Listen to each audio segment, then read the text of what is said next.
Hello everyone, this is Husky here, back with some more StarCraft 2 Heart of the Swarm action. This time in the top left side, it is going to be WhiteRa. And down the bottom right side, it is going to be Algorithm, which I think is spelled a little bit incorrectly, but that's fine. We're not going to give him a hard time about it because he's playing Terran, which means he will most likely be making Widow Mines in this game. Now, one of the things I want to mention is that a lot of people did say, Husky, I want you to cast some more Protoss versus Terran. We've already seen Terran go up against a lot of Zerg using Widow Mines almost every single game. Show us something different. Well, I've been waiting about as long as you guys have been to find a good replay, so hopefully this one is going to fit that description. Of course, I don't really watch games before I end up casting them, but I imagine that we are going to be seeing Widow Mines on the way from Algorithm. Now, one thing I'm kind of... Yes, we definitely are going to be, as we do see a refinery on the way already. Now, one thing I'm kind of curious about is, did Blizzard make the Widow Mine so powerful so that players use it a lot so we can kind of see the functionality of it and how players can deal with it? I actually have no idea. Do they think it's overpowered? We are about to find out. I'm sure there's going to be a patch either sometime this week or sometime next week, because I think that the Widow Mine patch, wasn't that this week? Either way, it was very relatively soon, so wouldn't be surprised to see them go ahead and change that up quite a bit. One thing I also want to mention is Blizzard has been talking about changes to Protoss, making changes to the Void Ray, things like that, so we'll see exactly how that shapes up.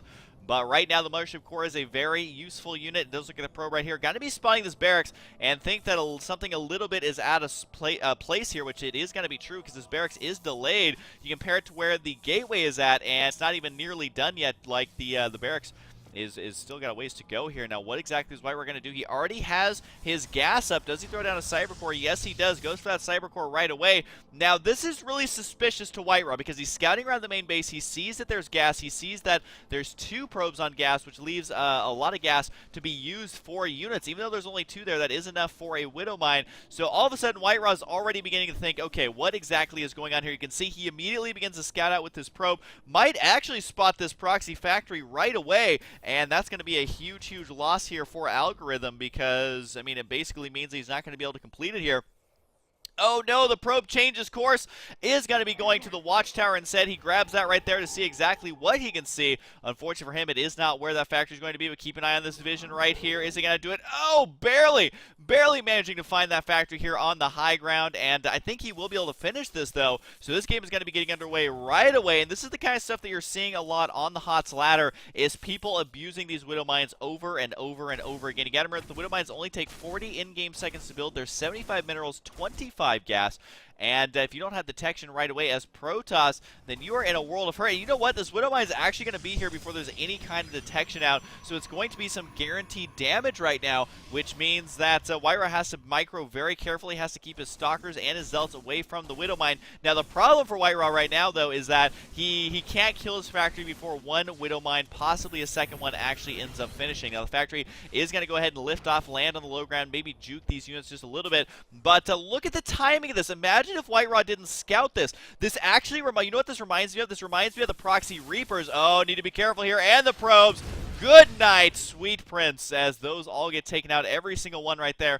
And this actually reminds me a lot of the Proxy Reapers back in the beta, and even I think, was it after the game came out? I definitely think it was, where you could get a Reaper out before a Stalker got out, and that means that, you know, in this case, he has to get an Observer. And imagine if he misclicks the Observer and loses it right away, then he's going to be in even more of a world of hurt. So I gotta say, there's no other way to say it, but if you can get a burrowed unit that shoots anything in the game into your opponent's base before they're able to even get out an Observer, if they're rushing directly to Observer, then there's definitely something wrong there. So we'll see if WhiteRa can actually manage to hold this out for now. The Observer's got to be careful, and nope, takes out the Observer, so now he has to build another one to help deny any sort of attack from moving forward here with these Widow Mines. Does decide to move this Widow Mine upwards just a little bit. He does have a third Widow Mine on the way now.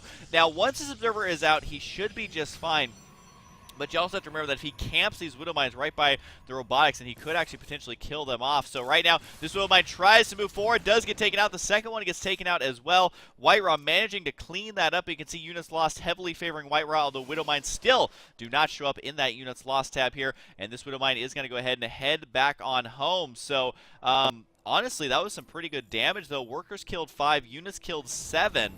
Which I guess Widow Mines don't count as a unit, and that's why they don't show up in the units lost tab. But he did, of course, lose those 2 units. Now, we do have a Warp Prism with Gravitic Drive, and I'm honestly very, very surprised to see this.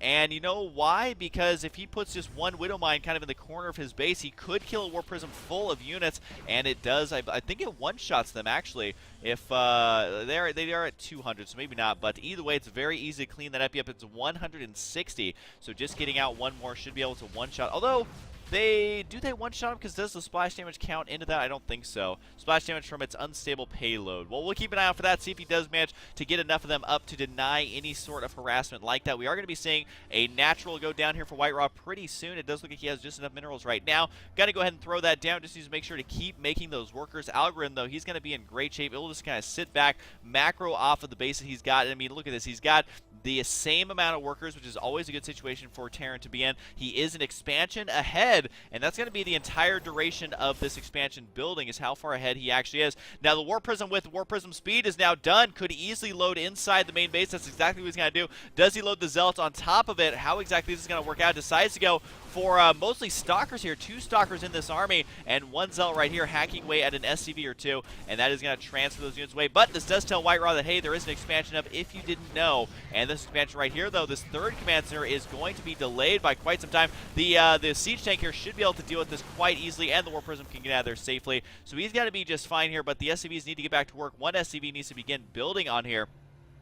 And there he goes right there, transferring those workers back down to the mineral line. But he does still have this expansion up and running right now. Needs to make sure, though, that his crisis management's good, because these SCVs have got to get back to work right now. Every second that goes by, he is losing more and more money, but is producing 2 of them at a time, plus the 3rd one is now done. So 3 orbitals will be absolutely huge if he decides to go for that route, and is going to go ahead and drop these units right inside the main base. Could opt to warp in more units if he decides to. He's got to be careful, though, with the positioning of that Warp Prism, because if it's in a bad spot, the Marines will be able to clean it out, and saves every single stalker here. Great control there by WhiteRa. He's going to continue to try and do some damage, killing off that Marine before lifting up that Stalker once again. He will spot, however, that these Hellions are now out, which he knows that there's probably not going to be battle Hellions just yet. These SCVs could easily get back to work here. I think he was a little paranoid about an attack coming from the front and was unable to defend the attack coming from the skies. Instead, look at the Stalkers are going to go down. The Siege Tank's going to get over here as well. He does have to be careful of that splash damage, though. If the Stalkers decide to run into the mineral line, then that's going to be doing lots and lots of damage there. The Warp Prism's got to be careful here. A little bit of anti-air, and continuing with the special tactics right now, he's actually going to be able to secure a 3rd base here, so his 3rd base timing will be ahead of that of his opponents, showing you just how annoying Stalker drops can be. I would have never thought that they'd be this powerful, but you got to remember, if you're sitting back and thinking, well, where's the Viking? Why is he not having a Viking here to deal with this? You have to remember that he went for the mech play because of the Widow Mine. So really, WhiteRa is punishing the new playstyle of these players, not going for the same old status quo of Protoss of trying to get a big death ball, but instead really trying to punish the new builds that the new Terrans are using. So definitely something to keep in mind there. That's exactly why you do not see a Viking out just yet, because he's got to focus on getting out some attacking units, which means that he has to cut those Stargate units, because you got to remember, it's not like he's going to make a Stargate for Medivacs, because he's going to be going for mech here. We already saw Hellions. We already saw Siege Tanks. Some missile turrets are now on the way, but at the same time, are they even going to be that useful in dealing with a Warp Prism? I don't know if that's the answer, but right now he's going to do everything he can to try and delay this as much as he possibly can. WhiteRa, though, is going to end up losing several of his units here, but with some micro on this Stalker, might be able to kill off that Siege Tank, and he is going to go for it. The tank right here, though, does manage to get repaired. He will have to escape on out. His Stalker, I think, could have done it if he wanted to overcommit, but for now decides to go ahead and drop it right here. He is going to drop it on top of the Siege Tank, trying to do splash damage here to absorb as much damage as possible, but also focus down that tank a little bit. He does have his 3rd base now completed. The Warp Prism almost getting taken out here, but now the missile turrets are established, so I feel like if Algorithm just sits back, focuses, he's going to be able to macro on the back of this. He's also got the double armory on the way. We haven't taken a look at Camp WhiteRa in a little bit. He's finally upgrading some extra warp gates. He's got double forge on the way. Thermal lance is on the way. More Colossus going to be out as well. And you got to remember that with no Vikings on the field, it is going to be relatively tough. I mean, this mech style that we've seen a lot of Terran players do recently has no anti-air, so that also means that there's no Vikings to deal with those Colossus. It's going to rely purely on siege tanks, but at the same time, the Protoss army is basically invulnerable to siege tank splash damage if you're able just to get right on top of those siege tanks. I mean, you got the Zealots running into absorbing a lot of the first shots anyway, so I don't know if this is the correct choice, but we have seen a lot of players go mech. We have seen players try and try again to make it work, and we're going to see if we can have that happen here today, as we do have 2 tech labs now on the way for those factories that will allow, of course, for the Thor production. action. There is not going to be any Warhound or anything like that, but it does look like the War Prism here may be in a lot of trouble if he's not careful, but man, those things have a lot of HP at this point. It's going to go ahead and unload the remainder of these. Could warp in a big wave of units if he decides to, just try and delay the mining as much as he possibly can. Could go for the upgrades as well, which we do have 1-1 on the way, as well as Blue Flame Hellion here.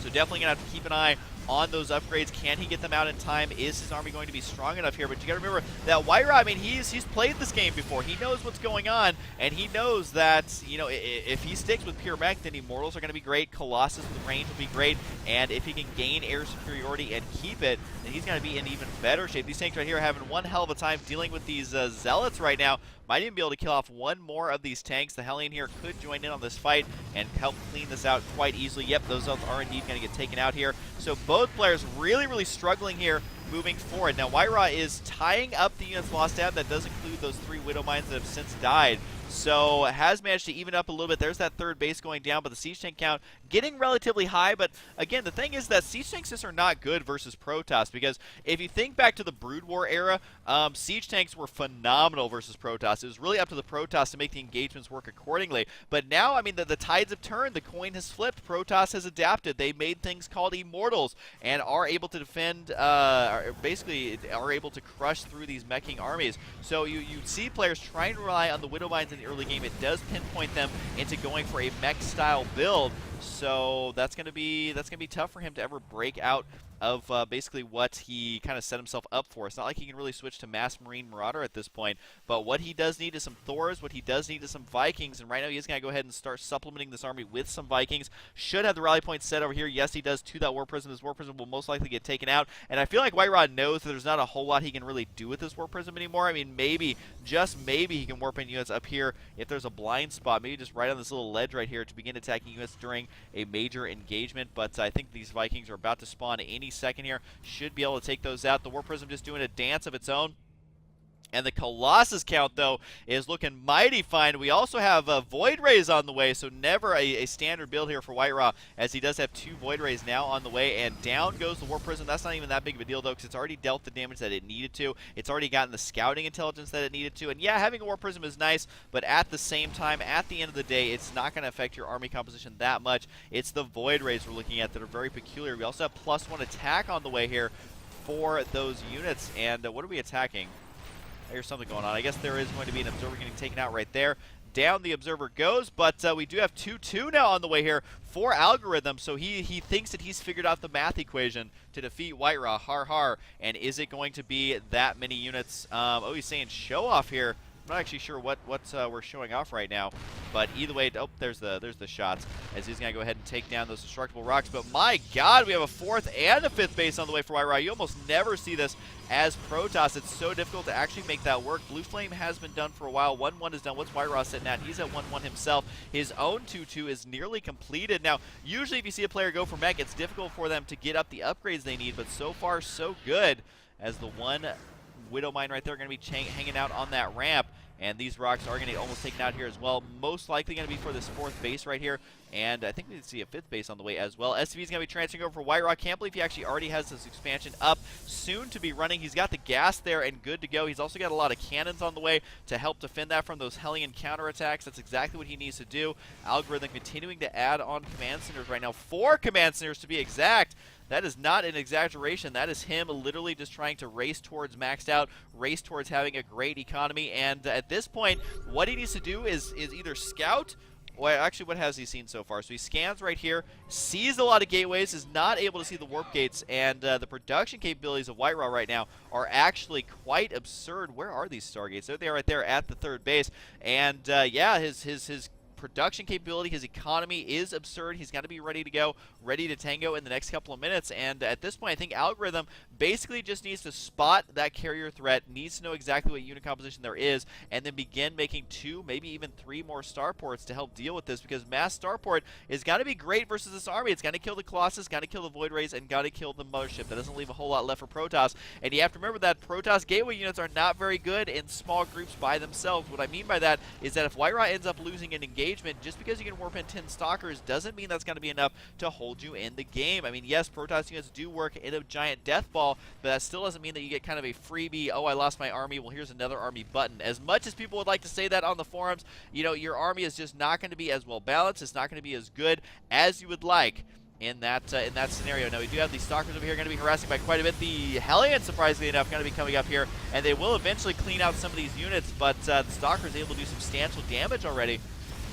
So I think that's actually going to be favoring WhiteRa here a little bit, although he does end up losing quite a few resources in that. And here's another attack down here. Zealots basically running to their death. That is not the place you want to be if you're a Zealot. This is more like it. The Zealots are low on HP, but he's going to do his best to clean out some of these units. The Hellions should be able to clean up these Zealots almost with a one-shot, though. You can see very low on HP already, plus the Hellions already have Blue Flame, and 2-2 is done with 3-3 on the way. Talk about very impressive play right there, going toe-to-toe in the upgrades versus WhiteRa, who will just chrono boost the upgrades all day. Might be able to actually kill off one of these command centers. I don't think that's actually going to happen, though. With the SCVs repairing it, might be able to save it in the nick of time. And you can see the SCVs there. They definitely want it. They want to save that command center so close. And yes, they do. Where are the siege tanks? That's the real question. And this command center is still vulnerable. Might end up losing one of these, though. The Hellions have trapped the Stalkers. Nothing on the high ground. I guess there is Stalkers there now to go ahead and blink up onto that high ground. So losing a command center, almost losing a second one there. This is kind of a big mental loss for our Protoss up here in the top left side, because you know, he does have a lot of carriers out here now. But I think what I was trying to say is that Algorithm has got to be careful, but WhiteRa at the same time, well, I guess he's just going to free up more supply for carriers. So I had a slight misread there, but basically he's doing what Crank does, which is freeing up that supply for carriers. If you're wondering why so many players are using carriers now, even though the game hasn't changed as much as you might think, is because, you know, players aren't getting that much anti-air anymore. They're not going for mass Marine. They're not going for mass Viking. Instead, they're relying more on Thors, Hellions, and those little mines. I don't think we're going to be seeing carrier builds for very long in StarCraft 2. Basically, this is just WhiteRa punishing his opponent for not figuring out the metagame. Now, the main problem here for WhiteRa, though, is that the Viking count is starting to look relatively strong. Take a look at the units tab. We do have 16 Vikings, only 5 carriers here, so those we can focus down almost immediately. The Colossus, 5 Colossus there. So that's going to be 5 carriers, 5 Colossus. That's a lot of money if he miscontrols here. And it does look like he will end up losing 1 carrier. Down it does go, but does he decide to continue to engage here? Looks like the answer is not quite yet. How does exactly he engage this unit composition? Well, he needs to kill the Void Rays first, maybe even snipe the Colossus here, but killing the Colossus are just going to free up more supply for carriers at this point in the game. We do have 2 Stargates there. Where are the other Stargates located? Because I see 3 carriers on the way right now, and that has me all excited. There's the 3rd Stargate, and he even has 2 more, so a total of 5 right now. So he could be going for continued carry production if he decides to do that. He's got Stalkers to help defend the carriers. At this point, though, he actually needs to sacrifice some of these Colossus. They're not really doing him any good. Getting out of Tempest, that's a good choice. But I feel like these Colossus are just dead weight right now, as you know, he needs a lot of supply for his Tempest. He needs a lot of supply for his carriers if he decides to continue doing that. Even if he doesn't, he's going to need some sort of high Templar tech or some sort of Archon to deal with this big Viking cloud, because you do not want to give up full air superiority at any cost, really. Especially as Protoss, because then that means not only are your air units, your drops vulnerable, but also your Colossus as well can be sniped before they even get into the battle. What are the upgrades on the ships? Looks like 0-0 for now. This is something that's very tough for a Terran, because you have to do infantry armor and shields, then you have to do mech armor and shields, and you also have to do air armor and shields. So to get all the upgrades, it definitely takes quite some time, whereas the other races may only have 2 different ways of going about it. Now, it does look at the Vikings right here. They are a little bit pissed, and they're good versus everything they see right here. Not so much on the Stalker front, but the Vikings are going to be doing lots and lots of damage. That poor little Interceptor, never to be loved again, will easily be replaced by a super cheap thing. But at this point, the Siege Tanks are moving way forward. He's going to go ahead and try and deny this expansion. Might be able to pull it off here as well. There's the cancel, so super easy victory for him. As long as Algorithm backs out here, he should be just fine. The Mothership way in the wrong position. Can he dodge the Vortex? No, he kills the Mothership almost immediately before a Vortex can even come out, and that means the Mothership core has to be on the way right away. That's exactly what we're going to be seeing right now. But this is not going to be a good spot here for WhiteRa. If he allows these siege tanks to move out all the way across the map like this, he is going to lose a couple of barracks here. Not that they're really doing anything at this point in the game, but everything he kills is less and less money WhiteRa has, although WhiteRa has a lot of money saved up. Let's not deny that. He definitely can just warp in unlimited units if he manages to get out the money and the production facilities. He's already got the money quite easily. Siege tanks here, got to try and hold on as long as he can. Does manage to kill off several of these Stalkers, almost all the Stalkers, Actually, it was all the Stalkers there before the carriers finally arrived. Does manage to get an interception here, but the Colossus is going to be doing a little bit of damage before going down. That's actually a huge victory for WhiteRa. Yes, he lost them without doing insane damage, but at the same time, the Vikings just didn't get a bunch of free kills in the center of the map, although very well might be able to do something like that in the near future because he's able to kill a lot of these high-tech units. You can see WhiteRa here is bleeding out money right now, but he does have a lot of money bankrolled, and what exactly does he decide to go for? Because I don't know if carriers are the correct choice. He just lost a ridiculous amount of carriers to these very cost-effective Vikings. CheeseyGen's finally going to get taken out. These units could even blink to deny them from retreating, but that is definitely not going to happen regardless, as it does look like all those CheeseyGen do get taken out. More units trying to stream up here. The Vikings even taken out quite heavily here, somehow actually falling way behind in the supply. But I guess when you're making 4 carriers at a time with that +2 shields, you're going to get maxed out here relatively soon. Mothership Core turning into a Mothership right now, so that's helping his opponent get caught back up in supply. As far as, you know, WhiteRa may be supply blocked here relatively soon without a whole lot to show it, so that is going to give Algorithm some time. But how much time does he really have? +3 attack Tempest, +2 shields on all of his air units as well, which is a huge victory for him, although this is a lot of Vikings, and he does now have 1-1. No 2-2 is on the way, but at least he is able to do lots of substantial damage here at any time that he wants. The main problem is that the income right now for WhiteRa, I mean, it's definitely doing pretty good. We do see much better out of our Terran player. Must be that he has mules on the field here. And yes, he did have about 7 to 8 mules there for a little bit. That's going to help keep him in this game. That's just kind of how Terran works, where it's very difficult to end the game, but you can definitely get yourself a little bit ahead. The Tempest going to try and attack here, attacking from afar. You got to remember that they did get rid of the range upgrades. The range is currently 15. And so that's going to play a huge role in this upcoming battle because, you know, the Tempest isn't really that great without its range. So how can they actually use them? Do they use them to snipe the Ghost? What is the role that the Tempest now fills? We are about to find out as it does look at the siege tanks, though, sitting way back. Going to be killing off a lot of the units that try and stream down here. This is an insane siege tank line that we have going on right now. So exactly what is it that WhiteRa can do at this point? I mean, it's going to be tough with just pure carrier to end up winning. We saw how difficult that is to use those carriers in basically every Protoss game I've been casting lately, and you can see why. I mean, Vikings just basically obliterate them, almost able to 2-shot this carrier. I think that was a 2-shot actually, and he is going to be losing a lot of these Vikings here, but at the same time, the siege tanks are doing substantial damage. He could almost just attack with these tanks right away to try and knock out this expansion, because past that, he's going to have to retreat here. The Tempest have arrived, and they are not very happy with the state of the game, as we do have more and more Vikings on the way. I think we have 4 Stargates finally, but does not have the add-ons required, nor does he really have the money to make the units that he needs, but has managed to kill off this expansion here, and that's going to be making both players hurt for money a little bit. But at the same time, WhiteRa, you know, it's one of those things where it's like you lose $120 on the street, and then you find $1,000 in your pocket, because he's got a lot of money to spend right now, so losing units here or there is not going to be that big of a deal. Charge lots are going to be a big deal, though. Should be able to clean out these tanks quite easily. Now the upgrade pendulum has swinged back into Protoss' favor with 3 attack, 2 shields, and 3 armor. That's going to be making WhiteRa feel relatively comfortable here. He is also ahead in supply. Now the main problem is going to be that Viking count, because if he gains air superiority, he makes a Banshee, he kills all the tanks, all of a sudden he is back in this game. That's what we've seen happen in the past, where a single Banshee can end up winning a game that you most likely should have indeed lost. I forget which game I was casting, but there was a Zerg with a lot of Hive units, and he ended up losing just to 1 Banshee because he had no way of dealing with it, even though he was ahead by like 60 supply. It was a pretty whacktacular game, which sounds like another word for masturbate, but that's fine, as the army is going to be moving out here. Lots of siege tanks. 3-3 is now done. And what's happening over here, I think this is the same Widow Mine from before, but regardless, could help intercept any units that could possibly pass down there. And goodbye, Stalker. It doesn't manage to actually kill it off, though. Looks like it did more of the splash damage. The siege tanks are going to go ahead and seal the deal on that one, though. They're like, I don't see what the big deal is, stupid Widow Mines.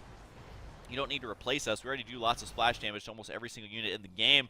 But it does look like the carrier is going to be moving out now, and he is going to be expanding down to the bottom left side. Easily could take the bottom center side, which is dangerously close to his opponent. But let's take a look at the US tab right now. It is 80 probes to 45 SCVs, so both players kind of timid on making more workers at this point. I don't think WhiteRa is really going to need any anytime soon. As long as he's keeping his army spread out very well, then he should be A-okay.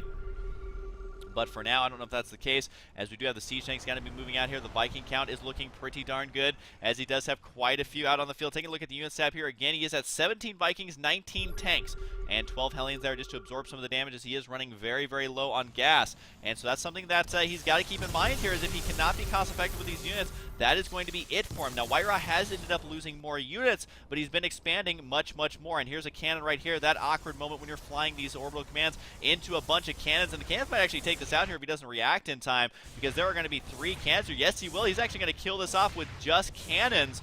Not to see that happen very often. I don't know if it's going to burn down or what, but the cannon count right there at 3 makes it very difficult. And you can see just how immobile the army is. When a carrier army, a carrier fleet is more mobile than your army, you know that you're playing Mechas Terran.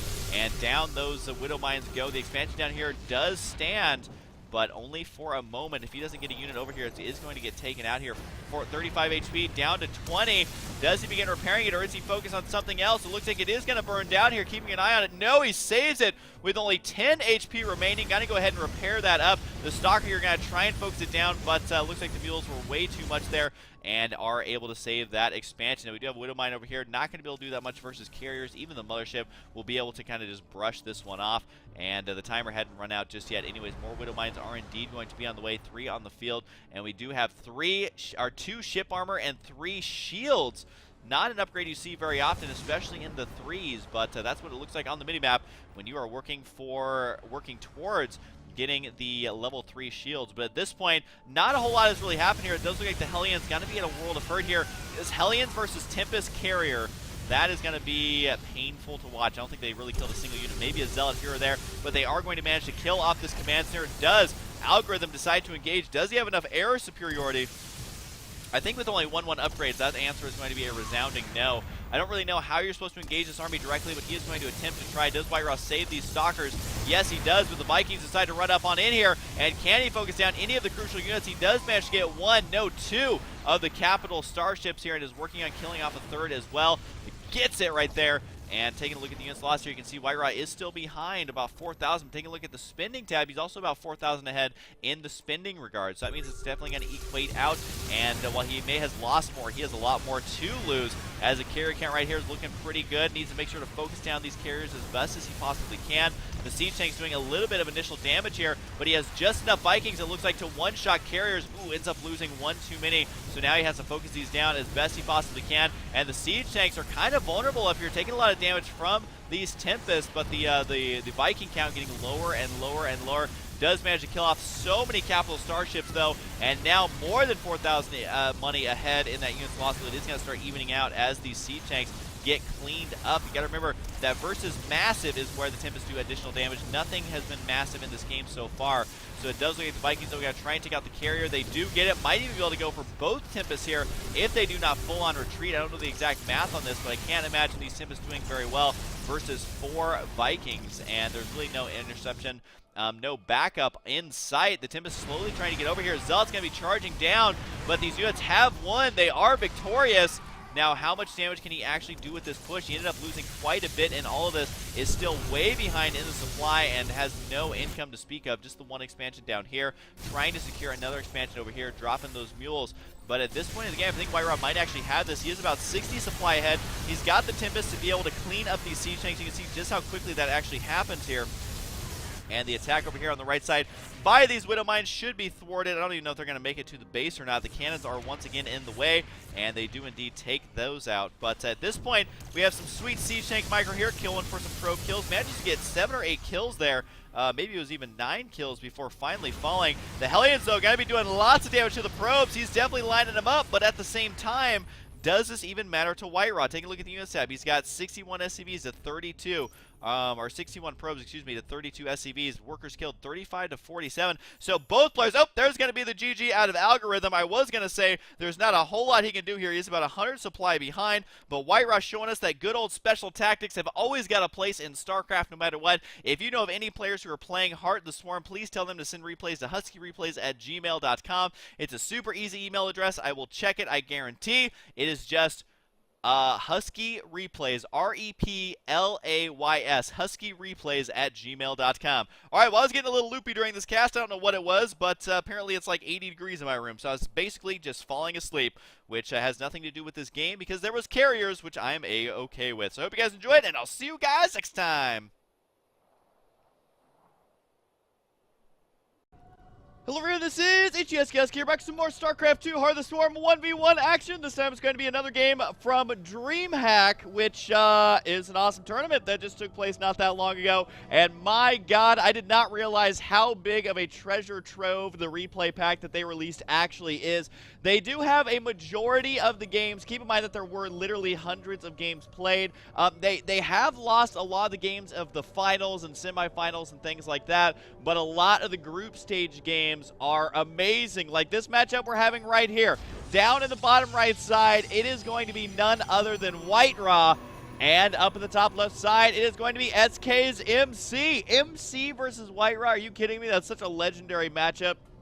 Of course, WhiteRa, well-known, well-loved, one of the funniest Ukrainian players, I think, of all time. He is a great guy. He's like 31 or 32 years old now. He's getting up there, but my god, he has been a pro gamer for like a decade. He's basically been a pro gamer since like the original game came out, so he's pretty OG. Now, MC, on the other hand, not having been a pro gamer as long, although I believe he was a practice partner back in the Brood War days, he is the most earningest player of all time in StarCraft. I think I said that word incorrectly, but you get the idea. He has basically earned more money than anyone else playing StarCraft 2. So, of course, with that comes a lot of fans. It comes a big followership. But also, I mean, not only based on his skills alone, but on his personality, he definitely deserves to have that many fans. I mean, he's the one who is wearing the Murloc outfit. I think in MLG, he did the Murloc dance. He does really smack-talky interviews in broken English. It's basically the greatest thing ever. So I really don't know who I even want to win. Normally when two players are playing, I can be like, you know what, I can get behind this player because he's from the United States. Or I can get behind this player because he's smack talk at one point. But both these players are just so hilarious and so nice and so good that I feel bad that one of them has to lose here today. But hey, it is for our own entertainment, and that is why StarCraft is such an entertaining sport, because there's lots of drama.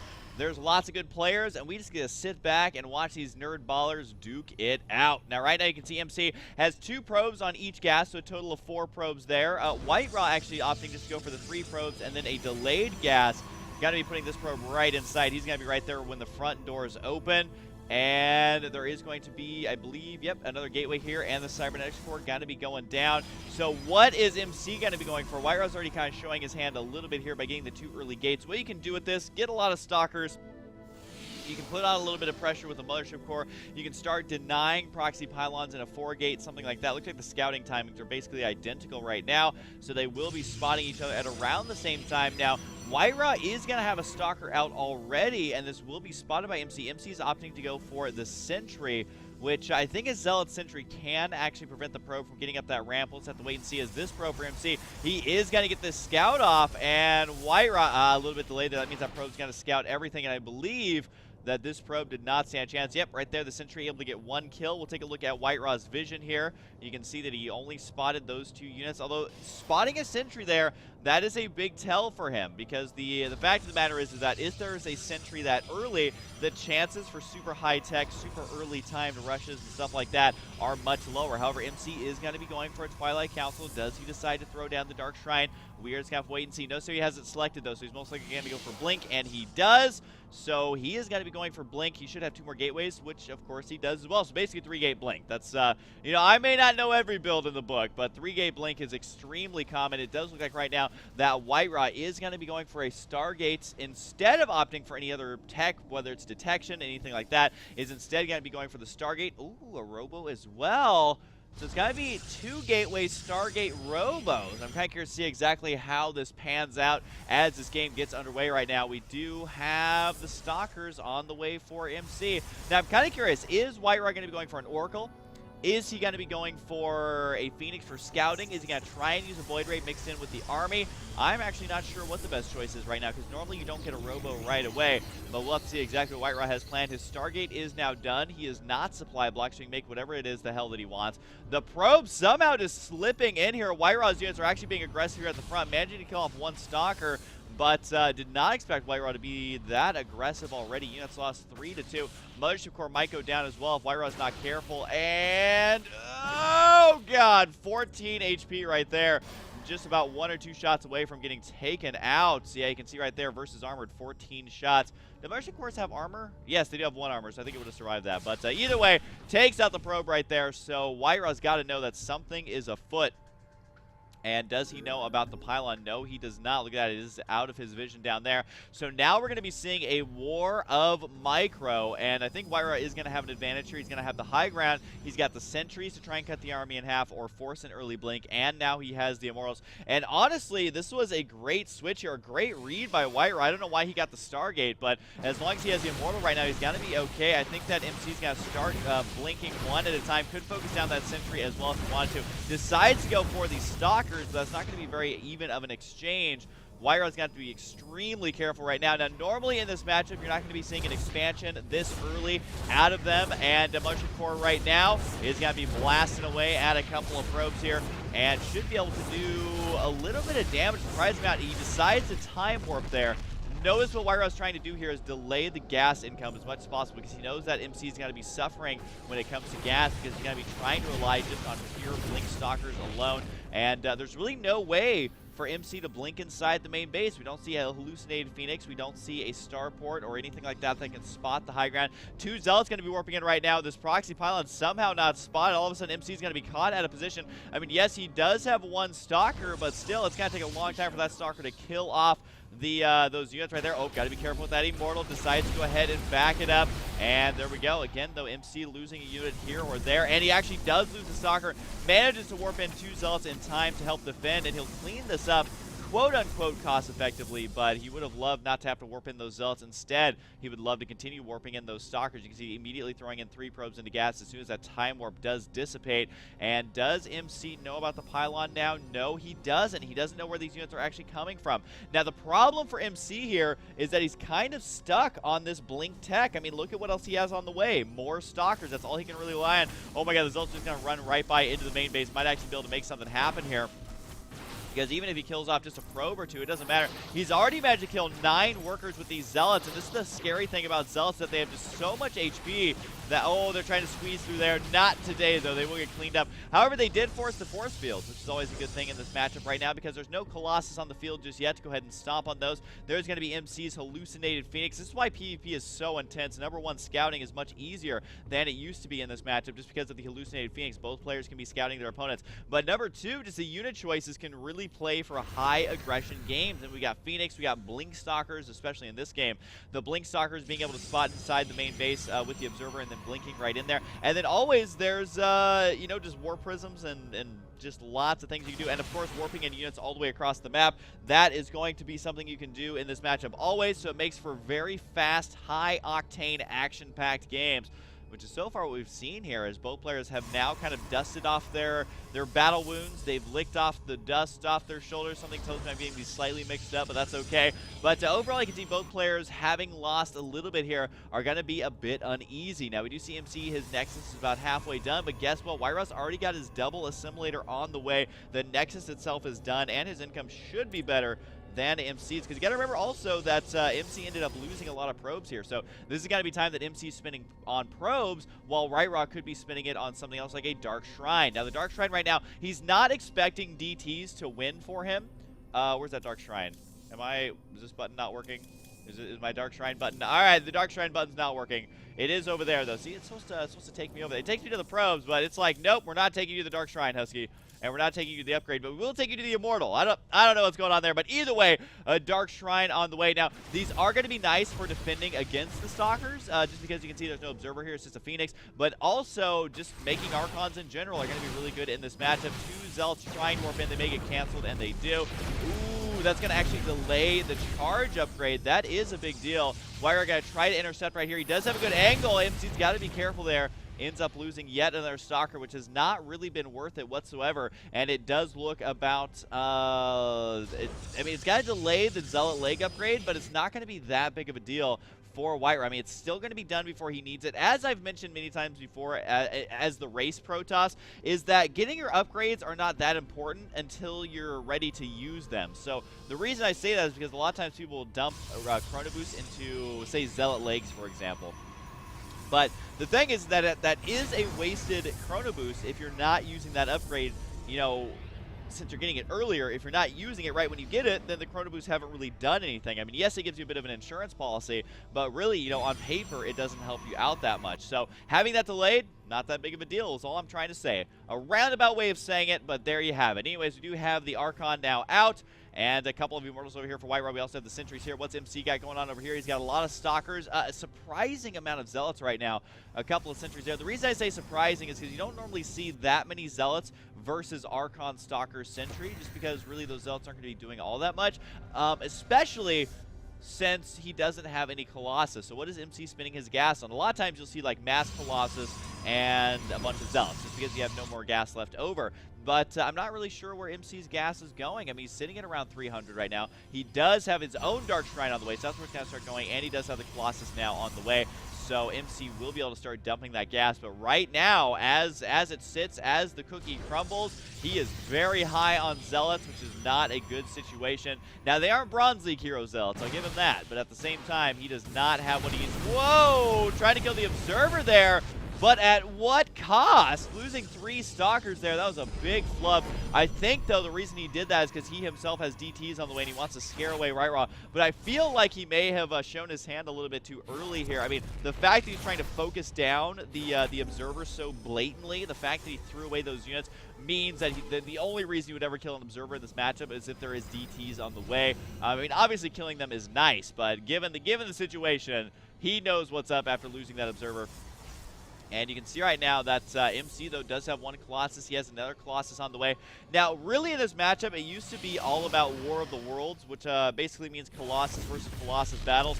But that is not the case, because they've changed Archons quite a bit, and just really a lot of the units here play out a lot differently. Although there is a DT in this army, got to be slicing down. Only doing 10 damage per shot, though, on the Immortal, so that's not going to be nearly enough, considering that he would prefer to be doing 45 damage to another unit here. But it does look at WhiteRa. He's just got to go for it. Photon Overcharge has been laying down. The Immortals is going to march right up the ramp. March of the Immortals right now. Can WhiteRa actually kill MC here? He kills off 1 Colossus. He's almost able to kill off the other one as well. The Zealot going to finish it off. You know how badass that Zealot feels, running up there and slicing a Colossus once, only to have it explode. And there's the GG out of MC. WhiteRa actually able to take a game off of the boss toss himself. MC, one of the most successful players, as I mentioned before, and of course is a Korean player though. So WhiteRa, man, he has still got it. Look at that, even keeping this Archon alive with 1 HP. I love how they're all shields, no health. So anytime you see an Archon with just a little bit of damage on him, but he's still alive on his health, is absolutely impressive there. WhiteRa is getting the absolute right units, attacking at the absolute right time, but that is PvP for you. So that is that. WhiteRa will take a game off MC. That is awesome. Anyways, hope you guys enjoyed, and I'll see you guys next time. Hello everyone, this is Husky here, back with some more Heart of the Swarm StarCraft 2 action. I actually have to pack up my computer soon, so I'm going to go ahead and have this on ×2 speed.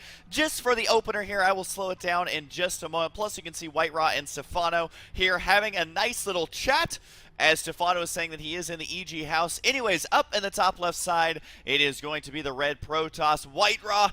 You guys all know him. He is one of your favorites, at least one of my favorites. And down in the bottom right side, it is going to be Stefano. So it is going to be WhiteRa versus Stefano. Now, normally I would say that Stefano absolutely hands down would win this game. However, we are on the Heart of the Swarm beta where nothing is actually figured out yet. And so what does that mean? Well, it means that both these players are going to have no idea what's going to be thrown at them. Again, the Heart of the Swarm, most of you guys know this, the Heart of the Swarm beta has only been out for a couple of days. Some players didn't even get invited until, you know, about halfway through how long the beta's been out so far. So we do have an expansion first here for WhiteRa. Going to be throwing down the good old gateway here because he saw, hey, it's an expansion. I believe an expansion first. Oh, no, he does have a spawning pool now done. So, standard opener here from Stefano. Now, remember, the opening builds haven't really changed all that much. I don't think I would expect to see them change all that much. Again, I feel like Blizzard is not trying to change the early game. They're more trying to change the early mid-game, if that makes sense, where it's not the early game. Your opener is still basically the same. Go ahead and slow it down right there. Even a cybernetics core here, he's expecting Stefano just to double expand, and he is betting correctly, as there is going to be the expansion going to be going down here right now, as it is going to be his third base at around the 4-minute mark. Not too shabby at all. But as this is getting underway, I want to talk about some stuff really quickly. Number one, for those of you who do not know or don't care, well, I'm going to tell you anyways. I have been in Oregon ever since PAX, so it has been about a week that I've been in Oregon. I was building a brand new computer. I'm going to be showcasing that computer in a video a little bit later. It's a pretty sick computer. I hope you guys enjoy it. And we just finished the computer, so I'm going to be visiting my parents by bringing that computer to my parents. So I'll be able to create videos. Even though I'm in the Northwest, I have my brand new computer with me. This is the longest ring around the rosy ever. Oh, the Zergling might get taken out there. But anyway, so I'm going to have a new computer at my parents' house. The main problem is that my parents' internet is terrible. It's like 0.1 up or something like that. So to upload a video takes like 6 to 8 hours. Now, don't fear because I have a friend I'm sure I can find who I'll be like, hey, it's great to see you. I need to upload 8 gigs of videos, so hi. So I'm sure I'll be able to figure that one out. Should be a lot of fun, and I will continue playing the beta, continue casting the beta, and all that good stuff. So yeah, that is that. Yeah. One last thing though is I'm going to be uploading this video right before I leave, and then I won't be able to upload maybe until tomorrow. It's gonna be tough to see. I got to try and find a place to upload. We'll see. We'll see who's going to let me upload. Surely there's someone in Oregon, though, who has a good internet connection. I still can't get over these collapsible rock towers. Those look like the Stalker going to be attacking this Overlord right away.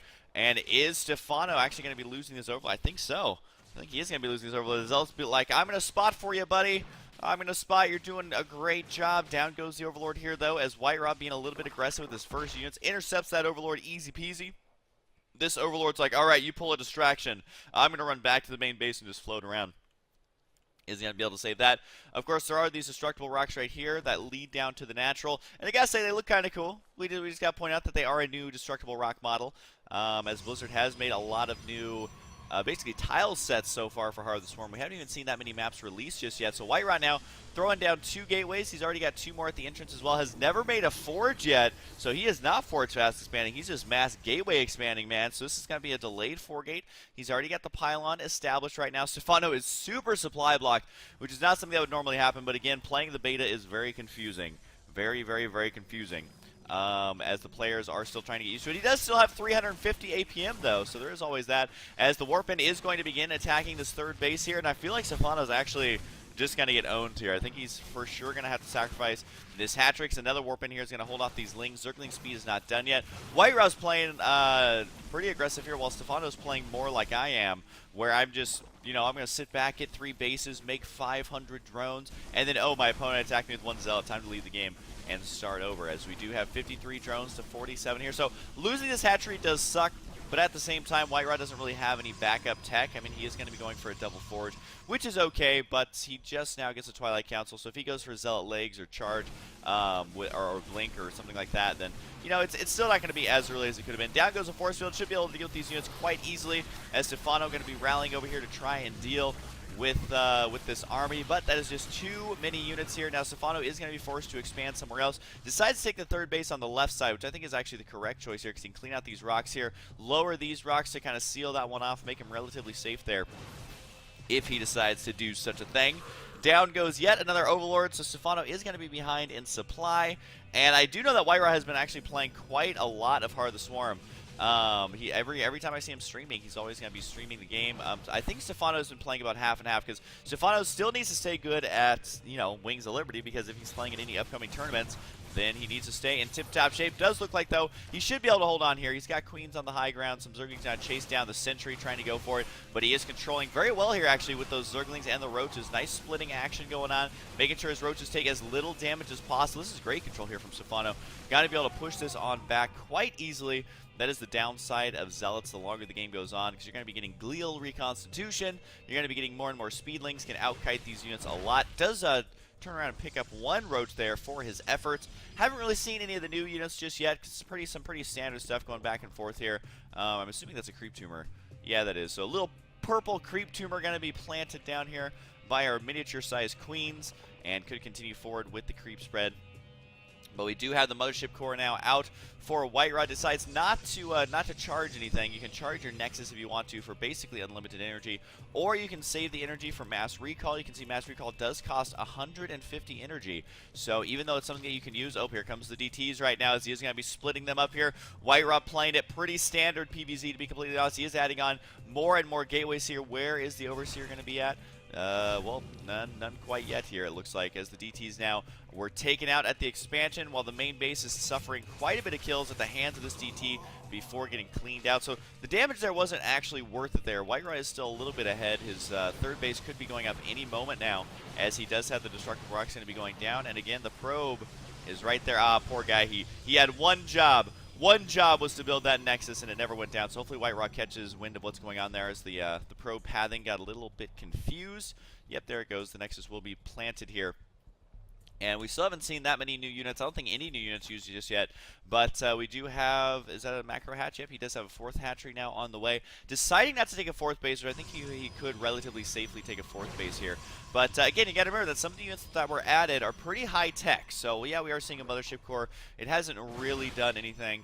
You can leave it here to use it as a cannon if you decide to. Backstep a little bit, I think, to just keep it safe here. So he could do the Mass Recall if he wanted. The thing about Mass Recall, though, is that your units do still take damage during the animation of Mass Recall. So if you do it a little bit too late, you'll actually take more damage than you may have if you just kind of held your ground.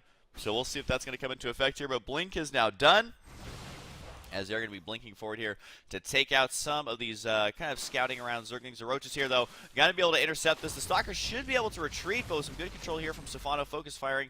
Got to be able to take out two Stalkers there. The supplies are still relatively even. It looks like Stefano hasn't quite recovered yet from the initial attack that WhiteRa did. But with this fifth base on the way, or fourth base, fifth hatchery, though, he should be able to get out a lot of units. WhiteRa continuing forward with attack and armor upgrades. And what is this thing doing? It is apparently the Purify, allowing it to gain. Oh, was there a run by?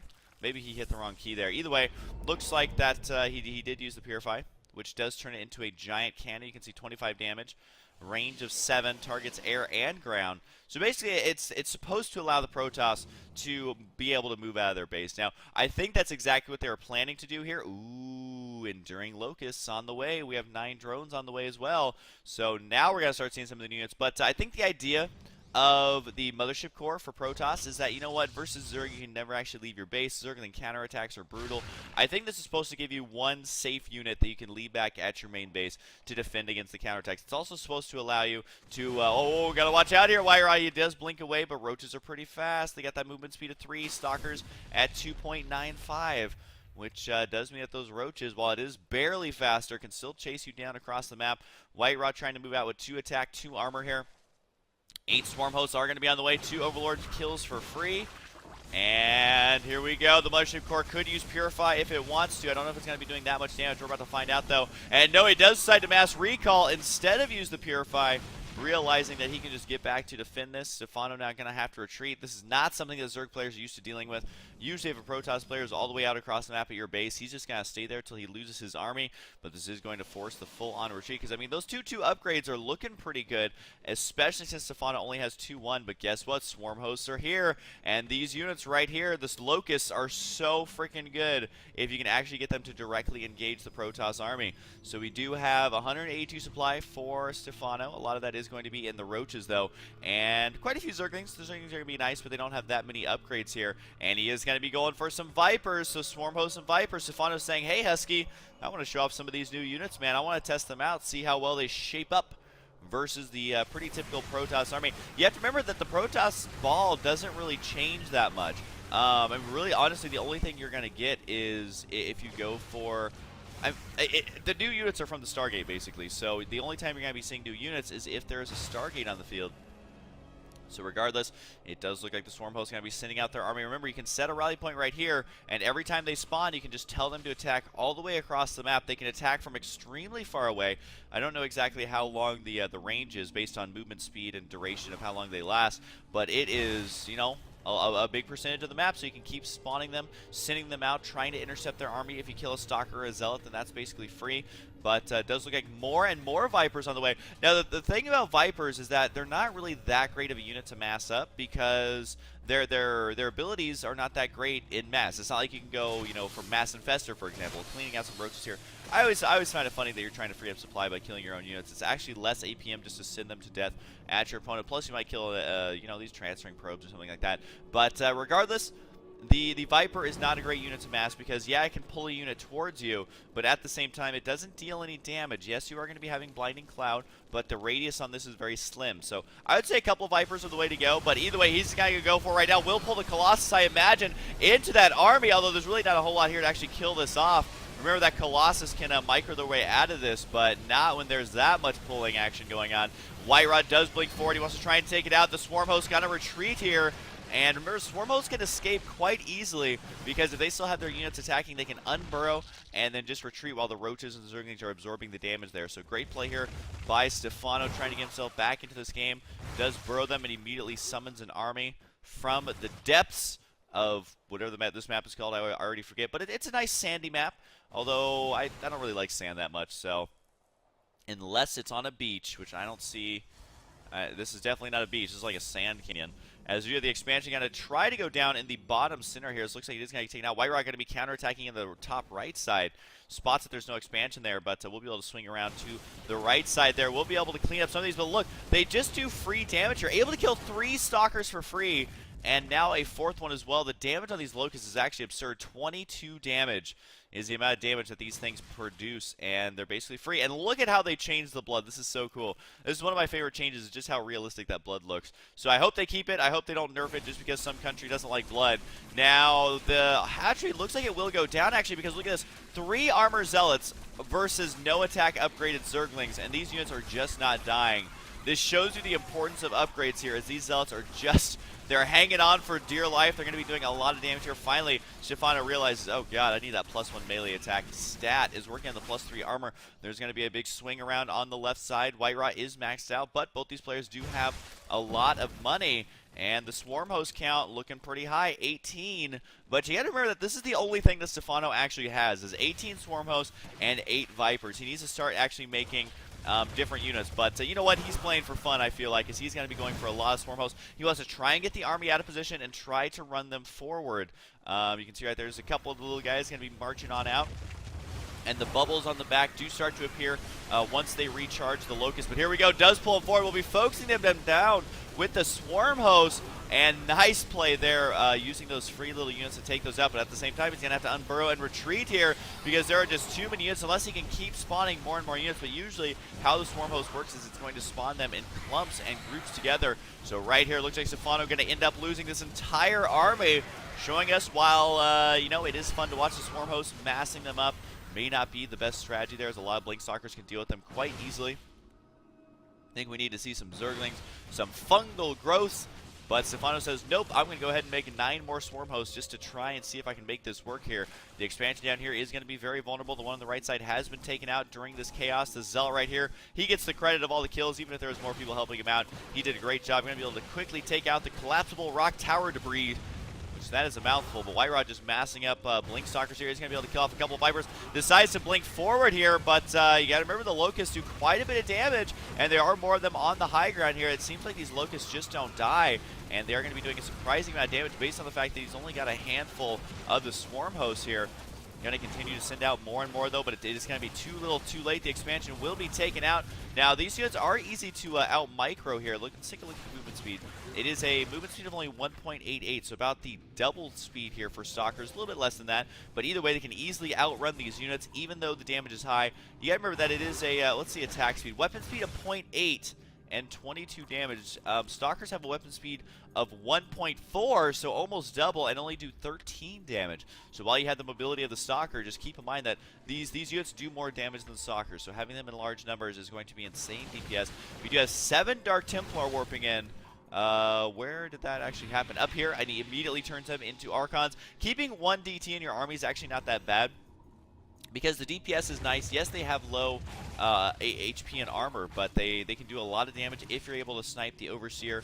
But for now, it looks like Stefano not deciding to lead the game just yet. He's going to try to expand here, as he does have the expansion on the right side. I can't get over that blood. It looks so cool. The expansion on the right side going to be going down, but Stefano is going to be running out of money here. I kind of like how he's deciding just to spawn these with his army here for a moment, because he knows he's already behind, wants to try and prepare any sort of defense, deciding now to move forward with these, which you can set the rally point quite far. I'm not sure if it sets an attack rally point or a movement rally point, though. That's going to be important.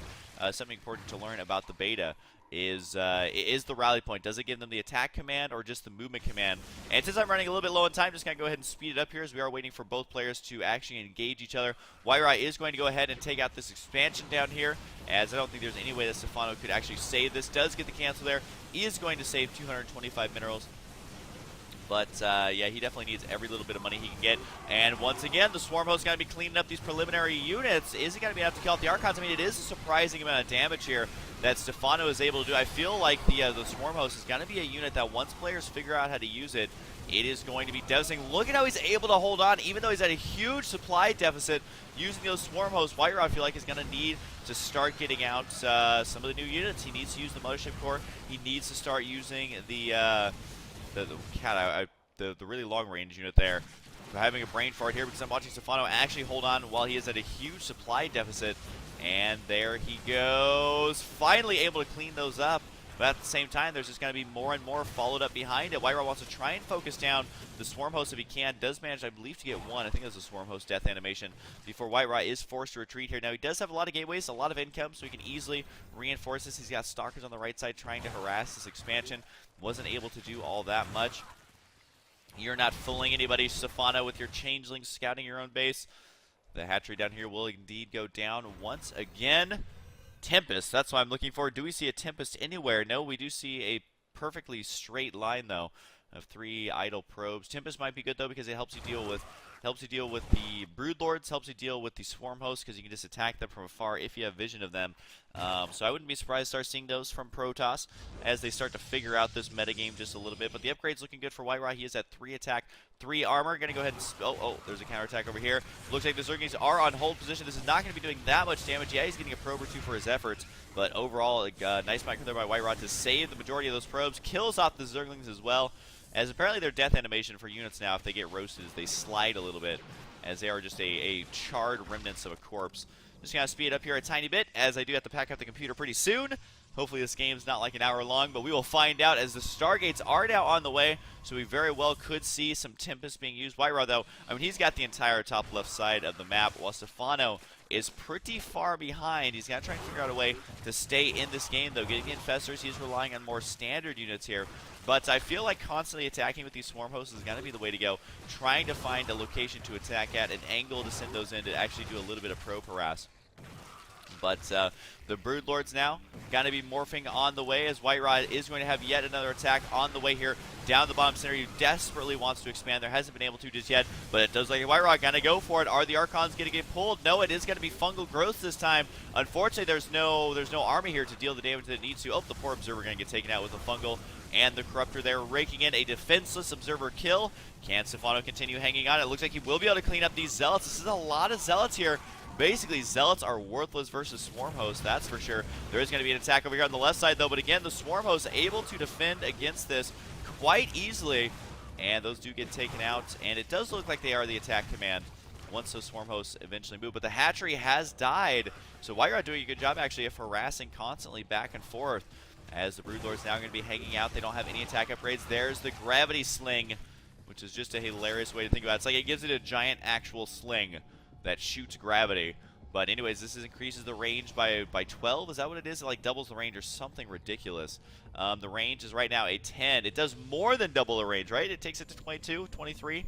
Am I tripping? I'm still trying to learn this game along with you guys. Yep, 22 right there, so it more than doubles the range of the Tempest. So now WhiteRa, look at how fancy his army's getting. Protoss units always gold. Made out of pure gold, really, man, because they don't even care. That's how baller the Protoss are, although it would explain why the units cost so much, is that they make it all out of gold. But regardless, it does look like the attack gonna be happening maybe for WhiteRa. As he can, remember, this is a 22 range, so they definitely shoot further than they can see. So the main problem here for Protoss is that if you begin using those, Stefano's saying no air, as he's like, Rutrow, what am I supposed to do about this? Can he pull one over? Yes, he does. Pulls them directly over here to the Infestors. Will actually be able to take him out, chained with the fungal growth as well. So you see both players utilizing the new abilities. Although that was a devastating blink forward for WhiteRa. He is still going to give a smiley face, but I think he's going to lose a lot of these units here, if not all of them. WhiteRa can easily warp in reinforcements here, but he's going to leave these Colossus vulnerable as well. The Broodlings run right up there. The Colossus going Rutrow, and the Corruptor here trying to deal some damage. Do they count as massive units? Yes, they do. The Corruptor there able to do its full damage. They do spawn with 2 armor, though. Just realizing that. Here comes the Swarm Host units. Gonna try and attack. I believe that these units cannot attack air units. So that's, is that the... No. No, I'm trying to think of other Zerg units. There's the Roach that obviously can't attack air, so basically these units are like roaches, but really good. The Infested Terrans do go out, though, and that's going to clean these up super easily. You can see not even able to one-shot Infested Terrans, so they get taken out with relative ease. The 3-3 attack and armor. There's another attack on the right side here. The Swarm Host trying to defend as best they can, and to be quite frank, I mean, he is being relatively cost-effective considering how far behind he's been this whole game. The supplies have evened up here. WhiteRa not quite sure how to deal with all these units, because you got to remember, Protoss don't really have that many new toys, so you have to try and figure out how to deal with new stuff just using the old classic units. That +2 attack kind of actually hurting Stefano here. He would have loved to have +3, because now the +3 shields are done, which makes it difficult to ever do any hull damage. Although the Tempest, you got to remember this crazy range. It shows you the giant ring of death as far as it can shoot. We do have 2 Tempests on the way now. How many Stargates does he have, and where are those Stargates located?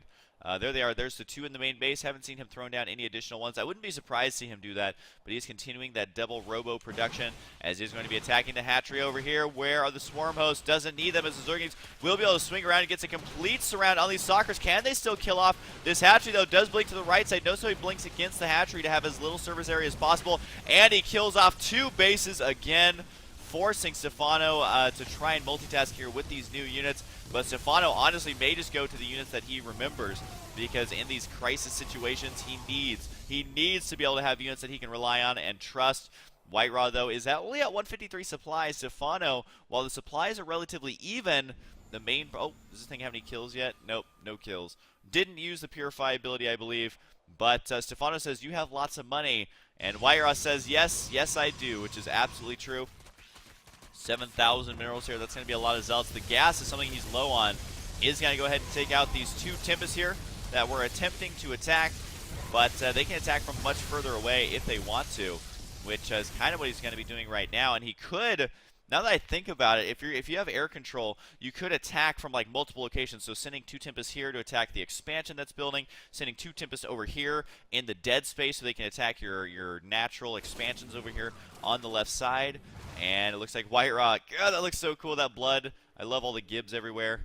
It just looks awesome. It looks awesome. And how the blood like connects and does these little strands and stuff. I don't even know how you program that, but it looks cool. So good job, blood guy at Blizzard. Whoever came up with the blood. I know they have a water guy. I met him at BlizzCon. I was like, oh, you work at Blizzard. What do you do? And he's like, I make the water in all the games. I'm like, oh. Well, you're the water guy, man. Well, the water looks great, so good job. And does look like more and more Tempests on the way. More Stargates on the way as well, though. So we could be seeing upwards of 3 to 4 Tempests at a time. You do have to remember, though, that Tempest costs 300 minerals, 300 gas. So to make, I mean, that's just basic math. To make 2 at a time, that's 600 in the resource investment. So definitely something to kind of keep in mind here, as while they are cool, they do cost a lot of money. WhiteRa is still definitely ahead here, but at the same time, are these Tempests going to be doing the damage that they need to, or are they a more fragile unit? We are about to find out. Now, you are going to want maybe a Phoenix or something. I think that's, I'm calling it now. People are going to start using Phoenix to spot for the Tempest, because they can outrun the Corruptors They can stay out of range while also still spotting them. Or observers. I mean, observers are good, but they aren't nearly as fast. I think that's why he did get the observer speed. But you got to be careful with the Tempest here, because since players haven't quite figured out how to use these correctly just yet, the Corruptors are going to be able to get right up here on top of these. Does take out one. The death animation is pretty awesome, as it does rain down debris. And they split up and just look freaking sweet, man. The nice little touches they added, I feel like, for Heart of the Swarm, make it feel that much better. But the Swarm host is going to be able to clean out these Zealots. WhiteRa just sacrificing units at this point. Even if he kills off a Spinecrawler, it's probably going to be worth it. And he does get the one there. I mean, that might have been worth it, as he may have just freed up more supply for more and more Tempest. And that's exactly what he did. Sacrifice those Zealots to have them become... They're reincarnated as Tempest pilots. So the Tempest moves very slow, 1.88. But at the same time, the unit that they added just kind of adds to the Protoss Death Ball. The main problem is, or not problem, but the main change is that the Protoss Death Ball doesn't go for the kill now. It just sits back and tries to force you to engage that Death Ball. So in the late game, I still feel like Protoss is going to be relatively strong. WhiteRa does need to spot for these units. Overkills that poor little Creep Tumor. I don't know what it ever did to them, but that was definitely overkill here. And remember, the damage is 36. Now that he does have that +2 attack, is working on +3 as well. Does overextend by quite a bit. The Corruptor is able to take that out, but is able to focus down a Broodlord there. All of a sudden, the insane range on Broodlord looks almost measly in comparison to the Tempest. Now, one question I have about the Tempest is it going to be a fun unit to watch? Because I feel like there's going to be a lot of games, like right now, where the Protoss player just sits back and slowly harasses you and just moves back and forth and back and forth and back and forth. Kind of like what the Broodlords do, only Broodlords get out of position much easier because they're very slow.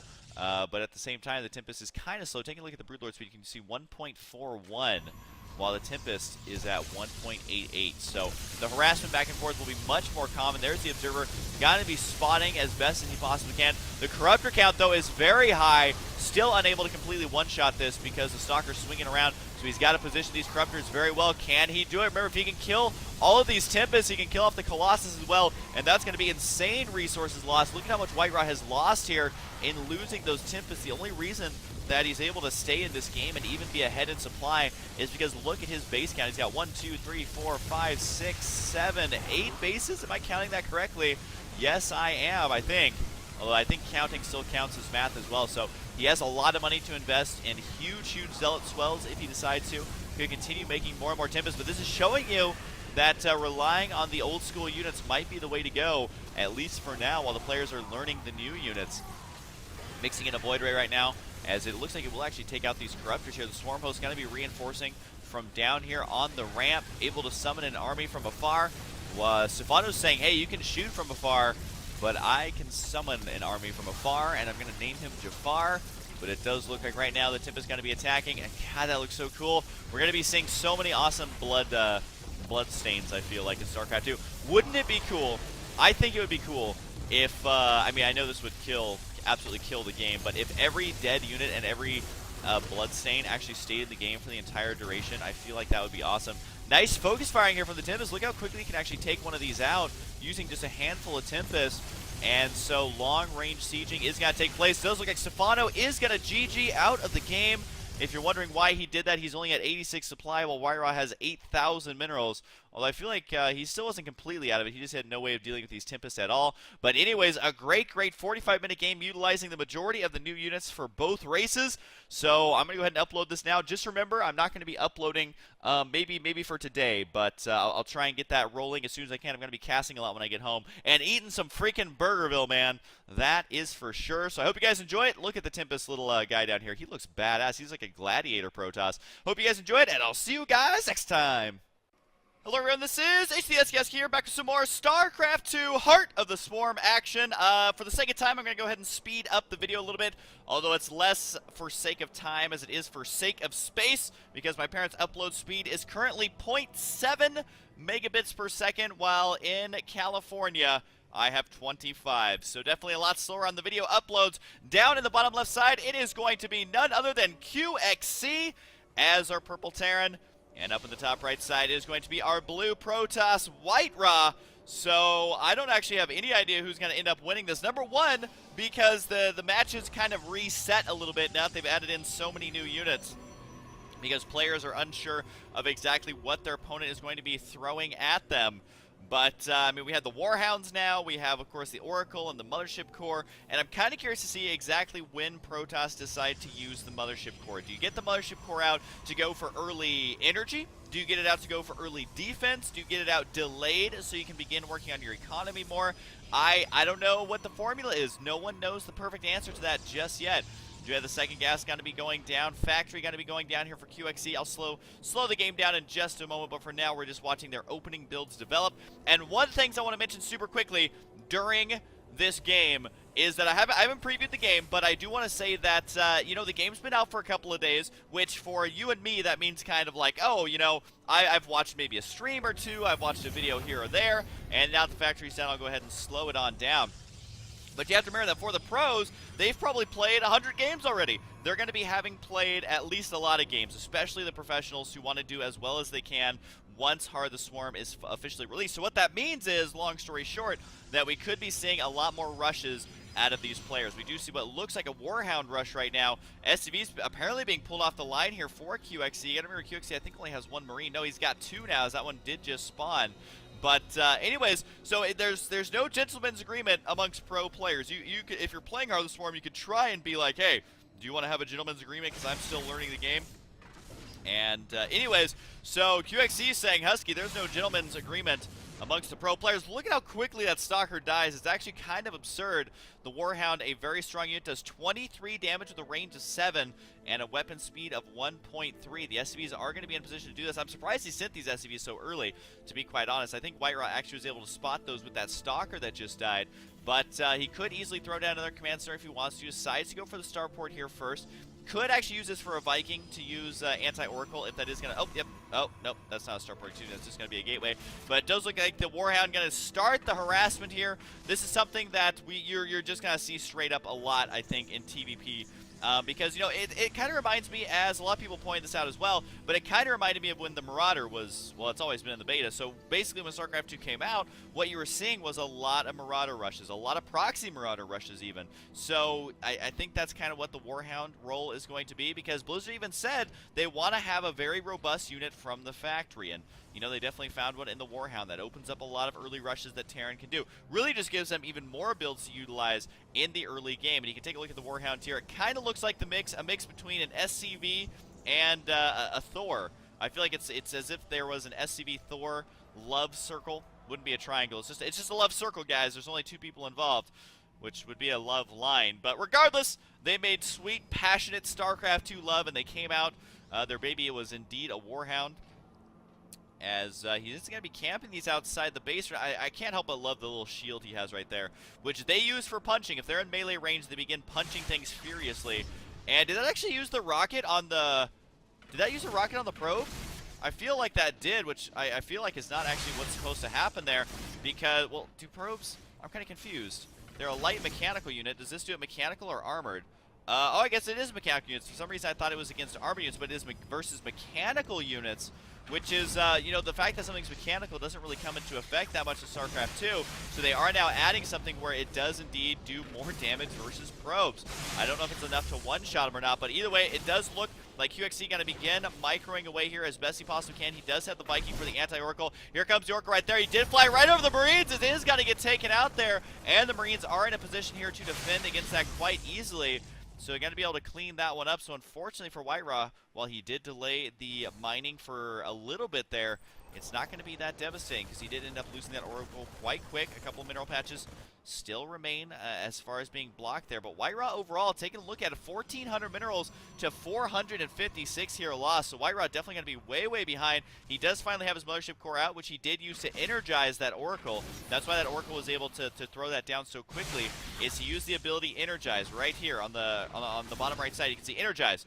Recharges the energy of target or unit structure to maximum. Now, it's kind of an interesting choice. Do Protoss use that for more Chrono Boost? Do they use it for energy on the Oracle to deny your opponent's macro? How is it that Protoss are going to figure out how to use this unit? Well, we're just going to have to wait and see. Right now, it looks like he's going to be creating, you know, well, he does have another Oracle here just going to be spawning out now. So could be going to continue to do that. Does he use it once again? It's almost enough energy here for the Mothership Core to begin using that. And yeah, I'm assuming he's going to use it here in just a second, because otherwise I think he would have already used it on the Nexus. Quite the range there on that. Is going to give him full energy now. He can easily fly out. He's got to be careful, though, with that Oracle, because there's going to be anti-air now. There's 2 Vikings over here. Now, the Oracle does outrun those units, but QXC is forced to play a little bit more defensive. And you got to remember that a lot of the new units that are being added here are, I think, to try and break up the big old death ball. I mean, if you think about the units that have been added for all the races, for the most part, except for Protoss, I would say, it's to attempt to break up the death ball. There he goes, grabs that, throws it down, and is going to go ahead and deny that mining. But yet another Oracle gets taken out. I got to admit, they're kind of fun to watch die. So even though WhiteRa doesn't want to really be losing those, I think it's kind of cool. The Mothership Core still chilling out. And you got to remember, it is pretty easy to get out of Mothership now once you have the Fleet Beacon, because you just upgrade the Mothership Core. You don't lose any mine time. There's some nice force fields, though. Finally going to help even up this basically one-sided units lost tab right now, as it is 2,500 resources lost to 900 for QXC. Now, the real question is Warhound a good late-game unit? Because you got to remember, it's a unit that you can get out basically at the same time you can get your first tank out. And versus Protoss, tanks aren't the greatest in late-game TVP. I mean, it's just kind of a fact. So is Warhound going to fill a role that Terran currently don't have, which is a good late-game mech composition? You got to remember that the Warhound does count as armored, and while their attack, you know, is reduced by the hardened shields of the Immortal, they still have a lot of HP. They still are going to be able to kill out Immortals. I think there was a video, actually, of Max Warhounds versus Max Immortals, or it was the same supply Warhounds versus the same supply Immortals, and Warhounds actually completely crushed through the Immortals. It was actually kind of absurd. Down goes the pylon for WhiteRa here, though. And what is he going to be adding on right now? Of course, he's got the Stargate. He's got a Dark Shrine on the way. Win behind Dark Shrine. Mr. Sean Day9 Plot loves saying that, and honestly, it's kind of the truth. That's been the truth, I would say, since StarCraft 1, where, I mean, how you got to that tech was a little bit differently, but either way, getting DTs to try and get yourself back into a game is nothing new. They are such a strong unit if they go completely undetected. The expansion now finally up for QXC. He's dropping mules on these closer mineral patches as best he possibly can, but the charge lot's got to be coming up here. Now, you got to remember that Warhound doesn't do more or less damage versus certain types of units. Focuses down that poor little stalker, and the force field there does trap 2 Warhounds. Hasn't evened it up, though. He is still about double behind here. A little bit more than that, actually, so he's got to kill off some of these SCVs. He needs to kill off all the SCVs if he can, or at least try and focus down the command center. A nice lift off there by QXC. A medevac is out to heal up these SCVs. That's actually going to be really good for QXC. But here comes the DTs. There's a missile turret on the high ground. 3 DTs almost get taken out there. One of the last ones that would have died indeed turns into an Archon. So how well do Warhounds do versus Zealots? Well, we're about to find out. They can't out-micro the Zealots, that's for sure. The movement speed is 2.75. The Warhound is at 2.81. But you got to remember that they're going to try and sit there and shoot as best they can. So the battle actually forcing the expansion back. The Archon trying to get some shots off. Ah, whiffs the force field. That's a huge mistake there for WhiteRa. He could have easily killed off all these SCVs immediately. So he's not going to be as far ahead as he would like, but he has evened this up a great deal. No longer more than double the units lost. So he's got to be careful here. Needs to retreat. And it does look like the Sentry going to escape. But remember, this attack, the Haywire missiles, they do additional damage versus Sentries as well. And Sentries don't have a whole lot of life to spare. As the Battle Hellions now in position to start dealing with Zealots. The Zealots don't even care. What are their upgrades at? Actually, no upgrades here for either player.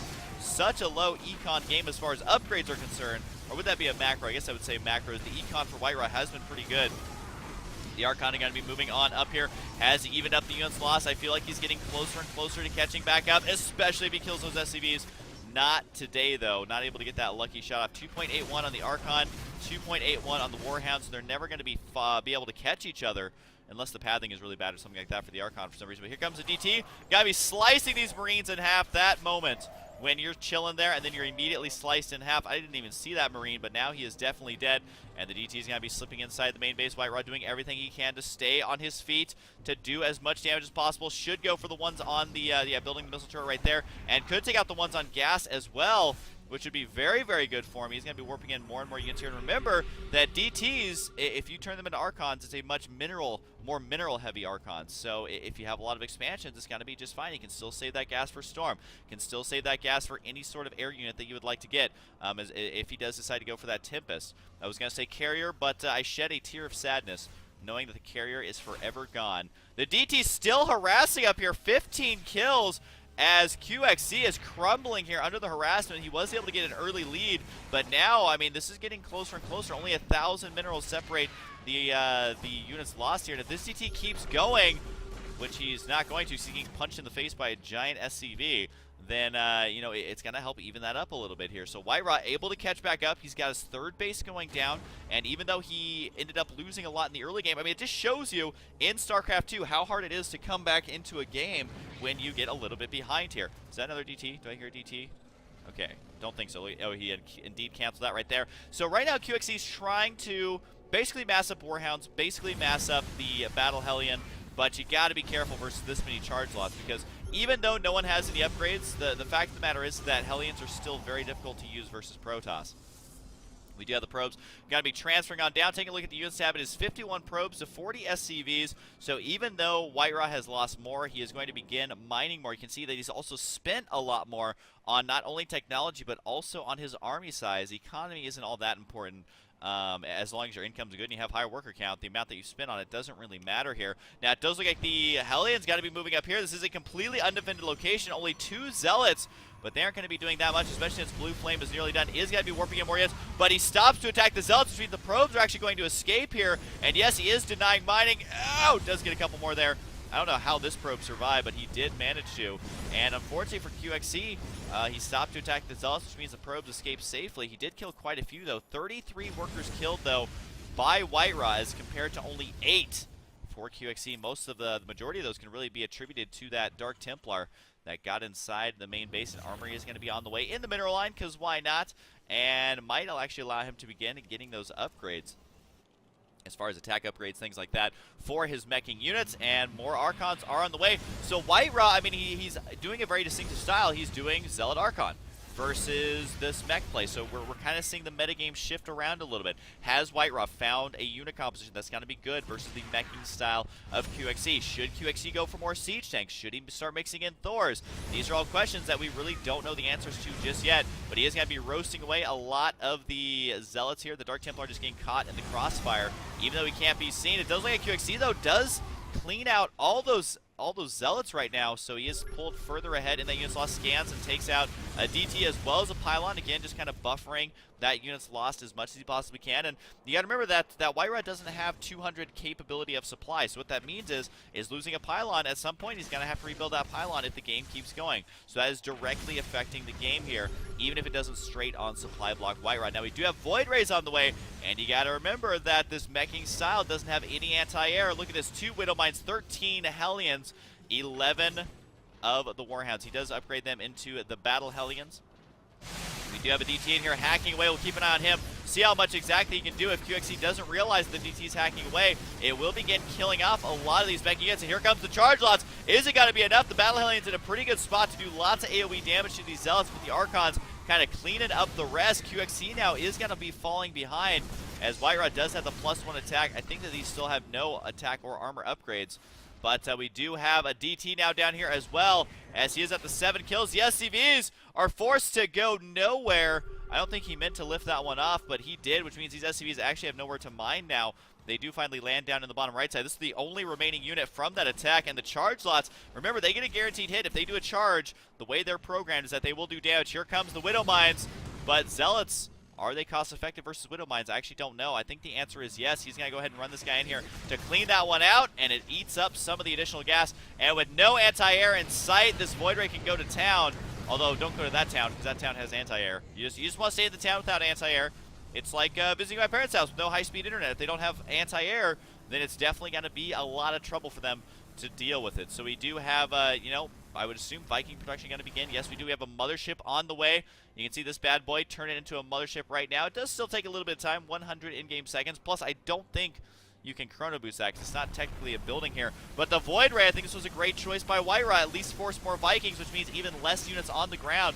Void Ray most likely going to get taken out here, although he is doing quite a bit of damage there. Yep, he is indeed going to fall, but the Zealot Archon making this build very difficult. You do have to remember, though, that QXC has never gotten any sort of upgrades, and that is going to be not good for him here. You can see taking a lot of damage. Yes, he has the armory, but there are no upgrades rolling on out there, as QXC has been losing base after base after base. Now looking at the Warhound. What we've seen so far in this game is that they're very good in the early game, but in the late game, their DPS output is not as good as you might think. Part of the reason being that they're a very large, clunky unit. Imagine that damage output was Marines. If they microed like Marines, it might be a lot easier. I mean, it would be absurdly overpowered, but the fact of the matter is that you can't clump them up as much as you like. What that means is that in those battles, they're very difficult to micro because they're going to be bumping into each other. They're not going to be attacking. Half of them are going to be in the back, just kind of derping around because they're not close enough. But anyways, those like WhiteRa, though, going to continue being in the lead right now. QXC going to definitely be struggling versus this mothership now. He needs to make sure to get out enough Vikings, which he is continuing to produce those Vikings, but I don't know if it's going to be enough to even secure his third base, let alone deny the fourth base of WhiteRa, let alone be able to kill his army in the, well, it's kind of moving into the late game now, as it is about at the 25-minute mark. And no, mid-late game, all that stuff doesn't have specific timing, so it's like, oh, you're in the late game, you are at 26 minutes and 17 seconds. That's not quite how it works. It more depends on the progression of the game. Once the higher tech units start to come out, once you start seeing a lot of expansions, once everyone's kind of settled down just a little bit and fallen back to their macro, excuse me. So I would say we're transitioning into late game now, especially with the mothership out. We do see about a 40 supply lead here for WhiteRa. He's also got the upgrade lead. He's working on 2-1.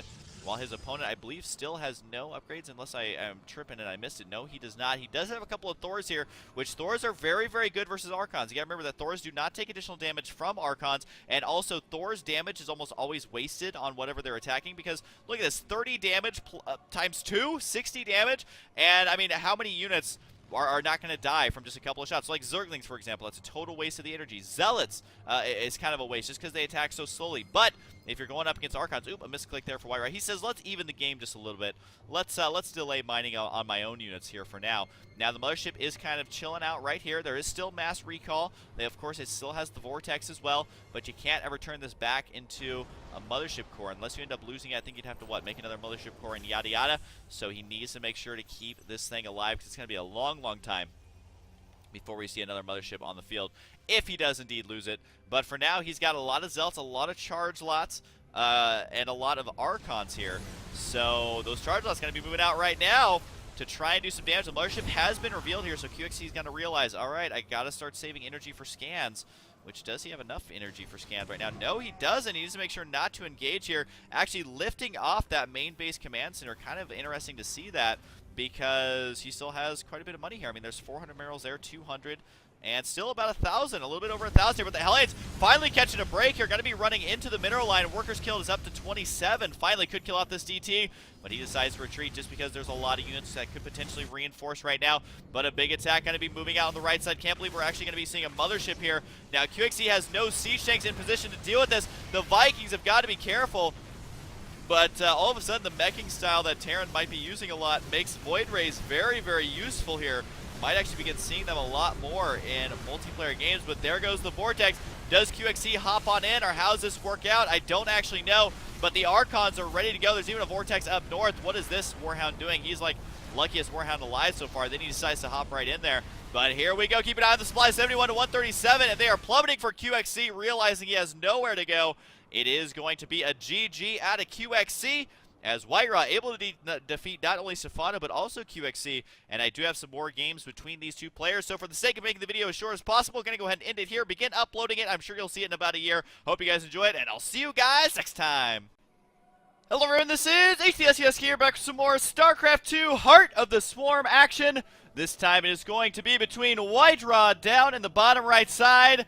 One of the players I've been casting the most in all of StarCraft 2 recently, and in the top left side, another player I've also been casting quite a bit recently. It is going to be Maro, so it is going to be a TVP. I've gotten a lot of requests lately for some TVP in Heart of the Swarm, just because, I mean, you're getting Widow Mines, you're getting the new Mothership core changes, and people are just kind of wondering how exactly that's going to shape up in this game. Now, again, a lot of people have still been commenting, Husky, you always just cast WhiteRa games. What's up with that? I'm going to be honest, not many players are still playing Heart of the Swarm, as they are focused on Wings of Liberty, focused on those major tournaments, focused on trying to win as much money as possible. Imagine that. wanting to be successful in StarCraft, so they're playing the game where all the money is at. So still not that many players actually playing the game. I was thinking of hopping on and playing some games myself just to try and better understand all of the units, all the changes, and how exactly they play a role in StarCraft 2 now. So anyways, still doing my best to gather up as many replays as I can, but there is definitely a replay drought when it comes to Heart of the Swarm. So anyways, Morrow has been playing quite a lot. I still think he is the player who has played the most Heart of the Swarm, which is kind of interesting because these are two players who you haven't really seen have major tournament success in the last year or so, but they are basically the best players in Heart of the Swarm right now. Why is that? Well, they're the only ones who are practicing enough to know how to effectively use the new units. So that's definitely something to keep in mind. The probe going to be harassing this SCV a little bit. Don't think it's going to be able to kill it off right there, although maybe. No, don't think so. That SCV should be able to survive, as probes, I gotta say, they are so stupid when it comes to attacking SCVs that are constructing buildings. They always try to attack the building itself, which is just kind of silly. Obviously, that probe's only going to have one mission. That's going to be to scout and to kill things, if he can, which I guess is 2 missions. But whatever. WhiteRa does have a Cyber Core on the way, and I gotta say, I don't know if I'm biased just because I'm Protoss, but I love the fact that Protoss can use Mothership Core openers now, just because they are fun. I mean, it lets you do a little bit of damage in the early game, which is something that Protoss has almost never had in StarCraft 2. Now, we do see Morrow going to be going for an expand after barracks, but it's not an expand first build, but it's an expand about as quickly as you can while still safely getting out the amount of Marines you're going to need to hold off some sort of Mothership Core. Now, we do see it, the SCV scouting it. We could see a Chrono Boost as well to get that Mothership Core out much more quickly, and we do. So the SCV knows exactly what's up. Keep in mind, when the Mothership Core is building, it puts a giant beam out through the top. This is something that does not happen when probes build. You'll see it once it's done. There it goes right there, and then the beam kind of goes away. It's a lot shorter right here once those probes begin to build. So he knows exactly what's on the way. He knows the Mothership Core is going to be out, and we'll see if WhiteRa decides to put on some early pressure with this. I think that he will. May have to use the Mothership Core to deny this, but honestly, I think what Morrow's doing here is throwing this engineering bay down just to either, I mean, he's either going to be denying an expansion or denying the Mothership Core harass. It looks like this time it is going to be denying the expansion because he skipped Zealot to get out the Mothership Core here. So mission accomplished there, I feel like, for Morrow, as long as he ends up canceling this before it gets destroyed by those probes, which I'm sure he will. But we do have a bunker on the way. Was that killed by a probe? What happened here? Looks like someone lost their life to a scouting worker or something. But the bunker is now going to be up, so that Mothership Core not going to be able to do that much, at least at this location. So WhiteRa's got to be careful because the range on this is only a range of 5. The Marines are going to be able to easily outrange that inside the bunker, easily able to shoot that down. And he could begin harassing some of these buildings. And, I mean, like right now, you see the game getting underway at the 5-minute mark as opposed to much later like we are used to seeing here. And he can begin harassing, delaying buildings, things like that. And the Mothership Core should be able to eventually escape. But either way, it doesn't have that much HP, only 250, considering you're paying 100 minerals and 100 gas. However, it takes no supply, so you know, you can rebuild it right away if you need to. But we do have Energize, Purify, Mass Recall, all things that can be used now that it has enough energy here. WhiteRa's expansion going to be up and running here. This is going to be quite a bit behind Morrow's, though, as Morrow did go for the much more greedy expansion timing. And Morrow, you can see, this is going to be super frustrating to deal with here. And the Mothership Core does shoot very quickly, and a Stalker somehow made it all the way back here, so WhiteRa putting the umph in Protoss rushing. Can he keep the Stalker alive? That's going to be the important unit here, because the Mothership Core can easily fly away. Will be able to kill off a couple of these Marines. I can't believe the Stalker actually got up here. The SCV should be able to clean this off, though, as it only has 3 HP, and down it goes. But the Mothership Core got to be doing lots of damage. Another Marine on the way, showing us that Terran can no longer just sit back and idly not make any attacking units, as they need to defend versus something like this. So WhiteRa is going to put himself in quite the comfortable spot. This is kind of what we saw Warhounds doing in the early stages of the beta, is that the Warhound would put Protoss behind. Now Protoss has a new tool to be able to do that. Definitely able to pay for itself with that. Workers killed 3, units killed overall 8-2. But that does show you, I mean, taking a look at the units lost here, that does show you that you have to be very careful with this Mothership Core, because if he loses this Mothership Core, it's going to add 200 and actually put him behind right there, especially at a time when he has max energy on this Mothership Core. He wants to make it home safely if he can. Will he be able to kill off more SCVs? Looks like yes, does manage to get 2 more. Does not want to lose his Mothership Core, though. It's very low on HP, even lower on shields now. But if he loses this, he loses all the energy with it, and Morrow comes out ahead. Doesn't look like that's going to be the case, so I wouldn't be surprised to see WhiteRa send this back on home right now, as, you know, it's basically done all of the damage that it can, and there's not a whole lot more left to do. Now, he could save it up here for some mass recalling action if he decides to do that, but right now it looks like, nope, he's going to go ahead and decide to take a third base. I don't know if it's a good idea for him to put on too much pressure. One thing he could do is kill these rocks, and then once they collapse, kill them again, so that this location down here cannot be safely blocked off. Might be a good choice since he has the idle stalkers here anyways. The more damage he can do to that, the better. But it looks like he may be gearing up for some sort of an attack. Not quite sure exactly what Morrow has planned in response. We have a forge on the way for WhiteRa. Observer is going to be on the way now. Could use a Warp Prism if he wanted to. Don't know if we're going to see that, though, because we only see 3 barracks right now. But he could try to harass with the sentries, force fields, things like that. And no, the Mothership Core is back up here, and she is pissed. Got to be doing lots of damage to the SCV line here, although it looks like he can almost repair through that damage, and he might lose the Mothership Core if he's not covered. He's got to mass recall that unit by itself back home. At the same time, he is going to be taking out the bunker. Does manage to get it because there's only 1 Marine inside at the cost of a Stalker. That battle is going to even out a little bit. WhiteRa's got to be careful, and I kind of like the idea. If you got a light contain going, might as well kill off these rocks here. That's something that I've just kind of thought about while watching this, is that, you know, everything you can do to make your opponent more vulnerable is definitely going to be worth it, especially since, you know, they could plop siege tanks back here. Siege tanks on the high ground could be difficult to crack. But either way, it looks like Morrow is going to go ahead and secure his own third base. Both these players actually going for a third base. So you can see right there, Morrow going to take down the rocks just to go ahead and protect this location from now from any sort of timing attack, because it basically means that there's only 1 choke point that the Protoss player will be able to attack undetected, and that's just going to be right up this ramp. And we do have Widow Mines now out. It looks like WhiteRa got to go for it. He needs to be careful, though. If these rocks get blasted, it will do damage to his units. Doesn't look like that will be the case. The siege tank, though, very well could get taken down. Keep in mind that Morrow loves to go for mech, and that's what we've seen him do. Lots of Widow Mines there, taking out 2 Stalkers. I never know if those things pay for themselves or not, but either way, able to do those Stalker kills, and should be able to clean out the rest of this. Only has a couple of Hellions remaining, though. Force fields go down. The Mothership Core is back. Might have to mass recall, though, to get out of there. Does almost have full energy once again. Does look like the Orbital Command going to be under fire here. It does look like the Stalker is able to do quite a bit of damage because there's only a couple of Marines, only a couple of Hellions here. This is going to be putting WhiteRa further and further ahead, especially since his own third base is now up and running. There are 4 probes, though, on strike down there who definitely need to get back to work. We'll be able to clean up these units easy for breezy. The Siege Tank, though, has to be very, very careful because, yes, he does a lot of damage output and extra damage versus armored, but at the same time, with the Immortal here, can almost one-shot it with the amount of units he has now. The Siege Tanks, though, should be able to hold their own for quite some time. The Immortal could get surrounded. It is running all the way up the ramp, but not before killing off one of the Siege Tanks there. Does he die? So that's going to end up being worth it, and you can see the amount of damage being dealt. 48 units killed to 20, and 29 workers killed to 0.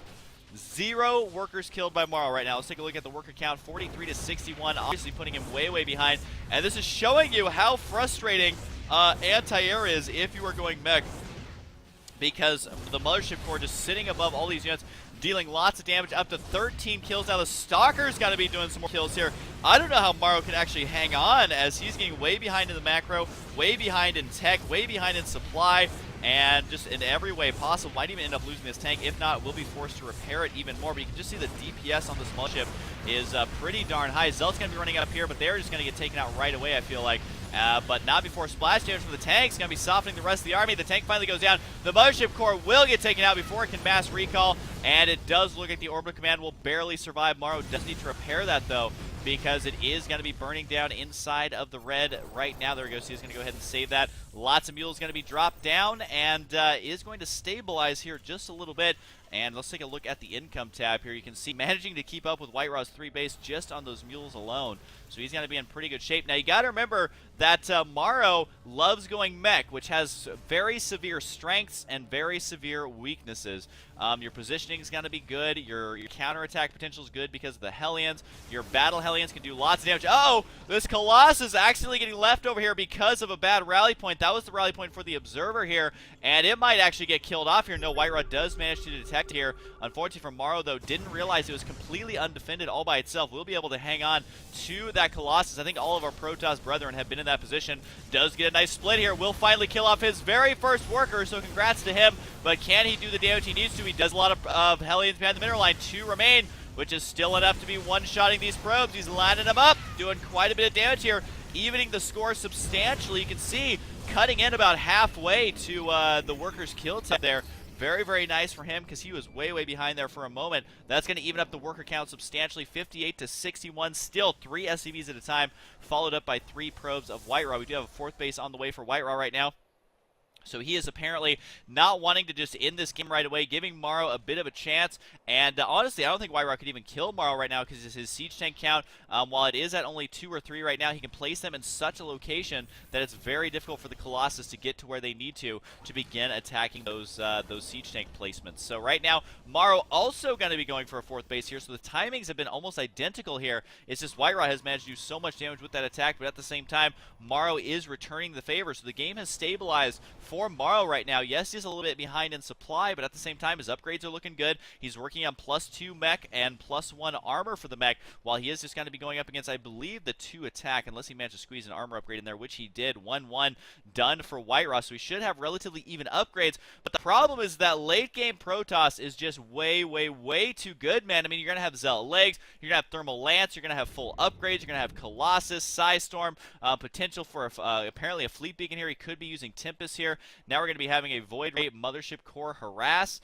Not quite sure exactly if that's going to be useful or not. The Hellions right there trying to find an undefended base are not going to be so lucky, especially when they run to that right side. He does decide to commit those. There is an opening right here and wants to kill at least 3 probes with this to pay for itself. He's going to want to kill 6. But I don't know if he's going to be able to get that many, although he is doing some pretty good micro here to keep them alive as long as possible. And he goes for 1 more probe kill, might get another, and nope, that's going to be it. That's all she wrote. Oh my god, this Hellion is still alive. Does finally get taken out there. The Mothership finding a spot to harass this mineral line. There is no anti-air here. How many kills is it up to? It is up to 3 kills now. Keep in mind that this is the new Mothership Core. Up to 5 kills. Where are the Vikings going? I feel like they got the wrong coordinates, man. There they go. Finally going to be chasing down this Mothership Core, and if he waits to attack it, could prevent it from mass recalling, and does manage to kill it off quickly enough. As that one explodes. You gotta remember, Mothership Cores are not a free unit, man. They do take 100 minerals and 100 gas. That is quite a lot. I do like the Widow Mines, though, by Morrow. Helps soften up that initial Zealot push to try and deal with these siege tank lines. So very, very nice play by him, but he's got to play it very timid, very passive, and make sure that his positioning is very, very good, which is going to be tough versus the Stalkers, especially now that they have Blink, or at least they will here relatively soon. That tank gets taken out. Is able to do a little bit of preliminary damage. But either way, Morrow now beginning to drop all of his mules at his 4th base, which is a great choice because 4th bases tend to be a lot harder to defend than, say, your main base or natural. So that is going to be a smart choice. Takes out the pylon here. That means no more reinforcements, which means WhiteRa is going to be forced to back out here. He is ahead in supply, but at the same time has got to be very, very careful because the Viking count's got to be high. That's why he's starting to mix in some Void Rays to absorb some of that damage to protect those Colossus as long as possible. I believe that Vikings will auto-attack the Void Rays before the Colossus. So having them there, even if they don't do that much damage, it still ends up being worth it. We do have 4 kills on both these Hellions, so 8 kills in all, plus he's killing off more and more probes. You're doing everything he can to stay in this game. He's actually killed more workers now than WhiteRa has. You can see just how good Hellion harasses versus Protoss, because it's very difficult to get the army in position in time, because even if you do a warp in to defend that location, the Hellions can still one-shot your workers. So what good is that going to be? It does look like the Hellion's finally going to get cleaned up here. But the medevac skedaddles on out. No, this Hellion's still alive, still harassing. 8 kills right now, and in a pretty good spot to get even more. 10 kills now, the +2. Got to be helping out, but at the same time, it's still going to, I believe, be the same amount of shots here to kill off workers. Going for the ones in the gas, and there he does get it. So this Hellion's still alive. I would say so far this is the hero unit of the game, up to 17 kills. And we'll just keep an eye on him, see if he manages to get any more kills at this point of the game. But it does look like some of these units are going to get cleaned up here, and for right now, Morrow is ahead in supply, but he can't really use his Vikings. Looks like that Hellion finally got taken out, but he's definitely the MVP so far. Siege tanks on the high ground, going to be lots of damage on these Colossus. The Vikings going to clean that out, and this is exactly what I'm talking about, is WhiteRa needs a way to deal with these Vikings, whether it's Archons, whether it's Storm. Doesn't really matter, but he needs to figure it out and figure it out fast, because he is losing Colossus left and right. And with the Mothership, not a core, but a full-on Mothership on the way, he's going to need to protect that very, very valuable unit. So we'll see if he manages to do just that, but the Zealot's going to be running up here right now. The Stalker count pretty low, the Colossus count even lower, down to a single Colossus right there. That was not a favorable engagement at all for WhiteRa. Actually, that was a complete disaster And as I was mentioning, very, very heavy advantages of going mech. If you get good upgrades and good positioning, then you're in a great spot, but it's the moving out and sealing the deal that's got to be tough, which is exactly what Morrow is going to attempt to do right now. No more counterattacks, at least from that pylon. There's going to be another pylon up on the left side. Still one up at the north. Could warp in. Charge loss to begin running into those expansions. Right now, it looks like it is going to be Stalkers, though. And the problem is that Morrow, it's like, yes, he was able to get a supply lead. Yes, he was able to get way ahead. But mech is still not that great versus air units. And now that we have a fleet beacon, who knows what's going to be coming out of that Stargate. It could be Tempest, could be carriers. And, of course, there's a couple upgrades at the fleet beacon as well, making those carriers even better. But now mixing in ghosts, I do love this. It's something that we've seen Morrow start to do more, where it's pure mech, but just mixing in ghosts here and there for the EMP, and that's really their only purpose. And there's the mothership. Could use a scan right now. Are there enough siege tanks here? They do have 3 attack, 2 armor. He is behind the 3-3, though, of WhiteRa. There's the blink forward, trying to snipe the ghosts. Notice how important it is that he kills those ghosts. We do have a minor counterattack over here, although these Stalkers doing surprising amounts of damage. 5 kills, 4 kills, and 3 kills. So that's going to be denying the expansion very, very heavily. And this is another weakness of mech, is that you have to leave siege tanks at every part of your base. And the second you move out, Protoss is going to punish you. The workers killed, though, almost identical here. So this is a relatively close game. WhiteRa ended up losing a lot more, but at the same time is able to retain his bases easier, at least for now. There's a scan, though. Enough Hellions actually chase down these units, and it would be very, very awesome for him if he can kill these off. He needs to be careful of a Vortex, though, because he knows there is enough energy now for a Vortex. And if that goes down, the splash damage of the Colossus could clean those out quite easily. So we are just going to have to wait and see. The Stalkers right now going to attempt to do some damage. I love this pylon placement here. Can warp in on the low ground and does decide to blink down here. Not sure if this was a great idea, though, because the Hellions here, while they don't do that much damage, there's a lot of tanks, so it doesn't actually manage. Plus, they did absorb a lot of that damage here. So he is going to be in an okay spot right now and is way ahead in supply. Now, the problem is how do you actually end the game? How do you kill a Protoss player right now? It's got to be tough because, again, the anti-air situation has got to be remedied. There's really no anti-air solution for a meching Terran. I mean, yes, you can get Vikings, I know, but versus late game Protoss, they can deal with those Vikings quite easily. He is, however, working on ship weapons level 1, gonna continue to harass right here, doing lots of damage to the economy of WhiteRa, and he himself is expanding, so he's clawing his way into this game, and the reason I say it like that is because mech is honestly so difficult to pull off. I've seen him play versus so many Protoss, and had a hell of a time in dealing with it. But you got to remember that at the early stage of this game, we thought Morrow was out. Now we're kind of thinking that maybe WhiteRa's going to be out because he's down by about 70 supply, and with 2 planetaries on the way on the left side, good luck ever breaking that, especially with so many Vikings on the field. 9 kills on this Hellion here should eventually get cleaned up, and there is a counterattack on this left side. Does find the mules dropping down right away. Siege tanks almost in range to defend them, but it does look like just enough to 3-shot these mules, and the siege tanks may not be in time. Nope, they're not. Both those Stalkers are going to survive, and they will be able to retreat on out of there. Now, we do see that WhiteRa trying to expand again up at this location. I mean, he didn't lose the Nexus, but he lost all the workers. He's going to be sending those over there. And here's the High Templar. I think this is something that we've all been waiting for. They do not have Storm, but they very well could easily be turned into Archons, which are a great unit for splash damage on Vikings, which Protoss doesn't have the best anti-air either. Oh my god, the SCV Massacre. If you're wondering why he's doing this, it's simply to free up supply. He has so many bases now, so many mules, that he does not need that many right now. And what he really needs is a maxed out army. I am kind of surprised to see no Thors here, because Thors are going to be very, very good versus the Archon, because you got to remember that Thors, they do a lot of upfront damage. That's damage that's wasted on things like Zerglings, almost even wasted on Zealots. So getting it for the Archon, though, is going to be well worth it. But at the same time, you got to watch out for the Tempest, because it does additional damage versus Massive, which is one of their recent changes. So I think it does like 50 damage versus Massive. They wanted to try and give it a good roll, a valid roll. I don't think planetaries count as Massive, although they probably should.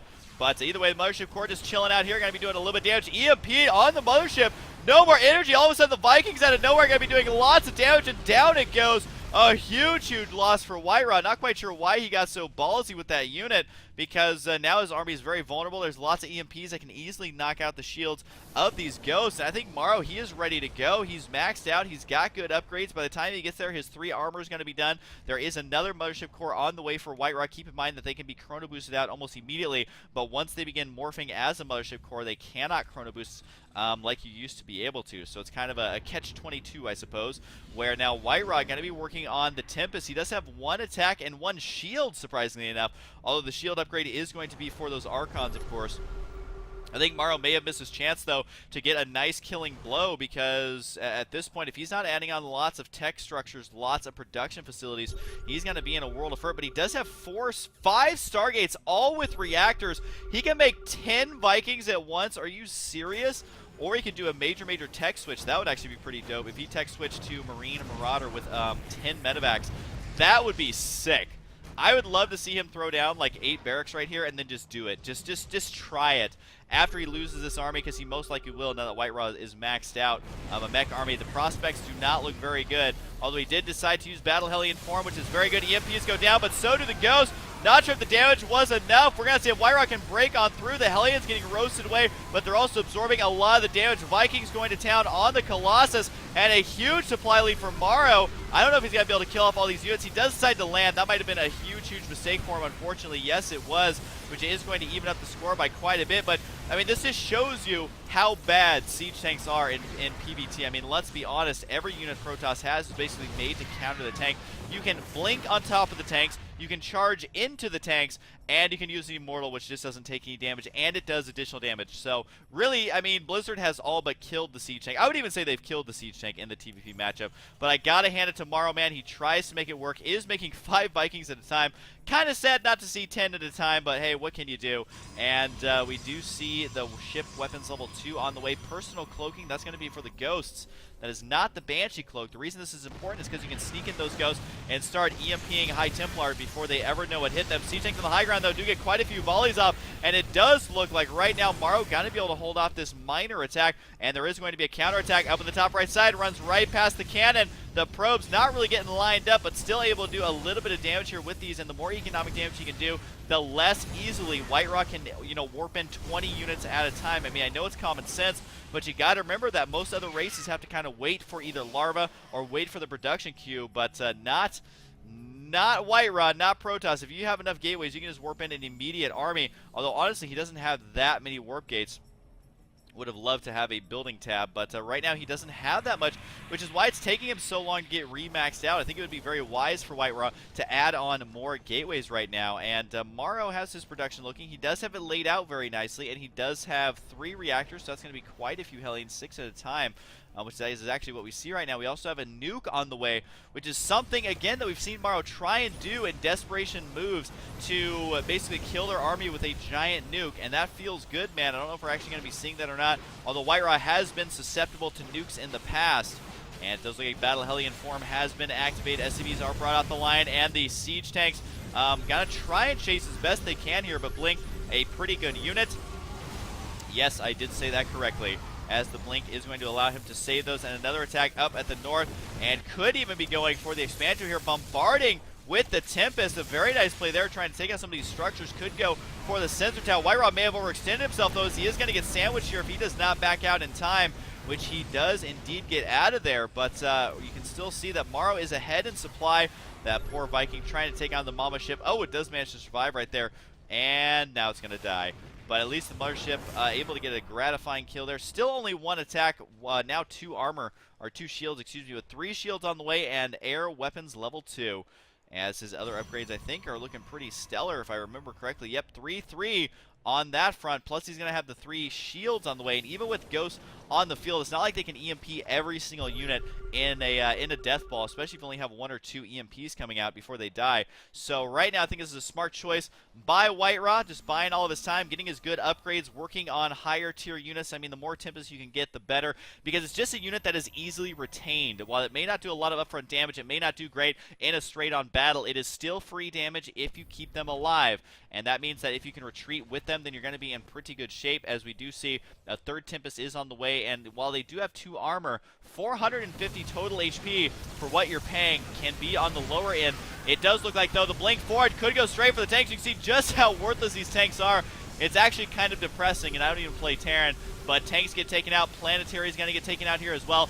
WhiteRa showing us, oh, but the flank attack gonna take out all the Tempest here, and this is so many units from Morrow. I didn't realize he had this much stuff. He is still way, way ahead in supply.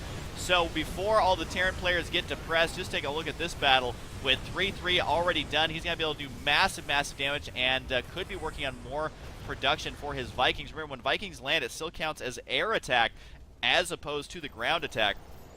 So that's something he is going to have to watch out for, is if he falls behind in upgrades in that regard, then all of a sudden these Vikings unable to really hold their own. Now you got to remember that Vikings are good versus Zealots, but Battle Hellions are much, much better. You can see a normal Hellion does have 90 HP, and if we take a look at the Battle Hellion right here, they do have 135. No armor, though, on the Battle Hellion, interestingly enough, as we do have the SCVs got to be transferring on through to, this is the 1, 2, 3, 4, 5, 6th base? Something like that. This game's been going on for 36 minutes. The map could actually get mined out, as every expansion now has been claimed by either red or blue. The north or the south, I guess it's east or west at this point, cleaning out a couple more Hellions, although honestly both these players have the income, they have the economy to be able to replace some of these harassment units. But you can see 47 workers to 79. Morrow probably wishing he hadn't killed off those workers just yet, because now he is going to fall behind, I believe he's going to fall behind, although mules are pretty good. Looks like some of them just died, though. But either way, with the amount of mules he's using, he is in pretty good shape. There it is right there. The mule farm going to be able to keep him toe-to-toe with that income, allows him to get more army supply. So I would assume he has a much bigger army supply. Yep, 142 to 105.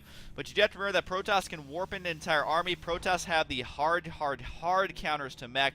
And so we will see exactly how this pans out moving forward here. But we do see Morrow just kind of hanging out here, waiting for something exciting to happen. One Zealot gets taken out. But other than that, both these players have played a little bit more stagnantly.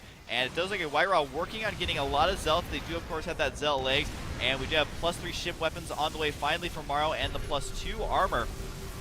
But the expansions, I mean, they just die so quickly to fully upgraded units. Siege tanks, not very good for being in a strong position versus the amount of Zealots we're seeing. There's one Storm right there, a pretty good split to dodge it, but there's really no way for him to deal with the High Templar before they manage to throw down those Storms. It's all going to come down to the dodging, but Tempests are not free, they are not cheap, and that's how he's managing to stay in the lead here. Even though WhiteRa has a lot of money to burn, he doesn't have that much gas.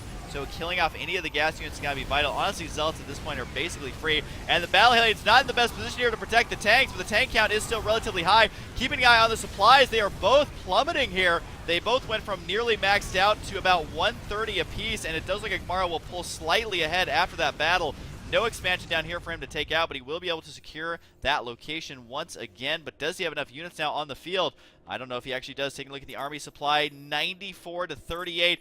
Honestly, this is just kind of showing you how bad mech can be versus Protoss. I mean, no one really looks at mech and is like, yeah, that's a really good, strong build. You should go more mech. I think mixing in Thors is going to help out. Mixing in nukes is going to help out as well. But at the same time, I mean, how do you deal with this fully upgraded gateway army? You'll see most Terran players kind of crumble in the late game versus Protoss, just because, again, Protoss has the most tier 3 options by far in the game. There's no denying it. And mix that with Storm, Colossus, and you are pretty much good to go. So I would predict that WhiteRa definitely has this game, as long as he doesn't completely mess up. As long as he doesn't allow his army to be roasted away by these Battle Hellions, because he can warp in more units. I don't know if he's added on any more gateways just yet. I feel like he hasn't added on as much as he could. Looks like he's starting to mix in some production facilities, but even this is not that many. So unfortunately for WhiteRa, if he loses his army, he cannot replenish it quickly enough, because look at how much money he has. He could add on like 10 more gateways and just warp in Zealots all day, which is going to be good versus, you know, trying to get the surrounds and all that. But Morrow, he has basically no anti-air. 4 Vikings right now. He does have 1 Widow Mine somewhere. But with the Ghost right here, the nuke is now done. And where's that scan at? Does he decide to go for any sort of nuke anywhere? I heard it go off. For some reason, the game doesn't tell me that there's nukes going out, but I definitely heard it. There it is right up there. There's 2 nukes, actually. There's one right here. Where are the other nukes? Where are the other nukes? I'm actually not sure. He does have 1 Ghost over here, though, and it does land. Only kills a couple of probes. Not quite sure where the other nuke ended up. This Tempest, though, is having a lot of fun here. And we do have one nuke on the way. Was it 2 nukes? It said it was 2 nukes, but maybe it was only that one. The Tempest finally got to get taken out here, it looks like, by the Vikings, unless he decides to retreat it right there. But this Ghost just going to hang out. He did get 10 kills overall so far, so that's not bad at all. Not sure if that paid for the nuke just yet or not, but oh! The Tempest managing to escape with 13 HP. The Mothership is once again saving the day. Excuse me. We do have double sensor tower down here. Not quite sure what the point of that one was, but he's sensing like crazy. His sensor towers are tingling. He'll know anytime that a unit tries to go over there, and he can also see that these units are indeed moving around, and knows that there is something sneaky going on. Not so sneaky, though, as he is now forced to retreat. There's the scan. He's trying to find exactly where everything's at, exactly what his opponent has, and maybe potentially where he can nuke. Now, we do have a Special Tactics Warp Prism on the way, so I don't know if we're actually going to be seeing that utilized that much. Might just use it to warping units on the front battlegrounds, but we do see the High Templar getting taken out. That's a big victory here for Morrow. He's trying to get to a good angle to engage. He had it, and is going to kill off quite a few units there. Even though WhiteRa is still ahead in the overall supply, he is behind in the units lost. Spinning tab, though, hugely going to be favoring WhiteRa when it comes to his army. So a nice little play for him there. And we do have more Widow Mines on the field here. And ouch! That didn't feel good. Tempest able to take that one out. He could scan here or take out the last. Tempest manages to get the Mothership there. I thought for sure he wasn't going to be able to. So these units all of a sudden have to retreat because, you know, those Battle Hellions will go toe-to-toe with those Zealots all day long. And I think the Vikings might be fully upgraded now. Oh, they're at 3 attack, 2 armor. But regardless, these Vikings more upgrade than I'm used to saying. It does look like the Battle Hellions will be able to clean up a lot of these Zealots. Keep an eye on the supply, though. Can he actually do it? Big storms thrown out. And it's hard to believe this game's been going for 44 minutes, but Zealots still very, very good versus Mech. The Ghost's going to be able to rake in a lot of DPS on those Zealots. But unfortunately, Battle Hellions, while they may have more HP, still not the greatest versus a Protoss 3 or Protoss Tier 3 Death Ball, and I think that WhiteRa may eventually have this here, but I gotta hand it to Morrow. He fought very valiantly. If only he had a way to dump all of his gas, he might be in a pretty good spot, but I mean, he's behind by about 60 supply at this point, even more so. So, I mean, really, what can he do? I don't think he has any nukes or anything like that. Where's the Ghost? There's the Ghost Academy. He does actually have a nuke there. I don't know if he's going to be able to use it or not, but I don't think he's going to be able to land it even if he does launch it. And honestly, using that nuke is going to be the only way to get him back in this game. The Planetary is going to be defending this location and actually manages to clean out those units, but WhiteRa is pushed into the heart of the city of Morrow, and it does look like he's going to do quite a bit of damage. This random Planetary down here, though, will actually be able to do quite a bit of damage before itself gets taken out. Yep, cleans up both those Zealots. Nice play there. Taking a look at the units lost, though, it has evened up substantially, and that's bad news for Morrow because he was already behind. The only thing he was ahead in was that units lost tab. But right now it is looking pretty good for WhiteRa as he is about 60-50 supply ahead right now. And I can't imagine Morrow being able to do too much about this, especially with all of his production capabilities getting taken out. I mean, if you're not making a bunch of Vikings, then you are going to be in a lot of trouble. And that's exactly what is happening to poor little Morrow right now. But I got to hand to him for trying to go mech so consistently, trying to make that work. Because honestly, you know, people can sit back and give him a hard time, but if he finds a way to make it work, then more power to him, because that just means more interesting builds out of Terran instead of Marine Marauder all day long. All day, every day. But WhiteRa able to reinforce this just enough to continue killing out the reinforcements. Looks like the Tempest very well could go down. We do have 2 attack, 3 shields on that thing. But overall, he just doesn't have any way of dealing with these ground units. He does have more siege tanks, more Hellions on the way, but his income has just been stifled substantially. Do we still have a nuke here? Yes, we do. This Ghost could try and nuke something, but with 31 SCVs and 75 workers here for WhiteRa, if WhiteRa transfers those to somewhere else, he's going to be able to mine. Although this map is, I just realized this map is actually mined out. There is the one base over here, which might be enough to put WhiteRa over the edge. But if Morrow does not use these units wisely, he can't mine anywhere. He's got 1 mineral patch here with 125 resources on it. But other than that, this map is mined out. Now, you do not see that very often, especially on a larger map with 1, 2, 3, 4, 5, 6. So I think it's like 12 bases overall, if I'm doing my math correctly, although you should never do math during a live event. That's just a fact. But WhiteRa may just sit back, get out, get as max as he can, and then wait for this money to run out. And that's actually, I think, the smart choice here because his opponent does not have any money. Morrow's income is at 0 right there. Zero as well was as plain as day. I'm not sure if he managed, where exactly did he mine those from? I don't even know. But it's definitely going to be plummeting here relatively soon. And while he does have a lot of gas income, what can you really use that for? It might actually be a better idea to bring the SCVs to repair the tanks, defend the tanks, because at this point, Morrow has nothing left. And every second that goes by, WhiteRa is just going to be getting further and further ahead because facts are facts. He's going to be mining right now. And basically, it's going to come down to one big death ball versus the siege tank line. Can Morrow get into the position that he will need to clean out some of those units? Every single unit that Morrow can kill is going to be hugely beneficial. SCV is not very good, though, versus Archons. This might be the very last battle. It looks like WhiteRa is going to come out ahead, but at the same time, all the Colossus are going to fall here, and the supplies have absolutely plummeted. But at the same time, a lot of that is in workers. So let's take a look at the army supply, 29 to 68. So yes, it is going to be favoring him, but the siege tank up here could do some damage. No, they're going to clean that out almost immediately. And I think these last few handfuls of units are actually going to be winning it for WhiteRa here, as the Vikings do get taken out. A Blink Forward should be able to clean those off. And indeed, not a whole lot left for Morrow. Morrow fighting to the very last man. There's the GG. I think he actually didn't have anything left. He has one Hellion and one Widow Mine. I don't even know where those units are at this point, but there's the Widow Mine right there, somehow not activating on these units. What is going on with this? I actually have no idea. But, wow. What an awesome game. Units lost. Look at this, 72,000 to 65,000. That is a lot. Spending is 68,000 in army, 56,000 in army for Morrow. And really all it came down to is a couple of stalkers and a couple of immortals just kind of hanging out over here. And if he was able to win one more engagement, he would have easily won this game.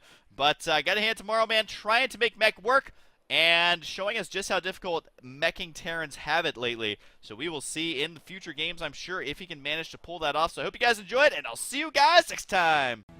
Hello everyone, this is HuskyStarcraft here, back with some more StarCraft 2 Heart of the Swarm action, and pretty darn soon. I won't even need to say Heart of the Swarm because the expansion is coming out in like less than a month, I think. It is so dangerously close to coming out. Also, the beta is going to be going down in about a week. It's going to be coming down on the 1st. Which means I gotta cast and play a lot of StarCraft to get as much content as I can for you guys, because 2 weeks without StarCraft, I don't know if I can handle that. But either way, Wings of Liberty is going to be a thing of the past, as Heart of the Swarm going to be out super soon. But let's go ahead and introduce our players. Up at the top right side, it is going to be our Korean Zerg. If you guys know how to translate that, please let me know. They always have numbers at the end of their name too, which is pretty darn interesting. And on the top left side is indeed going to be Mr. WhiteRa as our Protoss player. So it is going to be a PvZ. I should bring up the name slates over here to make it a little bit more apparent as to who is in this game. The map is Star Station, which is still one of the worst named maps in the world. But either way, I would prefer if this map actually just had cross spawns. It does get a little awkward when you are spawning on the same side as your opponent, but Blizzard maps tend not to have forced cross spawns, although they're actually starting, this will be my topic to talk about a little bit, is Blizzard is actually starting to realize that, hey, maybe they themselves don't make the best decisions, and the pro gamers and map makers probably do. So what they've started to do in Blizzard official maps is start putting these unbuildable plates right here, which this was done by map makers, not originally by Blizzard. They started to make some of their maps much larger, which was done not by Blizzard but by map makers, and they're starting to do really just lots of things that people have wanted, like forcing cross spawns on certain maps and all the other stuff that I listed before. So good job, Blizzard. Actually listening, actually adapting, and actually doing everything they can to make StarCraft the best esport it can be. Now, we do have a Forge Expand here for Mr. WhiteRa, which I'm actually not too familiar with how this plays out in Heart of the Swarm. How did that drone actually get that hatchery? Not quite sure how he managed to do that, as WhiteRa was being a total turd, but does manage to go ahead and get the hatchery down. Spawning pool is now done. Should be seeing a queen or, well, no metabolic boost yet because he doesn't have the gas on the way just yet, so he's going to be going more of a macro build. And where's that queen at? Should be coming up right now. There it is. Should have an overlord on the way. Yes, he does. So turns out this Zerg player knows how to play Zerg, as he is doing the opener correctly. WhiteRa going to be walling in here quite easily with the gateway and the pylon at the ramp, which I'm actually kind of curious to see how this wall-in ends up working for him. I would have thought that the Cyber Core would have been here with another pylon back here, but decides to go ahead and do it this way. I believe that that is just one hex right there. Zealot should be able to hold that off. It does look like so after that probe passes through. But we do have cannon on the way to be able to defend versus the complete lack of Zerglings that we're seeing from our Zerg player. Which I honestly got to say, if your opponent is going for a forward fast expand, you can easily expand multiple times. Look at this, a third base going to be going down right around the 4-minute mark, and you can safely, very, very safely do this versus a Protoss player who's going for a forward fast expand. The only thing you have to watch out for is if the, got a couple lings in here actually going to be scouting around. You got to watch out for this as Protoss. But as Zerg, you got to make sure that there's no hidden pylon at the third base, because if the Protoss player decides to deny your third base, sometimes even your natural, while they're forward fast expanding, they can do so quite easily by hiding those pylons. And remember that a hatchery that is building has very little to no vision. They can only see this far, and that's exactly actually why he's sending these Zerglings over here. Wants to make sure there's no cannons being thrown down. He knows that the threat of a cannon rush is a pretty probable one. Now, unfortunately on this map as Protoss, if you tried to cannon rush this base, you know, you'd be putting them behind the mineral line. Guess what? Queens on the high ground can deal with it quite easily. Roaches as well, so you might not even be able to kill off that that hatchery there. So again, build order is heavily dependent on how exactly the map is laid out, so that cannon rush not going to be that viable on this map, which is I think why WhiteRa decided not to do it, and now has his expansion up and sort of running, as he got a couple of probes mining down there. And we do have the Lings still going to be kept alive here. Now remember, the Zerglings killing off probes, while it would be nice, that is not really their goal at this stage of the game. Their goal is to stay alive as long as possible, because, you know, within the next 20 to 30 seconds, WhiteRa will already have wanted his tech to be thrown out and basically laid down. Now right now there is going to be a Stargate. I have a feeling this Stargate is going to be canceled. I think this is just to throw the Zerg player off, although it may be a little bit too predictable. You can see our Zerg player did actually click on that. And does WhiteRa have a Stalker on the way? So maybe he's actually going to leave this Stargate alive. I'm actually not sure what WhiteRa's doing here. Usually what I would have done is try to get out a Stalker to kill off the Lings, then throw down the tech. There's the cancel there, which was pretty predictable. The thing that's not predictable, though, is the fact that these Zerglings are still alive and that they're able to kill a probe right there. And both Zerglings kind of low on HP. The Zealot going to be hustling around to try and deal with this. There's the Stalker to be able to clean this out. So, yep, he canceled the tech, and that Zergling is not going to spot it. I believe so. Oh my god, these Zerglings, man. Oh, so close there to being able to spot if the Stargate was still alive or not. We do have the Evo Chamber on the way, so WhiteRa may have actually fooled his opponent into thinking that he is going to be going air, which, you know, as Protoss, that's something you can do. You can tech switch it up like that quite easily. Evo Chamber on the way, but even with the Evo Chamber, I don't know if our Zerg player is going to be falling for this. We'll see based on how many Spore Crawlers he actually drops, if any, as Evo Chamber is now done. We do have a Roach Warren going to be on the way, and it does look like our Zerg player actually going to be relying on his anti-air being primarily Queens, which I can't say that I blame him. This is actually a great choice here. This is going to be kind of a nice balance, where getting this many Queens is a little bit of a risk because you might not have enough anti-air to deal with like a lot of Void Rays or Oracles or something like that. But if your opponent does not go mass air right away, then the Queens are going to be huge, because they're going to be able to creep spread, they're going to be able to transfuse, and especially on this map, there's really only one path to your opponent's base that is easy to take. What that means is that the creep spread just moving straight to the left is super easy to manage and can get at your opponent's base by around the 13 or 14 minute mark. So we'll see if he decides to do that, or if he's going to hang on to that energy for later transfuses. Minor skirmish going to be going back and forth here in the center of the map, and WhiteRa going to be going for a third base as well. So it looks like it is going to be quite the macro play here, although we do have some roaches on the way for our Zerg player. He might actually be relatively aggressive right now with this, but I think it's only 4 roaches in all so far. Now 8 on the way with some Zerglings mixed in. Still backing it up with additional drones. I don't think this is an all-in by any means. The Mothership Core is going to spot this. The Stalker going to spot it as well. This has been like super spotted by WhiteRa, so he knows exactly what's going to be headed his way. At least in the Zergling count. Zergling speed is about to be done though, and I don't know if WhiteRa is prepared to deal with those Zerglings running into the expansion. Looks like the Overseer going to be scouting out exactly what's going on as well. The Link right there trying to engage, not able to get a victory there on either of those units, and I gotta say our Zerg player is throwing away a couple Lings here and there, but it is all for the name of scouting and all for the name of map control. So he is able to go ahead and grab that watchtower, and oh, the Mothership Core though.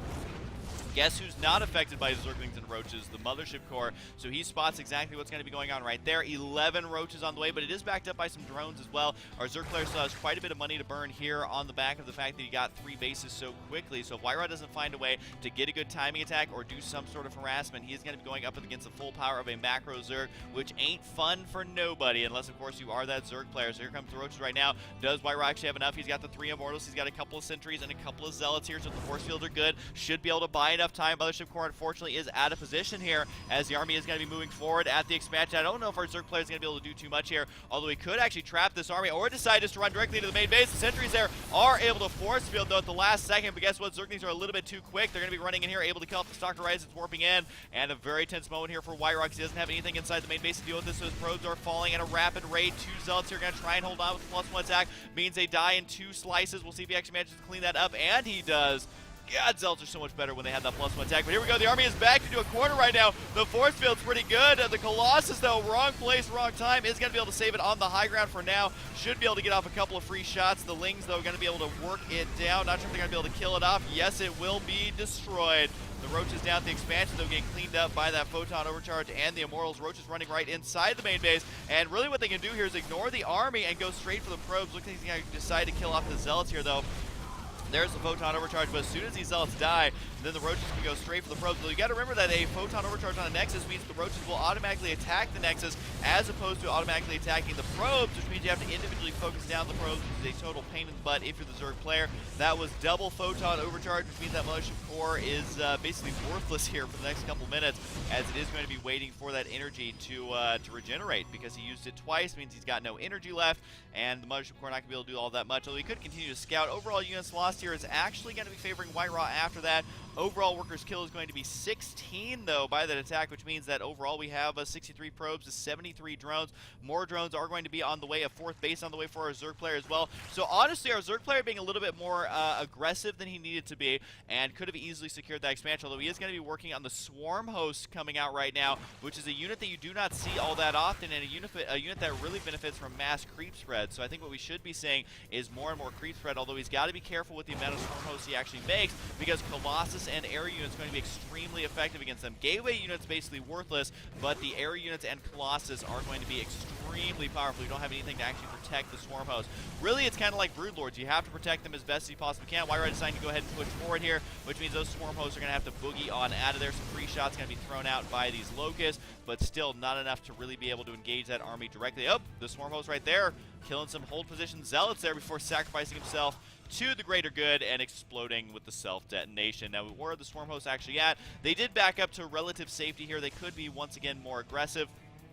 But I really think that our Zerg player needs to get that creep spread going. That's going to greatly benefit the fact that he has so many Swarm Hosts. Zerglings over here trying to counterattack. Guess what? WhiteRa is ready and in position to defend that. Going to be easy for Breezy dealing with that counterattack, and until our Zerg player gets something other than Swarm Hosts, he's not going to be able to do that much damage versus this 4th base of WhiteRa. Because you got to remember, Swarm Hosts are really good in close quarters, and they can even send their units relatively far, but there's no way you're going to make it to this base while keeping your Swarm Hosts on creep for now. So that's why we need to be seeing the creep spread continuing forth, just because it is so powerful with those Swarm Hosts. You can plant the Swarm Hosts right at the edge of the creep, send the Locusts a relatively far distance, and WhiteRa right here needs to make sure not to take too much damage from these, and doesn't really end up losing all that much there. But still, as Protoss, it's very frustrating to see your army get whittled down by basically free units.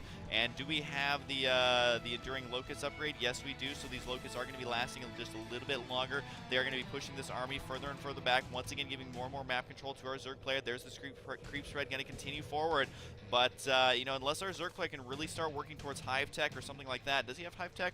Nope, he's currently sitting on Lair Tech. We'll probably go for Hive Tech actually here pretty darn soon, just because he's got a lot of money to burn and some pretty good macro on the back of this. Although he could just be aggressive right now. He does have the Corruptors to defend, which means no air unit's going to be good versus that, and no Colossus as well. So actually, Corruptor Swarm Host seems, I mean, doing it on paper, it sounds like a good idea. We'll see if in execution it actually ends up working out. There's the Swarm Host right there, going to be sending those Locusts extremely far, going to be covering themselves while they move forward, rallying up here to the main base. It looks like the Zell right there, he had one job, which is to hold the line, and unfortunately for him, that did not happen. The Roaches right here are going to be reinforcing the Locusts. Really, the Locusts, though, are the ones who need to be dealing damage. Actually taking out an Archon there, I believe that's what that was anyways, and it's going to take out those Sentries as well. Remember, Sentries have the least amount of range of any of the range units for Protoss, and it does look like right now a lot of Zerglings going to be getting in this mineral line. Even one Zergling right there going to be completely destroying them. The Corruptor's going to be flying forward. I don't know how WhiteRa can actually do this. It looks like he did manage to kill off a lot of those units, but having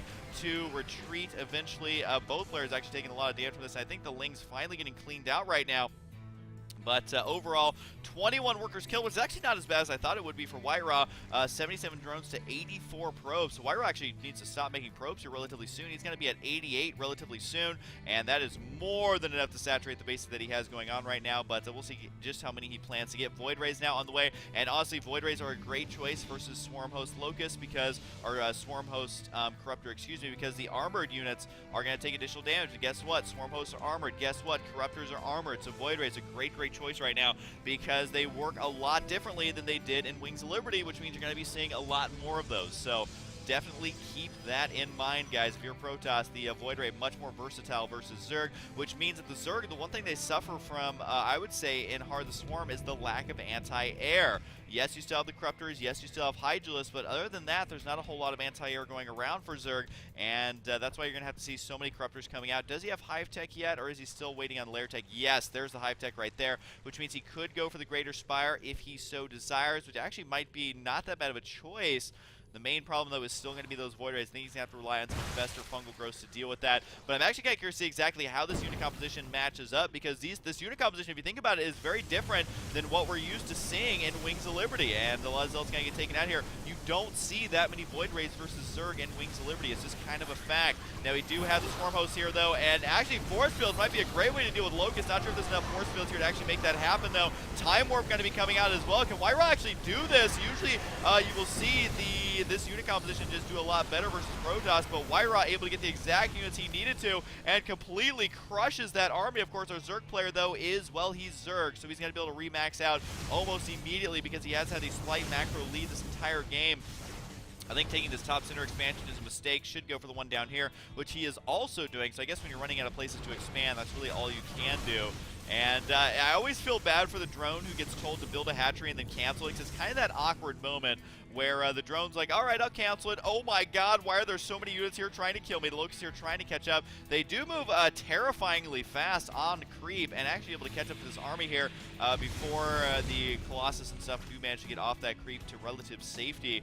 But with so many Locusts and so many Swarm Hosts, this could still be an uphill battle for WhiteRa. He's going to have to really micro. He has to play a very patient game. He has to play a very smart game, and he has to really think about his unit composition. I think right now, going for the Void Ray Colossus Stalker unit composition is going to be what it works out best for him. One Archon is nice, but, you know, when it's all said and done, the Locust can just eat that Archon immediately because the range on the Archon is even less than the Sentry, I think. So either way, look like the Army's going to get up here, taking out a Sentry or two. And again, these are free unit kills and almost killing Archons there. I mean, that's 300 gas per Archon and 100 minerals as well. But it does look like right now the Locust's going to be moving forward. And again, taking out lots and lots of damage being dealt out here to WhiteRa's army. Got to be careful with these Corruptors, though. You do not want to clump them up like that at all, as the Archon's going to get some free shots off there. Is going to decide to turn around and do as much damage as you can, because you got to remember that the Locusts are right here. The Swarm Hosts are right underneath. Is going to eventually unfurrow those, but I don't think the Corruptors did the massive amount of damage they needed to.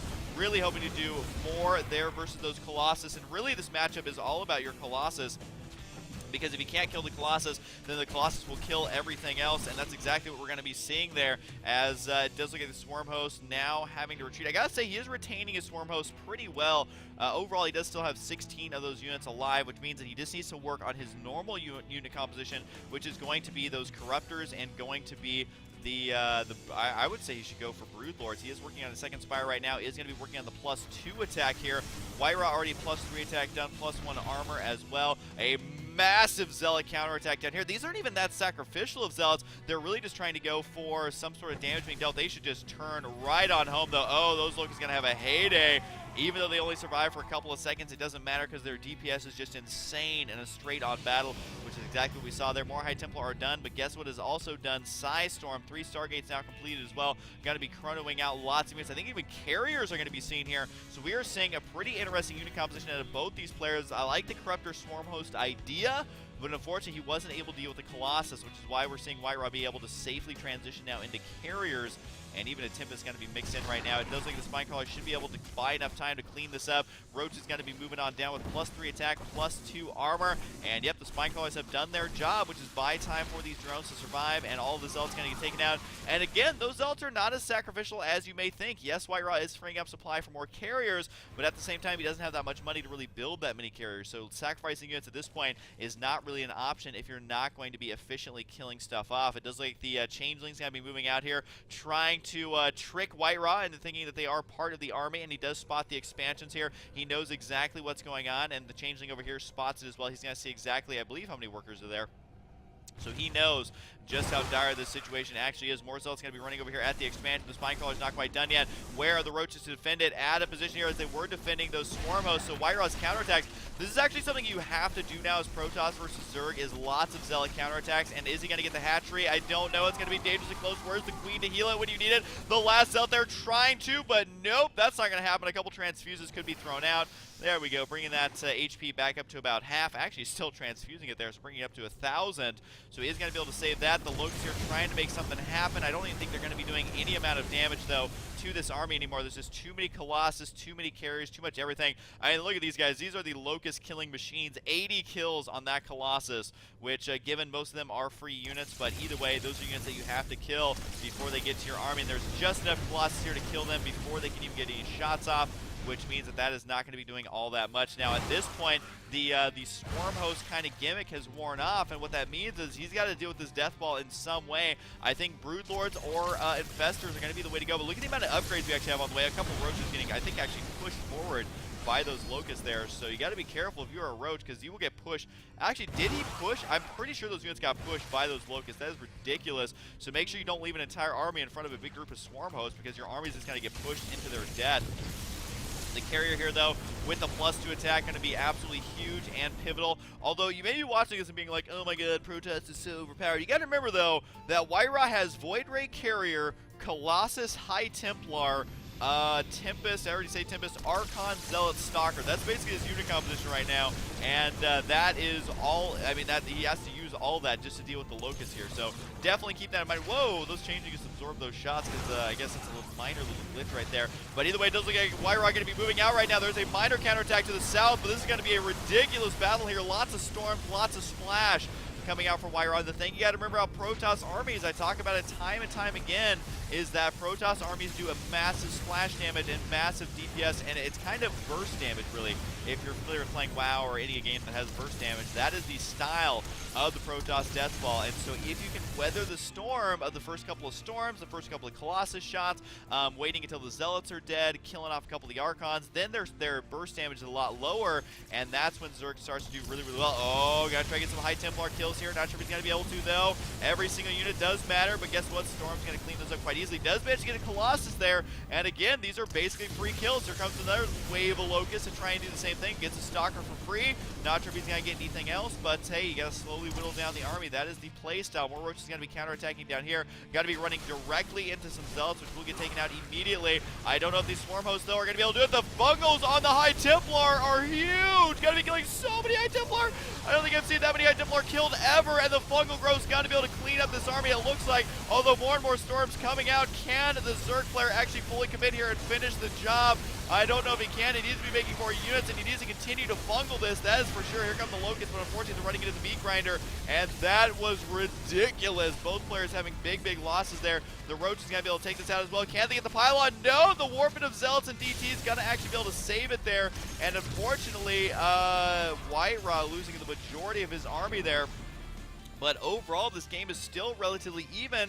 Take a look at the income tab. WhiteRa is actually in the lead in the income. This is a waste of Fungals. He doesn't have an Overseer in position to deal with this. And there he goes. Does finally clean that out. But I got to be honest, the amount of drones our Zerg player has me a little bit worried right now. Making 17 drones, that's definitely going to help. These Spinecrawlers are going to be able to hold on here for sure. And again, these are not sacrificial Zealots. I know they feel like them, but WhiteRa has to be very careful in doing this. just because he doesn't have that much money, and he's nowhere near maxed out. So every time you lose those units, you're further and further away from being maxed out. You can't immediately warp in enough units to get yourself back in the game, but the thing that's going well for WhiteRa is these expansions. Yes, he took some damage down here, but guess what? He's got the double gas up and running, and as Protoss, you can never have too much Vespene gas, because more gas means more High Templar, means more Storms, means more Archons.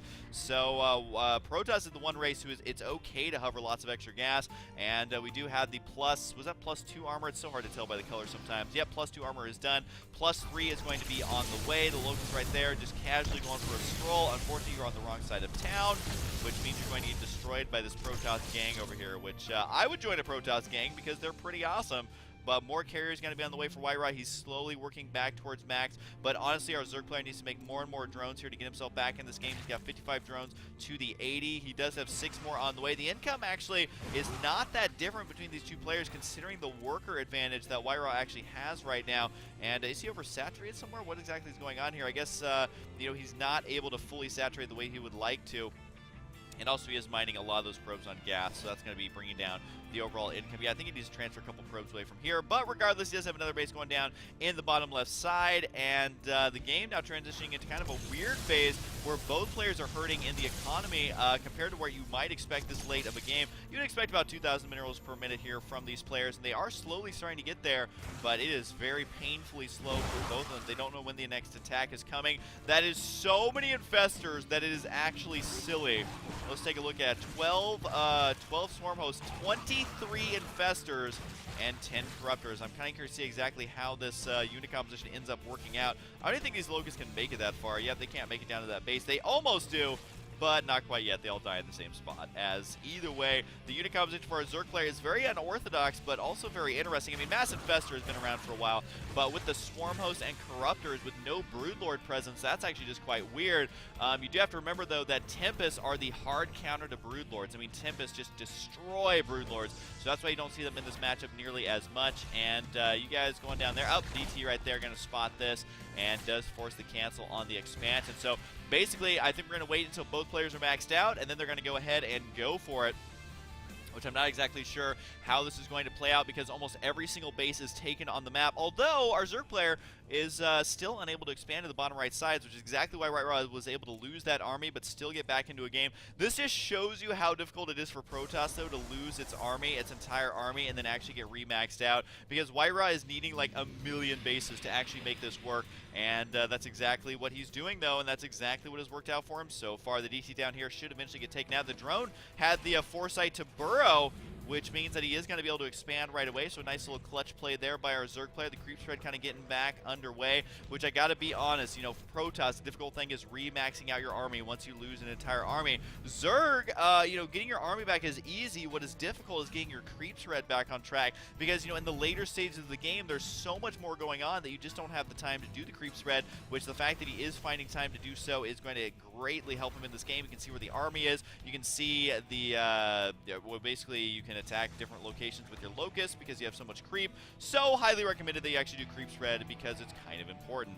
Now we do see the army for WhiteRa here is looking pretty terrifying. He's got the +3 attack, +3 armor, and 1 shield's done with the +2 shields just moments away, as we do have 3/3 done for both air and ground units. So we basically just got to wait here for WhiteRa to go ahead and move out. Our Zerg player, he has already shown he's playing Turtle Power, which is exactly what you need to do as Zerg these days. Wait for the Protoss to come to you and then try and deal with it with lots and lots of fungals. But WhiteRa's Death Ball is ready to go, actually transferring his units up to the north. Those drones going to be mining in one of the most dangerous locations on the map. WhiteRa able to take out these Spine Crawlers with relative ease, meeting little to no resistance, and it does look like the Mothership Core gets taken out. That's actually a big deal, because that's going to be no Mothership itself here anytime soon. These poor drones are going to get destroyed. More storms coming out on the infested Terrans, which is just going to be using up the energy of these High Templar, but they have lots to spare. Not as many High Templar as we are used to seeing out of WhiteRa. A couple Locusts going to be happening over here. Keep in mind, though, that even if you don't have detection, the splash damage from the Colossus will do enough damage here. A little bit of damage being dealt to the Protoss Death Ball, though. We'll see if he manages to clean up this entire thing. I think Mass Corruptor is a great idea. Just needs to make sure not to take damage from the Archons or the Storms. but whiteRa's unit composition just seems to be the exact thing he needs, and with the +2 shields now, that is absolutely huge. Able to kill off that base, but unable to kill the base up here to the north, and there's the drones running away from the other expansions, as at this point our Zerg player needs to make something, but he's actually really low on gas. I mean, it's no surprise as to why when you have 23 infestors and 20 corruptors. Really, the main thing is that he has to deal with these with the Archons here, because everything else should be easily dealt with if he can dodge those storms, which might be huge. Although he just doesn't have a ground army, so I don't know exactly what to think about this unit composition. I think these swarm hosts have finally been taken out. If I'm not mistaken, only 7 of them do remain. They're going to be sending these locusts as far as they possibly can, but unfortunately they're a little bit out of position. The locusts over there are not going to be able to do all that much. The corruptors trying to get in on the action, but I got to be honest, you know, you got to split up these corruptors. You got to be able to do something with them without taking that much splash damage. We'll see if that actually manages to happen or not. Here comes the corruptors right now. He's going to want to split them up as best he possibly can. He needs to use that Muslim splitting there, or at least try and use preemptive storm dodging. That's all he's going to be able to do here, because if he doesn't dodge those storms, he's going to be in a world of hurt. And don't think whiteRa, though, is in pretty good position. He does have a substantial supply lead at this point. The unit composition is basically every single unit in the book. There goes the swarm host trying to send in those locusts. We'll see the fungal's coming out. Is he going to use Neural Parasite? I believe so. Yes, he is. Neural Parasite comes out. The fungal comes out, but unfortunately the storms are a little bit too much. The feedback's going to be a little bit too much as well. And unfortunately the infestor's unable to do everything they need to. He is going to be Neural Parasiting the Archons, which is quite nice. But unfortunately, with no corruptors now to finish the job, the Broodlord's going to get taken out easily. The Tempest in the back can basically just like two-shot these things. That is the master Tempest there, man, killing all the vital units. But either way, gotta say whiteRa's unit composition is just a little bit too good. When you have every single unit and you micro them well, there's going to be the GG from our Zerg player whiteRa. Able to go for kind of, instead of a big death ball, I'd say he went for more of a unit composition win, where he had lots of everything instead of relying on just a couple of different units, but having a massive amount of them. Whereas our Zerg player tried to go for the Swarm Host Infestor Corruptor, which was a cool unit composition, but I think he needed to switch out some of those Infestors for either Broodlords or more Corruptors or something. I'm not quite sure what went wrong there, but overall units lost was relatively even up until the very final battle. So whiteRa kind of showing us Sky Toss, our Zerg player showing us the new Zerg units, and yeah, this is exactly what Heart of the Swarm is going to look like once the game launches. So remember, guys, number one, subscribe if you're not, because the game's going to be coming out soon, but also make sure to pre-order or just get the game the day it comes out. There is unranked play now in StarCraft 2, so I highly recommend that you play, and also join the HuskyStarcraft group on Wings of Liberty. You just basically go to the group section, look for HuskyStarcraft. I think we have something like 10,000 members, which is just ridiculous. So anyways, hope you guys enjoyed, and I'll see you guys next time. Hello everyone, this is Husky here, and I am back with some more StarCraft action. This time it is actually going to be a random ladder game. I guess it's not so random judging by the players, but it is not from the GSPA. Instead, I decided to cast a game that I was able to spot on whiteRa's stream a little bit, and then I also brought up BCQD's stream at the same time, and that's of course the two players that are playing right now, and I was able to watch from both their first-person perspectives what they were doing throughout the game. It was quite an experience. Unfortunately, I had to leave halfway through the game, so I didn't get to see the end of it, so we are going to learn together exactly what happened. Now, I do want to mention whiteRa in the bottom right side, probably my favorite Protoss player of all time. I used to have different Protoss players who are my favorite, but whiteRa really is one of the most manner players there is. When he does interviews in English, I just want to pinch his little cheeks. He is great. If you guys aren't a fan of whiteRa, I am sorry. You are absolutely missing out. I don't think there's one person who doesn't like whiteRa. He is just such a manner player, and he's like 30 years old. He's married, lives in the Ukraine, just plays StarCraft all day like a total boss, and I absolutely love the guy. Anyways, bottom right side is whiteRa. His opponent is Beastie Cutie, and I thought it was kind of weird because I actually ran into a fan a couple of days prior, and he was saying, hey, do you know BC Cutie? I'm from the same country that he is. And it was just totally random, because then that same day I was watching BC Cutie play. So I was like, you know what? This game was just meant to be cast by me. All the signs were sent down from the heavens, and so I'm going to go ahead and cast this. Now, I do have to mention really quickly that Beastie Cutie is not actually a Zerg player. Yes, I know he's playing Zerg right here, but he also, this is one cool thing that he does, is sometimes he will off-race and play a different race. He normally plays Terran, but he decided to off-race a little bit and so he's going to be playing Zerg in this game. So it's always interesting going against an off-race Zerg, or an off-race, any race player, someone who's not in their complete comfort zone, but someone who could try things that other Zerg players may not try. And so we will see exactly what BC Cutie has planned. The map is going to be Tal'Darim Altar. Now, I do want to mention really quickly, this was played, I believe, right before... No, it was actually played after. Let's double check just to make sure. Yeah, this was played after the patch came out. Right here, this one especially is the best one to show it on. There used to be that little gap right here. You guys remember where you could hop down and then hop back up? It was like a little canyon right here. That is now completely gone. I believe you can blink from here to here, but you can't jump up or down with Reapers, and even blinking in there, you have to chain queue them, and that takes a lot of time. So they definitely changed the layout of this map. So that's something to keep in mind when playing it. Don't try and rely on Reapers, because Reapers, man, their jetpacks are not as good as they should be to jump across something like this. So that does change a lot of things that in this map. It really changes where you need defense, because you don't need to put any defense here anymore. You can just focus on the left side where units can still jump up here.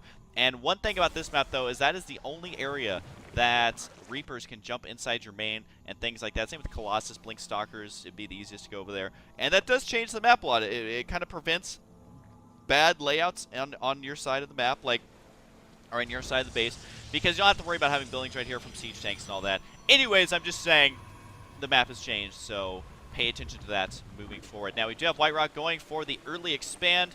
Already has his Nexus up and running. And look at this, he's actually rallying his workers over here rather than transferring them.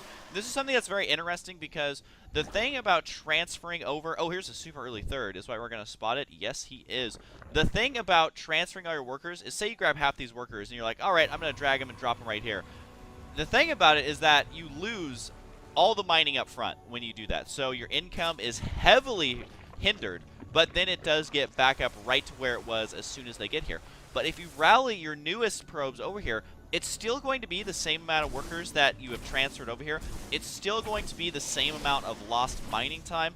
But the important thing is that you don't lose that mining time right away. Instead of, like, it's like if you had a loan from your parents. You can either pay it back all at once, and hopefully your parents are nice and don't charge you interest, or you can pay it back in chunks. And that's kind of exactly how this is. Now, WhiteRa doing something that I love doing as Zerg, or as Protoss. This is something that you absolutely should do against an early third base, and that is get these cannons. Now the creep is going to spot it. The cannons are nearly completed. Production tab, BC Cutie does not have any attacking units. He is most likely going to lose this hatchery. I can't imagine him holding on to this unless he decides to make a lot of Zerglings right now. But I don't even think that's worth it. Really, all he's going to get out of this is a couple of larvae. He will end up losing that hatchery. And this is exactly a good way to punish an early expanding Zerg. Whoa, a Stalker just books it on in here. Oh my god, WhiteRa has kahunas of steel running through here with the Scouting Stalker. This Stalker might actually make it all the way back home, unless, no, he's designed to start attacking a couple of drones. Isn't going to get that one. And it does look like the Stalker will be taken out by a couple of Lings, I would assume. Unless this is just a WhiteRa Stalker. WhiteRa Stalker, and he'll be able to make it all the way back home. I'm kind of curious, is he actually going to make it? No, he's not. He's not, right? I don't know if that Stalker's going to make it or not, but I'll keep him selected so we can see. We do have a Stargate on the way. The Stalker beginning to regenerate his HP, or at least his shield, since he has been out of combat for 5 seconds. This is hilarious. I'm pretty sure the Stalker just made the rounds an entire Zerg base in the early game and is able to make it back out. So that is having a good read by WhiteRa. Now, if you're wondering, how did he know to do that?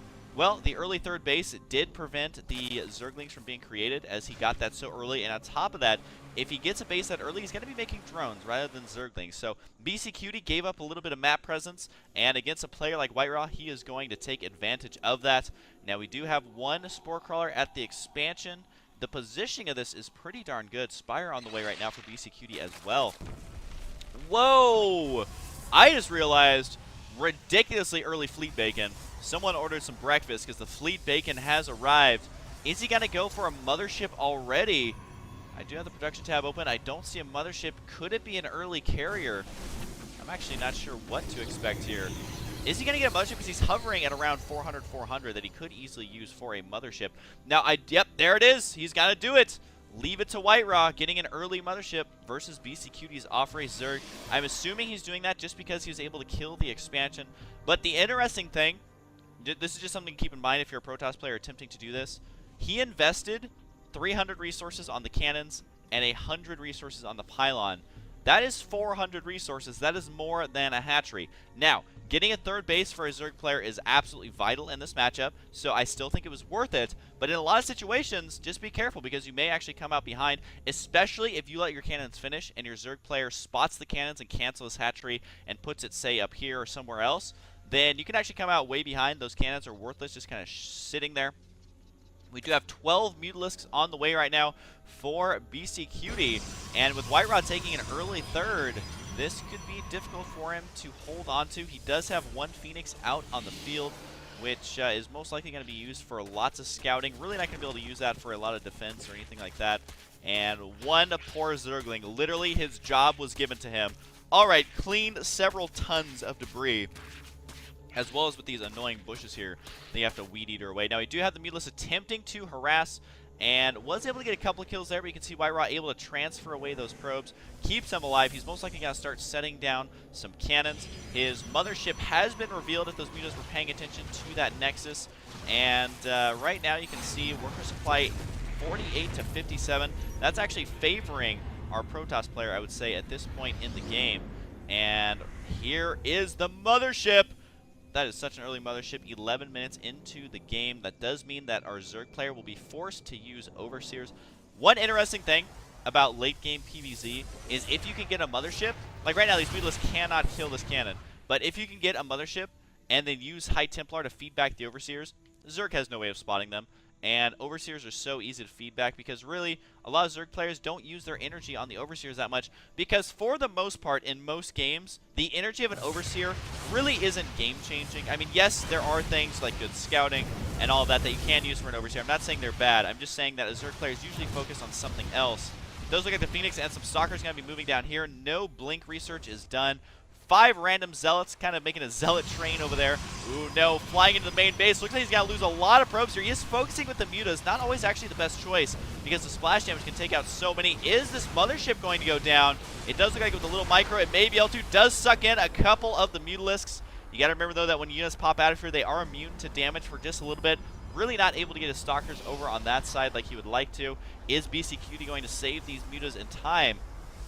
They're going to take some damage. Here they are, and only no Mutalisks go down. Looks like this Phoenix could take out one of them. Nope. Oh, there he goes. He does get the one shot off to take that one out. These probes having to transfer away. Mass Muta is so frustrating to go against this Protoss at this stage of the game. You can see WhiteRa scrambling around. He did force a cancel on this hatchery. That was not a completed hatchery. So while he did delay that, he may end up losing these Zealots. No, way too many Zealots to take on with that many Zerglings. Now we do have 1-1 done for our Protoss player. Charge is done as well. BC Cutie does have the +1 melee attacks. Continuing with Mutalisk, look at how many he has. He should have around 16. No, 23. Is going to be able to kill off these Zealots as well. This is a great victory for him. 5 free Zealot kills, keeping in mind that the Zealots did lock down the expansion. Does have a Zergling up here running back and forth, but WhiteRa has been able, even though he lost those Zealots, he was able to keep the Zerg player on an equal amount of bases, which is so vital in this matchup. If you can do that as a Protoss player, you are definitely not behind. You can usually play this out fairly easily, but at this point, with so many Mutas for map control, so many Speedlings, it's going to be up to WhiteRa. I don't really think he can do too much harassment here, because if he tries some of his special tactics with his Warp Prism drop, it's going to be tough because the Mutas, BC Cutie continuing to harass. The Blink is going to save those. +2 attack is on the way for both players, and more Beetlisks, more Zerglings as well. We haven't seen any Infestors, so right now all of the gas is actually going towards the Mutalisks. We have 2 more hatcheries in the main base being constructed. It looks like he's having a little bit of difficulty getting up additional hatcheries as he's trying to expand once again. Mutalisk continuing to harass here. One more blink could be devastating. Not off of cooldown quite yet, though, so not going to be able to eliminate this. Already does blink on the low ground. This is a big risk. A huge maneuver out of WhiteRa, as if there was a Zergling trap right there, these Stalkers would have been dead, but he does use his Phoenix to get back inside the main. That's one of the things about Blink, is you have to be careful using it offensively. And no, I don't mean swearing at your opponent while you're using it, but if you blink around like that, then it can easily be taken out by Zerglings, because Blink, while the cooldown is short, it is not short enough when you're completely surrounded. But right now, BC Cutie making 9 drones, continuing heavy drone production. Not sure where these overlords are going, but they have a long trip ahead of them. 66 drones to 80 probes. BCQD really needs to start making a lot more drones here. It does look like the Zealot hacking away for a while. That was the Zealot from before, trying to just do the one job he was programmed to do, and that is kill hatcheries. Wasn't able to do it that time, though, and the Zerglings doing a ring around the assimilator. So at this point, BCQD making 26 drones. I was going to say, well, he's going to have to make a big wave of drones. So this guy go from 68 to many, many more, or 66 to many, many more than that, as he does have 26 drones on the way. I believe that these units are going to be transferring over to that expansion already. The cannons on the left side getting cleaned up at the same time. It looks like BCQD's Mutalisk just being so frustrating here. At this stage of the game, it's really tough for a Protoss player to prevent this, but they can lessen their losses a lot by getting things like Archons, which is exactly what we see WhiteRa doing. The cannons on the left side do finally get cleaned up. Supplies are looking 142 to 153, so BCQD supply not as far ahead as he would like. It's going to be a lot lower if he loses all these mutas, continuing to keep them alive. But the thing about Blizzard maps and, well, any map on the Blizzard ladder is that there is a lot of space to fly these mutalisks around. So, like right here, there's a lot of dead space, and that is something that BCQD is really utilizing to his advantage, keeping them alive, keeping them low on HP, and that's exactly what you have to do, because if you just let those mutalisks fly around the center of the map, they're gonna get caught out of position by those Archons, by those Stalkers, and that is not a good situation to be in, because mutalisks are so good at harassment, probably one of the best harassment units that Zerg has in their arsenal. Zergling's very good as well, but they aren't necessarily the best in a straight-up fight. So if you have all these mutalisks attacking all these stalkers directly with a couple Archons mixed in, those mutas are going to be worthless. I mean, it's basically you might as well donate all of those resources to a Zerg charity, because they're not going to be used for anything at all. Now, it does look like WhiteRa holding his third base fairly well. May end up losing a mothership. Is he going to lose his mothership who's been sitting around? Yes, he will. Down goes the mothership. Mutalisks almost fly into that vortex, but instead decide, hey, killing off probes is a much better thing to do, and is going to go for these cannons. So we'll buy WhiteRa a little bit of time to get back inside the main base. Can he blink down here? He does. Not going to get a lot of kills. These mutalisks have paid for themselves, so they're going to fly out of here. He does get one kill, which is not a lot, considering that he needs to be focusing on putting a little bit of map presence on the field now. He did end up losing that mama ship, which is so frustrating. Losing a lot of probes, but, I mean, to be honest, with this production of 3 probes at a time, continuing mothership production, which you could easily chrono boost out of there at any time, that's going to be a pretty good spot for him. Now, this is so smart from BCQD. I love Zerg players who do this when I'm casting games. I hate Zerg players who do this on ladder, simply because it is so darn good and so darn smart. When you start getting close to supply blocked, which really he isn't, but he does have a lot of money, so he doesn't need his drones as much, just make a ton of spine crawlers. Like, there's literally no reason not to. They are so good versus Protoss. And even if, hear me out, even if they have Colossus that can outrange them, the Colossus alone take forever to kill these off, and then that gives you time to get the correct units. It gives you time to inject more larvas to have more defense ready. It also gives you time to throw away a couple of units at the units attacking the wall, so that you can just remake them, and it just kind of solidifies your spot in the game. The positioning of this is outstanding. I really like this from BCQD. Is just now getting the Glial Reconstitution upgrade for his roaches. We do have a major engagement on the right side. Lots of mutalisks, lots of Zerglings attempting to lock this down.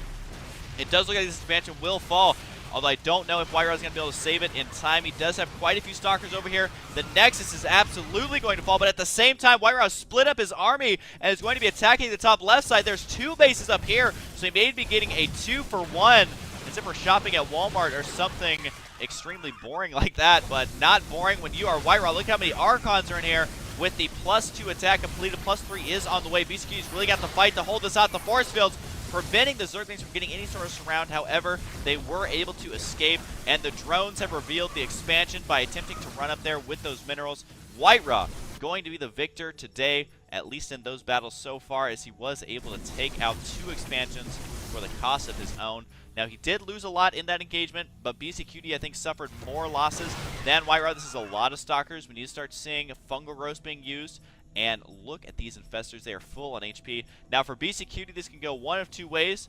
One is that he can fungal growth this entire army to death, or 2, he will eat feedbacks and all these units will die, because look at this. Infestors have 90 HP, and they have 200 energy, so a feedback, very easy to kill that. For those of you who don't know, feedback just, it takes away all of the energy on a unit, and then it does damage equal to the amount of energy drained. So if they are high on energy, they will indeed die in one shot. And knowing WhiteRa, I wouldn't be surprised. This Phoenix, I cannot believe is still alive, has been scouting the Zerg base, running from Mutalisk after Mutalisk, and still managed to keep that alive. So right now, both armies are maxed out. Our Zerg player isn't completely maxed, but he's pretty darn close. Army supplies virtually identical. So who's going to have the better unit composition? We do have 10 Mutalisks, 22 Roaches, 16 Infestors. I think a couple of Hydras in there would be much more effective. But we're about to see. There goes one Fungal Growth on this army. You got to remember that Stalkers cannot blink away when they're Fungal Growth. Narrow Parasite on the Mothership, going to be mind controlling it. It does look like BCQD is going to be in an okay spot. There is still an Archon or two left here, though, and it looks like the Mutalisk taking a lot of damage from that Archon. Does BCQD have enough to focus down this Mothership? There's no detection here for BCQD, and there it goes down, falling at the very last second. The Fungal Growth could have been much better. Still a lot of energy on these units. It does look like BCQD will have to retreat, but not before getting some good Fungals on these Zealots. Getting one more right there. Can he continue chaining it? Yes, he does. And one last one will clean up a lot of these Zealots. So production tab going to be so vital here as 22 Roaches are on the way. Now we do see the supplies for BCQD shooting up into the lead, but you got to remember that, again, a lot of that is those Roaches, and those can be effective, but at many stages in the late game, Roaches are not the best choice just because Immortals, which we can see right here, can easily be produced to counter those. Void Rays, Carriers, even another Mothership being produced. So these are all options that a Protoss player has against late game Roach. So you got to make sure not to get too many Roaches on the field. Rather go for the higher tech things like Infestors. We see the Ultralisk. Was there an Ultralisk Cavern? Did it finish? It is right here, yes. And a couple of changes from the recent patch. Ultralisks do build faster, and the Immortal does have +1 range. So if WhiteRa gets a good read here and keeps producing these, here we go. Range of 6. Another battle going to be commencing over here. Range of 6 on Stalkers as well. So it makes them much easier to micro. There's one feedback. Are we going to see more? No. The army of BCQD is just not as good as it needs to be right now, as just a Roaches with a couple of Infestors. That's very, very powerful in the mid game versus Protoss. But when you are 26 minutes into the game, you need something else. Whether it's Broodlords, a lot of Infestors, even the Ultralisk. Now, this is a good way to secure a Watchtower. Just bring over all your Spine Crawlers, which don't actually activate the Watchtower, but I wonder if Spine Crawlers can see, or do they just blindly waddle around where they're told? Because, I mean, they're a building, but they have legs, and I've never seen a building with legs. But right now, it does look like BCQD continuing his creep spread, does have a nice expansion up here in the top center. WhiteRa's army is at 177 overall supply, though, while BCQD only has 166 supply. Looking at the units tab, we do have 62 drones versus 75 probes. And it does look like a nice grab here. Free Dark Templar taken out with that Fungal Growth. For those of you who do not know, Fungal Growth does remove Dark Templar out of stealth. Removes anything out of stealth if it is unfortunate enough to be hit by it. And that was why the Roaches were able to clean that one up quite easily. 2 armor completed for our Zerg, 2 range as well. But what does WhiteRa have brewing? He does have 3 attack, 1 armor, 1 shields. Which, you gotta remember, that is Protoss units both benefit from the melee attack. The creep spread for BCQD continuing to look really good here as he's spreading it all the way towards his opponent's base. And he could even benefit from spreading it along here as well. That would help him get those nice surrounds that a Zerg player always tries to get. And at this point in the game, it does look like WhiteRa continuing to expand here, taking his 5th base in the top right side, which if he can lock this down with enough cannons, that does mean that the top right base can be taken as well. We do have DTs moving out now for WhiteRa to try and lock down expansions. Has been able to lock down, or at least prevent that expansion from going down. So far he's been able to deny BCQD from expanding too heavily. And BCQD going to be in a spot where he just might have too many Roaches. There we go, there's the cancel. You can see another patch change. 225 minerals returned to BCQD for doing that. As when you cancel it, you do get the majority of your money back, but you still lose a little bit in the process. And we do have a random Void Ray with an Observer. Could use this to clean up these creep tumors. Now, if you're wondering why doesn't WhiteRa just run his entire army over here to clean up these creep tumors, it becomes a situation where the Zerg player can see your entire army if you do that. But right now he's just out of vision, and he doesn't know that WhiteRa is going to be right there. So the Void Ray raking in some kills. Does look like WhiteRa decides to move out, but doesn't have an Observer here to clean these creep tumors. So he will be able to push this creep back a little bit, though, with this one Void Ray, and the Observer going to be spotting that quite easily. So right now, both players maxed out once again. 134 supply to 122 in the army size. So this could go either way, but I feel like mass roach is not the best idea. We do have multiple Stargates being thrown down by WhiteRa. WhiteRa, is he going to be going for some carrier tech? We'll get some free drone kills here. This isn't that big of a deal because that wasn't all the drones. That was only a handful. But it does tell WhiteRa, hey, there is an expansion over on the left side. It does look like the mothership trying to take on some corruptors. Never a good idea. He is going to go ahead and back out there. The Broodlords have finally completed for BCQD, and he does have a lot of infestors. A very, very gas-heavy army here right now.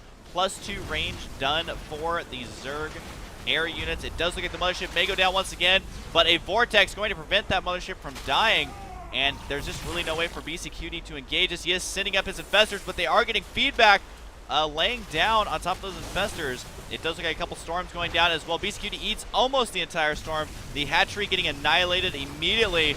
Can BCQD kill this army? It's going to be tough running up this ramp. WhiteRa wisely abusing the high ground advantage, but the corruptors are chasing the mothership, and the mothership does take additional damage from the corruptors.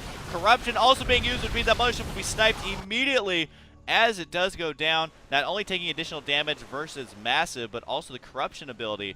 There we go. You can see that target also takes 20% more damage. So it does look like WhiteRa now is awkwardly kind of stuck in the top left side, but he was able to kill that expansion. We do have an expansion still mining up in the top center. Not many drones have been able to make it alive there, though. And we do have 5 Ultralists and a carrier on the way. There it is. Boom. Don't get to see those very often. But it does look like WhiteRa deciding to transition into carriers to try and take his opponent by surprise. Now, this is something that can be good.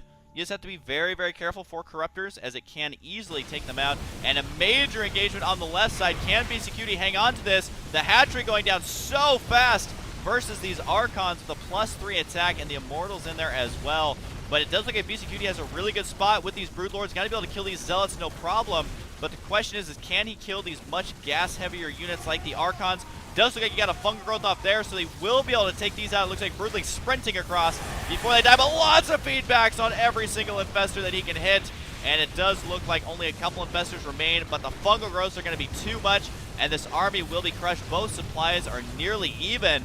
It does look like BCQD, though, is going to shoot ahead with 70 Zerglings being produced at a time.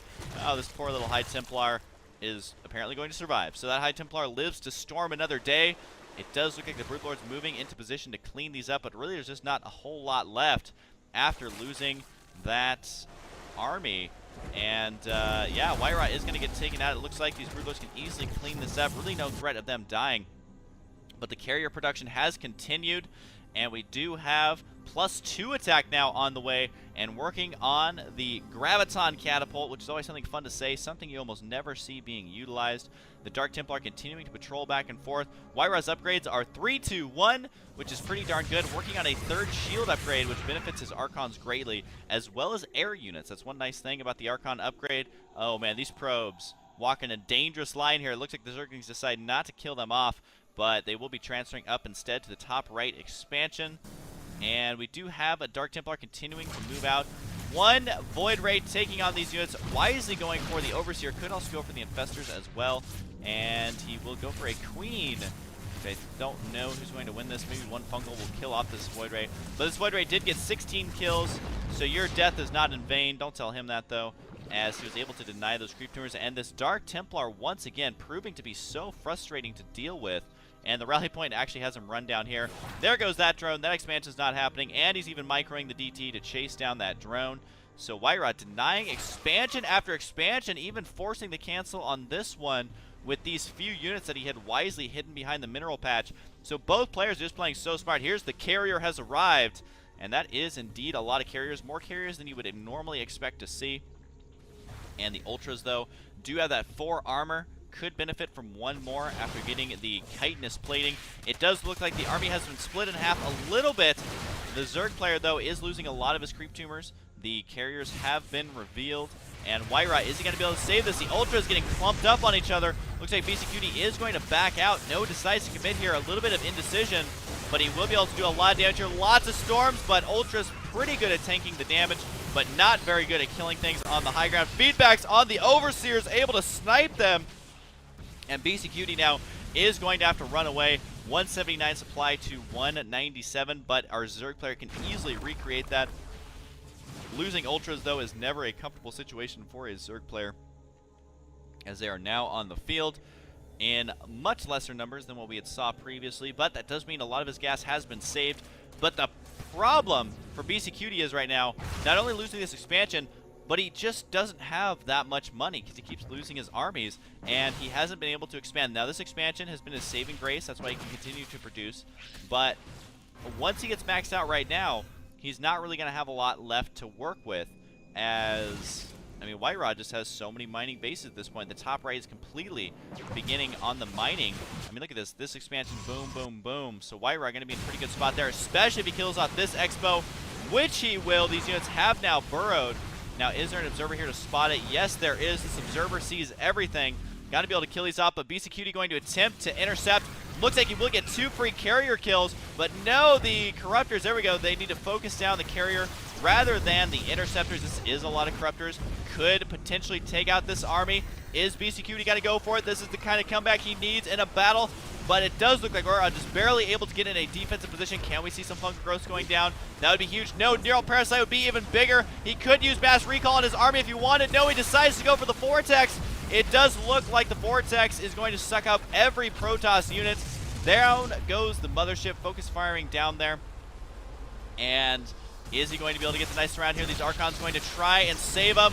It does look like WhiteRa's positioning actually pretty good now, as the Ultras weren't right up against that. Instead, they were attacking the Archons, and kind of hard to see who's going to win this. It looks like all the carriers for sure will go down, but can BCQD clean up on the ground? Yes, he can. He is able to turn the tide of this game into his favor, but again, the problem is that he just does not have the income. He is currently mining out of nowhere, is also going to be losing this base if he's not able to reinforce that. Long-distance mining with every single drone, needs to keep this hatchery alive. He cannot afford to reproduce that, and at this point, while the battle was in BCQD's favor, the game overall is in WhiteRa's favor. Unless he loses both of these expansions, then we might be on an even footing, but I just don't think BCQD is going to have what it takes. He needs to get all these drones mining at this expansion to try and get his income back up to where it needs to be. He has brought over the Broodlords, though, to start attacking what little forces remain at this location, but with a nice blink up here, WhiteRa almost able to take out a couple of Broodlords, was able to get one. The Ultras waiting, just chomping at the bit, literally, to kill this expansion. Can he lock it down, though? It looks like he will be able to for now, but does WhiteRa have enough to answer for this? Those Zealots are not real. Those are not the Zealots you are looking for, WhiteRa, as you need to be focusing on saving your expansion. The Nexus has gone down. Another expansion up here could easily go down, but WhiteRa now moving in with a handful, I would say more than a handful, I would say a plethora of Zealots. But is there enough Spinecrawler defense here? We're going to have to wait and see as this expansion is going down. WhiteRa really needs to cause some damage here. Some transfuse by this Queen, able to save a couple of the Spinecrawlers. Boom, again, needs to transfuse once more if possible. And that is going to be just enough to hold on for BCQD. At the same time, though, WhiteRa has secured an expansion down here that has continued to be mining from, and he does have a lot of cannons here for defense, even putting him in a location that cannot get surrounded by Zerglings. So BCQD, though, able to kill 2 expansions, and that is huge. That's exactly what we need to do. Once again, losing his own, so huge base trading is going on. BCT is going to get taken out as well. So it does look like BCQD able to hang on for now. But does he have enough Broodlords to take out the Expo? Right now he does have 6 with a... Nope, there's the other one. That's the 6th one right there, which he should be able to use to take this out. But WhiteRa, playing so smart, has this expansion nearly mined out and is expanding to all corners of the map. He knows his opponent doesn't have that much fast units, mostly Ultras and the Broodlords, which just are not that good at taking out Expos long distance. And now we do see, like, this expansion will go down, but again, WhiteRa able to secure that one as well. Storms being used on these Broodlords, which isn't going to do that much damage. We might as well use our energy for something. This High Templar does have 200 energy, but will get taken out. I wonder what it feels like as a High Templar to have max energy. Does it feel different? Like, are you, when you storm a lot, do you get really tired? Do you have to go rest for a while? Or does it feel absolutely the same? But right now, it does look like massive amounts of Void Rays got to be moving in for WhiteRa. It does look like he will be able to lock this down quite easily and prevent the expansion from going down. Wow. But Corruptors are pretty good versus all Protoss air units, especially with Corruption being used. But is it going to be enough Corruptors here to take out this army. He is going up against vastly superior upgraded Protoss forces. It looks like that may be it. The entire army of BCQD has been eliminated. The Nexus being destroyed, though, at the last second. These Ultras just have nowhere to run versus these Void Rays. And there is going to be the good game. 35 supply to 128 for WhiteRa, especially with WhiteRa getting his expansions up and running. But I have got to hand it to BCQD, able to give WhiteRa a run for his money while he was off racing. Ouch, that does not look very comfortable. And there's a cool special effect around it. It's like an orb. Is it the gas exploding outwards from the Overseer? That's kind of cool. But, yeah, man, BCQD being a total beast and was able to, again, give WhiteRa a run for his money, nearly defeating the Ukrainian Protoss, but not today, as WhiteRa able to take this game here on Tal'Darim Altar. So I hope you guys enjoy it. I just wanted to give some love to BCQD as well as WhiteRa. And, of course, I'll see you guys next time. Hello everyone, this is Husky here, back with some more StarCraft 2 Heart of the Swarm action. This time it is going to be between Paddle down in the bottom right side, but he is going to be going up against the world famous, in the top left side, Red Protoss WhiteRa. I feel like my channel hasn't had enough special tactics lately. I was able to harass WhiteRa enough to send me a replay. He did say that for some reason the beta has been lagging for him, although they did just release a patch today. Or was it yesterday? Either way, they just released a patch. This game is not played on the new patch. As you can see right here, the old Mothership core is still available in this game with 50 minerals, 50 gas. I will try and get new replays from the newest patch as soon as I can. But, of course, with 1 to 2 patches coming out a week, it's kind of difficult to stay up to date every single time, especially with so few people actually playing the beta. But, you know what? A lot of you were requesting WhiteRa, so I decided, hey, I might as well cast some WhiteRa. I do enjoy watching him play. He is playing a lot of games on the beta recently, although I do know the last week or so he has been traveling, I think it was for WCS as well as a couple other events, so he hasn't been at home as much. But I do know that he wants to be very good at the beta, and that's why he's been playing it quite a bit. These bones actually look pretty freaking sweet, but regardless, we do have the big wall in right here, going to be going down for WhiteRa, and it does say Paddle apparently pretty nervous here to be going up against none other than WhiteRa, as we do have his spawning pool going to be going down. I would assume he's going to have an expansion as well, although WhiteRa is here to block it. And that does mean Zerglings and the Queen may be coming out here relatively soon. And WhiteRa is going to throw down a Forager, the Nexus first. Looks like, yep, it's going to be the Nexus first here because he sees the timing of the expansion, knows that everything is going to be A-okay. And it looks like WhiteRa might actually be manner enough to let him get the expansion up and running. WhiteRa was indeed typing, and we'll just pretend he was Canadian and was like, sorry for blocking your expansion. I'm going to go ahead and let you have that, as we do have the Overlord right here for Paddle. Where's it going to go? It's basically spotting nothing at this point, although he could, yep, float to the right side just a little bit, because remember that a constructing building, I should say, is that it doesn't have very good vision, so you have to make sure that your opponent doesn't cannon rush you or anything like that. It does look like the drone was able to scout out quite a bit, get a glimpse of exactly when the forge is going to be going down, the gateway going to be following it up, and then the cannon right after that. The cannon at this point, honestly, is just a precaution, because you can get Mothership cores out so early, and he knows that his opponent is going for an expansion at the pretty standard times here. Do Zerglings run a little bit differently, or is that just... Am I tripping, or do they run a little bit differently? I feel like sometimes they jump a little higher. I might just be tripping here.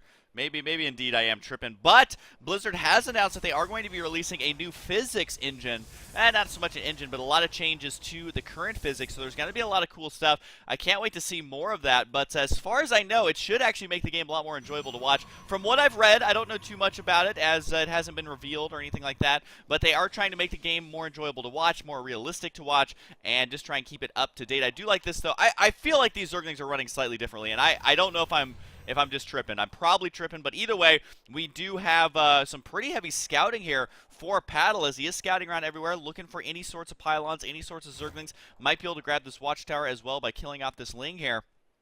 But he does have full-on map control, which is why he feels safe enough to go ahead and grab a third expansion here right around the 5-minute mark. That's going to be going ahead and finishing up there, and still no gas at all for him. It can be a tempting time for a Zerg just to make a lot of drones, not make the gas, because the more drones you make, that means, well, you have more drones on the back of it. So the greedier you can play on when you get your gas, the better off you're going to be here. But you do have to watch out for things like some sort of early air rush out of WhiteRa, as we do have weapons air level 1 on the way. Does he even have a Stargate yet?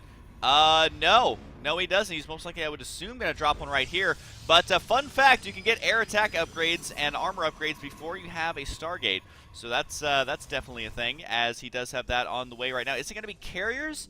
Phoenix? Tempest? I don't know. But he is definitely doing some sort of special tactics in this game, and the Zergling's going to be scouting out. They do manage to grab both towers here, push back that probe. The Overlord's going to be scouting here. He really wants to see something. He wants to go, it's a Stargate. As I don't know if he is going to be able to see it. Yes, he does. Zergling runs up there. I don't know if he was able to click on it in time, though. He may not realize that it is a Stargate. He should potentially send the Overlord down.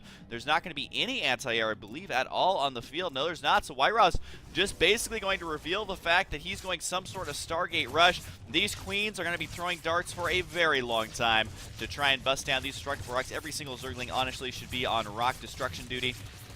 And indeed they will be, as the Zerglings do go ahead and work that down as we do. Oh, it is going to be Phoenix for now. He does have one Phoenix on the way, and it does look like the +1 attack going to be nearly done. The Overlord, though, is going to spot this. Also sees that there is a Phoenix on the way here. As long as he's keeping an eye on this Overlord, he will see exactly what's going on and not be taken too surprised by this.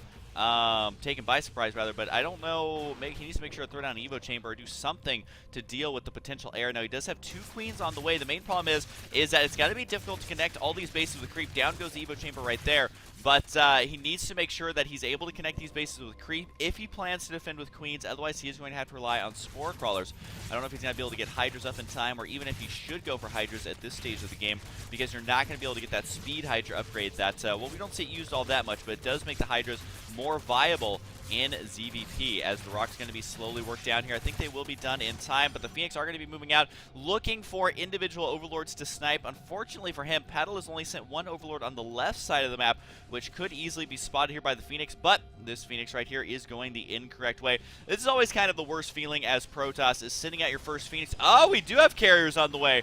One carrier on the way, and potentially a second one here, as we have some sort of carrier rush here at a WhiteRa. Special tactics indeed. While I know carriers aren't Heart of the Swarm units, they kind of feel like it, because that is a unit that you don't normally see very often, especially in good old Wings of Liberty. Now, we do have one Spore Crawler done, and do we have an overreaction of Spore Crawlers? Currently, the answer is no. Just one Spore Crawler at the natural and at the third base here, which honestly, if this was any other build by WhiteRa, I would say this is almost an underreaction. But this Overlord is going to attempt to spot something useful, but that's not going to be. No way this Overlord's going to survive. And the carrier, I highly doubt, would show himself just to kill that off. No, he will not. As we have the Stalker right here, he's having some target practice on those rocks, but overall, a pretty passive game from both players, as Paddle going to be going a super macro mode. He did get supply blocked here, though. Unfortunately, didn't realize he need to preemptively make some of those Overlords right now. But it does look like WhiteRa has got his first carrier. He's got 2 more carriers on the way. WhiteRa himself is not quite supply blocked. Will be able to take a third base here safely, I would say, as Zealot is going to go ahead and scout up here. Spot that there is a Zergling. I think he can at least see it. Yes, he can. So that poor Zergling is going to get taken out. No +1 is done because, well, he needs all that money for carriers. Carrier has arrived.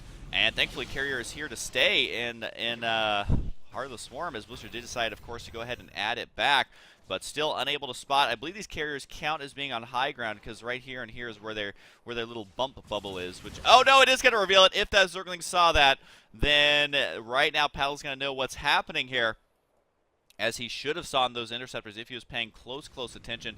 If not, he is going to be in a lot of trouble, because 3 carriers, mighty difficult to deal with without a lot of anti-air. We will need to see something like Hydralisks or something like Corruptors. Corruptors tend to be the best choice. Those things definitely have spotted it now, and it looks like WhiteRa wants to reveal his hand, and his hand is 6 aces. How he managed to do that is beyond me, but this is the 6 ace hand in poker, one of the best hands that there ever will be. And we will see if Paddle is going to be able to deal with this. He does have a Spire nearly completed here, but without a lot of anti-air, without a lot of spores, it's going to be tough to delay this push long enough. The +2 air attack is already done, as he does have +3. I'm sure Chrono boosted out, was able to get that +2 attack so early. And here's the carriers right now. The Queen's got to try and deal with the Interceptors, but remember, Interceptors have so much HP, especially just versus Queens. It does look like, though, the Fungal got to be used here to take these down, and that's an interesting choice. Unfortunately, the Queen's not targeting them because you can't click on interceptors, but a crazy choice here by Paddle to actually try and fungal these. So far, it's doing quite a bit. You can see the interceptor count severely reduced. This carrier doesn't even have any interceptors, as the Queen's eventually going to get taken out here. No more Spore Crawlers are done. We do have 9 Corruptors on the way. Does WhiteRa continue with the carriers, or does he decide to transition into more of a gateway-centric army? We're about to find out, as Zerglings and Roaches are going to be delaying the push of additional carriers as long as they possibly can. And does look like those units going to get taken out extremely quickly. The Zerglings, though, will be able to kill off a couple of probes. Nope, just kidding. They're able to escape there. But for now, the 3 carriers going to be very susceptible to the Corruptors. And actually, he doesn't have auto-build on. So this one carrier right here is not building anything. The other carriers do have auto-build. But there we go. The Corruptors are now out. There's no attack. And the mass recall. Away they go. Never have I seen carriers mass recalled at the 13-minute mark. And the mothership says, hey, guys. What's the haps? How's it going? And the carriers are like, you know, carrier has arrived and all that. Zerglings are going to try to run by here, as WhiteRa did apparently not make a tight wall in here. Those Zerglings somehow able to make it by, but it looks like the cannon will buy enough time here. Might not even kill off this cannon, and he would love to get that cannon down so he can run up inside the main base. No, 2 HP on the cannon. Cannon's like, this ain't no big deal, man. We got carriers. We got WhiteRa carriers, brah. We do have a couple Mutalisks going to be mixed in, and Tempest on the way, so he is going tier 3 all day, every day. As WhiteRa, you know, we got to have special tactics here, as we do have a lot of hatcheries now done for Paddle. Looks like he's up to 7 here, and a lot of Larvas bankrolled. And once he makes a bunch of Overlords, he is going to be in a pretty good spot. He does have the 4 Overlords on the way down. That does look like the Corruptor's going to try and run up here, decides not to go for the actual kills there. Purify being used on the Mothership Core. I just feel like Purify, that is when you have you've done goofed, as you have pissed off the Mothership Core. Right there, the spinning blades of death, not able to kill anything though, because it does move so slowly. It does have quite a long range, but you know, the Corruptor's obviously going to be able to outrun that Mothership Core. But for now, it does look like Paddle going to try and figure out, how do I spend all this money? He does have 12 drones on the way. He needs to make sure to get his gas saturation on every single base, and that's why he's running a little low on gas. This one needs to have those 3 drones in there, and these ones looking pretty good. So his income is looking stellar, and he does have additional bases on WhiteRa, but he just needs to make sure to be macroing correctly, getting that gas saturation going, and making sure that he's making those high-tier units, because WhiteRa right now is going for lots of high-tier units. I don't even think he has Warp Gate research. No, he does not, as he has worked on the +3 attack, the +1 armor, and the +1 shields are on the way. These are all going to be benefiting WhiteRa and his carriers, and so that's why he doesn't even need Warp Gate right now. He could throw down another Cybernetics Core, which he actually is. He does have a second Cybernetics Core on the way to assist with those upgrades and assist with that Warp Gate research. But I think Corruptors are going to kind of be the answer here. We will need to see +1 attack and +1 armor, which is why we see a second Spire going to be going down here. Paddle, though, is saving up a lot of his larvae, saving up a lot of his money to be able to basically make the counter to what he wants. Basically, he's going to look at it and be like, okay, are we still going for Mass Carrier? Are we still going for Tempest here? How exactly is this going to play out? But, you know, this is why, honestly, one of the reasons I love playing Protoss is because they have the best tier 3 units in the game. That doesn't mean that they're very good in the earlier mid games, but man, in the late game, do you get to have a lot of fun. As I don't know what his army spending is here, but you can see 6,000 resources, 3,600 gas, and very much less for our Zerg player Paddle. Army supply 102 to 73. We do have 104 drones, so I think it's time for Paddle. Oh, no, we don't. 91 drones right now, but he does throw down 10 Spore Crawlers. That's going to explain it. 10 Spore Crawlers are on the way, realizing that there is only air units as a threat. There is going to be a minor drop up here. I don't think it's going to be doing all that much damage, although he really should try and pressure the front of the base while dropping that natural. But for now, it does look like he's just going to go for that drop. The Infestors are now out. We do have 1 Swarm Host. He wants to use some HOTS units, but unfortunately, Swarm Hosts do not attack air. And this is basically going to be a freebie drop for Paddle. He can get away with this. There's the Tempest right there revealing themselves. The carriers going to be able to clean this up in basically seconds. The Overlords are like, all right, it's time to go. All right, we get the memo. Oh, the Overlords are getting taken out as they are full of units. You can see how the Overlords are breaking apart. You know, just some of that new physics at work. I don't think they've introduced all of the new physics just yet, but they do get taken out, are going to be forced back to the main base, and the upgrades now have begun rolling. We have +2 carapace, we have +1 flyer, +1 armor on the way here. So Paddle should be in pretty good shape. His Infestor count's looking pretty good. Does not have Neural Parasite, so will most likely be relying on the fungals of those Interceptors to end up winning him the game. But as soon as WhiteRa moves out, we could see just a ridiculous amount of Corruptors being produced here. We do see some more Overlords just as kind of filler right now, as he does have a lot of minerals. Could throw down some more hatcheries as well, but definitely needs to get these gas rolling. This is kind of the main thing where it's like, yes, he is basically maxed out, but he has 3 gas geysers that he is not mining from, and that's going to play a huge role here. He is trying to do counterattacks here, but WhiteRa, he's playing turtle power, man, as he has cannons going down at that 4th base quite heavily. The Corruptors can't do a whole lot, so really right now what our Zerg player is waiting for is for WhiteRa to move out so that he can deal with the army in the center of the map. Otherwise, the cannons are just going to chew apart those Corruptors. Plus, of course, the Interceptors themselves are now fully upgraded as far as the damage being dealt. +2 armor nearly done. Gateway's finally on the way. Don't know if he has Warp Gate just yet, but we are about to find out. As, yeah, he does have Warp Gate research, so he can now throw down a lot of gateways to reinforce his carriers immediately, which is, again, another reason that playing Protoss is very, very fun, because you can go your Mass 3 Tier 3 units, and if he just lets you sit back and do it, then you can follow it up with a lot of Warpins and still have a maxed out army while you are losing those carriers. So definitely something that I wouldn't be surprised if we see happen. 16 Spore Crawlers on the way, a Greater Spire on the way now to begin those upgrades, 17 Corruptors on the way. We're going to see, can Corruptors deal with the Tempest? Here comes the slow marching army. 188 speed and 188 speed. They do move at the exact same speed, so that's going to keep them together. And we should see, I would assume, Fungals being used on the Interceptors, which would be a great choice if he can pull it off. But here come the Corruptors right now. And take a look at the health bars. You can see that some of the carriers going to go down mighty quickly. And the Fungals do go down as well, turning off the health bars. There's so much going on. It does look like Corruptors are the answer. There's the mass recall, as some of the carriers do indeed get taken out. WhiteRa trying to use special tactics, not having the best luck with it. Looks like one Tempest does get taken out, and this pylon will be spotted here as a ridiculous warp into Stalkers. This is what I'm talking about, is you can follow this up with just pure gateway units, and with the amount of gateways I'm sure he has located around his main base. Yep, this is how you got to do it, man. I wish more Protoss would play this way, where you throw down a lot of gateways, and then right after the attack, you're going to be maxed out again. Even after losing all that, he is maxed out, although our Zerg player has lost far more so far in this game, although we could get some big Fungals on the Stalkers. Decides not to engage just yet. Those Zerglings do now go for it. What are the upgrades on these units? 1, 2, and does he mass recall away? Yes, he does, but not before taking some pretty heavy losses on his Stalker count. And we really basically have to keep an eye on the economy of our Zerg player. He finally put some drones in these geysers up here, so he's going to have that additional gas income that all Zergs love and need, which means as long as he keeps his inject larvas going, which he's actually doing a pretty good job of doing, then he should be able to maintain this constant production, should be able to keep up with the attacks of WhiteRa. And now he's starting to mix in more Tempest, more carriers, more Stalkers. 4 carriers at a time.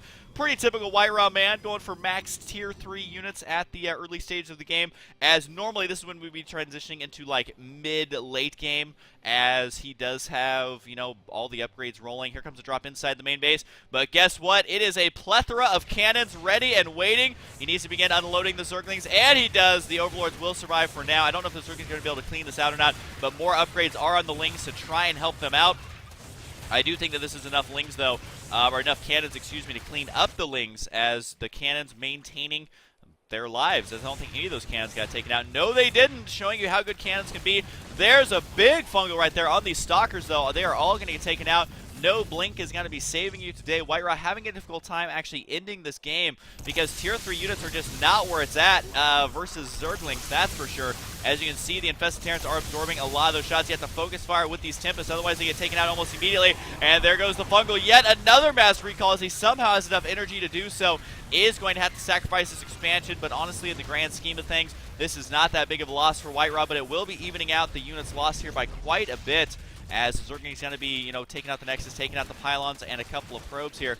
Broodlords are mixed in, but you don't want to go too crazy with the Broodlords, because there's always the threat of those Tempests, always the threat of a lot of carriers. Here's a big Zealot attack. Only 4 Spinecrawlers here to defend. Nope, a 5th one up at the north, but this will buy the Zerg a little bit enough time I think to fall back and hold this off. He has Zerglings sprinting up there, going to be able to clean this up. Unfortunately, Spore Crawlers are not the best versus Zealots, surprisingly enough, as the Zealots do clean out all the Spine Crawlers, but the Lings should be able to hold their own now that they are at 2-2. The 3-3 is on the way, as well as Adrenal Glands, and the upgrades for air units looking pretty good as well.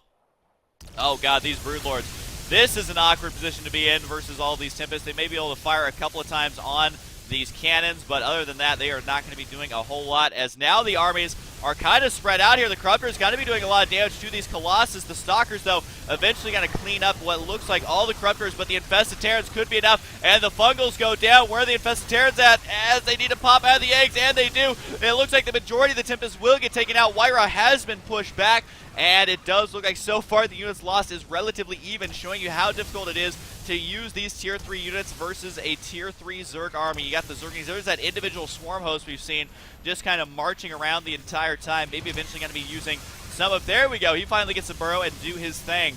But right now it is going to be very, very tough for WhiteRa to do any substantial damage. That's why he's sending in another wave of Zealots over here to try and deal with this expansion. It looks like he will get it. If our Zerg player crumbles here, he will quickly lose his economic edge, as now he is... actually, he might already have lost his economic edge. He does have a little bit of mining going on down here, but these drones just got there. Some Corruptors, some Broodlords still on the field, but Tempests have so much HP and so much damage output if they're not being attacked. That's why they're able to kill off these Infestors. Yes, the Tempest doesn't do a lot of damage up front, but when you have this many blasting away at you endlessly, it can kind of force an engagement that you don't want to take, and a lot of damage was dealt to the expansion up here. It is still alive, though, bleeding profusely all over the place, but the Zerglings going to be able to take out a couple more units right here, but it does look like the game has stabilized just a little bit. The players trying to get back on their feet. It is going to be tough, though, for Paddle to make enough anti-air to deal with these Tempests. I mean, right now you can see units marching everywhere. It does look like this Swarm Host has quite a few kills, as he is going to be just intercepting these probes one after the other. God, these Locusts are so freaking good, man, killing these off all day, but it does look like the expansion here is going to get taken out unless enough Lings get down here. They finally have +3 armor. The +3 attack on the way. Adrenal Glands is now completed here, as WhiteRa definitely giving us an interesting game, but still making Paddle work for this win, as the Swarm Host is up to 7 kills. The Locusts, not quite sure where they're going, but more are surely going to be following it up here in just a moment. Where are these Locusts at? Either way, he's able to intercept a lot of probes there. We do have the Zealots finally cleaning out the expansion up here. Broodlings going to town on those, but he decides to march on down. We'll take out a couple of Spore Crawlers here, and the Spore Crawlers are like, yep, it's time to skedaddle. That's probably the best way to describe how a Spore Crawler actually marches around. But does look at the expansion once again, will get taken out here, thus evening the score by quite a bit. You can see almost identical here on the units lost right now, as WhiteRa is able to take that out, and the Spore Crawlers just taking it like the men they are, as it does look like the Zealots, though, having one fun time killing off these expansions. This is going to be 2 expansion deaths. These Zealots, they're the true warriors of ire, going to be 2v3ing Larva, and as you can see, the Larva having a pretty close battle here, as they just do not die because they have like 1 million armor. One Broodlord here trying to save the expansion, and is it going to happen? It looks like, yes, it will be saved for now. But, you know, at this point, Paddle needs to make sure he continues to mine, continues to expand, because he does not have that big of a bankroll. WhiteRa does have some, but he's going to have a lot more here in just a moment, as he has expanded up in the north side, getting his 5th base, I believe. 1, 2, 3, 4, 5. Yep, his 5th base right now. Tempest versus Overlords, that's pretty one-sided. I believe that these are fully upgraded, though. 3, 3, 3.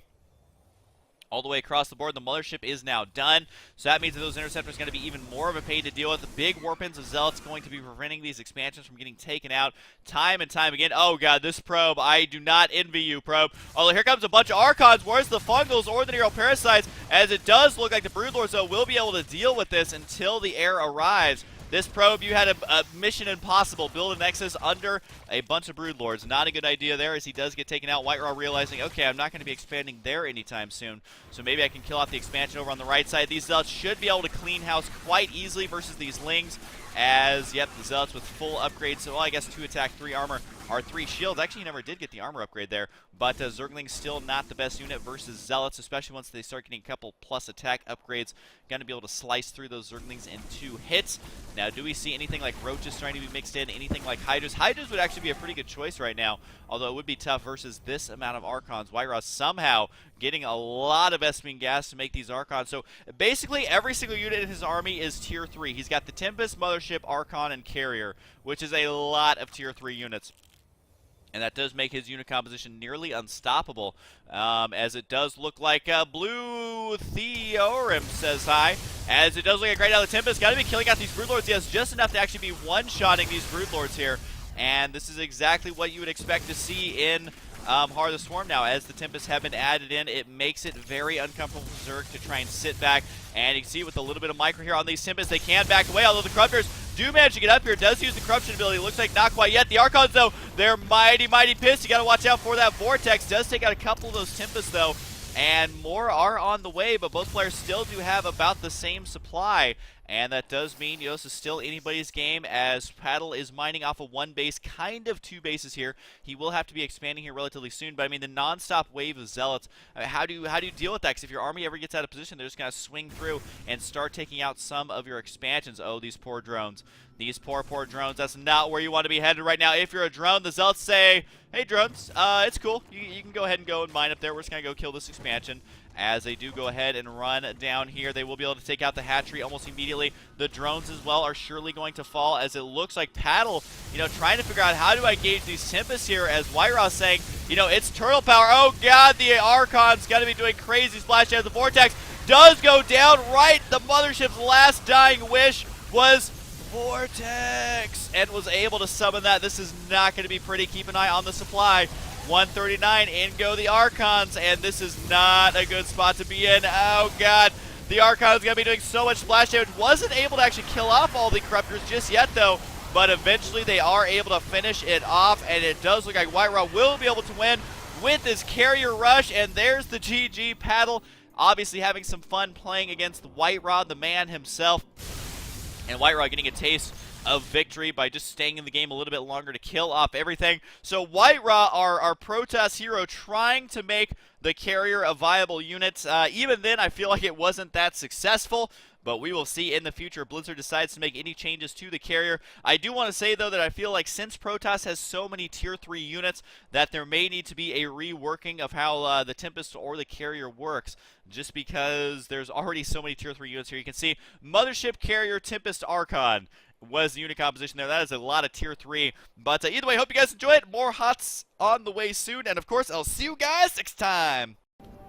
Hello everyone, this is Husky here. I'm going to be casting a 1 versus 1 between our red Protoss player. His name is WhiteRa, spawning over here on the center left side. His opponent is going to be Dark Force, spawning down here in the bottom center side. Now, I want to mention that this is going to be a best of 3 series. As you can tell, attention, Dark Force, well, ATN is the clan. For some reason, I always say it as attention. Anyways, Dark Force is spawning as yellow, which is not standard ladder colors, and WhiteRa spawning as red over on the center left, which is standard. But regardless, this means it is going to be a some sort of tournament game, I'm assuming, because it is a best of 3. I looked around a little bit and could not find where these replays were from, so if you do know where these are from, then please post it in the comments and thumbs it up so that we can get the right one on there and we can see where these replays are exactly from. Maybe if there's some money on the line or something like that, just to hype up the videos a tiny bit more. So of course it is a Protoss versus Zerg, and one last thing I want to mention, actually 2 things, is down in the bottom right side here, thank you to those who have made me some replay covers. Continue posting them on facebook.com/HuskyStarcraft. That is where I will see them, and I will find ones that I like. This one was awesome, and it actually had rainbows shooting out of my eyes. So if you guys want to make ones there and upload them, I may use them if they are decent and if they make me laugh or smile or I think they're really good. It's just kind of cool, kind of a good way for any artistes out there to contribute to my channel to kind of spice it up a little bit. And the last thing I want to mention is I am going to be in the process of relocating out of my current apartment, so I am going to be busy. Unfortunately, today is the 8th. I do need to be moved out within a couple of weeks, and then I have a trip planned to go visit Oregon, just hang out with family, do some vlogs, and relax, get some Burgerville and stuff like that. So really, until the end of the month, my uploading rate may be dwindling just a little bit. So I do apologize. Don't think I died. Don't think I lost interest. It drives me crazy if a day goes by where I can't cast. When people post comments like, Husky, it's been 2 days. Where are more replays? I'm right there with you. I'm like, oh god, I really want to be casting StarCraft 2. But a lot of times I am busy with real life stuff. Oh, okay. WhiteRa going for an expansion before anything else. That's simply because he did scout out here, feels confident in his ability to hold off any sort of Zergling pressure. And which is pretty interesting to me because on this map your choke is fairly wide open, and not only that, this version of Terminus does have destructible debris here down into the 3rd base. This map used to be known for one choke being able to hold off 3 expansions, and my window is making so much noise with my curtains, so I'm gonna, not my curtains, but what are those things in California? Every apartment I've looked at has them, where you pull the little thing and it turns all the little plastic things sideways. I forget what kind of shade that's called, but they are so loud if you leave the window open and there's any sort of wind. I am back though, sitting back into my chair, and anyways, yeah, so the problem here for WhiteRa is going to be defending these destructible debris right here, because the Zergling's going to poke up here, maybe try and run around, and if they decide not to do that, they will begin immediately destroying the destructible debris. WhiteRa does need to put something down to block this off, does get something going down. It is a pylon, and Zerglings do die in 2 shots, so only 2 Zerglings going to make it in here, and will cancel down that pylon, and now he does have to deal with 2 Zerglings in his base, which means he is forced, droid, says my phone as I get a text message, he does need to put out a Zealot, regardless of the fact, even though he walled in, he will need to get that out just to deal with these 2. So frustrating, and that will give Dark Force the ability to scout around the main base, see exactly what's going on, and also that allows him to decide if he wants to do some sort of entrance bust or if he wants to go for an early 3rd base himself. Sometimes you will see players expand, even around the 4 to 6 minute mark, as a Zerg player getting their 3rd base, just because what is the Protoss going to do? Absolutely nothing. Look at this, it's a little 3D Zergling. You guys saw it there for half a second. These Zerglings still being annoying. I doubt they have any kills though. This one does not, and the other one, I don't know if I selected the same one. I think it did. You little buggers are too fast for me to click on. Come here.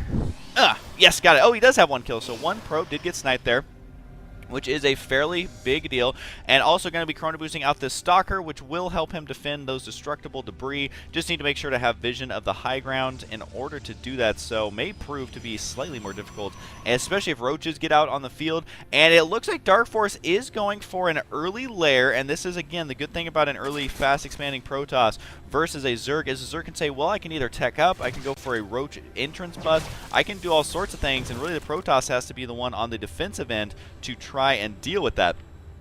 So we will see what WhiteRa decides to do after this. You can see he does have quite a few minerals, not as much gas as he would like at this point in the game. He does now have 3 probes on that gas, but he is sitting at around 400 minerals. Is he going to expand again?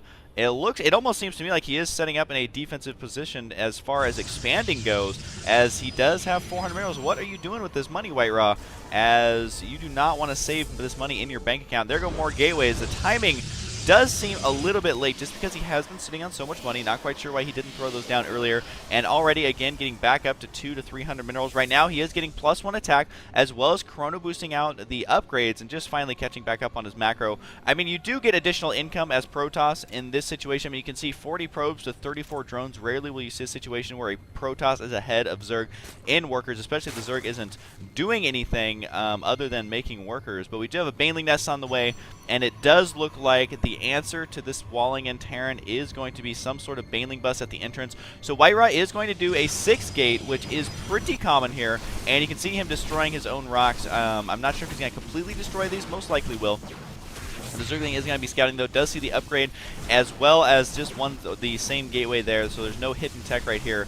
Oh, it wouldn't really be hidden, I guess, if it was right in the center of the base, or right in front of the base. But for now, it looks like Dark Force will be going for an early attack. We also are getting some Overlord upgrades. Is there going to be some sort of Overlord drop? Yes, here comes right now. A bunch of Overlords are going to be flying over here to the location right here. I'm guessing he's going to be doing some sort of slow Baneling drop, because look at this, you can drop right into the main from right here. Is WhiteRa going to be ready or expect this at all? Keeping in mind that Banelings do additional damage versus sentries, so they die immediately if they do get hit by that, and the force fields do not go off correctly. However, WhiteRa does have all these warp gates now completed, but he is throwing down a 3rd base. He has not been able to scout his opponent at all. Here comes the drop right now. Overlord speed is done, as well as Banelings inside these Overlords, and the probes are going to have to transfer out of here. There is going to be a Baneling rain dropped on this. If WhiteRa is not careful, he's trying to scramble back to his main base, maybe forced to cancel that Nexus just to warp in enough units to save this. Looks as if the Nexus will go down, though, as well as potential warp gates as well. And 1 Baneling does die, but the remainder are going to stay inside those Overlords. They could easily rain down upon the Protoss army. There goes the Nexus. Even though WhiteRa has expanded, he definitely wants to keep those alive. We need to see some force fields here. I don't know if it's going to be enough, though, because the Overlords, they have the Banelings inside. The force fields is making a nice little bowl of cereal of Protoss units to drop those Banelings inside. So much damage being dealt with those Banelings. I mean, yes, WhiteRa is able to hold on here, but looking at the units lost tab, he is the big loser in that battle, also losing his Nexus, and on top of that, The problem is that banelings cost money too, so the only resources really lost have been banelings and a couple of zerglings, which zerglings are fairly cheap, while WhiteRa has lost much more gas and things like that. I don't believe he has any sentries left. Yep, he lost every single sentry there, and this is where the Zerg is just going to have full map control. Look at them roaming around with all of these zerglings, scouting around, continuing to harass here with zerglings, killing a couple of stalkers, may get one last one. No, he's not going to, but he did soften those quite a bit. And now WhiteRa has all these probes and nothing to do with them. 50 probes versus 35, and he will have to remake that main base. It looks like he could take this rich Vespene. No, it's not rich anymore. Just the normal Vespene guys are right here, and there is only 5 mineral patches here, so this expansion is not ideal for securing. Zerglings will just do a run-by. Could go into the main, does attack the Zealots. That's probably the worst choice in that situation, when really he could just run into the main, try to do some damage. But right now, it is going to be 40 workers to 52, so if WhiteRa can keep holding on, he may be in okay shape, may be able to come back, especially since Dark Force has just now expanded at around the 11-minute mark, so that expansion is delayed by about a minute, and also way delayed compared to what he could be doing if he went a super heavy macro mode. So now it is going to be up to WhiteRa to get the right units, get the expansion of the main back up and going, which is so weird to say expand into your main, but that's essentially what it is this is kind of the new main mining base right now. He does have Void Rays on the way, which is a phenomenal choice, but don't count out Dark Force quite yet, because even though roaches cannot attack air, they are very robust, and you can run in there and do a lot of damage, even though the Void Ray will be sitting up there fully charged, zapping away that one armor that the roaches spawn with, making them much more powerful versus things like the Zealots and the Void Rays, if you can micro the roaches correctly. We do have a robotics on the way, and WhiteRa apparently did not lose this warp gate, so that will allow him to warp in additional units, which will help him out, although Dark Force making a smart choice here in that he is going for a Hydralisk Den. I swear there's a Hydralisk Den somewhere. I don't know where it's being, they're morphed in. There it is, right there. And Hydralisk are very good against Void Rays and basically all gateway units. If there's no blink going on and force fields aren't great, Hydralisk will just machine gun down the gateway unit. So that is a really smart choice from Dark Force, especially since he's continued to be aggressive here. I mean, you can see just how many roaches he's made instead of just making drones that entire time. So if you look at the units tab, 64 probes for WhiteRa. We do have a robotics bay on the way for WhiteRa, so he does need to make sure to get out those Colossus. You can see him putting probes inside that gas, transferring over some probes right now, 3 of them splitting off to go into that gas right away, and he also does have this gas as well. So he has more gas income than the Zerg right now if he can get all the workers inside the gas, which apparently Corona boosting out something here. Was it an observer? Yes, it was.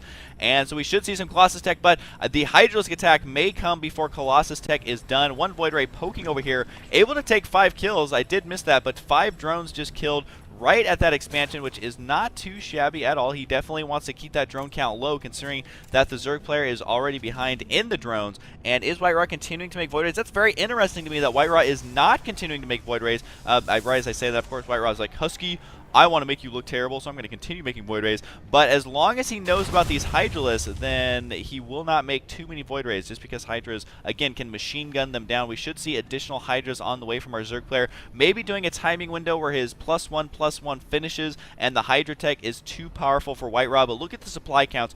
131 for WhiteRa and only 106 for his opponent. And a lot of that comes down to is WhiteRa was able to hold on to all 3 bases this entire time. And since Dark Force was so aggressive, does snipe 1 Void Ray though, and the Observer. So nice little victory there for Dark Force. But I mean, WhiteRa was able to hold on to all these despite the early Baneling drop and the probe harass and all that, losing the Nexus. He was able to just re-expand and continue macroing from there. So that is pretty good, and Dark Force has been playing an extremely upgrade style of play as well as a lot of units. So that's why he is behind in supply now, as he really kind of punished himself for not being able to do as much damage. We do have 1 Void Ray. Is this Void Ray patrolling back and forth? Yes, it is. Don't know if it's going to intercept this Overlord. Looks like it will. I think the roaches can get out of this Overlord though before the Void Ray is able to kill it. There is another drop over here getting intercepted by Void Rays as well. WhiteRa really on top of his Void Rays. Only 1 roach gets out and is now loose inside the main base, but he has to go up against a Void Ray, which is still in range of that cannon, because cannons do detect further than they can shoot, and it looks like the roach will die. Yes, unburrows just to dramatically die He must be an art major or a theater major or something like that, as he was showing off his acting skills there. Now, the other Void Ray, I believe, killed that Overlord as well, so this one is trying to make it up here with Roach drops, but I mean, looking at the units lost tab, look at how much these drops cost him for absolutely no damage, and looks like he will be able to drop the mineral line right here, maybe do some damage to some probes, which is really what he needs to do, considering that WhiteRa is now taking his 4th base. Void Ray zooming on up here to deal with this, as well as morphing in a couple of units. These Roaches can burrow if they decide to, which they do. And we'll see if he decides to move those around to start killing some probes. WhiteRa says, okay, Roaches, well, you only have a matter of time, as these cannons are now warping in and will focus down. It looks like a couple of units. Look at the HP regenerating here for these Roaches. Zooming on up in that HP, just trying to harass as much as possible, buying as much time as he can, as he is securing his own 4th base, but the timing of it will put him behind the Protoss. And when you leave a Protoss unchecked for this long, WhiteRa is going to punish you for it. And running over here with these Roaches, trying to snipe the probes on gas. Nice little micro there. I feel like that was a computer playing for a second. Putting that probe off of gas and putting a new one on there. Or was he mining anyways? I don't know. Either way, total baller play from WhiteRa as usual, and he's just buying as much time as he can with these Roaches. WhiteRa is not committing all of his units back there to defend it. Our Zerg player is now getting closer to max out, but the problem is that Dark Force is stuck on Roach Hydra, which is not good against Zealot, Stalker, Sentry, Colossus. I think there may have even been an Immortal in there somewhere. Yes, there is. So WhiteRa heavily favored here in these upcoming battles. He does have that +2 attack. So expect to see completely out of control splash damage unless Dark Force can somehow pull this off. I just don't see it happening, especially with cannons here to assist, which do additional damage versus those Roaches. Dark Force just running straight into the brick wall. This virtually never works against Protoss. Roach is burrowing there for a second. However, the Observer was here to spot it. Can Dark Force pull this off? He does have 1-1. While WhiteRa has that +2 attack, so again, that splash damage is going to eat through that army. 177 supply to 136. There is going to be the GG out of this game, and really what it came down to is Dark Force tried to be extremely aggressive. I don't know how WhiteRa was able to hold on there. I think a lot of Protoss players would have crumbled there, but insane micro and the ability to bring his probes back without losing very many at all. I mean, he brought those probes back before he was alerted to the fact that his probes were under attack, so he brought those down, was able to save them, and even though he lost the Nexus, he had so many probes that as soon as that Nexus was up, he was back at full capacity. I mean, losing 400 resources on a building is never a comfortable situation for anyone unless your name is WhiteRa, and of course also known as DuckloadRa, that is his sponsor. But I mean, securing the 4th base right here, he was going to be remaxed out soon. Probably would have even added on more gateways, potential for more robotics as well, and he was just a macro machine from there on out. He would have pushed out across the map, even mixing in some Void Rays into this army. And Dark Force, he didn't have anything to kill the Colossus, so you can see this Colossus has 5 kills, 9 kills, and 5 kills, most of those Roaches and Hydras. And when you don't have any corruptors on the field to deal with that, you are in a lot of trouble. He did have 14 Roaches on the way, but at this point, what are you going to do to stop it? You really don't have the tech. You don't have any fungal growths. You don't have any Ultralisks in that situation to deal with the ground army of the Protoss, and that just shows you that higher tech units in Protoss versus Zerg are required by the Zerg, also required by the Protoss in the mid-late game as well. So anyways, hope you guys enjoyed. There is going to be more games of these two players duking it out, so we're going to go ahead and go on to game number 2, and I'll see you guys next time. Hello everyone, this is Husky here. I'm going to be casting game number 2 between Dark Force spawning down here in the bottom left side, his opponent DuckloadRa in the top right side. It is going to be a Protoss versus Zerg, and last game we saw phenomenal play from WhiteRa and a really aggressive style from Dark Force attempting to defeat WhiteRa in the early stages, especially since WhiteRa went for that early expand. But even though he was able to kill the Nexus, not able to do enough damage to the economy of WhiteRa, he just sent all of his probes away to their kind of new summer resort at the second expansion and or second base. And then once the Nexus was back up, they rebuilt their home. Kind of like, what is that show where they rebuild your homes to make them better and more pretty? Well, then they all went back there and happily began mining. So that is a terrible analogy as to what happened in that game. Essentially, WhiteRa just macroed really, really well and was able to pull it off quite easily. So we will see how he decides to play this game out. I mean, usually you always feel good after defeating a Zerg player, or really defeating any opponent, I would say. But when you defeat them in such a fashion where you completely defend their build order, I mean, he just swatted away like a gnat. He made a man out of Dark Force in that game, and then just pushed out and crushed his opponent essentially.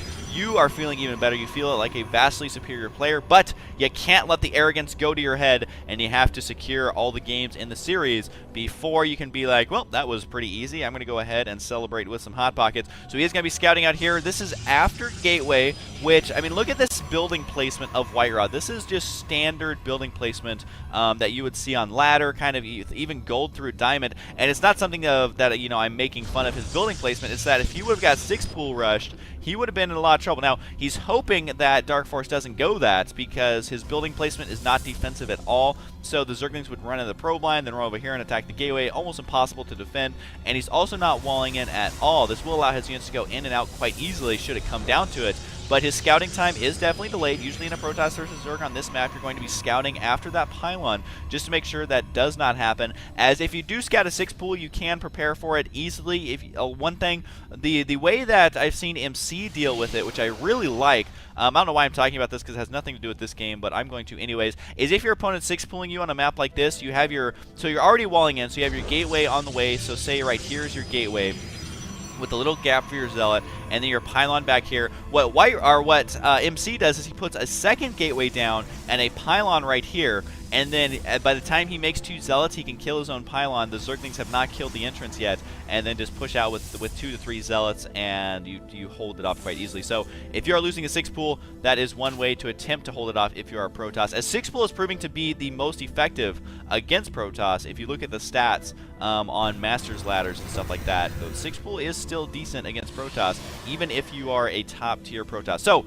regardless, though, we are going to get back to this game. You can see the second, that should be the second queen, right? Yep, second queen on the way for Dark Force. He does have his expansion now. And one thing I've noticed about Dark Force's game so far is he doesn't do the new kind of Spanishiwa crazy style of play. As look at this, he does have 4 Zerglings on the field. Last game we saw him go for I mean, just a lot of roaches and Zerglings and things like that, rather than droning up very heavily. So he is more of an aggressive style Zerg, while a lot of Zergs these days are more of a defensive Zerg. You can see WhiteRa is going to be walling in here with these 3 gateways. This is kind of cute. Instead of walling in with the very valuable Cybernetics core, just throwing down more or less valuable gateways, which you can just replace without losing your Stalker tech or anything like that.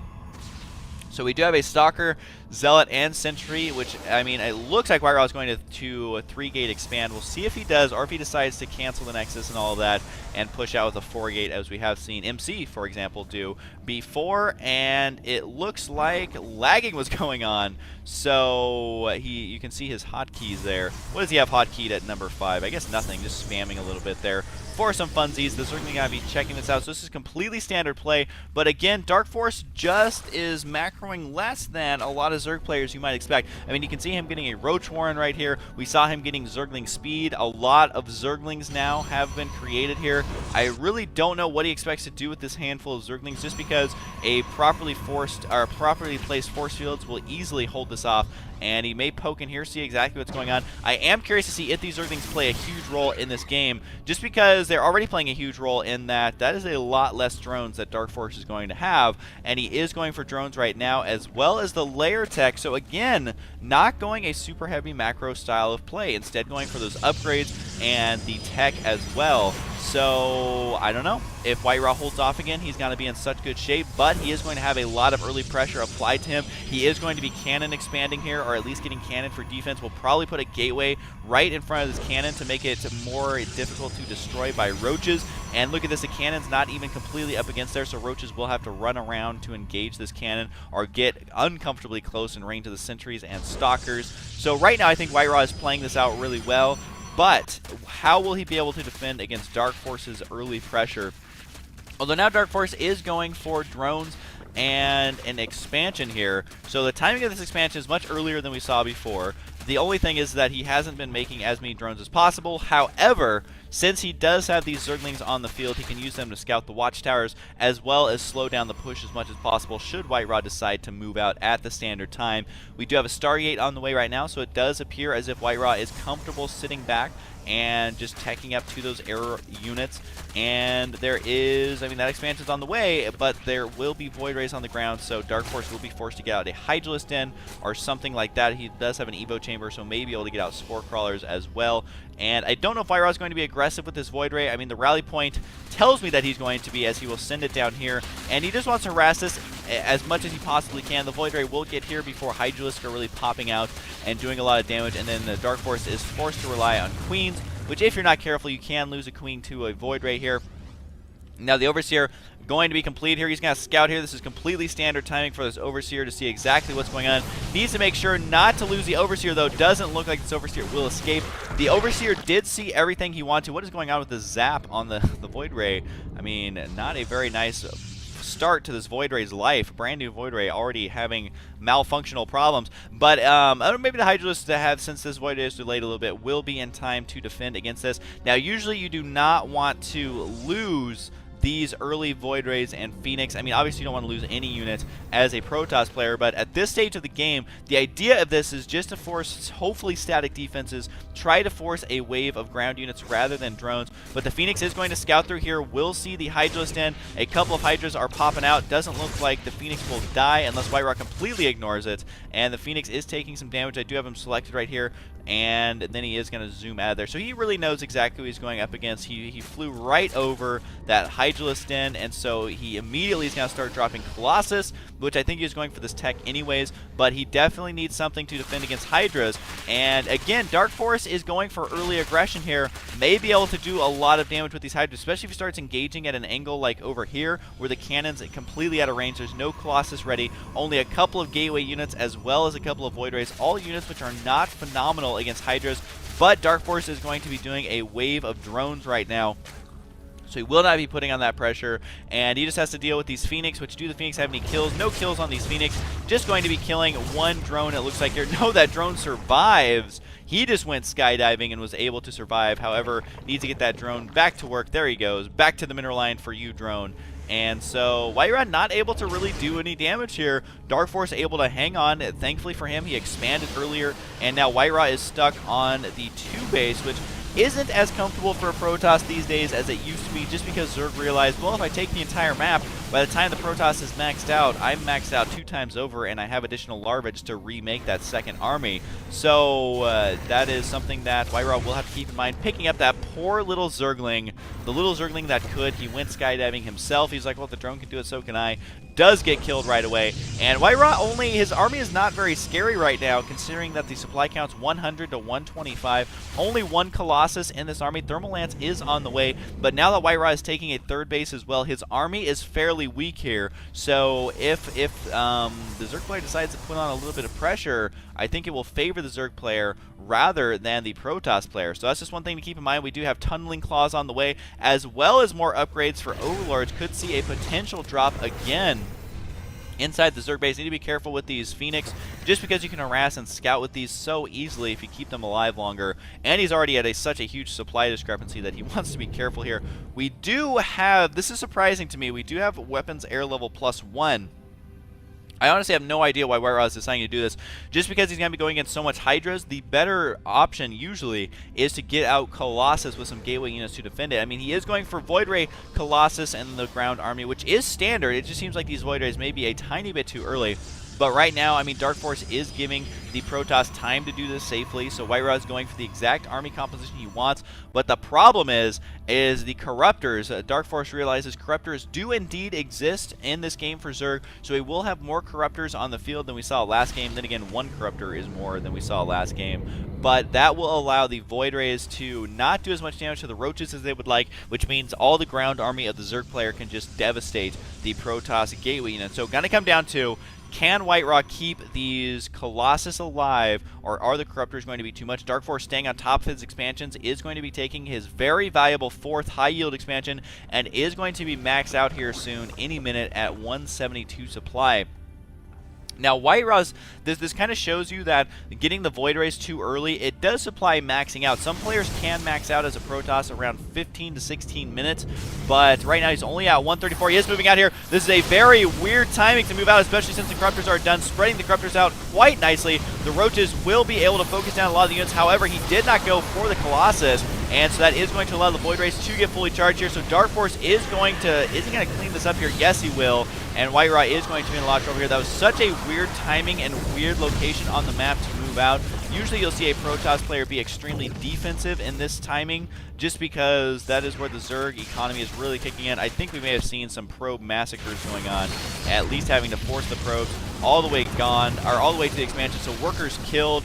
Yeah, he has killed 15, 16 now. They are inside the main probe line. So the economy of WhiteRa is just being completely destroyed. Again, these Void Rays, and a peculiar choice. Usually you won't see a Protoss player get them in this number this early. I think he just got a little too comfortable in this game, and Dark Force really punished him for it. And so this wasn't the best game I've seen from WhiteRa, but I gotta hand it to Dark Force.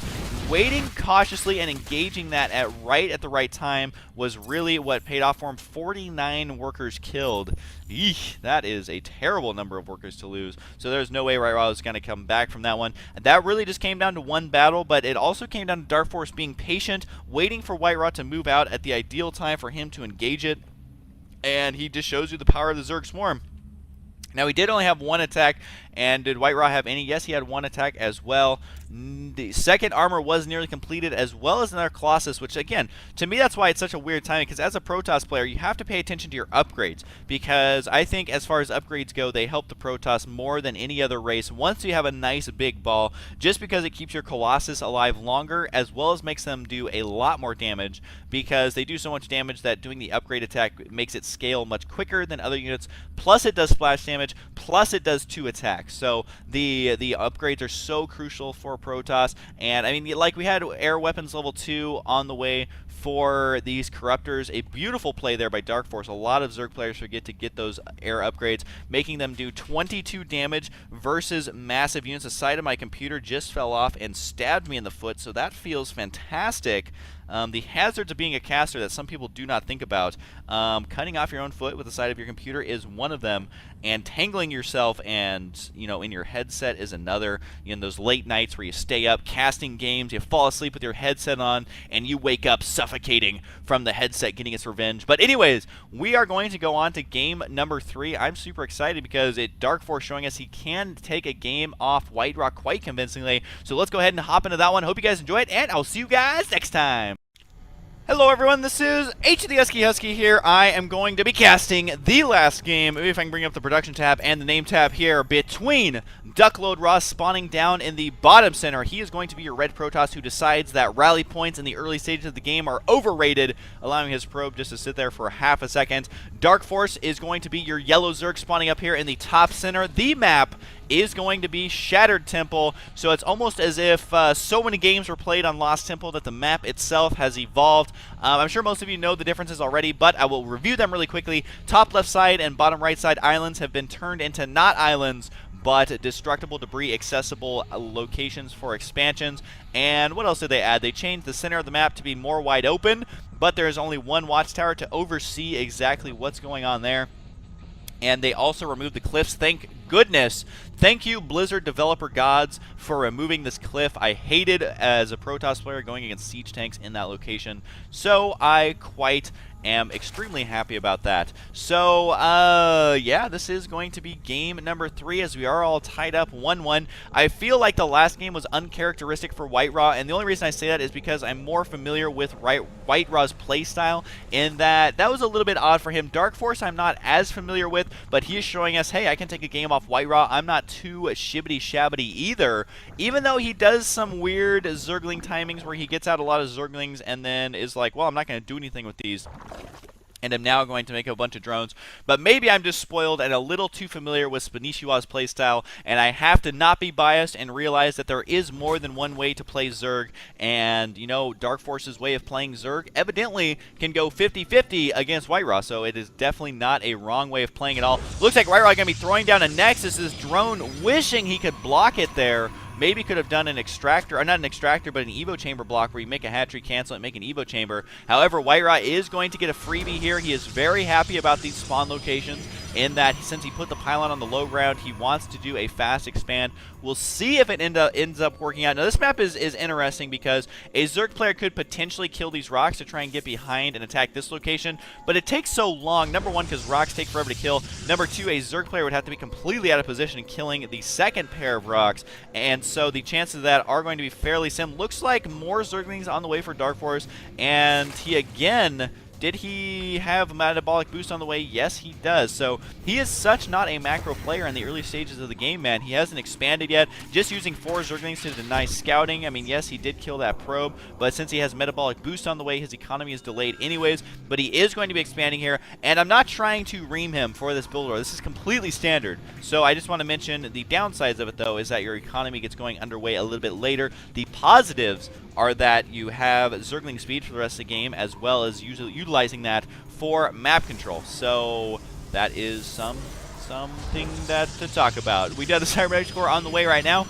The Cybernetics Core extremely delayed, but that's because WhiteRa had to get a Forge, a Cannon, and a Nexus before getting down the Cybernetics Core. I really like how WhiteRa has 2 pylons right here. Very difficult to kill these off with Banelings. Is he going to put a pylon right here to prevent any sort of Zergling run by? The answer, folks, is yes. So this is a completely tight wall in here. You would think a Zergling could slip through here, but he can't. They are too fat, man. They have not been working out as much as they should, so that is not something that can happen. And what can happen is an early Roach Warren trying to bust down this wall. But again, we've seen Dark Force go for these early tech structures and then not use them. However, he does have a lot of larvae here, which he is turning quickly into roaches. You little larvae are going to grow up to be a Roach Entrance Rush Bust. Roach Entrance Rush Bust is apparently the name I have given this build, and hopefully for WhiteRa, this Stalker can actually spawn on this side of the gateway. Look at the amount of damage this Zergling is doing to this pylon. This is a big deal because every time he hurts the health of this, that's going to make it that much easier for the roaches. Oh no, the cannon placement is not going to allow... Oh, no, no, no, no, no, no, no. This is so bad. This is so bad for WhiteRa right now, especially since he has a bunch of roaches headed towards his base. This poor Stalker is stuck in the middle of the map. He will be destroyed by these Zerglings unless WhiteRa magically micros against them. Here come the Zerglings right now to engage this. The Stalker is surrounded. Zergling speed is completed. And, oh, this is a complete facepalm moment for WhiteRa right now. He has absolutely nothing to hold this off. I don't know how he will be able to hold it off. Thankfully, there is a cannon here, but guess what? The cannon is in range of all of the roaches. He did not put it back. One more Hex, and goodbye cannon right here. So WhiteRa desperately trying to throw down some static defense, but the Zerglings are knocking at the front door. I do want to mention a huge probe disadvantage, more than 15 probes, or 15 drones less. WhiteRa trying to chrono boost out these units, but his gateway technology isn't even done yet. The roaches are now going to be inside here. One force field going to hold it off as long as possible. The sentry only able to zap away one Zergling. This game come quickly spiraling out of control for WhiteRa. This shows you the importance of building placements and scouting. WhiteRa is going to be losing this series, it looks like. Wow, Dark Force able to easily break in here and just take this out. Oh my god, that was completely one-sided, losing 2,000 resources exactly, more than his opponent at that stage of the game. And that's one of the things about a Protoss fast expand. More Zerg players just need to rush like this. Like, look how easily it crushed WhiteRa. Even after losing that Stalker, would he have been able to hold off this amount of units? Kind of hard to tell. The cannon placement wasn't the best, I'll give him that, and the Stalker being on the outside is the worst start to that defensive play possible.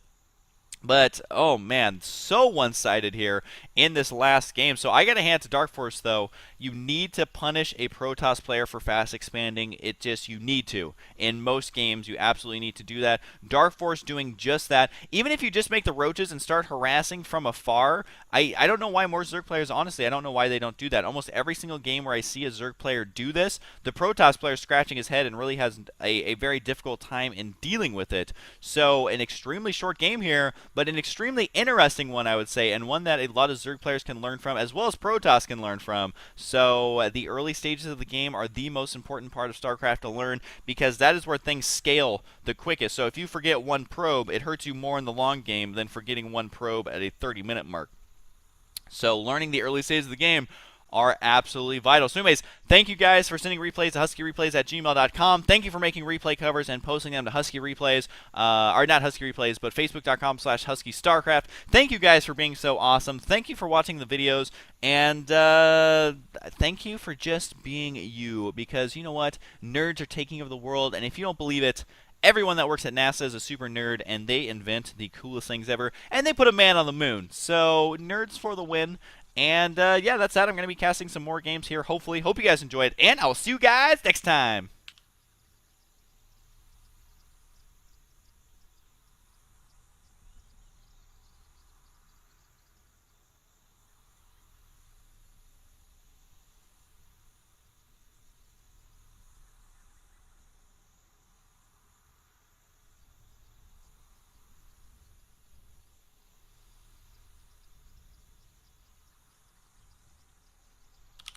Oh my god, Husky, the moon landing was proven to be a scam by the US government. It never actually happened. Please thumbs up this comment so that Husky can see the truth.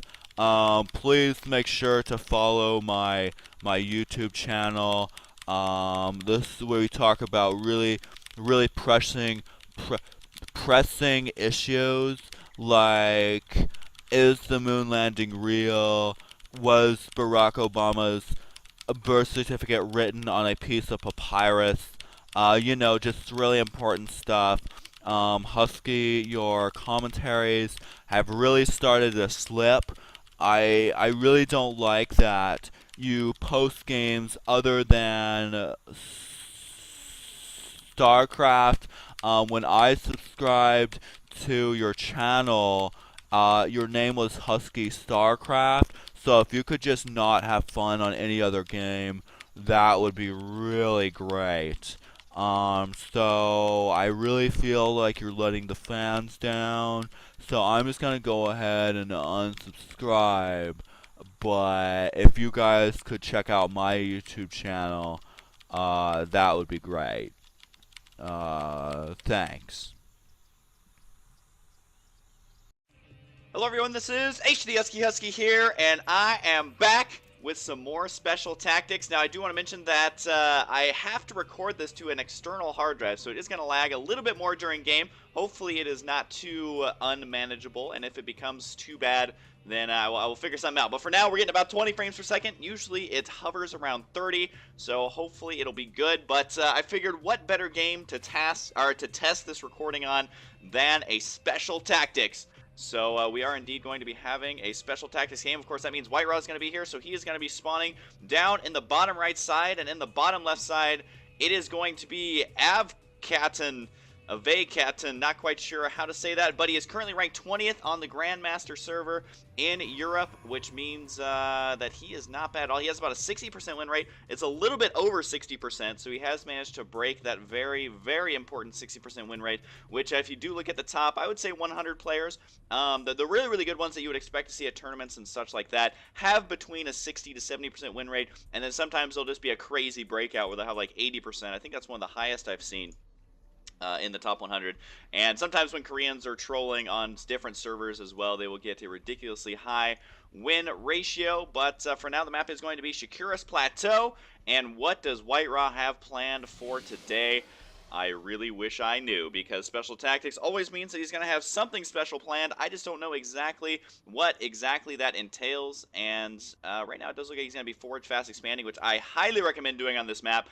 And we'll see if he decides to wall in right at the ramp. That's usually what players are going to do. Yeah, he's going to go ahead and wall in right there. This is a map where you can easily wall in at the ramp. If you think about maps like Antigua Shipyard, it can be tempting to wall in at the ramp, but the way it's positioned and its size is not really the best for walling in quickly enough to block off lings or anything like that. This one is a little bit different, though, just because the ramp is so small, and you can cover it. I believe it's 3 buildings. If you place them perfectly, can block it off. You can also leave a little bit of an entrance to let yourself in and out if you do decide to. Now, we do have the probe right there. Gonna be trying to take, or at least prevent the expansion from going down. But it does look like that's going to be a success. But for now, we do have the double canceled extractor there. It's going to give him a little bit of a supply edge. He is at 20 out of 18 supply, just waiting for that Overlord to indeed pop out. There he is right there. So buying himself a little bit of time since it did block the Expo. And WhiteRa was like, hey, where did the Expo go? So he went to scout the main base, see what was going on. And the mind game worked perfectly for him. And apparently I had my sound turned off, but it is back on now, and hopefully it's not too incredibly loud, as feeling out a new computer for recording, there's a lot of things you have to make sure you check. There goes down the gateway right now. After cannon, he saw the timing of the spawning pool makes him feel a little bit uneasy, and as it should. I mean, you can see these lings in the center of the map, but if our Zerg player decided to do some sort of timing all-in, where he uses his first injected larva to make all Zerglings rather than drones, then WhiteRa would have been in trouble. The probe trying to get up there to see if there's an Expo going down. It's not going to see the Expo itself going down, but it did see the drone going up there, and that's going to tell WhiteRa quite a bit as to exactly what our Zerg player is doing, because usually, against the Forge Fast Expand, there's two really good builds you can do.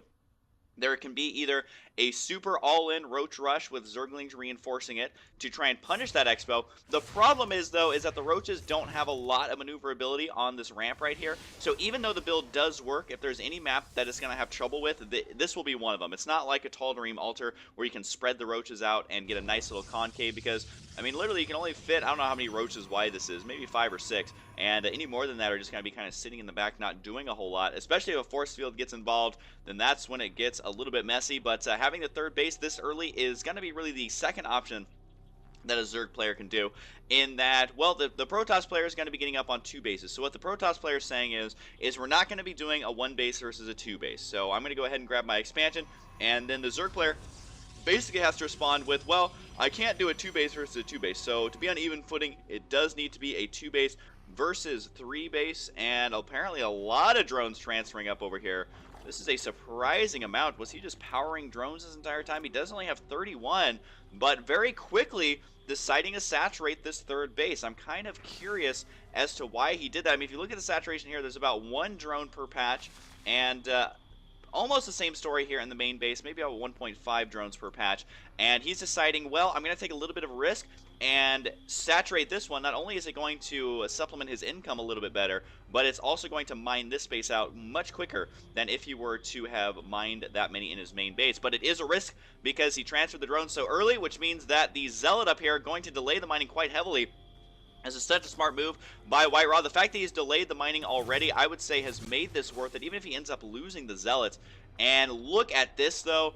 Our Zerg player, Ave Catton, is playing the way that Zerg really have been playing, where instead of making lings to deal with this, he just made more and more drones. And it becomes a situation where you make so many drones that even if you lose 5 or 6, it's actually not that big of a deal. If you lose a queen, not as big of a deal either.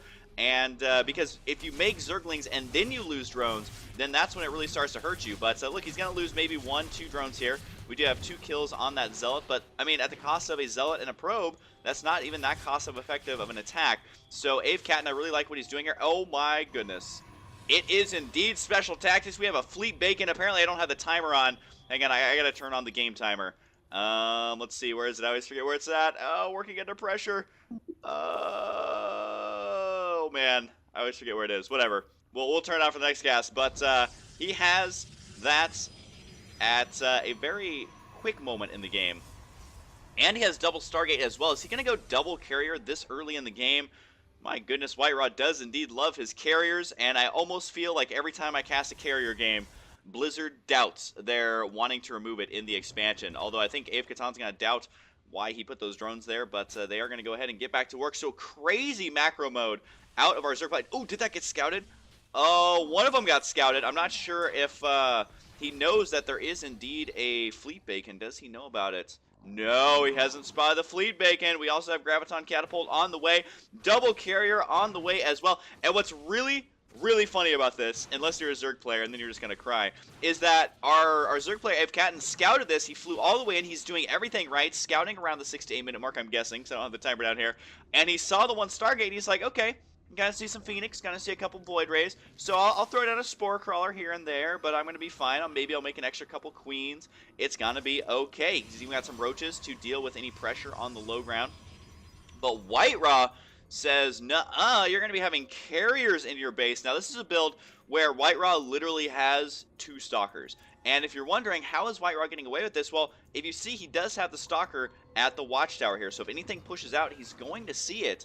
And right now, it's going to be pretty standard timing on these roaches. A little bit delayed just because of the heavy macro style of Ave Catan. But it does look like he's going for a big macro play here. So this is when the macro is going to start kicking in for our Zerg player. He's not mining off of one of the gas. I'm not sure if that's intentional or not, but the Overlord's going to scout in here again. No, this time it's an Overseer, and he's going to see 2 Stargates with carriers on the way, and then he's going to say, oh, this is what you're up to. So the first 2 carriers are out, and this is not something that a Zerg player ever expects to see.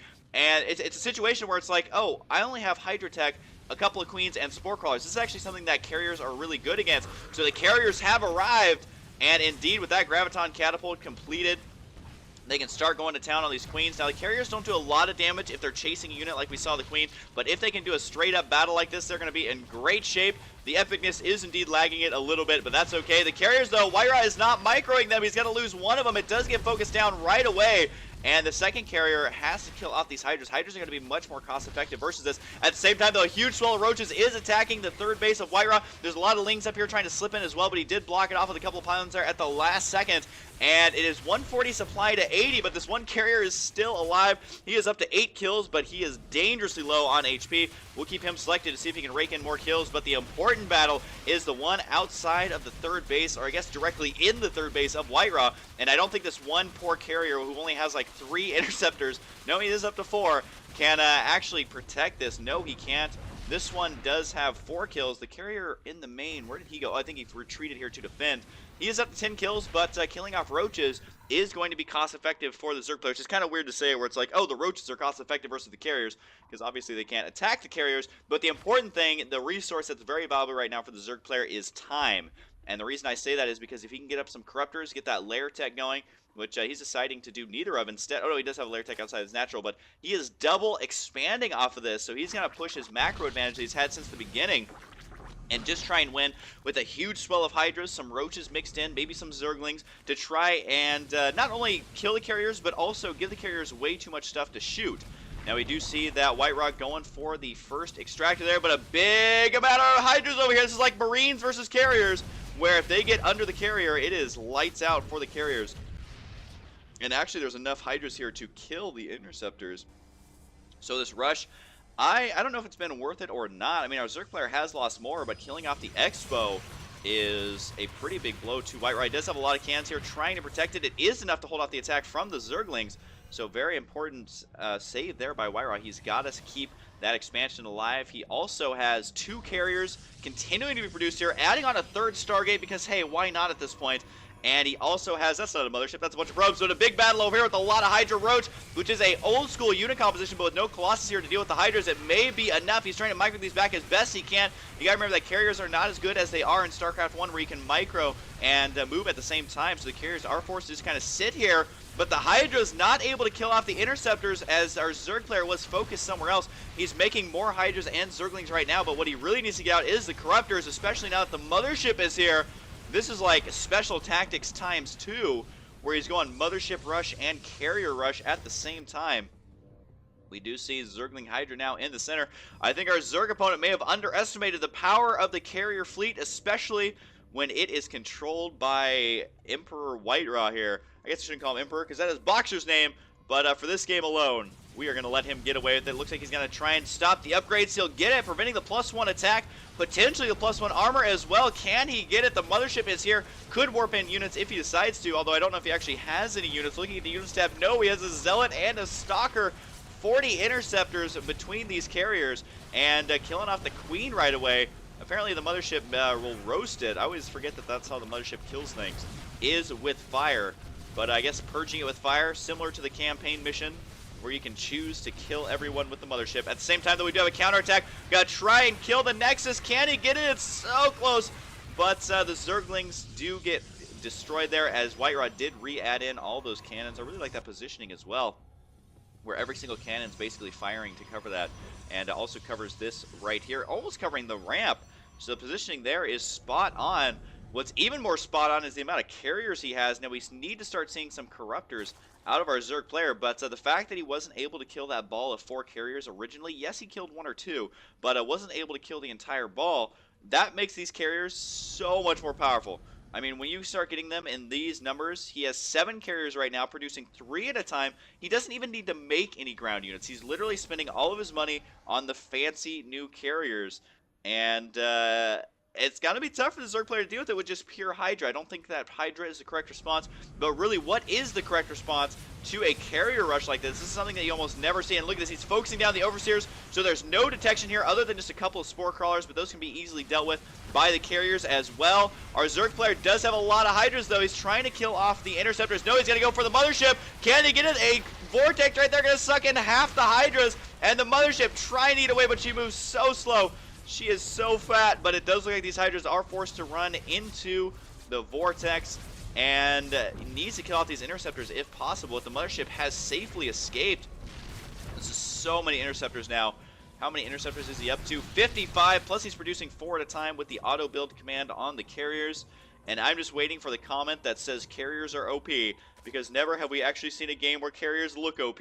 But this may be one of them, as our Zerg player still responding with Hydra rather than the Corruptors, which Corruptors, if you just mass pure Corruptor, I mean, it's not going to be the best choice, because if he does decide to switch to a ground army, then, well, you really have nothing to kill it off. But getting a couple Corruptors in there will help kill the Mothership and also absorb a lot of the damage. Corruptors, if there's one thing they're good at, it is taking damage. They have a lot of armor, very high HP for their cost, and it is good for dealing with these carriers. The Hydras, they have a high DPS for their cost, but with no +1 upgrades, it's quickly becoming a problem for our Zerg player. We do have the +2 attack by WhiteRa completed. +3 is going to be on the way, making those Interceptors just do ridiculous amounts of damage. You have to remember, it's only 7 damage, but it's ×2, so every upgrade helps substantially. The Hydra's going to get under the carriers, but can he kill them all off? 1 goes down, but look at how quickly those Hydras die, which is going to immediately force the GG.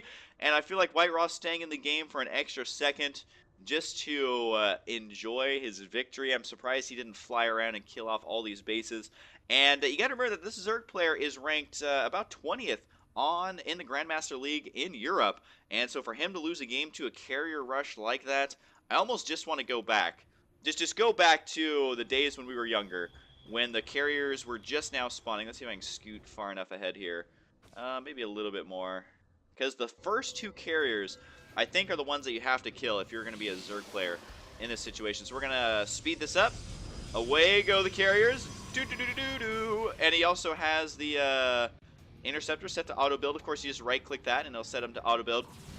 And here he goes right here. So when the Zerg player realizes there's 2 carriers here, I think he may have saw 1 over here, and he says, okay, well, there's carriers here, so I'm just going to counterattack because my Zergling Roaches aren't going to do a lot. And at this point in the game, I mean, the Zerg player is really not in that bad of shape. If you look at everything on paper, he's 148 supply to 84. He's going to be countering and taking out a 3rd base with all of these Zerglings, which is going to be a very cost-effective way for him to deal with that. And he has those 11 Hydralisks on the way. Now, 11 Hydras is enough to deal with 2 carriers, I would say, especially since WhiteRa left these carriers over the Spore Crawler right here. So we're going to go ahead and watch this battle unfold again. WhiteRa's focusing down the Queen, which means he's taking quite a bit of damage here. The Spore Crawler, I mean, just look how quick this carrier actually takes damage from very cost-effective units. Now, he does need to focus down with those Hydralisks, and it does look like a couple of Hydras are completely out of position here. But honestly, I think that this is where our Zerg player, at this point in the game, should have thrown down a Spire. I think that after killing off the first carrier, getting the second carrier down very low HP, I think investing some gas in a Spire, I would assume, might be a better response here. And part of the problem is no drones in this gas, because he's going for a 6 gas play. And there is still drones alive in this one. But he does decide to stick with the Hydras, which I think is not the worst choice. I mean, they're pretty good if you can actually get the Hydras in position. But allowing the carrier production to continue is really what kind of punished our Zerg player here. So we do have this carrier spawning right here. And what does he do with these units after he kills the Expo is a pretty good question. And he does decide to retreat here, which, I mean, it does make sense. But you have to remember that these carriers are sitting here killing roaches rather than killing something that is worth the time, like drones. So if WhiteRa's forced to defend with carriers, I think poking up here might be a good choice. But maybe I'm mistaken. I just feel like the roaches aren't really serving any purpose at this point in the game, and it is buying time 4 more carriers to be on the way rather than having to force a warp in of units. Because he never, did he even research warp gate? Yeah, he did. He did have warp gate right there. A lot of times I've seen WhiteRa not actually get warp gate if he goes something like this. And then the 3 carriers now are here. And since there's no Spire here to defend, that just means that the carriers can go unchecked. More Hydras are on the way, and he does run up directly underneath, killing off one of the carriers and then also killing the interceptors there. That was really good control. And on paper, our Zerg player still is in pretty good shape. But I think this is where it starts to slip for him a little bit, is when he can't lock down this expansion quite yet. And he decides to move out with the Hydra Roach, which I think putting on the pressure is smart. But the positioning here is just way too good. The Hydra's not able to get directly under the carriers. They're instead killing off the cannons, which is what the Roach wanted to be doing. And then that, I think, is the point where our Zerg player lost it, where he didn't have the Spire Tech done. The Mothership is now out. The carrier count up to 4. With more on the way, of course, producing those 2 at a time, and just having no Corruptors on the field to deal with the carriers. So anyways, special tactics, man. You never know what WhiteRa's going to do. Kind of starting to play a little bit like Hero, where Hero, well, he relies a lot more on Micro, but WhiteRa using the mind games of Hero, where he is willing to go absolutely anything that he has to win. And oh no, these little probes are just sitting here. I just realized that. But they kind of make part of a wall, I guess, on the Nexus. Yeah, this is definitely a bad rally point. He does finally... No, he doesn't fix it. Then he rallies it to the Stargate. Oh, WhiteRa and your special tactics probe rallies. Let's see if he ever notices this, or if this actually stays this way for the entire game. Oh, no, he does finally. Does he fix the rally point ever? Yes, the special Nexus finally has set that rally point down there. This one, his rally point is fixed as well, unless it's rallied to the carrier, which it almost looks like it is. But I could just watch this replay like 4 or 5 times and just cast it differently every time, because watching carriers is so fun. And I am so sad. Blizzard, we need to have a talk. Taking them out of the expansion. Come on. Come on. They look so fun. They're awesome. Carriers have been around, of course, since StarCraft 1 days. And not even the Brood War days. They're an OG unit, man. OG original units. And there goes. He does take out the hatchery and then decide to retreat. So a good game indeed. So I hope you guys enjoy it. I sure did. Special tactics are always fun. WhiteRa having a pretty good success rate with carriers, but we'll see if they are the unit of choice in the next special tactics, because really, I never get sick of carriers. Anytime WhiteRa carrier rushes, I get a little excited, and I'm also curious how players deal with it. So hope you guys enjoyed, and I'll see you guys next time. Hello everyone, this is Husky here, and I am going to be casting some more StarCraft 2 action. So spawning in the center left-ish side, it is going to be WhiteRa, and you know what that means, that it is indeed time for some special tactics. Hope you're all excited for that. Poyo saying yow yow, GLHF, not sure what yow yow means, but I'm sure it's like hello or good luck or you're awesome, or when I look into your eyes, I see the steel blue strength of a strong Ukrainian bull who is going to plow his way to special tactics victory. That's exactly what that stands for. But anyways, his opponent, who is going to be going up against the special tactics himself, it is going to be Poyo, and he is currently ranked, let's see, 105 on Grandmaster in Europe. Now, I do want to mention I've had about 1 hour of sleep, so that is not a lot of sleep. And I don't know what is wrong with me. I went to bed, and then I was like, boom, let's cast some StarCraft. So that's obviously the smart choice. This is why I struggled so much in college, because I would go to bed, and then an hour later, I'd be like, boom! Time to wake up and play some StarCraft. And this is also why I was really bad in high school, because I would go to bed and then wake up an hour later and go, boom! Time to play some World of Warcraft. Anyways, so this will be a PvT. It has WhiteRa, so everyone knows that there's going to be special tactics. And WhiteRa is the funniest player ever. I love this guy. And the thing I love about him is he's been so consistent in StarCraft, literally playing since 1999. Oh, what a total nerd baller. And I'm 24 years old. He is 30 years old, still playing StarCraft on a pro level. He is sponsored. He's got his own team. He's like got branded deals with all sorts of computer hardware companies. He flies around the world entertaining everyone. And he is also one of the most manner people you will ever meet.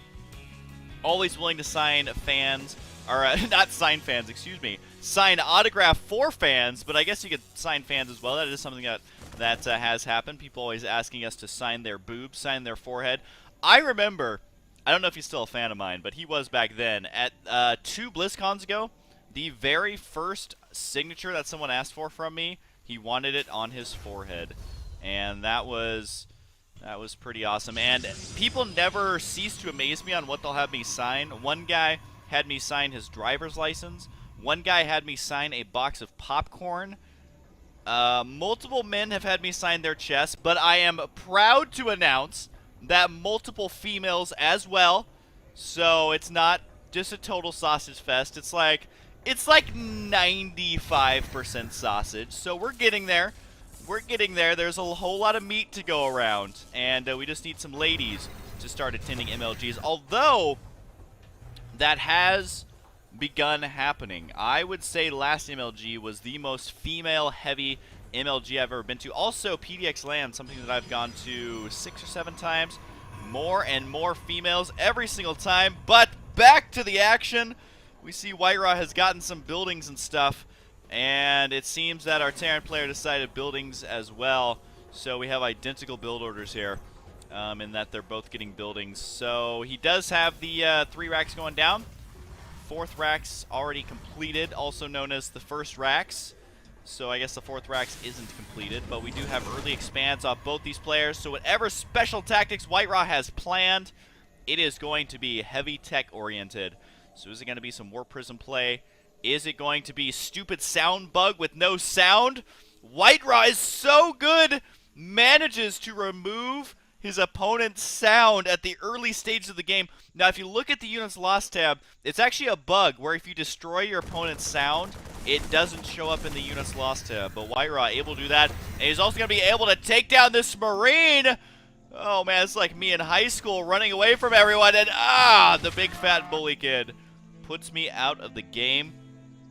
And you know, one thing I'm really sad about, you guys remember Pylo? Oh, that's probably one of my best casts ever. But Pylo was placed on Lost Temple, but I'm worried that Pylo may be lost forever, because what happened was there, you know, there used to be the 2 watchtowers, one here and one down over here somewhere, no one cares. And Pylo was placed like maybe right here somewhere. I don't think that WhiteRa is ever going to place a pylon there again. Here comes the Marines! And that Zealot, a bit of a miss micro there, is going to send him back to Ire. And maybe he'll be unfortunate enough to spawn in a Brood War game as a Dragoon. Because, God, those things are stupid. But those Marines, they have balls of steel. They are marching all the way out to the natural. But more Stalkers warping in. Are steel balls enough to manhandle the Ukrainian Protoss? That Stalker's got nowhere to go. More Marines rallying up. This is a lot of Marines. Let's go ahead and bring up that units lost tab, because really, what else are we supposed to watch? And these Stalkers are going down. These Marines are doing way too much damage. But you know what? Probes are OP. Nerf probes. Blizzard, you saw this game. Those probes. How many kills these guys have? One of you has like 5 kills. I just know this guy has 2 kills.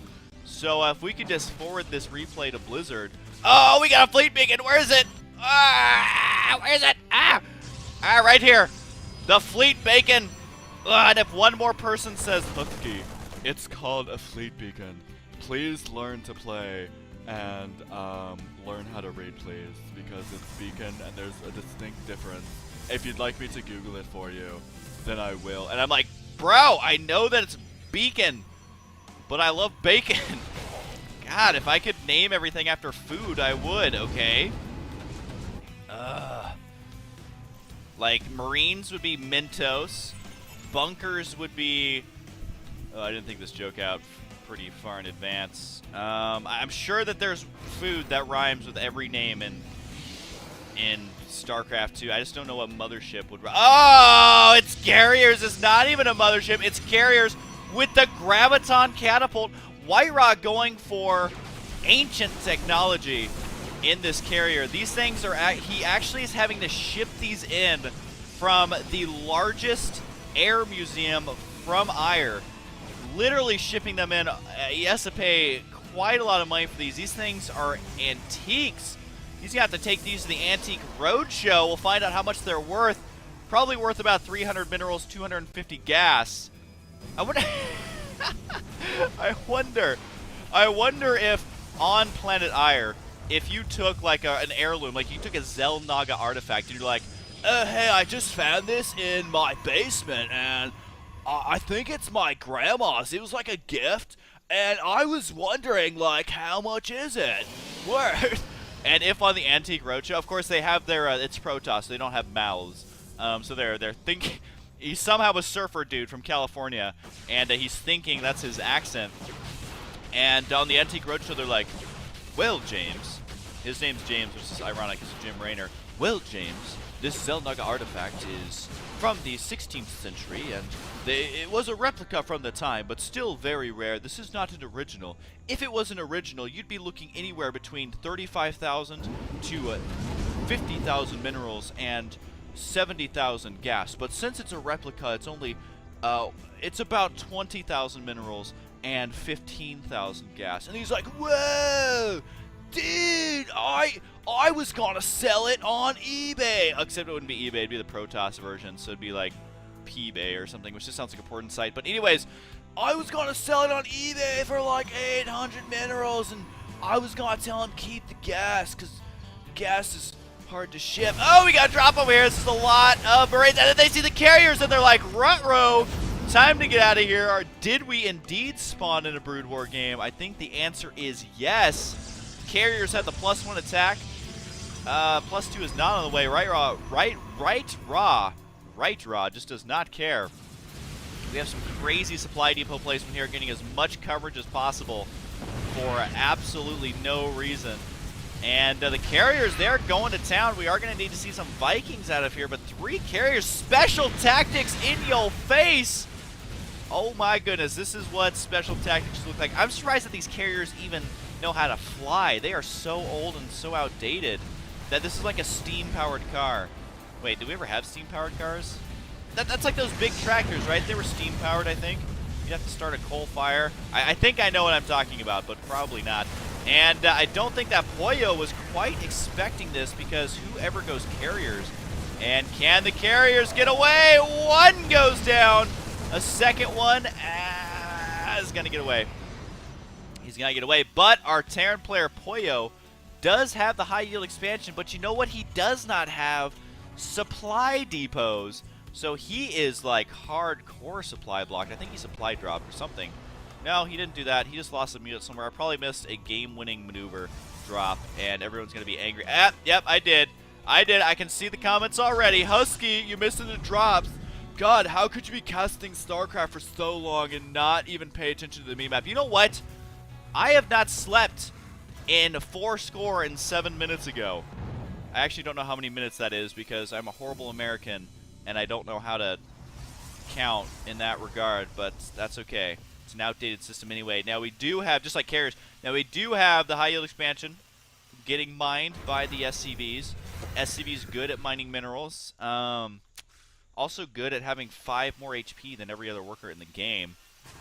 Not sure what that's about. Although, did you know in Brood War they had 60 HP? And it... Oh, carriers! WhiteRa says, okay, well, you killed a couple of my carriers. I'm just going to continue making more, and I'm going to snipe your starport just to be a giant turd. Oh, but they need to get away!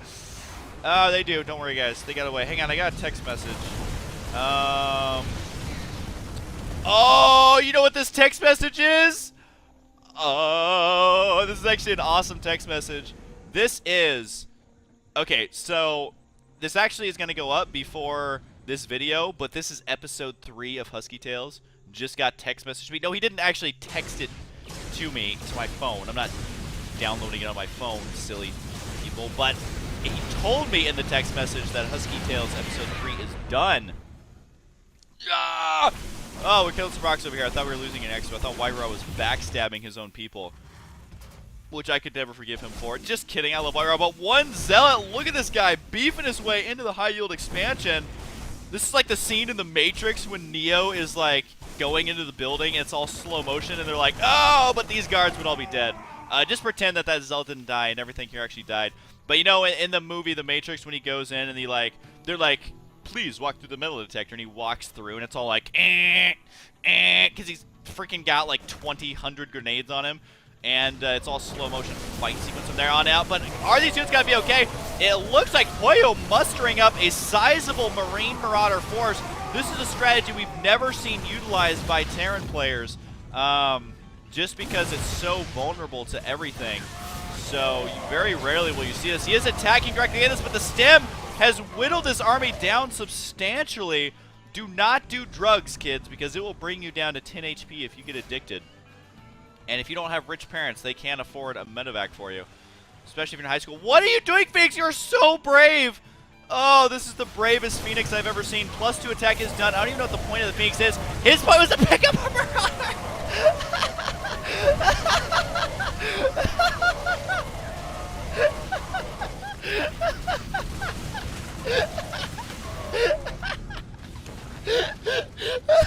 Oh my god. Okay, you made one Phoenix, and he flew it over there, and with an army that is not on the ground whatsoever, he picks up the one unit that cannot shoot air, and then the Phoenix dies immediately as if the army was saying, "You are so stupid, Phoenix. What are you thinking?" But these carriers, man, they just have special tactics written all over them. They're saying, "No, Blizzard, please don't kick us out of the game when beta launches for Heart of the Swarm. We can be used just because we're that red-headed stepchild that no one likes to talk about." WhiteRa, it's kind of ironic because he is red. But WhiteRa, uh-oh. Stem could be used. The carriers could go down. One carrier goes down, immediately evaporating. Second carrier goes down. WhiteRa, you're losing your valuable motherships. They're called carriers, Husky, and 4 or 5 or 6 or something have gone down. These poor zealots do not stand a chance. How awesome would it be to be the guy inside the planetary fortress? Oh, and that whole time this entire base has been killed. Oh my god, I'm so bad at spectating when I'm really tired. Oh my goodness. All right, hang on. I'm going to pause this. What do you think's going to happen? Can these carriers escape? Stay tuned for next week's episode of Special Tactics. Just kidding, we're going to find out right now, but it's got to be in ×2 speed. Oh, man, put on carnival music during that. All right, we're back to normal speed. It looks like ×2 speed just because Marines are overpowered and they run at the speed of ×2. The high yield expansion is now up for WhiteRa. And this game actually is not over. I thought WhiteRa had it, but that's simply because I wasn't watching the important part of the screen. We do have Psystorm on the way and the Mama Ship. So I don't know if I should call this Special Tactics Carriers or Special Tactics Mothership. Oh, here's 2 carriers right here. They are killing off the supply depots, going for the missile turret actually. And what's his upgrades looking like? He does have the +3 attack. Do not be confused. That 3 does not mean 3 interceptors. The bottom right is the interceptors. And ever realize that carriers, they have like this crazy big headset on? And he's probably playing Angry Birds on his visor right there. Oh, but Marines! The obvious counter to tier 3. A bunch of Marines walked into a bar and said, "Where's the counter?" So far they haven't found one because it's killing everything WhiteRa has. But he's almost got Psystorm. The mothership is done. And WhiteRa, can you do it? Can he get the perfect storms? Can this be a horrible movie about a boat? We're about to find out. Here we go. 1 storm, 2 storms, 3 storms, 4 storms. We're learning to count together. He did. He got almost every single Marine. The mothership gets countered by the Marines as well. That is like tier 5. Just gets countered by the Marines. And WhiteRa has 65 supply to 103. Come on, Special Tactics. It's time to get very special. And the Marines, they don't even have 3-3 yet. They're at 2-1. Gonna be going for these buildings. He's probably gonna focus down some pylons. No. Decides to go for the gateways. Here comes the Zealots right now. Does he have enough? We could see a feedback, which would do absolutely nothing because these medevacs have no energy. Here comes the Zealots. They're gonna go for it. There's 1 Archon as well. And more units warping in. These are High Templar. Oh, feedback. Feedback. He's not going to do it. Don't do it, WhiteRa. There's no energy on there. There's no energy. I don't know what else to say, so I'm going to say there's no energy. There's no energy, WhiteRa. There's no energy as they're trying to get away. What's going on over here? We do have a bunch of Marines. Oh, look at this. Countering workers as well. So they're eating at the counter. that's a restaurant in LA that makes burgers, so I guess that's a very regional type joke. But it does look like more probes gonna go down. A huge shocker here. And we'll see if the Marines can counter Archon, which is like tier 3.11. And of course they do. They go down, and Psystorm eats up about half of them. WhiteRa hanging on by a thread. But you know what? It's WhiteRa, so he's like a giant spider making his own thread to hang by, which is stronger than steel, which is what those Marines had balls of. But here we go. No, that did so much damage. Look at these Marines. Let's get an epic close-up shot of these healing beams. And those Marines were low on HP, but Medevac's pretty good. Gonna heal them all the way up. It's 35 supply to 155. WhiteRa's GG'd. But you know what? He's WhiteRa, so let's just watch some random part of the replay for no reason once again. Just to relive the experience. Oh my god, ×8 is so much better. I can't even keep up with these carriers. They're so fast. This is about how fast carriers would have to be balanced. I'm going to be honest. Can you imagine that if carriers were this fast? You could, like, hit and run. Oh, look at this battle. You could hit and run their mineral lines. Oh, here we go. Wait, was that the Phoenix moment? I think that was... We got to go back. Was this the Phoenix that made me lose my mind? All right, there goes that. Okay, there's the Phoenix right there. And he's going to fly away. Fly away. All right, here we go. They're going to swing around to the right side. I know that because I have a lot of foresight. Here you go. They're swinging to the right side. All right, where's that Phoenix? It's coming up. It's coming up. All right, so this Phoenix, he's coming up from up here, and he's like, oh, hey, guys. I just thought I'd be hanging out over here with you guys. I mean, it's not like you're going to stop to attack me, right? All right, well, what's going to be my orders, Commander WhiteRa over here? Go ahead. How can I help out the Protoss army? Hang on. If I'm reading you correctly, you want me to pick up the Marauder, the one unit that has nothing to shoot. Okay. Well, it's all right. That one Phoenix, he made me laugh. So that was. This is so mesmerizing. Are you guys mesmerized by these interceptors? Because oh my goodness. Oh, all right, ×8. ×8. All right, well, that was... Oh, here's the moment we've all been yelling at me in the comments about. Oh, the mothership was coming from that one as well. And, yeah, the Nexus goes down. The Marines countering buildings as well. And how much more did he get away with killing before I actually realized what was happening? Kills a pylon, another pylon. Oh, my God. He killed basically everything. The assimilator being the only powered building after that. And maybe they just run on solar panels. That is what Protoss needs, is they need to invent solar panels. I was going to say solar electricity, but I felt like that didn't actually make sense. So, Protoss, Heart of the Swarm, please. Just make some solar panels so we don't need these stupid pylons anymore. Anyways, this was an awesome game. I love you, WhiteRa. I also love you, Poyo. I know I was a little bit biased, but when Husky is sleepy, Husky... Alright, bye. See you guys next time.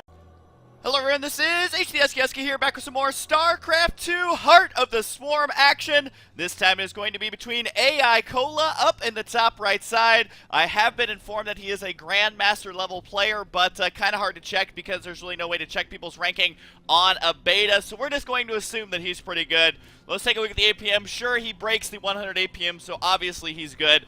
Down in the bottom left side, it is going to be none other than WhiteRa, our blue Protoss. I actually got a lot of comments requesting some PvT action, and there was one person specifically on Twitter who requested it right when I got this replay, so I was like, hey, I'm going to go ahead and do that right now. Of course, you can follow WhiteRa down below. I put his links down there. The main reason I kind of mentioned that his links are below, number one, I love the guy, and number two, he is one of the only players who is consistently sending me replays. QXC is the other one who is sending me the most replays. Morrow is up there as well. But a lot of the players out there still either not playing Heart of the Swarm or not sending me too many replays. So remember, the game is constantly changing. They're patching, I would say on a daily basis, but it's more of a 1 or 2 times a week. So we'll say weekly basis for now. And this is off the new patch. You can see the mothership core right here does cost 100 minerals, 100 gas. So we should be seeing that mothership core used quite a bit. It does require a cybernetics core. It would be kind of cheeseball if you could open up with a mothership core before getting a gateway, that's for sure. Although that would be mighty fun for us Protoss players because we would win every single time because we have a mothership at their base before they even have a marine. If only, guys, if only. Now, we do have AI Cola, got to be going for his refinery. He's got his barracks down already, and what exactly is he going to transition from this into? It looks like probably not a super early expand. He can either get a tech lab or throw down a factory relatively quick on the back of this. Does throw in 3 SCVs almost immediately, while he himself is going to be scouting out the main base of WhiteRa. Is going to see, hey, Cybernetics core before Zealot. That's going to tell him potential for an early mothership core. You can see that the gas is already going before Cybercore has even started, so he is going to have that very crucial 100 gas if he decides to go for the mothership core. But now Protoss they've got options. Before, it used to be you always get out a Stalker and Warp Gate Research, sometimes a Sentry instead of the Stalker, but either way, those were the only options. Now you have to decide, do I want the Mothership Core right away, do I want to put on some early pressure, or how do I want to deal with this? Because keep in mind that the Mothership Core right now can actually put on pressure.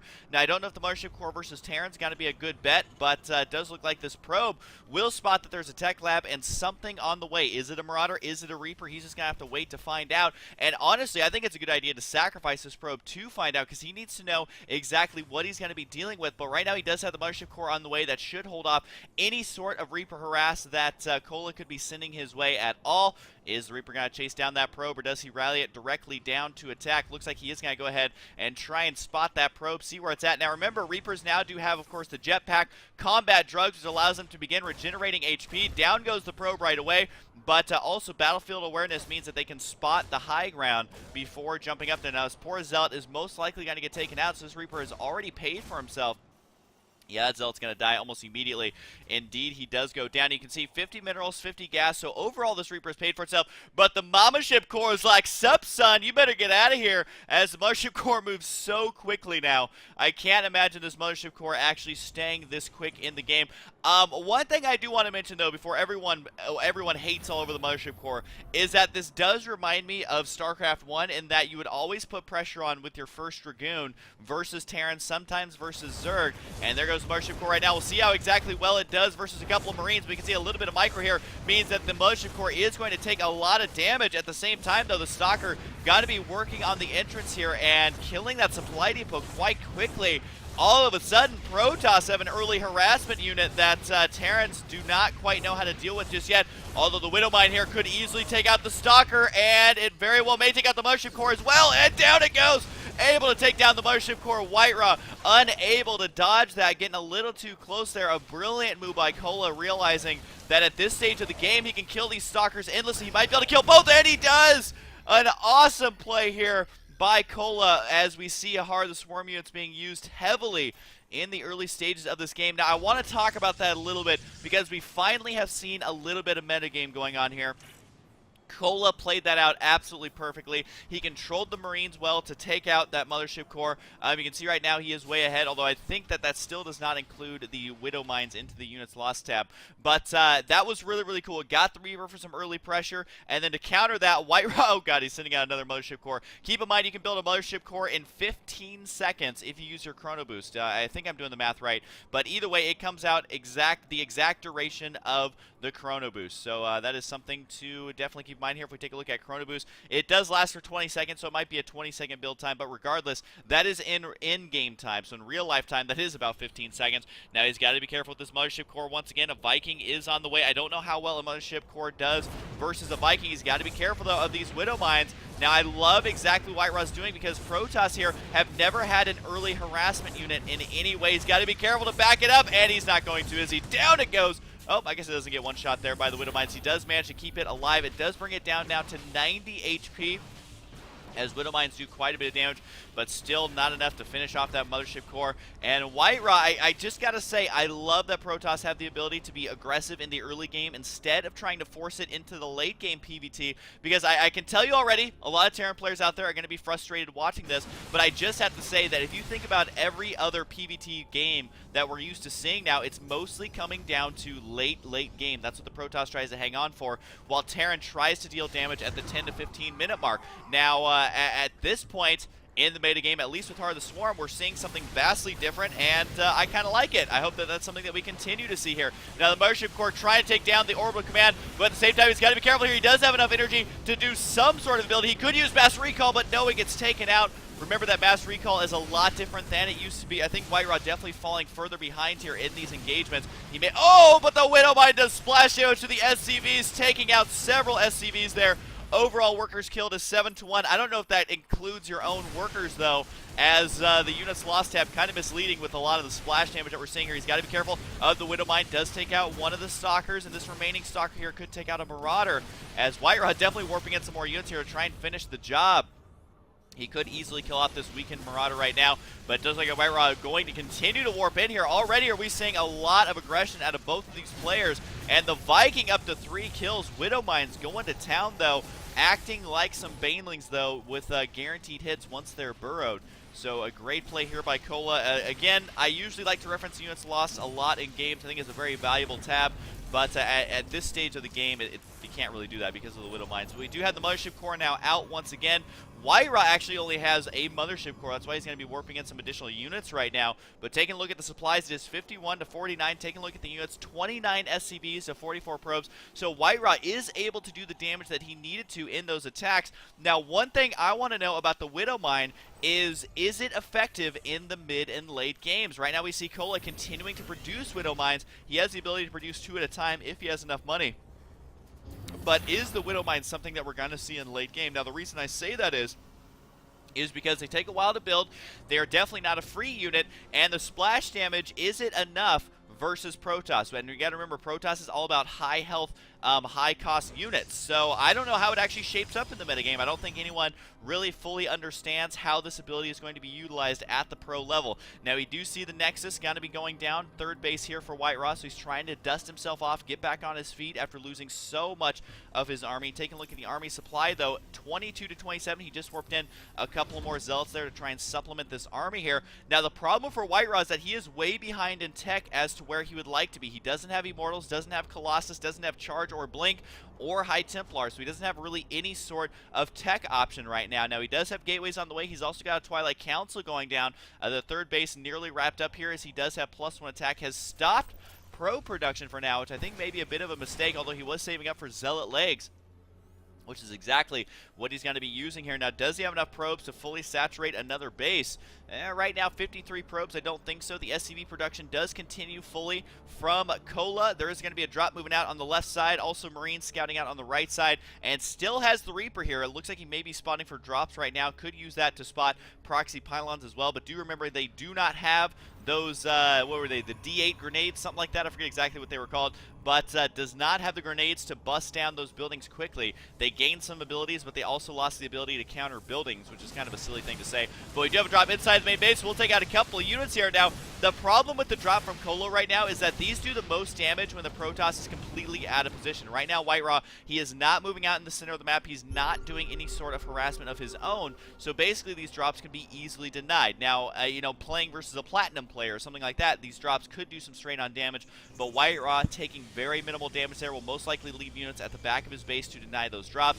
You can see his army is positioned here to defend the natural, and he can easily warp in units here to defend this third base. Also has one Zealot there to absorb damage to buy him enough time. I do like this from Kola. Going to be taking a third base about as early as he can. After those early engagements, he's feeling a little bit timid here. You might be feeling stretched a little thin. And that's something that Terran players have got to watch out for. Now, you have to remember that both these players have opted to take different third bases. We have WhiteRa taking the right side third base as opposed to the one in the center, which is exactly what Cola decided to take. Now, if he sets up a planetary here, which he does, this strengthens his positioning very, very well. And as Protoss, I think it might actually be okay to take this third base instead of the center one here. So I like this choice by both players because right now this gives Cola a good position here. And the setup that WhiteRa has allows him to swing back and forth easily to defend all of his bases. He is working on the double upgrades here that we've come to know and love in this PvT matchup, if you're a Protoss fan anyway, because you definitely need double forge upgrades to deal with the Marine Marauder Bio Balls, although right now we do see Cola still continuing with the Widow Mines here. But what is he producing on the back of this? He did just make 6 supply depots, so he's not going to be making any more of those anytime soon. But what's he decide to produce units-wise? It does look like he has the upgrades to Marauders on the way, but really he's going to have to add some units to his army army. Yes, he's got Widow Mines here, but this is not a very robust army composition. I think we still have that same Viking. Yet the Viking with 3 kills. He's been walking around. He's going to be a very fit Viking. Usually they easily fly around, but he is assigned to run on the ground. Widow Mine's going to be marching forward. Now, this is when you want to be doing drops, although at the same time, the attack is going to commence. The expansion could easily go down. He is unwisely going for the pylons here, but he can easily kill off this Nexus. WhiteRa is in no way going to be able to defend this. Does he go for the upgrades? He could deny both of the upgrades right now as the attack is going to commence, but there's no Widow Mines over here to defend WhiteRa's counterattack, as it is going to be a base race scenario, and Widow Mine's going to take out the Void Ray. Down it goes, and the upgrade's going to get at least forced to cancel or forced to be delayed right now, as Cola, though, is forced to lift off here, as it does look like he is going to be marching in the main base, and this is exactly when a Terran player wants to strike with their Marine Marauder Ball. WhiteRa might have a difficult time getting through here. He may have the force field here, decides to back out. The SCVs could easily go back to work. There is a Mothership Core here, and he mass recall, so here we go. Does he have to have enough to hold on? These units taking some additional damage as the recall does not work immediately, and it does look like WhiteRa might be able to hold on here as the medevacs do load up and decide to retreat on home. So an eye for an eye is basically what we saw right there, as we had the naturals go down for both players. WhiteRa deciding to recover by expanding himself once again. How exactly does Cola decide to recover? Right now he is continuing SCV production. Going to go ahead and land at his natural right away. Taking a look at the workers tab, we have an identical amount of workers. That's going to be favoring Cola, because you got to remember there's something called mules, which are much better than 1 or 2 probe advantage. So he's going to be A-okay there.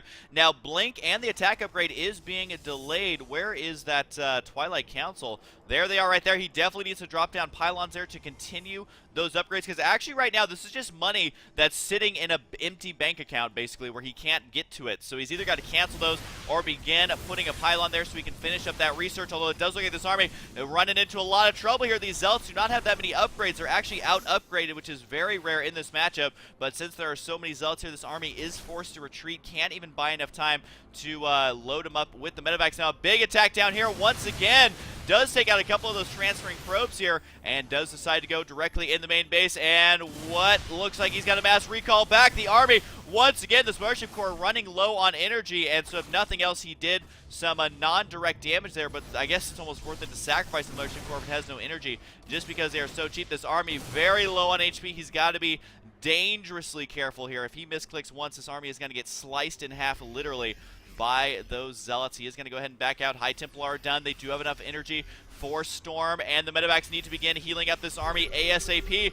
But again, around the 17-minute mark is when the game starts to favor Protoss. I do like the addition of Void Rays here. EMP goes down, hits every single High Templar. No, just kidding, he only hit half of them there. He's got to be careful here. Whiffs the Storm, as he is able to dodge that right away. These Marines sacrificing themselves to try and kill off a High Templar or two. We're able to snipe one there, so it was worth it. Definitely don't tell the families. Does walk into that Storm there. Preemptive Storm by WhiteRa. The Stem running down here. He wants to kill off all these High Templar if he can, because remember that it's not only less Storms, but also less Archons. Pushing the Archon there as it's morphing into that army. It almost gets sniped immediately. It looks like he will hang on to it for now, but I don't know if that was intentional or not, but that is something that some of the high-level players will do, is actually push their Archons around just to get them exactly where they want them. This natural up here is finally up, but I wouldn't quite call it running. There's the transfer of the workers right now. And let's take a look at the income tab here. It is going to be favoring Cola right now, as WhiteRa unable to saturate these bases just yet. He has to set this rally point, also get the warp gates going here, as he has one that has not been upgraded. Finally finishes his Blink. Zealot charge, of course, has been done. +3 attack is going to be on the way. Surprised to see less armor upgrades, as he wasn't able to throw down a second forge just yet. You can see he's very low on money. Both these players kind of running on fumes at this point as they try to stabilize once again. Ooh, I like this. Setting up a supply depot wall. That's going to prevent the counterattacks.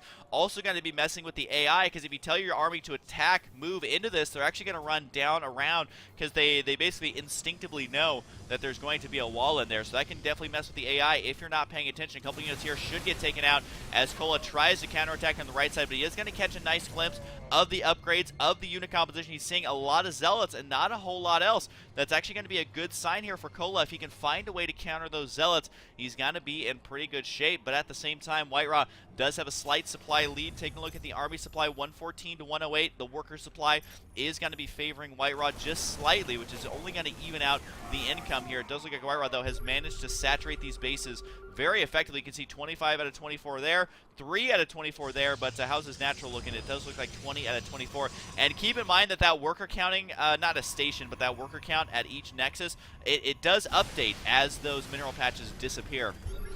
So it doesn't always tell you need 24 workers there for one mineral patch. It does get the repair going on. These ghosts should be able to clean up the zealots quite easily. They do a lot of damage to light units. As the army now does move out on the left side, though, the zealot's going to get cleaned up easily. Although, honestly, this is just freeing up more supply for WhiteRa to defend with. And where's that mothership core at? Can he do anything effective? Here comes the surround of these zealots. This army needs to get out of there. But how do you deal with this many zealots? It is so difficult as Terran. Maybe using Widow Mines would be the only option to try and deal with them with that splash damage. But the army supplies are relatively even here, I believe. At least the overall supplies are. Keep an eye on the supplies up in the top right side, as he could also load up in this bunker. He does throw 2 Marauders inside, and going to increase their range and also basically reduce the amount of damage they take, because they take no damage in there. So beautiful hold right now by Cola, but WhiteRa barely hanging on here. The bunker definitely paying for itself. I love this random bunker place here. It will allow him to focus down yet another Archon, and those Marauders finally do not have a safe haven anymore. But the battle's going eye for eye, as I don't know how they have so many eyes, guys, but they so far units lost is almost identical. And if you equate into those Widow Mines, I would say almost it's basically a tie at this point in the game. But what it's going to come down to is that income. Who can supplement their income better? Do we have mules drop down right now for Cola? Not quite that I can see. He does have quite a few idle workers here, though, which he could easily transfer to one of these bases, although he is relatively saturated right now. That Marine trying to take on 4 Stalkers, but it was not meant to be, as the supply depot wall could very well get taken down. He decides to lower it, saying, please come on in, leave my supply depots alone. There's the EMP to clean these out, and the ghost count is ridiculously high right now. 13 ghosts, 3 Marauders, 5 Marines. What an outstanding game we've seen so far. But is Mass Ghost going to be very good? Because you got to keep in mind they do have Snipe and they do have EMP, but that is going to leave the Stalkers and really everything else aside from the Zealots and Archons to be able to clean those units up. I'm kind of curious to see if this actually works out, but I don't know. With Colossus on the way, that's the tech switch that WhiteRa needs to do. He has Thermal Ants on the way as well. And you can see versus armored units, given these do have an armor of 3, Ghosts do not do that much damage. I mean, it is taking quite a while to clean these out, but the Stalker's got to be here attacking the planetary before it completely finishes, is able to clean out a couple of these workers. But the Ghosts are able to be terrifying there and take those out. I don't think the Destructible Rocks have been killed by either player. No, they have not. He could easily lock this expansion down, make it a lot safer there by cleaning out those rocks if he decides to. But at the same time, the expansion over here is vulnerable. The sensor tower, though, did alert Cola of this impending attack. Now, the planetary should be able to do a lot of damage here. A nice dodge of the storms there. He's got to watch out, though, because how many storms can you actually dodge? Only a couple SCVs remain, but it is enough to hang on to the planetary. Does force him away. This Marine, don't try and be a hero, man, because that is not going to be worth it. Now, at this point, how does Cola defend these multi-prong attacks? Usually the Terran's the one who's got to be doing those drops, got to be forcing the army out of position. But with the Mothership Core, I mean, the Protoss basically has free reign over running around the map. And where does he have a Mothership Core right now? Yes, he does. It's somewhere on the field. There it is. So he can mass recall anytime, but keep in mind, to use mass recall, the Mothership Core has to be with the army. Now, he does have enough energy for 2 mass recalls, but at the same time, there's a lot of ghosts. He could throw down some EMPs. Down they go. The ghosts do take a little bit of preliminary storm damage, but ghosts have a lot of HP, 100 HP, and now they are up to 1 armor there as the upgrade is done. Could take out the Nexus and retreat here, which is what I think he's going to do. I think it's a wise choice. The Viking production should continue now that he spots those Colossus. Although WhiteRa, it may look like he's up against the ropes, but look at the supplies, 179 to 138. Needs to stop with the Ghost production. He does use Cloak here. Can he take out this army directly? I think the Ghost cost may be too high. There's the Storms. Was it a mistake to engage here? I think the answer is yes, but at the same time, he will kill a lot of those high tier units, including this last Colossus here, so that is going to even it out a little bit. And also, he can kill a Morphing Archon, uses the EMP, needs to retreat home, though, and get that medevac production underway to heal up these the ghosts here, which is exactly the unit he needed to keep alive. So it wasn't worth it at first, but a little bit later it did end up being worth it. However, these stalkers being a total pest, basically denying any sort of mining at this expansion. A couple units down here will get taken out. Not quite sure what this hit squad's point was, and the misclick there does cost WhiteRa a couple of stalkers. So evening up the score here a little bit is a very well-defending Cola and sniping the High Templar there. So that's exactly what he needs to do to stay in this game, take out those high-tier units. He can deal with the Zealots, he can deal with the Stalkers, but what does he have to deal with the Colossus and the High Templar? I love this, taking out the rocks here. No more counterattacks there, which means he can freely mine at this location. This location right here is very vulnerable, though, to those attacks. So far, what a great game we've seen. WhiteRa, though, I think has better income, unless I'm mistaken. It is about tied here, but his gas income right there is going to shoot his supply way, way ahead, because that is Archons, Archons, Archons. You got to remember, Protoss is the only race that has a very easy gas dump. And what I mean by that is if you have 5,000 gas and only 1,000 minerals, just make 80 bajillion High Templar, and all of a sudden your army is looking mighty beastly. Is finally going to clean out these rocks to be able just to defend these locations easier. But right now, it is one mining base for WhiteRa, as he is now just securing a second versus, I believe, yep, the 2 mining bases of Cola. I guess you can count this as kind of a half mining base, as he does have this full mining base up here as well. So relatively even in that regard, a slight economic edge, but at the same time, only 36 SCVs are on the field for Cola, so he is not going to be able to get maxed out nearly as quickly as WhiteRa. Yes, he has the mules to supplement, but at the end of the day, you need SCVs in this army. It does look like he is going to go down here, taking out some pylons to deny any reinforcements, at least from 4 of the warp gates. But at the same time, the army is going to be going into a choke point. This could be the final battle. Does he decide to engage here? How much damage does he want to take before he turns around to attack? He will be able to take out the Archons. He can take out the Stalkers. Can the Mothership Core do any amount of damage here? It goes down as well, and it looks like WhiteRa might be able to barely hold on, but at the same time, the 2 Vikings here are going to clean up these Colossus. There's no anti-air, and Cola would be very wise to continue to press forward to try and do the damage that he can, but the Stalkers here got to be able to clean that up. Unfortunately for Cola, I don't think he has the income to reinforce this very quickly, but he does have more Vikings on the way and somehow is scraping together enough resources to be able to continue reinforcing here. So a very close game. I would definitely give the advantage to WhiteRa, because unfortunately for Cola, he needed to take out this expansion right here. That's exactly what he needed to do, and unfortunately went for the expansion that didn't have a whole lot going on anyways. Although it does look like the Marines got to be doing some probe damage here. This is just going to put it at where the probe count should be, but at least able to kill off a couple units there. I think the Reaper eventually died. I don't know where he ever ended up meeting his demise. But either way, we did have the 3 armor upgrade on the way. Kind of a ballsy move by Cola, considering how low on money he actually is. But he's saying, hey, you know what? I got to try and make these units last as long as I possibly can. And again, is going to be going down to the bottom right side, which is completely undefended. There's the scan right there, which is going to queue off WhiteRa. Also, he has the watchtower here, so he knows exactly what's going on. Is going to be able to get his army into position to defend. The Nexus will fall, and there is a surprising amount of resources left here, although the probes do safely escape. Did they run over here? Yes, they did. 50 out of 24. That is definitely going to mine about as quickly as you possibly can. But killing off a Nexus, that's exactly what he needs to do. And this probe's like, hey, where did this Nexus go? He's going to go ahead and drop one down right there. But the rock's finally getting taken out. The planetary here is in position to defend. And by in position, I mean at the expansion. But unfortunately, the range of it is just not enough. He is at that 6 range. Stalkers have 6 range as well, which means that they can basically lock down behind the mineral line, which is exactly what we saw. WhiteRa playing very smart here. He actually just got the army out of position here long enough to be able to get a supply lead, long enough to get up another mining base. This is going to be his 2nd mining base, while the Terran player is still only on 1. A couple SCVs are not mining there as well. It does look like these pylons will get taken out.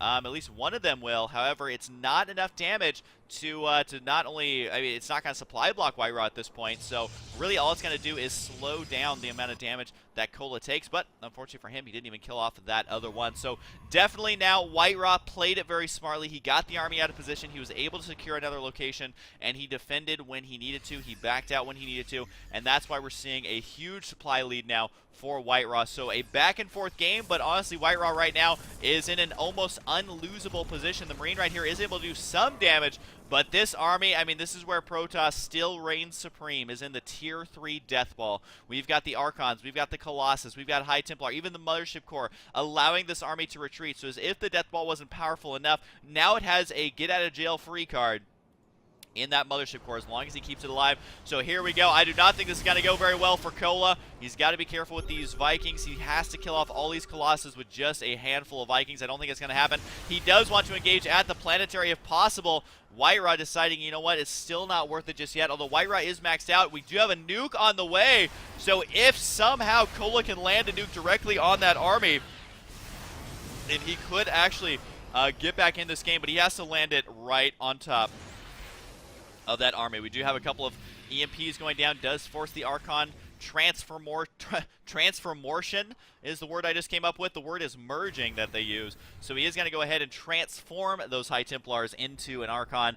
And you can see Cola desperately trying to find a place to expand here. But at this point in the game, honestly, facts are facts. He has to rely on one money nuke. There it goes down right there. Now, does WhiteRa realize this? He does have his army in position here. If he doesn't move these Colossus, though, oh, he could do that, I suppose, as well. So no nuke is going to land here today, and I think that Cola is going to have to rely on trying to build another nuke here, because especially fighting versus the high ground Colossus, I mean, there's no army that Terran has that could engage that directly unless he had a ridiculous amount of siege tanks. Here he goes, though, but I think we all know how this battle is going to go. Cola with a very valiant last-ditch effort to try and stay in this game.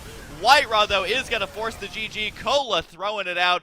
What an absolutely outstanding game. I do want to say that the meta game that we saw in the early game of the early harass with the Mothership Core, the defense with the Widow Mines, and then the counter push by the Terran player, that was all beautiful play. This is why I'm so excited about Heart of the Swarm. I think we're going to be seeing a big shift in the metagame, and I'm kind of torn on the Mothership Core because I love that Protoss has a lot of harassment capability, but at the same time, is it too powerful? That's something we're going to have to watch out for in the upcoming games. But I do love, as a Protoss player, the ability to harass early in the early game, because honestly, the most early harassment we could do as Protoss was the 4-gate, which now that the game has been out for so long is actually a terrible build in most situations. So I like the idea of being able to harass with the early units just like we could in Brood War, but we shall see, guys. So anyways, I hope you guys enjoyed, and I'll see you guys next time. Hello everyone, this is Husky here, back with some more StarCraft 2 Heart of the Swarm action. This time in the top left side, it is going to be WhiteRa. And down the bottom right side, it is going to be Algorithm, which I think is spelled a little bit incorrectly, but that's fine. We're not going to give him a hard time about it because he's playing Terran, which means he will most likely be making Widow Mines in this game. Now, one of the things I want to mention is that a lot of people did say, Husky, I want you to cast some more Protoss versus Terran. We've already seen Terran go up against a lot of Zerg using Widow Mines almost every single game. Show us something different. Well, I've been waiting about as long as you guys have been to find a good replay, so hopefully this one is going to fit that description. Of course, I don't really watch games before I end up casting them, but I imagine that we are going to be seeing Widow Mines on the way from Algorithm. Now, one thing I'm kind of... Yes, we definitely are going to be, as we do see a refinery on the way already. Now, one thing I'm kind of curious about is, did Blizzard make the Widow Mine so powerful so that players use it a lot so we can kind of see the functionality of it and how players can deal with it? I actually have no idea. Do they think it's overpowered? We are about to find out. I'm sure there's going to be a patch either sometime this week or sometime next week, because I think that the Widow Mine patch, wasn't that this week? Either way, it was very relatively soon, so wouldn't be surprised to see them go ahead and change that up quite a bit. One thing I also want to mention is Blizzard has been talking about changes to Protoss, making changes to the Void Ray, things like that, so we'll see exactly how that shapes up. But right now, the Mothership Core is a very useful unit. Those look at the probe right here. Got to be spawning this barracks and think that something a little bit is out of place here, which it is going to be true because this barracks is delayed. You compare it to where the gateway is at, and it's not even nearly done yet, like the barracks is still got a ways to go here. Now, what exactly is WhiteRa going to do? He already has his gas up. Does he throw down a cyber core? Yes, he does. Goes for that cyber core right away. Now, this is really suspicious to WhiteRa because he's scouting around the main base. He sees that there's gas. He sees that there's 2 probes on gas, which leaves a lot of gas to be used for units. Even though there's only 2 there, that is enough for a Widow Mine. So all of a sudden, WhiteRa is already beginning to think, okay, what exactly is going on here? You can see he immediately begins to scout out with his probe. Might actually spot this proxy factory right away. And that's going to be a huge, huge loss here for Algorithm because, I mean, it basically means he's not going to be able to complete it here. Oh no, the probe changes course, is going to be going to the watchtower instead. He grabs that right there to see exactly what he can see. Unfortunately for him, it is not where that factory is going to be, but keep an eye on this vision right here. Is he going to do it? Oh, barely managing to find that factory here on the high ground, and I think he will be able to finish this though. So this game is going to be getting underway right away, and this is the kind of stuff that you're seeing a lot on the HOTS ladder, is people abusing these Widow Mines over and over and over again. You got to remember that the Widow Mines only take 40 in-game seconds to build. There's 75 minerals, 25 gas. And if you don't have detection right away as Protoss, then you are in a world of hurt. And you know what? This Widow Mine is actually going to be here before there's any kind of detection out. So it's going to be some guaranteed damage right now, which means that WhiteRa has to micro very carefully, has to keep his Stalkers and his Zealots away from the Widow Mine. Now, the problem for WhiteRa right now, though, is that he can't kill his factory before one Widow Mine, possibly a second one, actually ends up finishing. Now, the factory is going to go ahead and lift off, land on the low ground, maybe juke these units just a little bit. But look at the timing of this. Imagine if WhiteRa didn't scout this. This actually, you know what this reminds me of? This reminds me of the Proxy Reapers. Oh, need to be careful here. And the probes. Good night, sweet prince, as those all get taken out, every single one right there. And this actually reminds me a lot of the Proxy Reapers back in the beta, and even I think, was it after the game came out? I definitely think it was, where you could get a Reaper out before a Stalker got out, and that means that, you know, in this case, he has to get an Observer. And imagine if he misclicks the Observer and loses it right away, then he's going to be in even more of a world of hurt. So I gotta say, there's no other way to say it, but if you can get a burrowed unit that shoots anything in the game into your opponent's base before they're able to even get out an Observer, if they're rushing directly to Observer, then there's definitely something wrong there. So we'll see if WhiteRa can actually manage to hold this out. For now, the Observer's got to be careful, and nope, takes out the Observer, so now he has to build another one to help deny any sort of attack from moving forward here with these Widow Mines. Does decide to move this Widow Mine upwards just a little bit. He does have a third Widow Mine on the way now. Now, once his Observer is out, he should be just fine. But you also have to remember that if he camps these Widow Mines right by the robotics, then he could actually potentially kill them off. So right now, this Widow Mine tries to move forward, does get taken out. The second one gets taken out as well. WhiteRa managing to clean that up. You can see units lost heavily favoring WhiteRa, although Widow Mines still do not show up in that units lost tab here. And this Widow Mine is going to go ahead and head back on home. So, honestly, that was some pretty good damage, though. Workers killed 5, units killed 7. Which I guess Widow Mines don't count as a unit, and that's why they don't show up in the units lost tab. But he did, of course, lose those 2 units. Now, we do have a Warp Prism with Gravitic Drive, and I'm honestly very, very surprised to see this. And you know why? Because if he puts just one Widow Mine kind of in the corner of his base, he could kill a Warp Prism full of units, and it does. I think it one-shots them, actually. If they are at 200, so maybe not. But either way, it's very easy to clean that up. Yep, it's 160. So just getting out one more should be able to one-shot. Although, do they one-shot him? Because does the splash damage count into that? I don't think so. Splash damage from its unstable payload. Well, we'll keep an eye out for that, see if he does manage to get enough of them up to deny any sort of harassment like that. We are going to be seeing a natural go down here for WhiteRa pretty soon. It does look like he has just enough minerals right now. Got to go ahead and throw that down. Just needs to make sure to keep making those workers. Algorithm, though, he's going to be in great shape. It'll just kind of sit back, macro off of the base that he's got. I mean, look at this. He's got the same amount of workers, which is always a good situation for Terran to be in. He is an expansion ahead, and that's going to be the entire duration of this expansion building, is how far ahead he actually is. Now, the Warp Prism with Warp Prism speed is now done. Could easily load inside the main base. That's exactly what he's going to do. Does he load the Zealots on top of it? How exactly this is going to work out? Decides to go for mostly Stalkers here. 2 Stalkers in this army, and 1 Zealot right here hacking away at an SCV or 2, and that is going to transfer those units away. But this does tell WhiteRa that, hey, there is an expansion up if you didn't know. And this expansion right here, though, this 3rd command center is going to be delayed by quite some time. The siege tank here should be able to deal with this quite easily, and the Warp Prism can get out of there safely. So he's got to be just fine here, but the SCVs need to get back to work. 1 SCV needs to begin building on here. And there he goes right there, transferring those workers back down to the mineral line. But he does still have this expansion up and running right now. Needs to make sure, though, that his crisis management's good, because these SCVs have got to get back to work right now. Every second that goes by, he is losing more and more money, but is producing 2 of them at a time, plus his 3rd one is now done. So 3 orbitals will be absolutely huge if he decides to go for that route, and is going to go ahead and drop these units right inside the main base. Could opt to warp in more units if he decides to. He's got to be careful, though, with the positioning of that Warp Prism, because if it's in a bad spot, the Marines will be able to clean it out, and saves every single Stalker here. Great control there by WhiteRa. He's going to continue to try and do some damage, killing off that Marine before lifting up that Stalker once again. He will spot, however, that these Hellions are now out, which he knows that there's probably not going to be battle Hellions just yet. These SCVs could easily get back to work here. I think he was a little paranoid about an attack coming from the front and was unable to defend the attack coming from the skies. Instead, looks like the Stalkers are going to go down. The Siege Tank's going to get over here as well. He does have to be careful of that splash damage, though. If the Stalkers decide to run into the mineral line, then that's going to be doing lots and lots of damage there. The Warp Prism's got to be careful here. A little bit of anti-air, and continuing with the special attacks right now, he's actually going to be able to secure a third base here, so his third base timing will be ahead of that of his opponents, showing you just how annoying Stalker drops can be. I would have never thought that they'd be this powerful, but you got to remember, if you're sitting back and thinking, well, where's the Viking? Why is he not having a Viking here to deal with this? You have to remember that he went for the mech play because of the Widow Mine. So really, WhiteRa is punishing the new playstyle of these players, not going for the same old status quo of Protoss of trying to get a big death ball, but instead really trying to punish the new builds that the new Terrans are using. So definitely something to keep in mind there.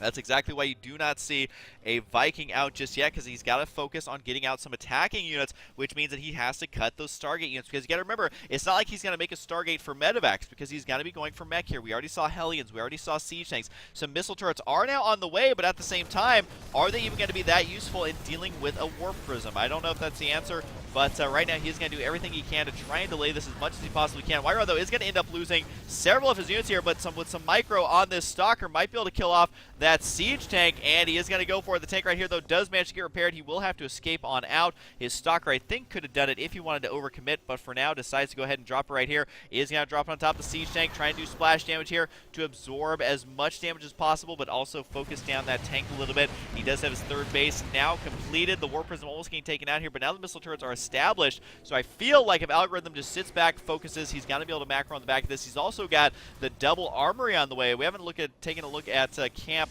WhiteRa in a little bit. He's finally upgrading some extra warp gates. He's got double forge on the way. Thermal lance is on the way. More Colossus going to be out as well. And you got to remember that with no Vikings on the field, it is going to be relatively tough. I mean, this mech style that we've seen a lot of Terran players do recently has no anti-air, so that also means that there's no Vikings to deal with those Colossus. It's going to rely purely on siege tanks, but at the same time, the Protoss army is basically invulnerable to siege tank splash damage if you're able just to get right on top of those siege tanks. I mean, you got the Zealots running into absorbing a lot of the first shots anyway, so I don't know if this is the correct choice, but we have seen a lot of players go mech. We have seen players try and try again to make it work, and we're going to see if we can have that happen here today, as we do have 2 tech labs now on the way for those factories that will allow, of course, for the Thor production. There is not going to be any Warhound or anything like that, but it does look like the Warp Prism here may be in a lot of trouble if he's not careful, but man, those things have a lot of HP at this point. It's going to go ahead and unload the remainder of these. Could warp in a big wave of units if he decides to, just try and delay the mining as much as he possibly can. Could go for the upgrades as well, which we do have 1-1 on the way, as well as Blue Flame Hellion here. So definitely going to have to keep an eye on those upgrades. Can he get them out in time? Is his army going to be strong enough here? But you got to remember that WhiteRa, I mean, he's played this game before. He knows what's going on, and he knows that, you know, if he sticks with pure mech, then Immortals are going to be great. Colossus with the range will be great, and if he can gain air superiority and keep it, then he's going to be in even better shape. These tanks right here are having one hell of a time dealing with these Zealots right now. Might even be able to kill off one more of these tanks. The Hellion here could join in on this fight and help clean this out quite easily. Yep, those Zealots are indeed going to get taken out here. So both players really struggling here moving forward. Now, WhiteRa is tying up the units lost out. That does include those 3 Widow Mines that have since died. So has managed to even up a little bit. There's that third base going down, but the siege tank count getting relatively high. But again, the thing is that siege tanks just are not good versus Protoss, because if you think back to the Brood War era, siege tanks were phenomenal versus Protoss. It was really up to the Protoss to make the engagements work accordingly. But now, I mean, the tides have turned. The coin has flipped. Protoss has adapted. They made things called Immortals and are able to defend, basically are able to crush through these meching armies. So you see players trying to rely on the Widow Mines in the early game. It does pinpoint them into going for a mech style build, so that's gonna be tough for him to ever break out of basically what he kind of set himself up for. It's not like he can really switch to Mass Marine Marauder at this point, but what he does need is some Thors, what he does need is some Vikings, and right now he is going to go ahead and start supplementing this army with some Vikings. Should have the rally points set over here. Yes, he does to that War Prism. This War Prism will most likely get taken out, and I feel like WhiteRa knows that there's not a whole lot he can really do with this War Prism anymore. I mean, maybe, just maybe, he can warp in units up here if there's a blind spot, maybe just right on this little ledge right here to begin attacking units during forcing a major engagement, but I think these Vikings are about to spawn any second here. Should be able to take those out. The War Prism just doing a dance of its own. And the Colossus count, though, is looking mighty fine. We also have Void Rays on the way, so never a standard build here for WhiteRa, as he does have 2 Void Rays now on the way. And down goes the War Prism. That's not even that big of a deal, though, because it's already dealt the damage that it needed to. It's already gotten the scouting intelligence that it needed to. And yeah, having a War Prism is nice, but at the same time, at the end of the day, it's not going to affect your army composition that much. It's the Void Rays we're looking at that are very peculiar. We also have +1 attack on the way here for those units. And what are we attacking? There's something going on. I guess there is going to be an Observer getting taken out right there. Down the Observer goes, but we do have 2-2 now on the way here for Algorithm, so he thinks that he's figured out the math equation to defeat WhiteRa. Har har. And is it going to be that many units? Oh, he's saying show off here. I'm not actually sure what we're showing off right now, but either way, oh, there's the shots, as he's going to go ahead and take down those destructible rocks. But my god, we have a 4th and a 5th base on the way for WhiteRa. You almost never see this as Protoss. It's so difficult to actually make that work. Blue Flame has been done for a while. 1-1 is done. What's WhiteRa sitting at? He's at 1-1 himself. His own 2-2 is nearly completed. Now, usually if you see a player go for mech, it's difficult for them to get up the upgrades they need, but so far so good, as the one Widow Mine right there are going to be hanging out on that ramp. And these rocks are going to get almost taken out here as well. Most likely going to be for this 4th base right here. And I think we see a 5th base on the way as well. SCV is going to be transferring over for WhiteRa. Can't believe he actually already has this expansion up, soon to be running. He's got the gas there and good to go. He's also got a lot of cannons on the way to help defend that from those Hellion counterattacks. That's exactly what he needs to do. Algorithm continuing to add on command centers right now. 4 command centers to be exact. That is not an exaggeration. That is him literally just trying to race towards maxed out, race towards having a great economy. And at this point, what he needs to do is either scout. Well, actually, what has he seen so far? So he scans right here, sees a lot of gateways, is not able to see the warp gates, and the production capabilities of WhiteRa right now are actually quite absurd. Where are these Stargates? There they are right there at the 3rd base. And yeah, his production capability, his economy is absurd. He's got to be ready to go, ready to tango in the next couple of minutes. And at this point, I think Algorithm basically just needs to spot that carrier threat, needs to know exactly what unit composition there is, and then begin making 2, maybe even 3 more starports to help deal with this, because mass starport is got to be great versus this army. It's got to kill the Colossus, got to kill the Void Rays, and got to kill the Mothership. That doesn't leave a whole lot left for Protoss. And you have to remember that Protoss gateway units are not very good in small groups by themselves. What I mean by that is that if WhiteRa ends up losing an engagement, just because you can warp in 10 Stalkers doesn't mean that's going to be enough to hold you in the game. I mean, yes, Protoss units do work in a giant death ball, but that still doesn't mean that you get kind of a freebie, oh, I lost my army, well, here's another army button. As much as people would like to say that on the forums, you know, your army is just not going to be as well balanced. It's not going to be as good as you would like in that scenario. Now, we do have these Stalkers over here going to be harassing by quite a bit. The Hellions, surprisingly enough, going to be coming up here, and they will eventually clean out some of these units, but the Stalker is able to do substantial damage already. So I think that's actually going to be favoring WhiteRa here a little bit, although he does end up losing quite a few resources in that. And here's another attack down here. Zealots basically running to their death. That is not the place you want to be if you're a Zealot. This is more like it. The Zealots are low on HP, but he's going to do his best to clean out some of these units. The Hellions should be able to clean up these Zealots almost with a one-shot, though. You can see very low on HP already, plus the Hellions already have Blue Flame, and 2-2 is done with 3-3 on the way. Talk about very impressive play right there, going toe-to-toe in the upgrades versus WhiteRa, who will just chrono boost the upgrades all day. Might be able to actually kill off one of these command centers. I don't think that's actually going to happen, though. With the SCVs repairing it, might be able to save it in the nick of time. And you can see the SCVs there. They definitely want it. They want to save that command center so close. And yes, they do. Where are the siege tanks? That's the real question. And this command center is still vulnerable. Might end up losing one of these, though. The Hellions have trapped the Stalkers. Nothing on the high ground. I guess there is Stalkers there now to go ahead and blink up onto that high ground. So losing a command center, almost losing a second one there. This is kind of a big mental loss for our Protoss up here in the top left side, because, you know, he does have a lot of carriers out here now. But I think what I was trying to say is that Algorithm has got to be careful, but WhiteRa at the same time, well, I guess he's just going to free up more supply for carriers. So I had a slight misread there, but basically he's doing what Crank does, which is freeing up that supply for carriers. If you're wondering why so many players are using carriers now, even though the game hasn't changed as much as you might think, is because, you know, players aren't getting that much anti-air anymore. They're not going for Mass Marine. They're not going for Mass Viking. Instead, they're relying more on Thors, Hellions, and those little mines. I don't think we're going to be seeing carrier builds for very long in StarCraft 2. Basically, this is just WhiteRa punishing his opponent for not figuring out the metagame. Now, the main problem here for WhiteRa, though, is that the Viking count is starting to look relatively strong. Take a look at the units tab. We do have 16 Vikings, only 5 carriers here, so those can get focused down almost immediately. The Colossus, 5 Colossus there. So that's going to be 5 carriers, 5 Colossus. That's a lot of money if he miscontrols here, and it does look like he will end up losing 1 carrier. Down it does go, but does he decide to continue to engage here? Looks like the answer is not quite yet. How does exactly he engage this unit composition? Well, he needs to kill the Void Rays first, maybe even snipe the Colossus here, but killing the Colossus are just going to free up more supply for carriers at this point in the game. We do have 2 Stargates there. Where are the other Stargates located? Because I see 3 carriers on the way right now, and that has me all excited. There's the 3rd Stargate, and he even has 2 more, so a total of 5 right now.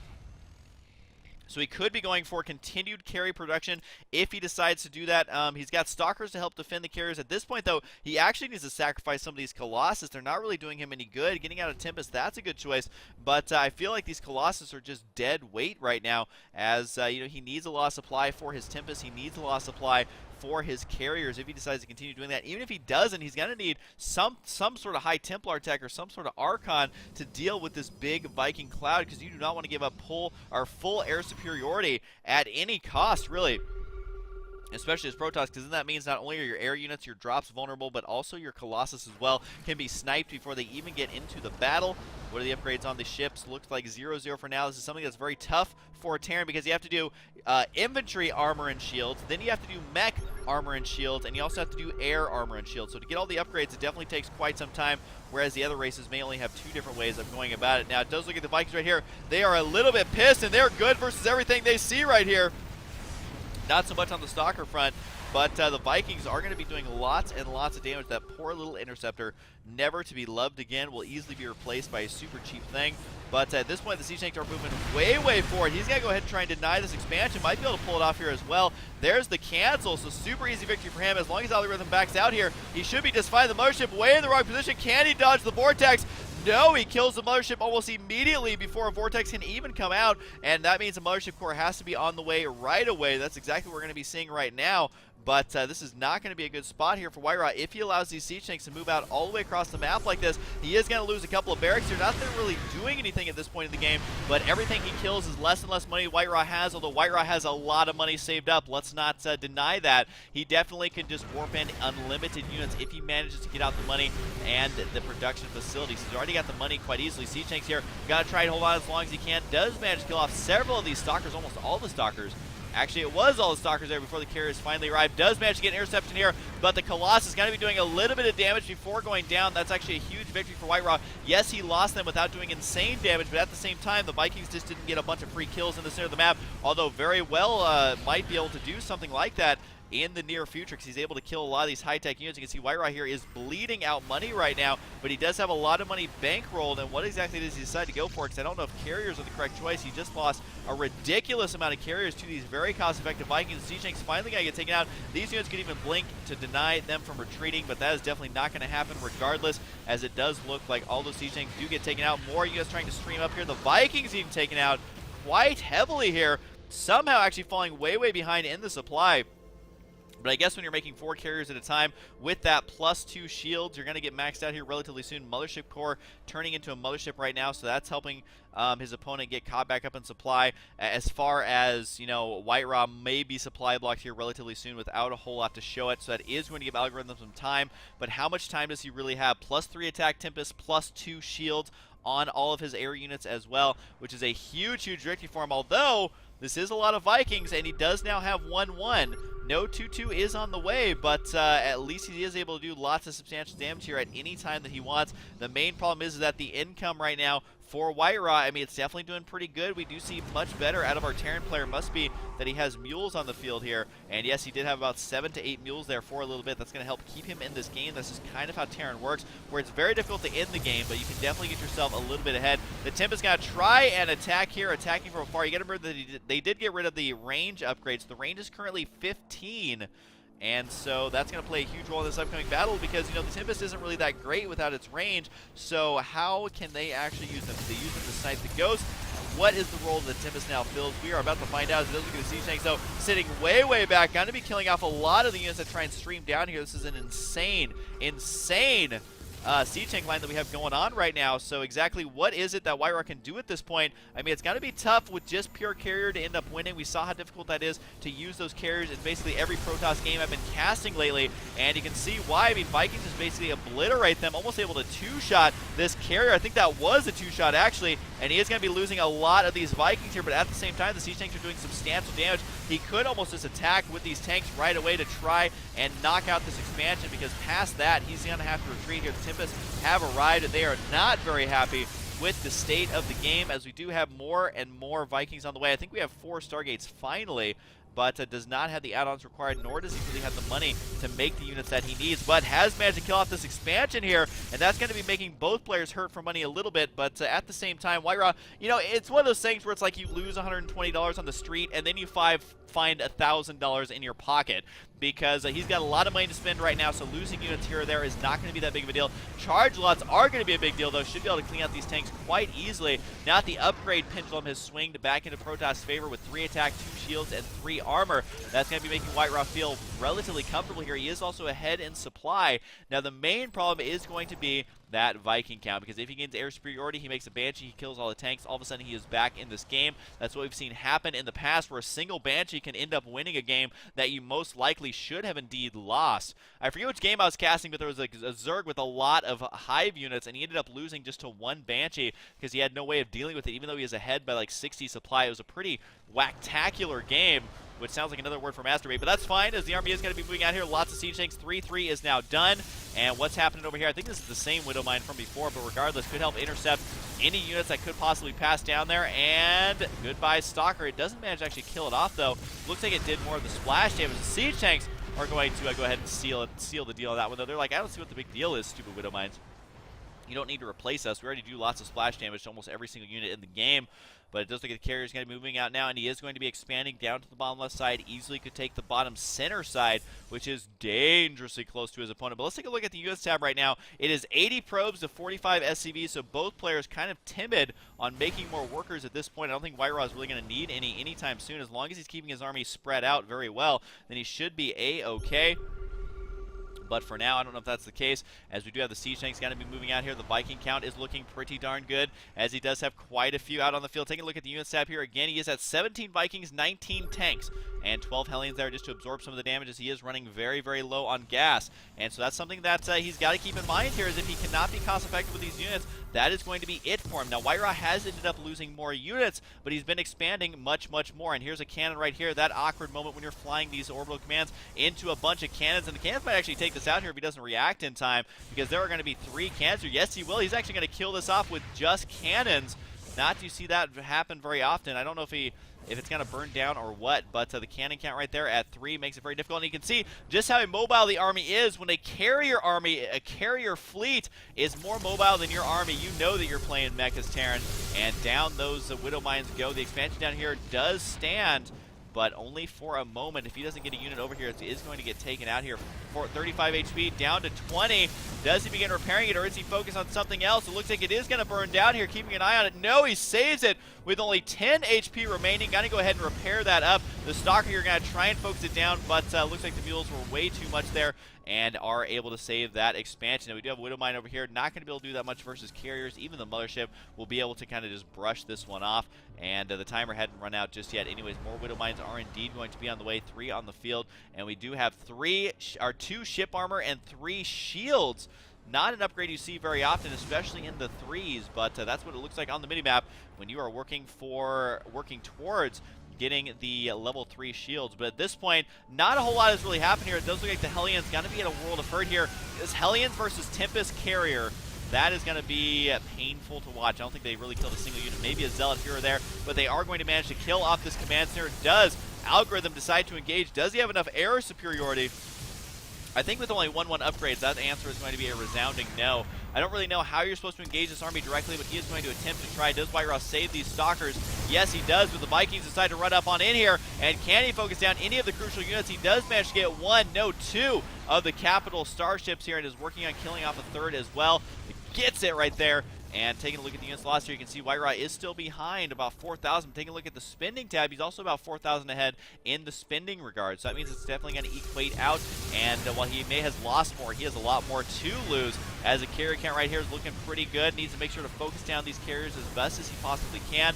The siege tank's doing a little bit of initial damage here, but he has just enough Vikings, it looks like, to one-shot carriers. Ooh, ends up losing one too many, so now he has to focus these down as best he possibly can. And the siege tanks are kind of vulnerable up here, taking a lot of damage from these Tempests, but the Viking count getting lower and lower and lower. Does manage to kill off so many capital starships though, and now more than 4,000 money ahead in that unit's loss, so it is going to start evening out as these siege tanks get cleaned up. You got to remember that versus massive is where the Tempests do additional damage. Nothing has been massive in this game so far, so it does look like the Vikings are going to try and take out the carrier. They do get it. Might even be able to go for both Tempests here if they do not full-on retreat. I don't know the exact math on this, but I can't imagine these Tempests doing very well versus 4 Vikings, and there's really no interception. No backup in sight. The Tempest slowly trying to get over here. Zealot's going to be charging down, but these units have won. They are victorious. Now, how much damage can he actually do with this push? He ended up losing quite a bit, and all of this is still way behind in the supply and has no income to speak of. Just the one expansion down here, trying to secure another expansion over here, dropping those mules. But at this point in the game, I think WhiteRa might actually have this. He is about 60 supply ahead. He's got the Tempest to be able to clean up these siege tanks. You can see just how quickly that actually happens here. And the attack over here on the right side by these Widow Mines should be thwarted. I don't even know if they're going to make it to the base or not. The cannons are once again in the way, and they do indeed take those out. But at this point, we have some sweet siege tank micro here, killing for some pro kills. Manages to get 7 or 8 kills there. Maybe it was even 9 kills before finally falling. The Hellions, though, got to be doing lots of damage to the probes. He's definitely lining them up, but at the same time, does this even matter to WhiteRa? Take a look at the unit tab. He's got 61 SCVs to 32. Or 61 probes, excuse me, to 32 SCVs. Workers killed 35 to 47. So both players, oh, there's going to be the GG out of algorithm. I was going to say there's not a whole lot he can do here. He's about 100 supply behind, but WhiteRa showing us that good old special tactics have always got a place in StarCraft no matter what. If you know of any players who are playing Heart of the Swarm, please tell them to send replays to huskyreplays@gmail.com. It's a super easy email address. I will check it, I guarantee. It is just Husky Replays, REPLAYS, huskyreplays@gmail.com. Alright, well, I was getting a little loopy during this cast. I don't know what it was, but apparently it's like 80 degrees in my room, so I was basically just falling asleep, which has nothing to do with this game because there was carriers, which I'm A-okay with. So I hope you guys enjoyed, and I'll see you guys next time.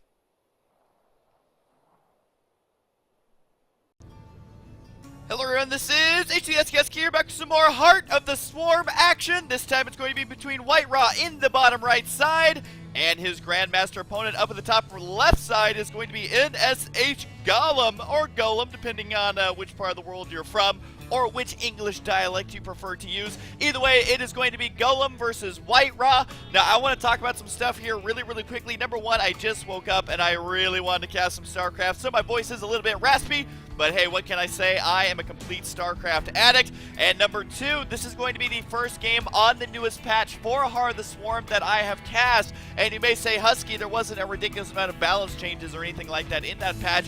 Correct, but they did change some of the casting UI. Now, I actually haven't messed around with this too much because I kind of want to learn about it with you guys. But as you can see here, there are some more things that we can learn about in the tabs up here. We had the name panel, minerals, army supply, units killed, APM, and EPM. These are all the same. But I believe that there's a structures tab now. There it is, and you can actually, I think, click on these. So if we're over here, yep, it will take you to those. So watch my cursor right here, going up here. I click on the command center. Boom, baby. They finally implemented that. That was something I've actually been pushing for a very long time. Let me see if the production tab does the same thing. Can I click? Yes, they did it! Thank you, Blizzard. They have listened. Now we can easily spot where these buildings are just by clicking on the individual tabs here. So that is freaking sweet. Units lost, they left the same upgrades. You can see, I believe, the upgrades that are done, if I believe that is correct, and active forces here, which I also believe is army units. Is that the new army tab? Anyways, we're gonna be learning these new hotkeys and everything together.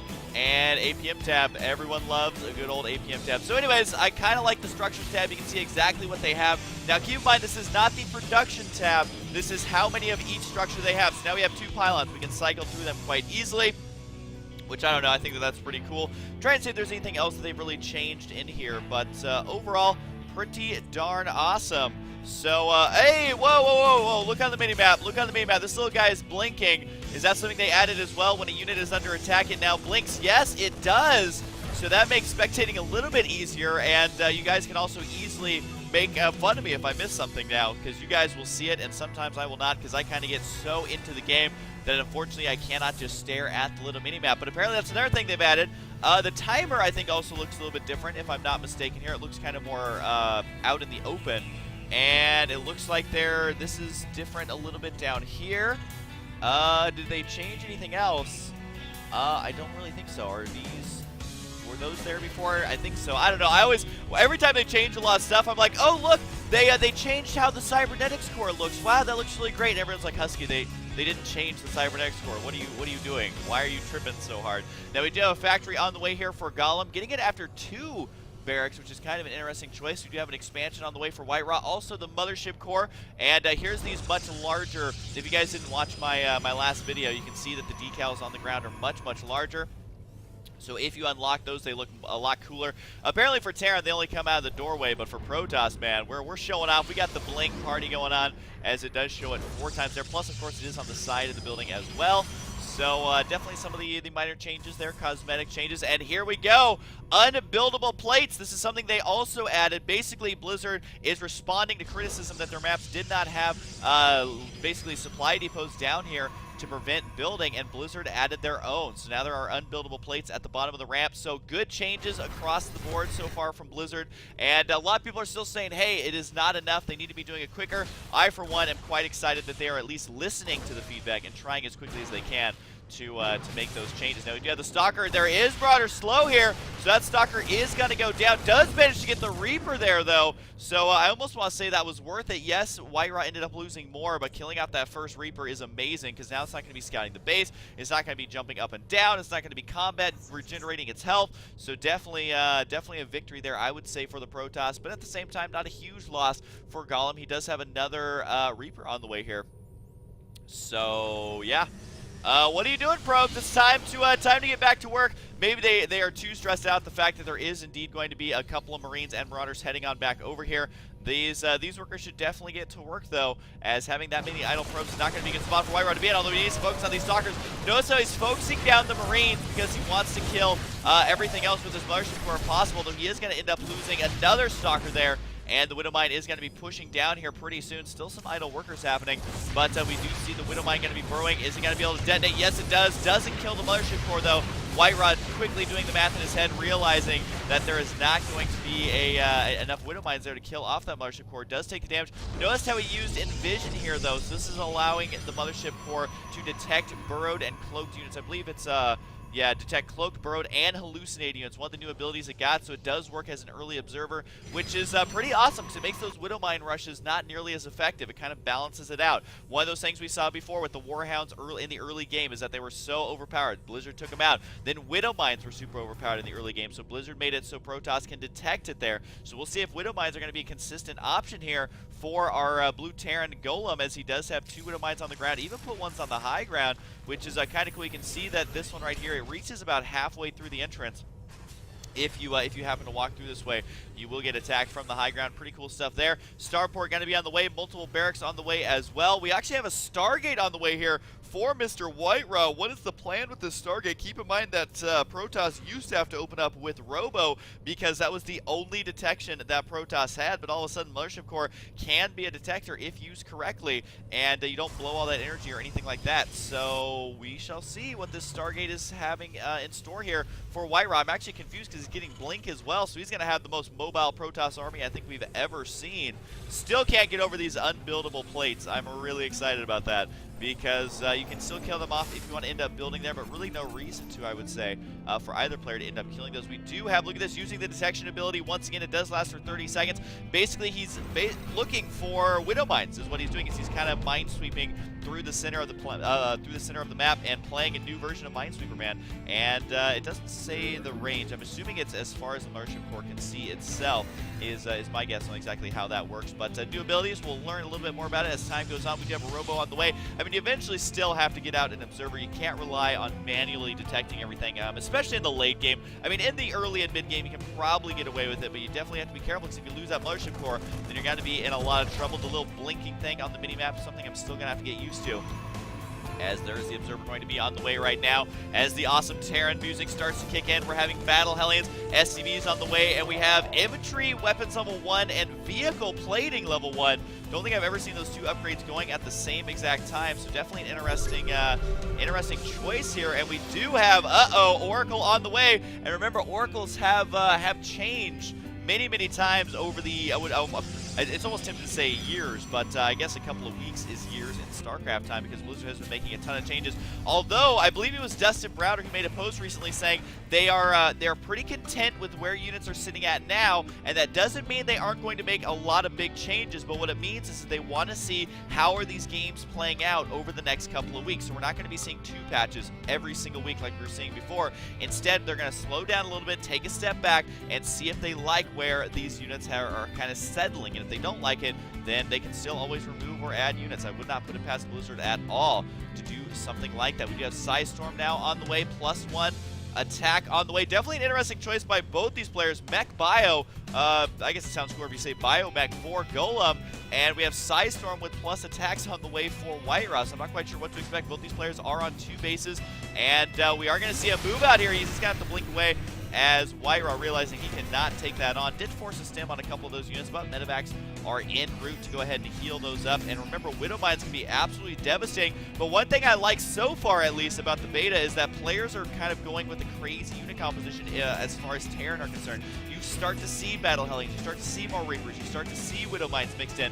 Even though they're going bio, at the same time, they're still getting non-bio brand new units. However, remember, Battle Hellions do count as a bio unit, so they can benefit from the Medivacs here. And oh, there it is, gonna be slowing those units down. Is there going to be a storm thrown on top of that? Doesn't look like he was quick enough here. And remember, that ability, Time Warp, slows those bio balls down substantially. I mean, it really slows anything down that's inside of it, but you can storm right there. He's got to be careful there. He can't run inside. It's basically a force field, but much better. And it does look like the Hellbats here are going to be trying to engage. Sorry, I still keep calling them Battle Hellions. I still feel like that's a better name. But regardless, they are going to attack right here, and it does look like our Terran player doing quite a bit of damage with those Battle Hellions. And it's got to be pushing forward. Does manage to force the blink away. This army is a little bit low on HP. The Storm's not doing as much devastating damage as WhiteRa had hoped for. Units lost here, you can see heavily going to be favoring Golem right now. But guess what? This Nexus is pissed. You got to be careful. Charge in here. It does a lot of damage. No Storms thrown down. The Archon is going to begin to morph again. The Oracle gets taken out. Is this Archon actually going to finish?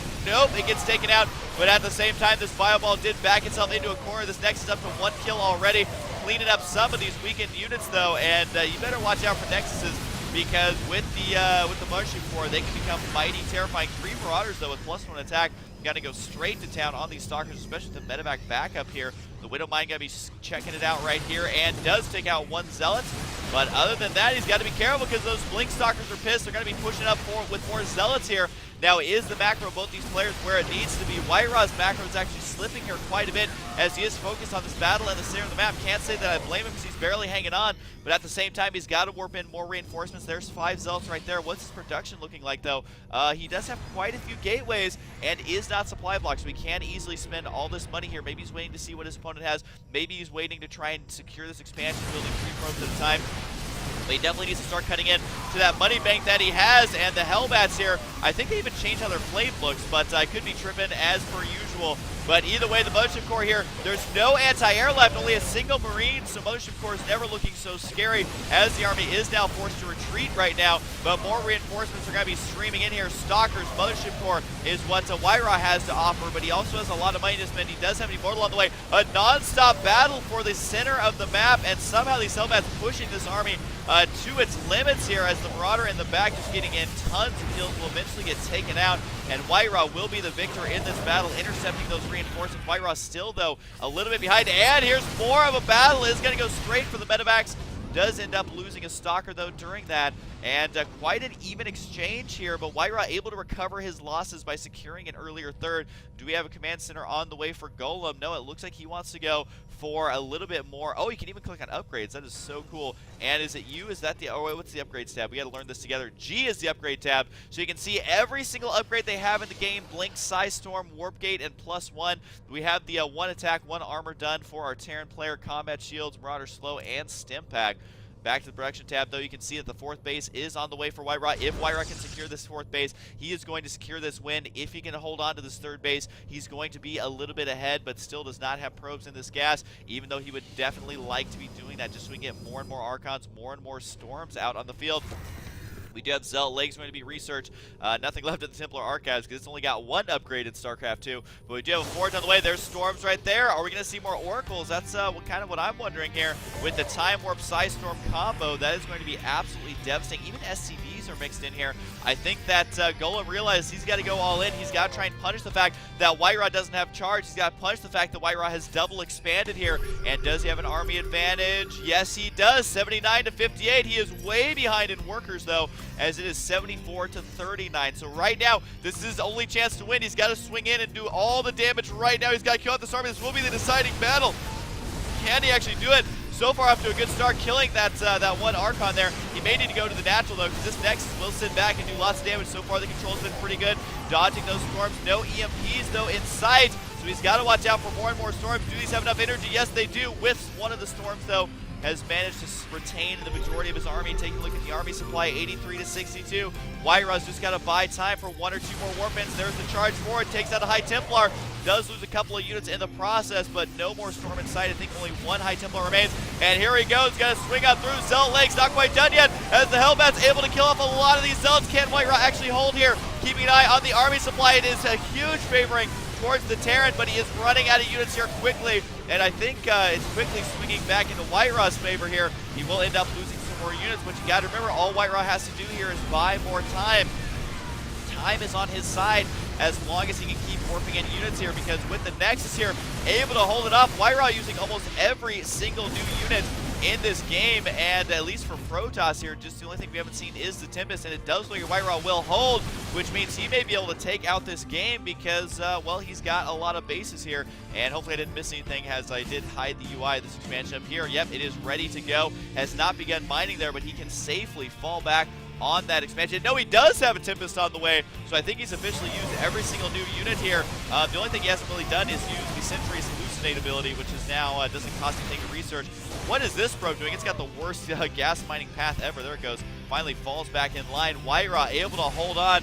Even though he's behind in units lost, he is ahead in the economy. So it's kind of good night, good fight, unfortunately, for Golem here, as he's had great micro, he's had great unit composition, but he decided to go all in. And this is what happens when you go all in and don't get the momentum you need, although he is trying to reinforce this with every single unit that he can. Surprisingly, he's building Hellbats instead of Hellions because it takes the Hellbats much longer to get down there. But still hanging on, he's not that far behind in supply. The problem, though, is the worker count 27 to 73, unless he can somehow make a miracle push here. He's got to try and take out the Immortal. Does manage to get it, but has nothing left to kill off the Archons. This is not looking good for Golem. Now, for the first time, is falling way, way behind in the supply. Don't even think he's going to be able to kill off this Archon, and even if he does, is it going to be enough? I think the answer is no. The Archon does go down. Last shot from that Marauder, but these Stalkers got to be able to clean up the rest, and even if those Stalkers die, who cares? WhiteRa has 2,000 minerals. He's got 4 bases. He's able to start mining gas at full capacity. He's got Tempest now, which are quite fun to see if you're a Protoss player. There's the double gas going to be going down. But at this point, while the first 80% of the game was really good, I think the last 20% is going to be anticlimactic. Just because, I mean, look, you're seeing long distance mining, you're seeing the command center lifting off from the main base. That means there's going to be less gas income for our Terran player Golem. But wait, where'd it go? What happened, Command Center? The Command Center gave up halfway through, and that's unfortunately not going to be very good for Golem. There he goes right there. I think there was units in the way, so the Command Center's like, I'm not going to land on those units. Are you crazy? But WhiteRa now, his upgrades are now at 3 attack, 1 armor. He's also got the shields upgrade on the way, more Tempest on the way, because why the hell not?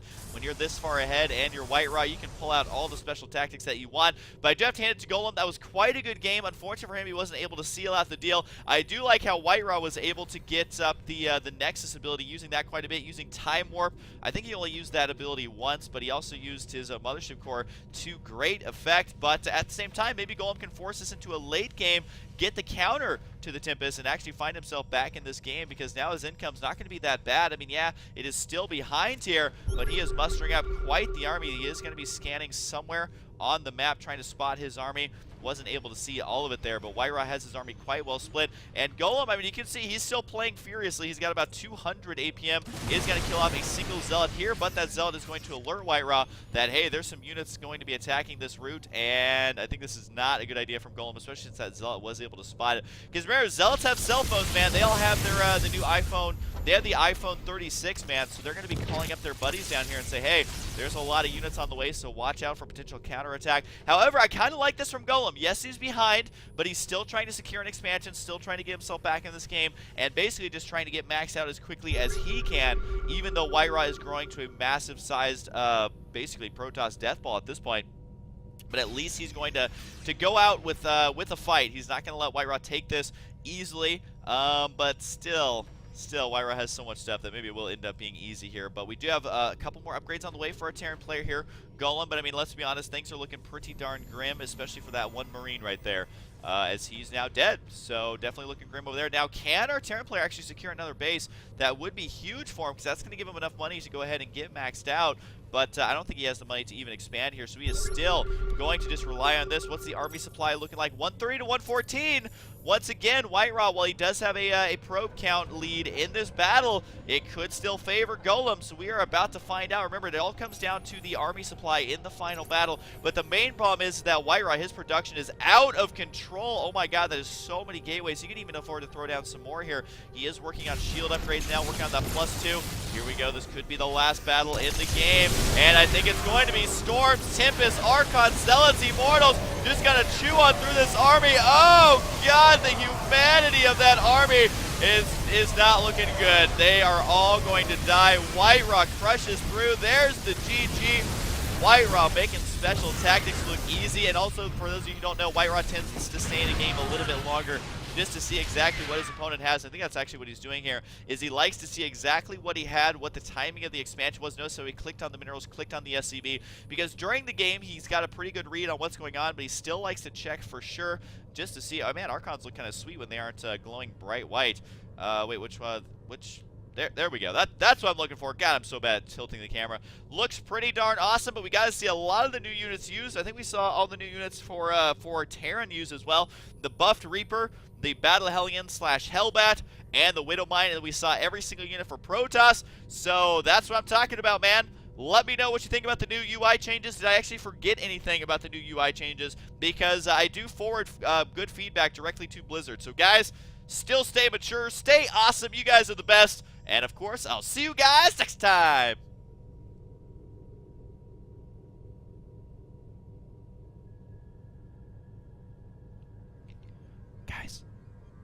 Guys, by stay mature, I mean, don't be crazy. Don't be crazy on Reddit. Let's forward awesome feedback to Blizzard. Shh, it's our secret. Don't tell Reddit.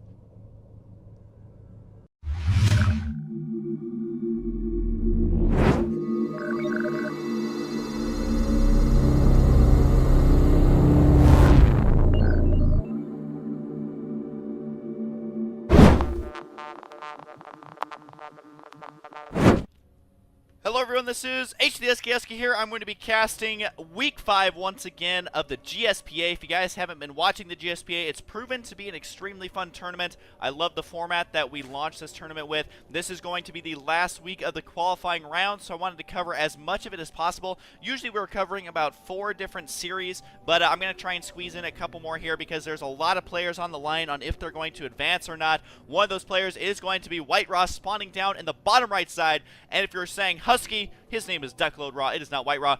Just know that his sponsor is named Duckload, and he couldn't fit Duckload WhiteRa, so now it is DuckloadRa, which makes it extremely entertaining for all of us. His opponent is going to be a very powerful Zerg player, and I'm actually not sure how to say this. I'm thinking it's the word Jaxi backwards, but saying Easecage is very difficult, so I'm not sure exactly what to call him. Maybe I'll call him Jaxi, as it looks like it's one of those names where it's spelled backwards. I always love when a player's name is backwards, and it'll be a name like, I don't know, something so obvious like Michael, like my own name, and I'll struggle over saying it the entire time, and the people are just like, Husky, it's his name backwards. And I'm just like, ugh, how did I not notice that? So anyways, WhiteRa is going to be a fan favorite here, but, you know, StarCraft 2 The thing I love about it is anyone can win as long as you are prepared, you have the mechanics and the skill. It doesn't matter if you're going up against WhiteRa. It doesn't matter if you're going up against David Kim. If you are ready, man, you can crush your opponents and, you can win the GSL if you are that good. So the very intense thing, it's probably my favorite thing about StarCraft, is that you really have to be on it to be consistently good. And whoever's at the top can easily be dethroned by the next up-and-coming player, so look out for the Zerg player. We'll see if he's going to be able to take down WhiteRa. If WhiteRa is able to win this series, though, he will be advancing to the bracket stages of the GSPA. And again, I will be posting a bracket video fairly soon, kind of updating you on everything. And if you're a little bit confused as to exactly what the GSPA is, rather than just some random games you're watching on YouTube, I will explain that as well. As I really like this tournament, guys. It's been kind of my favorite tournament to cast in a long time, and I had the pleasure of casting it with Day 9.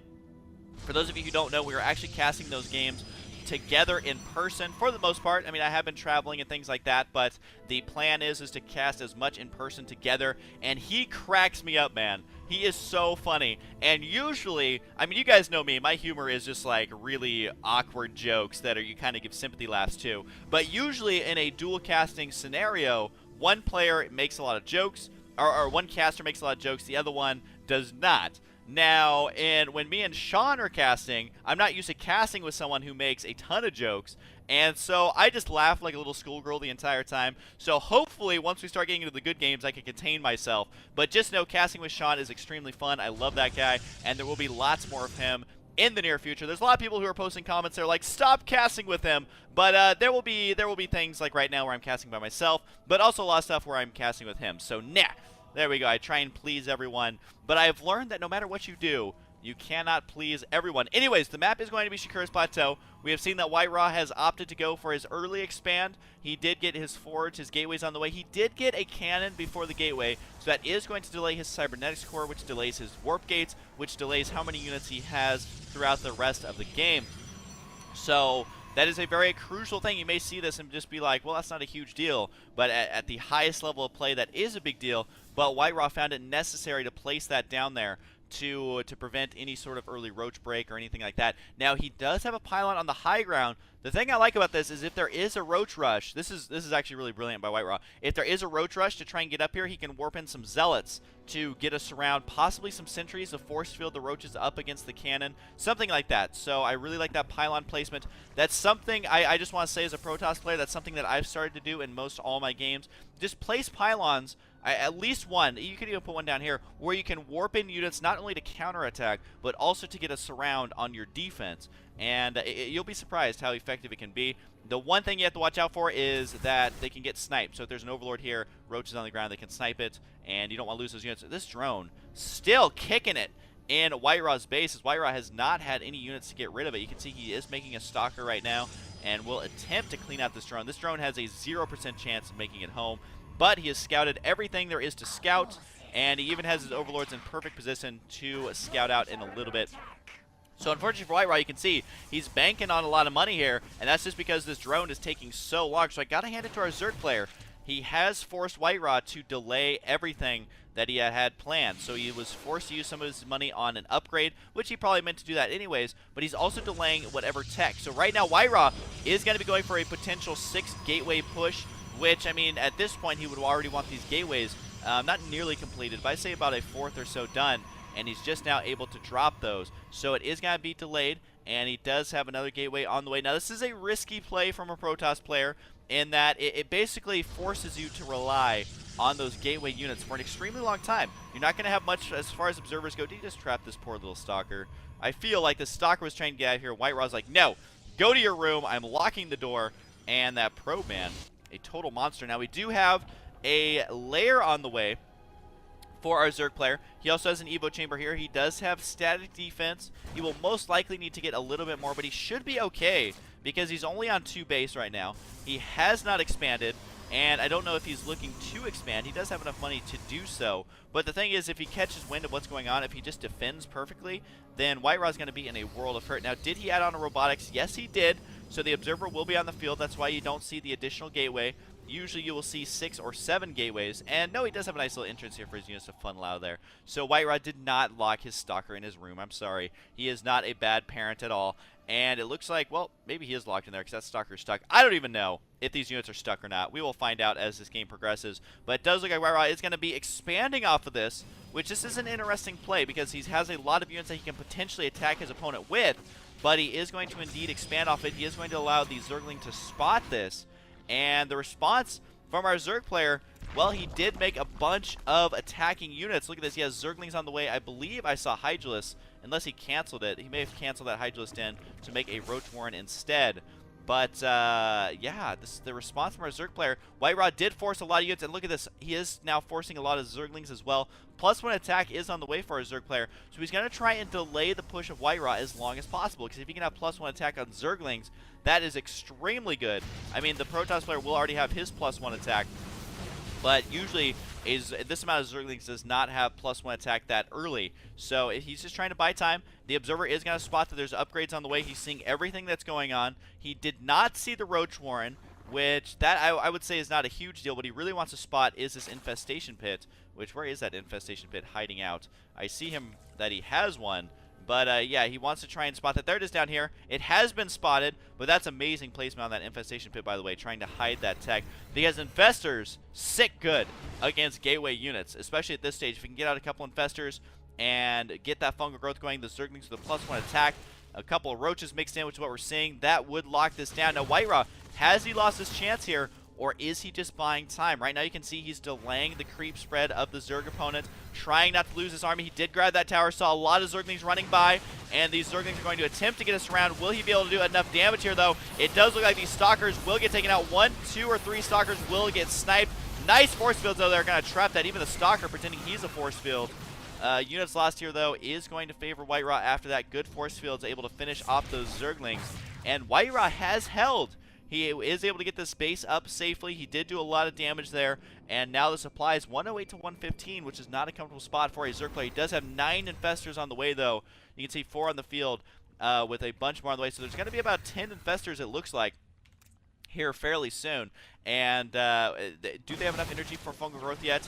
Yes, they do. The pathogen glands finishing just in time. All these Infestors will have enough for fungal growth. There goes one fungal growth, second fungal growth. Can he get it down? It looks like these Infestors having a difficult time getting over here. There goes the second fungal growth. Infested Terrans in the mix. Should be able to lock these down, but at what cost? It looks like he is going to be losing several of his Infestors. WhiteRa microing perfectly there. Even though he lost that army, he was able to take out those Infestors, running down here, try and take out another one, but he is going to have to retreat. May end up losing these Stalkers, though. Yes, he will. So now WhiteRa in a really bad spot. That shows you the power of the Infestor, where it went from WhiteRa's going to crush him to WhiteRa just got crushed. That's kind of how the metagame goes, though. 5,000 resources lost there. But he does have his third base up and running. Can he hold on here? As this is going to be a couple of Roaches, but there is enough cannons here to deal with the Infestors. You got to remember, Infestors really can't deal with cannons unless they waste their energy on infested Terrans. I wouldn't really say it's wasted, but you'd much rather be using that energy for fungal growth in most situations, unless you're harassing a mineral line. And it does look like a robotics on the way for WhiteRa. Now, WhiteRa is playing this out really smart. He's added up a couple of cannons, and he is going to be sitting on this 3 base. You can see he's chrono boosting out probes. He has 3 probes being produced at a time, because after you lose an army like that, a Protoss player, I mean, if you just sit back and try and remake your army, a Zerg player is going to heavily out-macro you. The best thing to do is to try and get out as many probes as possible, hold on for as long as possible, and then try and get that big ball of units that Protoss are known for. But right now, it's 99 supply to 144. So it looks like Jaxi going to be in a really good spot here. Now, does he have enough units on the field? Because he does have 59 drones. But this army could still be defeated by WhiteRa. Here's some reinforcements right here. He's got to try and bust up this ramp. Perfect force field to prevent the Zerglings from doing too much damage. Not enough energy for another force field, but the Infested Terrans are going to be on the high ground. That is the good use of Infested Terrans that you need to see from Infestors. The force field's trying to hold on as long as possible, but WhiteRa is going to be in a lot of trouble here as this expansion is getting completely crushed. No Colossus in sight. Neural Parasite has nearly completed. It looks like WhiteRa is going to warp in some Stalkers here, but I mean, time is running out for WhiteRa in this situation, especially now that he's been losing all of these workers, and he does have a couple of Stalkers here, but he's going up against a heavy amount of Roaches. Even though he has +2 attack, it's not going to be enough, and Immortal is exactly what he needs to try and turn this battle in his favor, but it could get Neural Parasited as the upgrade is going to be finished here any second. Look at that, making a wall with the Infested Terrans. got to prevent that Immortal from microing away. WhiteRa is running out of options. He does have a lot of Stalkers, though, reinforcing off of all those gateways, and he is going to buy himself a little bit more time with this. But, I mean, this is a lot of units on the ground. Roaches do not have any upgrades quite yet. Burrow is going to be created, but this is just not very many Stalkers. He's trying to save them. Will only be able to save 2. The Pro blocking that other Stalker, and he's saying, well, I don't want to die, man, so I'm just going to stay right here. But at this point, a 4-base Zerg versus a 2-base Protoss, that's not comfortable for WhiteRa at all. And during that, Jaxi actually decides to drone very heavily. There's 11 drones being produced there. He has 87 drones versus 47 of WhiteRa. And WhiteRa is just going to sit back on this one mining base. His main base isn't mined completely out. As soon as this is mined out, though, he is going to have to push out. But really his only option is to try and mass out off the 2 mining bases he has. He's attempting to expand. You can see the Nexus has been reduced to a pile of cubes, and it does look like the Zerg player will spot this pylon, be able to take that out. So WhiteRa is just going to have to sit back and turtle very heavily. I've almost never seen a Protoss player come back from this position. If there's anyone who can do it, it will be WhiteRa, and hope that Jaxi makes a huge blunder. But right now it's going to be tough for our Zerg player to throw this game away. I mean, he's almost 100 supply ahead. Nearly impossible to come back from that. But WhiteRa is working on an armor upgrade as well as another Colossus. So like I said, Protoss are best when your army is clumped up. But the problem is when you go against that many Infestors, then that's really what the Zerg player wants. You got to remember that the Fungal Growth does additional damage versus armored units, which is the majority of a Protoss army, especially if there's Colossus in there. We have Stalkers as well. And then really all you have left is Zealot Sentry, which at this stage of the game, that's not going to do much by itself. So right now, I mean, this is a dire situation for WhiteRa. There's not a lot he can do. I think he knows it. He knows that he's way behind, but he's going to try, because a Protoss army can take you by surprise once it's nearly maxed out, but he has a long way to go to get to that position. He does have nice upgrades, and at this point, though, Jaxi, he just has an overwhelming amount of units. He should be able to get us around here. These Stalkers just used their blink, so it is now off cooldown, and these Stalkers cannot escape for a little while. The Colossus will get neuroparasited if the Infestors get over here, and WhiteRa is going to do a surprising amount of damage here. This shows you the power of the upgrades, but the power of losing your Colossus is far worse. He has them attacking each other right there. Good control, and it looks like WhiteRa this is going to be it. I can't imagine him surviving this, especially if the Zerg player reinforces it. Both these Colossus have been mind controlled, are now killing off the Stalkers, killing off the probes. So the kill count on these Colossus is good. Unfortunately, most of it is against WhiteRa. So WhiteRa now losing the second Colossus that tried to reinforce this, and he's using it to outrange the cannons. Even though the armor upgrade is nearly finished, there's not a lot WhiteRa can do. So at this point, I feel like he's just having fun because, yeah, he has 1 stalker. I think that's all he had was the only attacking unit. Yep, 1 stalker, 2 observers to spot the destruction, and WhiteRa's army currently was 3 HP because that is all he had left was that 1 stalker. So WhiteRa, man, does get taken out by Jaxi. That's what I'm talking about, is if you play extremely well, the timing by Jaxi was phenomenal, was able to crush the army of WhiteRa, even had the hive tech completed. At 20 minutes into the game, the only thing that really could have been better was his upgrades, as, I mean, his upgrades were just 1-0, but it doesn't really matter if you're able to crush a player like WhiteRa. So anyways, we're going to go on to game number 2. WhiteRa will have to win the next 2 if he wants to advance. So all the WhiteRa fans out there, cheer for him. All the Jaxi fans, well, he's one win away from knocking WhiteRa out. So yeah, so if you guys enjoyed, and I'll see you guys next time.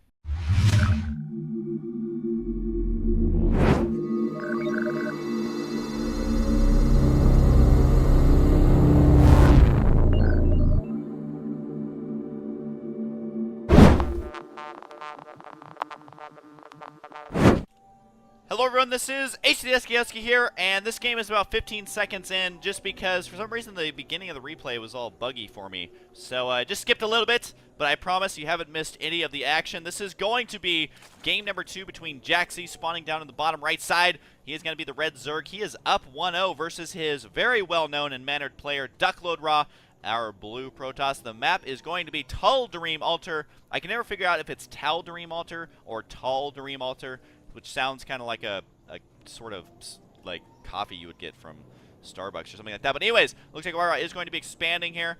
And after that last game, man, you got to watch out for Jaxi. His timing was almost spot on. Able to buy just enough time for those Infestors to get out using that Fungal Growth. and just crushing that army. WhiteRa is never able to recover. But that's kind of how Protoss is. If you're not able to save your gas-heavy units, I mean, you can afford usually sacrificing zealots. But if you're losing all your stalkers and immortals and things like that, that is not a comfortable position, because you got to remember that Protoss units are extremely costly. They cost a lot of minerals, a lot of gas, but if you can keep them alive and together, that is where they really shine. That's where they start to pay for themselves. So losing those stalkers meant he lost a lot of gas, which meant he did not have the gas he needed in time to get out the higher tier units that he would want. So Jaxi, look out for him, man. He definitely has the ability to take this 2-0. He is going to be grabbing his expansion before spawning pool.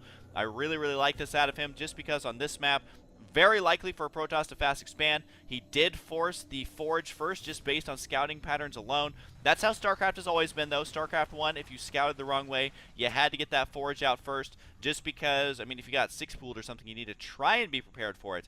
So now WhiteRa will go ahead and get his Nexus. I wouldn't be surprised to see him get a Gateway before Cannon, just because a Cannon at this point is going to be virtually worthless, as it's going to take a long time for the spawning pool to finish. And the Nexus, what is WhiteRa doing here? Is he still making probes? Yeah, he decides not to cut probes, and oh no, I think he's supply blocked right here, so he will be forced to get this Nexus.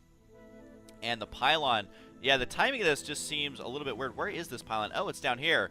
He may be attempting to cannon rush. I was wondering what was going on. I was like, this Nexus is taking an awkward amount of time to get out. It's because he's trying to force a response from our Zerg player to hold off this cannon rush, which may or may not actually happen. I don't think it will happen, as there will be Zerglings on the field soon. And yeah, you can see that Jaxie's not going to fall for this fake cannon rush. Although, will WhiteRa get it off? He may try to actually plant a cannon. I don't think that that would be successful. It does look like WhiteRa, though, will be able to kill a drone if he micros perfectly, but it looks like Jaxie going to micro a little bit better there. So it does look like WhiteRa now has his cannon on the way. He does have his gateway, and the timing of this, I mean, WhiteRa's Nexus is going to be delayed, and look, this pylon's going to go down as well, which will supply block WhiteRa, unless his Nexus can finish in time, which I don't think it will. And the start to this game is really not what WhiteRa would expect. I mean, this is not a standard start versus a Zerg player. This is going to make you uneasy, because if there's a hidden Roach Warren or something like that, it could kill you off extremely early before you can get on your feet. Especially with this cannon placement, the Roaches can run just right here, blasted away nearly immediately. Also, Zergling run by is always a potential threat. That's why he's going to try and finish off this wall in. And there's the Zerglings right there. They're seeing exactly what's going on. So WhiteRa, I definitely don't want to say he made any huge blunders, but the pacing of this is just seeming to be a little bit off. But I mean, he's WhiteRa, and maybe he has some grand master plan that is way beyond my simple human brain, while he is, you know, a robot. So we'll see exactly what he follows this up with. And he should have his Zealots to have for defense. He does have his Zealot rallied over here, and that's just to the watchtower. He's going to try and grab that one right there, because he knows that most Zerg players, especially when you're playing at the pro level like this, are not going to have a lot of Zerglings, because a top tier Zerg player is either going to try and do an early timing, which WhiteRa has already kind of taken off the to-do list, or the possible to-do list, where the Zerg player most likely isn't going to do that. So if you're playing on ladder and you send out this Zealot, chances are it'll get taken out. But against a player like Jaxie, who obviously knows the metagame very well, he's going to try and just squeeze out as many drones as possible, because it's going to be a lot easier to do damage with money by making a lot of units, rather than just getting out a couple extra Zerglings to kill off maybe a Zealot. You know, you may or may not. So that's kind of the difference I've noticed between top players and, you know, kind of ladder players that are not in the top 200, is that things like that, I mean, that they don't think that far ahead, so they may make a couple of Zerglings, and yes, they may get lucky, but overall, in the grand scheme of things, the more games you play, the less and less lucky you're going to start getting, just because, well, you're going against better and better players. Now, we do have a Stargate. Is it going to be a Void Ray? I'm hoping it's going to be a Void Ray. The Stargate is finished, and it is going to be Void Ray. I can't, though, sing the song until I see more than one Void Ray, just because a single Void Ray, man, that is not what my song is about. It is about multiple Void Rays, and we'll see if it's going to work. He's now adding on these 2 gateways. This is such a standard build from WhiteRa. The timing of it, again, is just a little bit behind, but if you want to learn a standard Protoss opener versus Zerg, we are watching one right now. The Void Ray attempts to do some damage, mixed in with a couple of Phoenix, lifting up the Queens. It's just going to try and slow down that drone production as much as possible. And you can see that the injection timing has been perfect from Jaxie so far. And there we go. I'd say that as his queen runs away right when she needs to inject the larva. But very little energy on these queens. Always a crucial thing to be on top of that inject larva, because if you miss one inject cycle, then, I mean, that's a lot of units that you're never going to be able to get back, no matter how hard you spam that inject larva button. Now, the Void Ray is moving out. He may get an Overlord kill here, which would be pretty crucial. There's a second Overlord by the base, and is he going to go for it? Nice Queen positioning here. A third Queen shows up, locks this down. So WhiteRa not going to have much luck, although he may have some luck if he positions his Void Ray a little bit better, which is taking a lot of damage from these Queens. And at this point, though, the Void Ray has taken so much damage that's not going to be able to do it. He may lose this Void Ray if WhiteRa's not careful, and there it goes. Wow. Losing that first Void Ray is the most uncomfortable thing for a Protoss player in this situation. Because your Void Ray is there to try and get the map control, try and force the Zerg player to make additional Queens, try and force him to have to tech up the Hydralisk in, which is already there, but really try and make him overreact, get some Spore Crawlers, lose some drones, but at this point, I mean, he didn't really do anything with that Void Ray. He lost it very early, only killed a drone or two. This Zergling is going to spot exactly what's going on here. He does see the cannon, so he knows that WhiteRa wants to take this out immediately, and almost taking some damage on that Zealot through the shields because that Zergling thought he could take him down.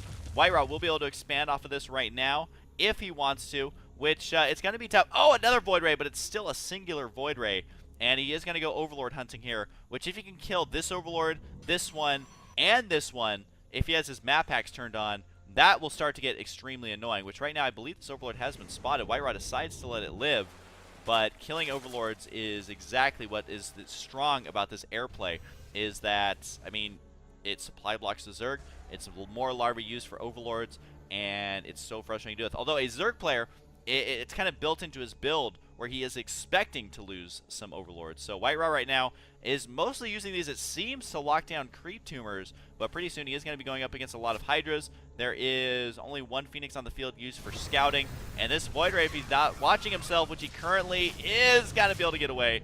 But the Hydras are, oh, no, they're not going to be able to break through the shields. But WhiteRa, man, he has not been able to do the damage he needs. The momentum this entire game has not been in his favor. And if Jaxi, you know, doesn't slip at all on his macro and unit composition, he should be okay. Now, one problem that Jaxi can find himself in, apparently he's picking up a drone just to be a pesk and prevent the mining of the gas there a little bit. But really, the only thing Jaxi has to worry about here is the potential for Colossus, because Hydralisk, Roach, not the best against Colossus with force fields that WhiteRa can deliver. Just because, I mean, those units are ground units, they clump up very easily, and they take a lot of damage from those Colossus. So Roach Hydra is a build that you don't see nearly as much unless you can find a really sick timing. I've seen Idra utilize a timing where he makes a creep highway all the way to his opponent's base right when the Hydras kick in, and I don't think I've ever seen anyone hold that off. Not saying that, you know, it's unholdable, but it is an extremely effective build. We do have Thermal Lance, +2 attack, Colossus on the way. But you got to remember that Jaxi does have those Infestors on the way. The difference, though, between this game and last game is that WhiteRa is going to be able to get out his Colossus before losing his army to the Infestors.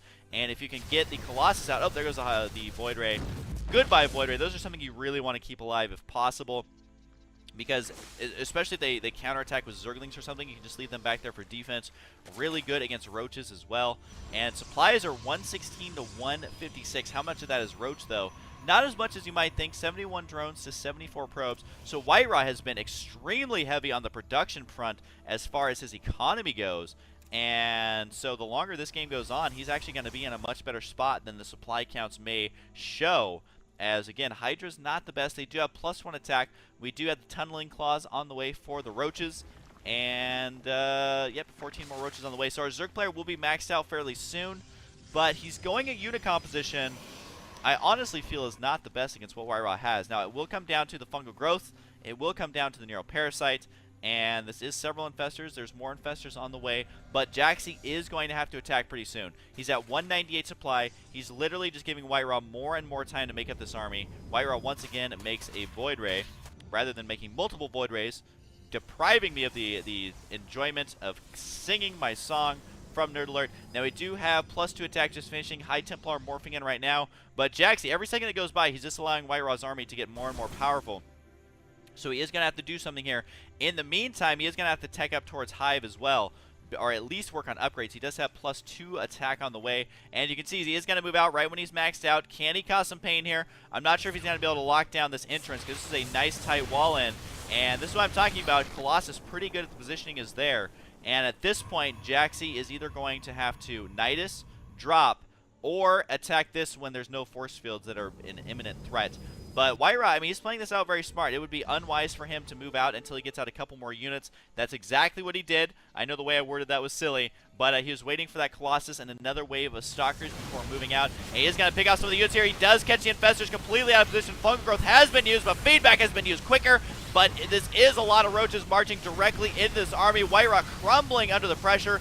Is he going to be able to save this army at all, though? It looks like the Colossus not able to do the damage they wanted to. May be able to save one Colossus, but that is it. But if he puts it on the high ground, it will do a lot of damage. Another Void Ray is on the field, so these units are pretty good against the Roaches. But, I mean, at this point, there's just no units remaining for WhiteRa, even losing that Archon, which that really sucks. Now, during that, what are you Hydralisks doing? They were burrowing and unburrowing like crazy. The Roaches will regenerate their HP, but it does look like Jaxi able to take a 4th base. WhiteRa looking to take his 4th base as well. And you got to remember, he does have a lot of minerals. Very low on gas. So we can warp in some Zealots. They do not have charge, and he is working on Void Rays. I really like this unit composition out of WhiteRa, but I mean, don't get me wrong, our Zerg player playing very smart. He is going to be focusing down this expansion as well, forcing the cancel on all of that. One random cannon back here will get taken out as well. He is powered from the high ground, so that should do at least a little bit of damage.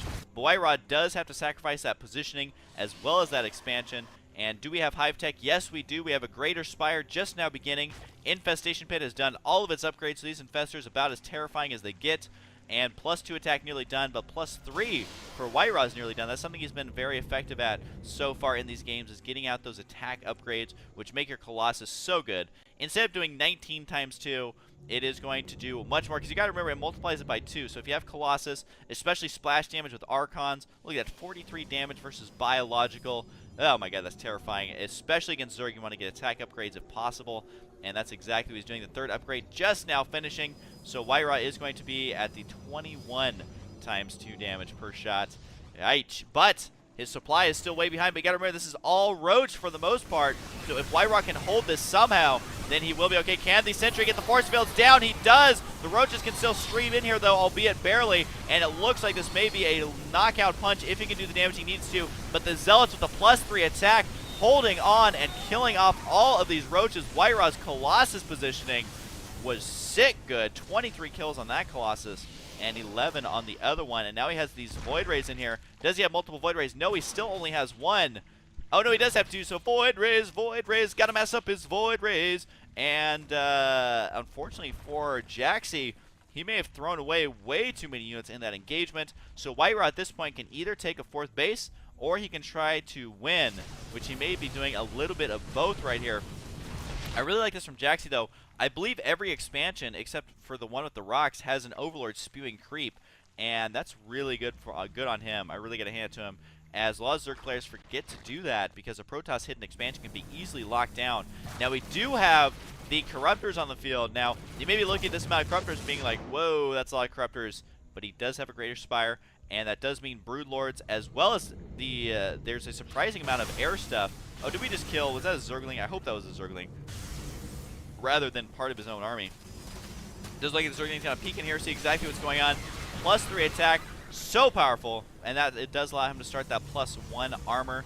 And at this point, this is the position that a Zerg player hates to be in, where the Protoss is loose on the map, and there's not a lot he can do about it. So what he's trying to do right here, get out a couple of Broodlords, get enough Corruptors to kill this army, because right now, I mean, look at this unit composition. If the Zerg player can knock out all of this right here, then he just has to deal with gateway units, and his army is much better suited to do that, especially since those Zealots do not have that charge. There's no Psystorm on the field. Here comes the attack right now. Is this going to be enough Corruptors, though? They do not have +1 attack, but it will be able to lock down the Colossus, it looks like, but the ground army is melting away from the Colossus, although if all these Colossus go down, which it looks like they might, they are not focused firing, though. And there they go. They're going to start go ahead and doing that. Now he left the, oh no, he left the Corruptors over that army, which is going to allow one Colossus to survive. A huge mistake by Jaxi in that battle, not microing that well enough, as he wanted to use those Corruptors for Broodlords rather than, you know, losing them all after killing the Colossus. So if our Zerg player can muster up enough money, he will be able to start making some Broodlords, but Blink is going to be done at any moment. Psystorm as well. And it looks like these Roaches are going to try and intercept this, but so much damage from this one remaining Colossus, showing you how important it is to kill the Colossus from a Protoss. As it does get Neural Parasite, though, so Splash Damage is going to be turned against Duckload Raw, and doing a lot of damage. He's trying to kill the Infestor. He is going to get it. thus saving his Colossus, allowing it to roast away this army. And the income up, not sure why he backed out there. I felt like he could have locked that down. He does now have +2 attack, +1 armor. Income is fairly even for both players, but that's because the Zerg player has not made any drones at this expansion quite yet. He really needs to get these expansions up and running. But WhiteRa, once again, has a lot of minerals, and he can just use those on Zealots. If he did get the Zealot charge, that would be ideal. But for now, he can just make out as many Zealots as he wants. It looks like he's using the majority of his gas on Stalkers, and could get a couple of High Templar in here as well. But our Zerg player, which is uncommon for Zerg, does have an excess amount of gas. And Jaxie, this is going to be, oh no, this is a big mistake moving out here, as this is going to get locked down. He was way out of position without having the amount of units he needs. You can see he has 7 infestors on the way. Really needs to wait for those. WhiteRa has definitely got the momentum back into his favor. Blinking over here. Is there an observer here to spot these? Nope. Yes, now there is. The observer flies right over it, and he's going to get a couple more free kills here. Jaxie's trying to play cute, but it's going to end up costing him a lot of his units if he's not careful. Which right now, I mean, like, where are these roaches going? They have nowhere to run. At some point, they're going to have to either turn around and fight or just get chased around. They have nowhere to run, especially if WhiteRa just moves his units over here. I mean, these roaches have nowhere to go. And WhiteRa, there we go. He's going to swing around and try and take those out. He could take out this expansion as well. Now, Jaxie was able to get his reinforcements as far as drones go to this expansion. But there he goes, transferring those drones over right now.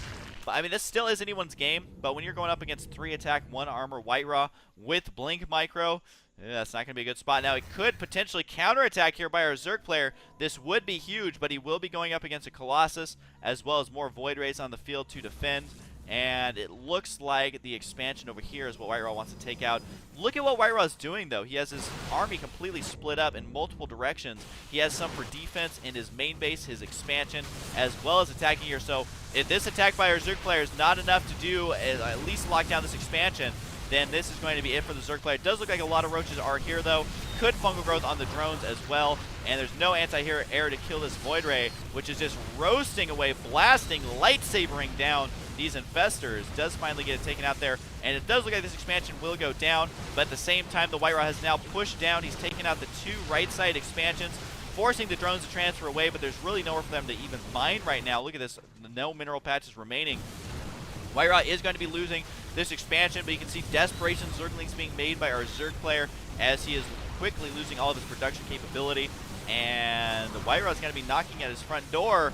Even killing Overlords right now is probably delaying the inevitable, as our Zerg player now wasn't even able to kill the Nexus. WhiteRa able to defend there. And I think that's going to be it, as WhiteRa now is at the front door. The momentum in this game was heavily favoring the Zerg player. He is going to end up leaving this game, as WhiteRa was able to just get, I feel, again, like the very beginning, there was no momentum for WhiteRa.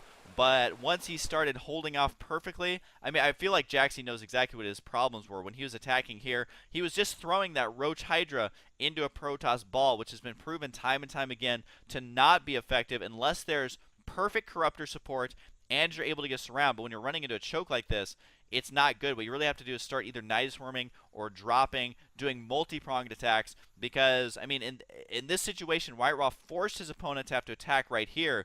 But when you just leave a big ball of Protoss right here, the Zerg player is not going to be able to get in there, and never ended up losing these Warp Gates at all. So WhiteRa really outplaying the Zerg player in this game, but Jaxie is showing us he can take this game to the late game. 26 minutes, we had Hive Tech, and also another major mistake by our Zerg player was leaving those Corruptors out above this army, and they just all died. So I don't think he got a single Broodlord that game, even though he did have the Greater Spire the entire time. So anyways, this is all tied up. We are going to go ahead and go on to game number 3, the deciding game on if WhiteRa is going to advance or not. So I hope you guys enjoyed. This has been the GSPA, and I'll see you guys next time. Hello everyone, this is Husky here, and you all requested it. You all left every comment and upvoted every single comment that was requesting it. I am here with WhiteRa, and hang on, we gotta make you much bigger here for this awesome introduction. There he is. What is going on, WhiteRa? Say hello to everybody.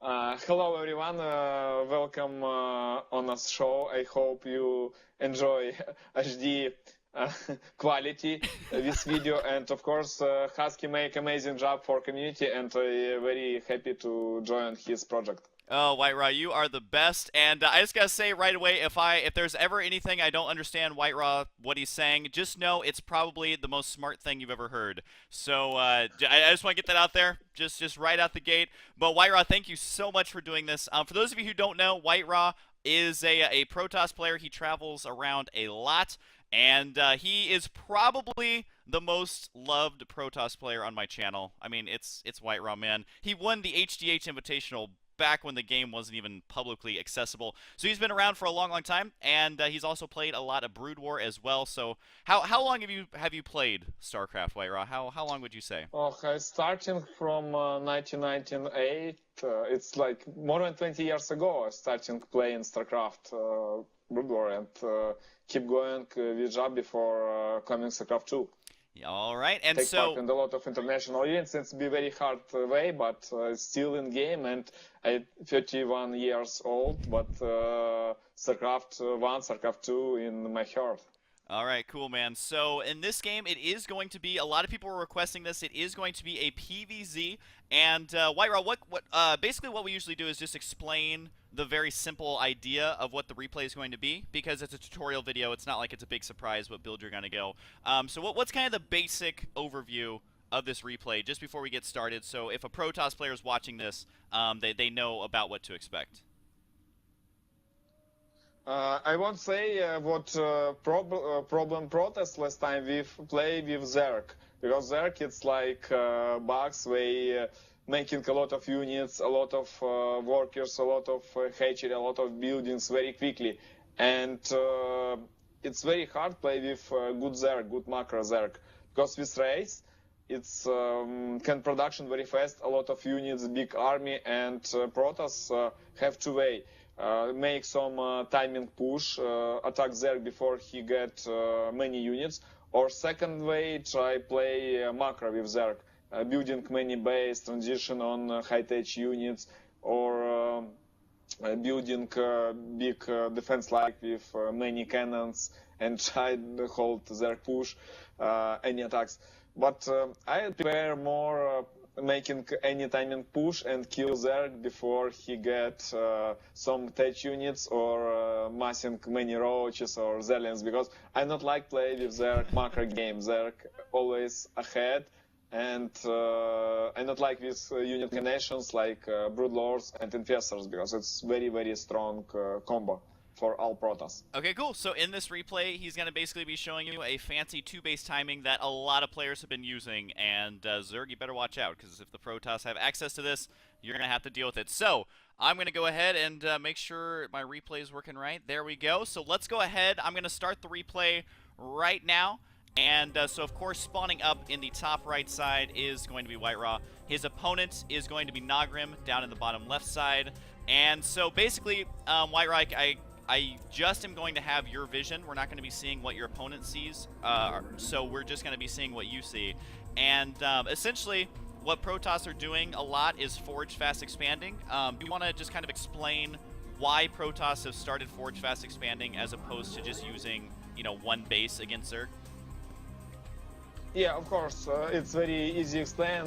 Any Protoss aggressions, beginning aggressions, good Zerg can easy stop and get very huge economic advantage, because when Protoss try building very fast zealots or stalkers, or try use strong strategy like 4-gate push, this strategy let you make very fast 4 units for first attack, for example, and you can warp these units near you enemy base and attack his. If Zerg understand what you Protoss not have second base give you a lot of minerals, and of course if you have a lot of minerals you can building more bigger army. He just building 2 hatchery, making some units, and after he hold you attack, he just can building non-stop many drones, and get very good economics. And when you just starting to make second base, Zerk get maybe control health map and get very good advantage. Okay, cool. I'm gonna stop the replay really quick. Right when your probe, because Protoss, you always have to scout after your first pylon, and as simple as you can put it, Protoss usually scout after pylon, and then what decides when you get the Nexus, or if you go for a Forge first? What is it that you're looking at inside the Zerg player's base? Why did you not get a Nexus first as opposed to getting the Forge first? I scout in Zerg, and I see what he not building very fast sparing pool, and I understand what I have time for building first Nexus. It's give me in future extra minerals, and my second Nexus will be ready a little bit faster when I, for example, let me explain. I building a Nexus after Forge. Okay, cool. After Forge, and it's give me like save mode. If I see what Zerg building Zerlings, I can after building Nexus making cannon, and before Zerling attack my base, my cannon will be ready. So. And you have like a very good economic advantage because you have very fast at the same time Nexus, second Nexus. Cool. So he did scout, spotted the spawning pool, so that's why the Forge is going to be first. So I'll go ahead and start it here. This is basically a completely standard opener. You can see in the production tab, you can see that there are multiple Zerglings on the way. And about how long will do... Is there a reason you're not blocking his expansion with the pylon here? Is it because of the spawning pool first opening? Yes, I see what he making sparing pool after second hatchery, and this is standard building from Zerg. For Zerlings, I control the Naga Tower. And my goal is now just understand Zerg won't building third hatchery, or he stay on to base and building gas. Like it's very important scouting what doing Zerg. If you see gas, fast gas, maybe Zerg try make some aggression. Okay, cool. For example, like Roach Link or Bailing push, something like that. All right, and you have managed to keep the probe so alive. That's why I try scouting. Cool. Yeah, I try to keep probes. It's if you play StarCraft, it's very important not lose your first probe, because it's only one way get information what doing your opponent in beginning of game. Okay, and so for the build, WhiteRa is going to be going. It is going to be a 2-base timing. And what unit composition are you going to have for this very specific? Basically the build you're going. What kind of units are you looking to get here? I prepare building 3 Immortals and like 6 or more Sentry and Stalkers, because this unit composition very good fighting with mass roaches. All Zerg building a lot of roaches, like mass roaches, and without Sentry and Immortals, this army very hard to beat. We can beat this army with Stalkers and Blink and Sentry, but I am more preparing to use roaches, because one Immortals need to make only 3 shots for kill 1 roaches. If you have 3 Immortals and you make 1 shot on 1 roaches, these roaches die immediately. Alright, cool. And so he does have his wall in here, and taking a look at the units tab, you didn't make a Zealot. Is that just a choice of yours, or is it actually part of the build to not get that Zealot?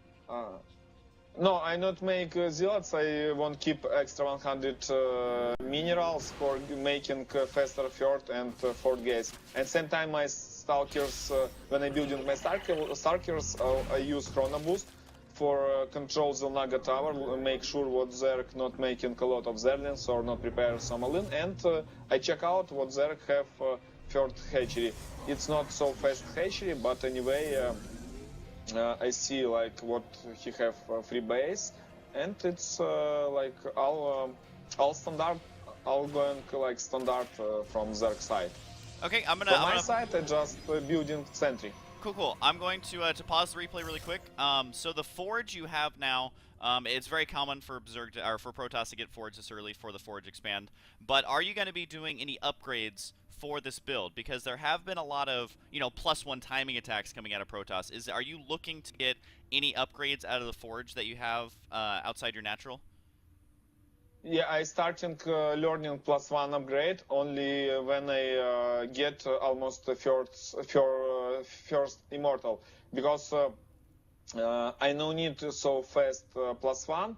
I spent extra 100 gas for building extra sentry, because like I need more energy, keep as much as possible energy for my get as much as possible energy for my sentry for using this spell like force field or guardian shield.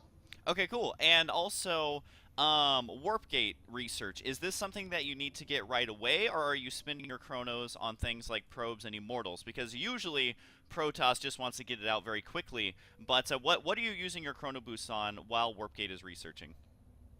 I using all chrono boost before I get Robo building my probes, and after I spent all chrono boost building faster immortals, non-stop immortals. Okay. I no need for this strategy you no need to get so quickly warp gate, because you not have in time new gateway, because you spent all your minerals on immortals and making first economics. For this strategy you need make 44 probes, 16 workers on main and 60 workers on second base must bring you minerals.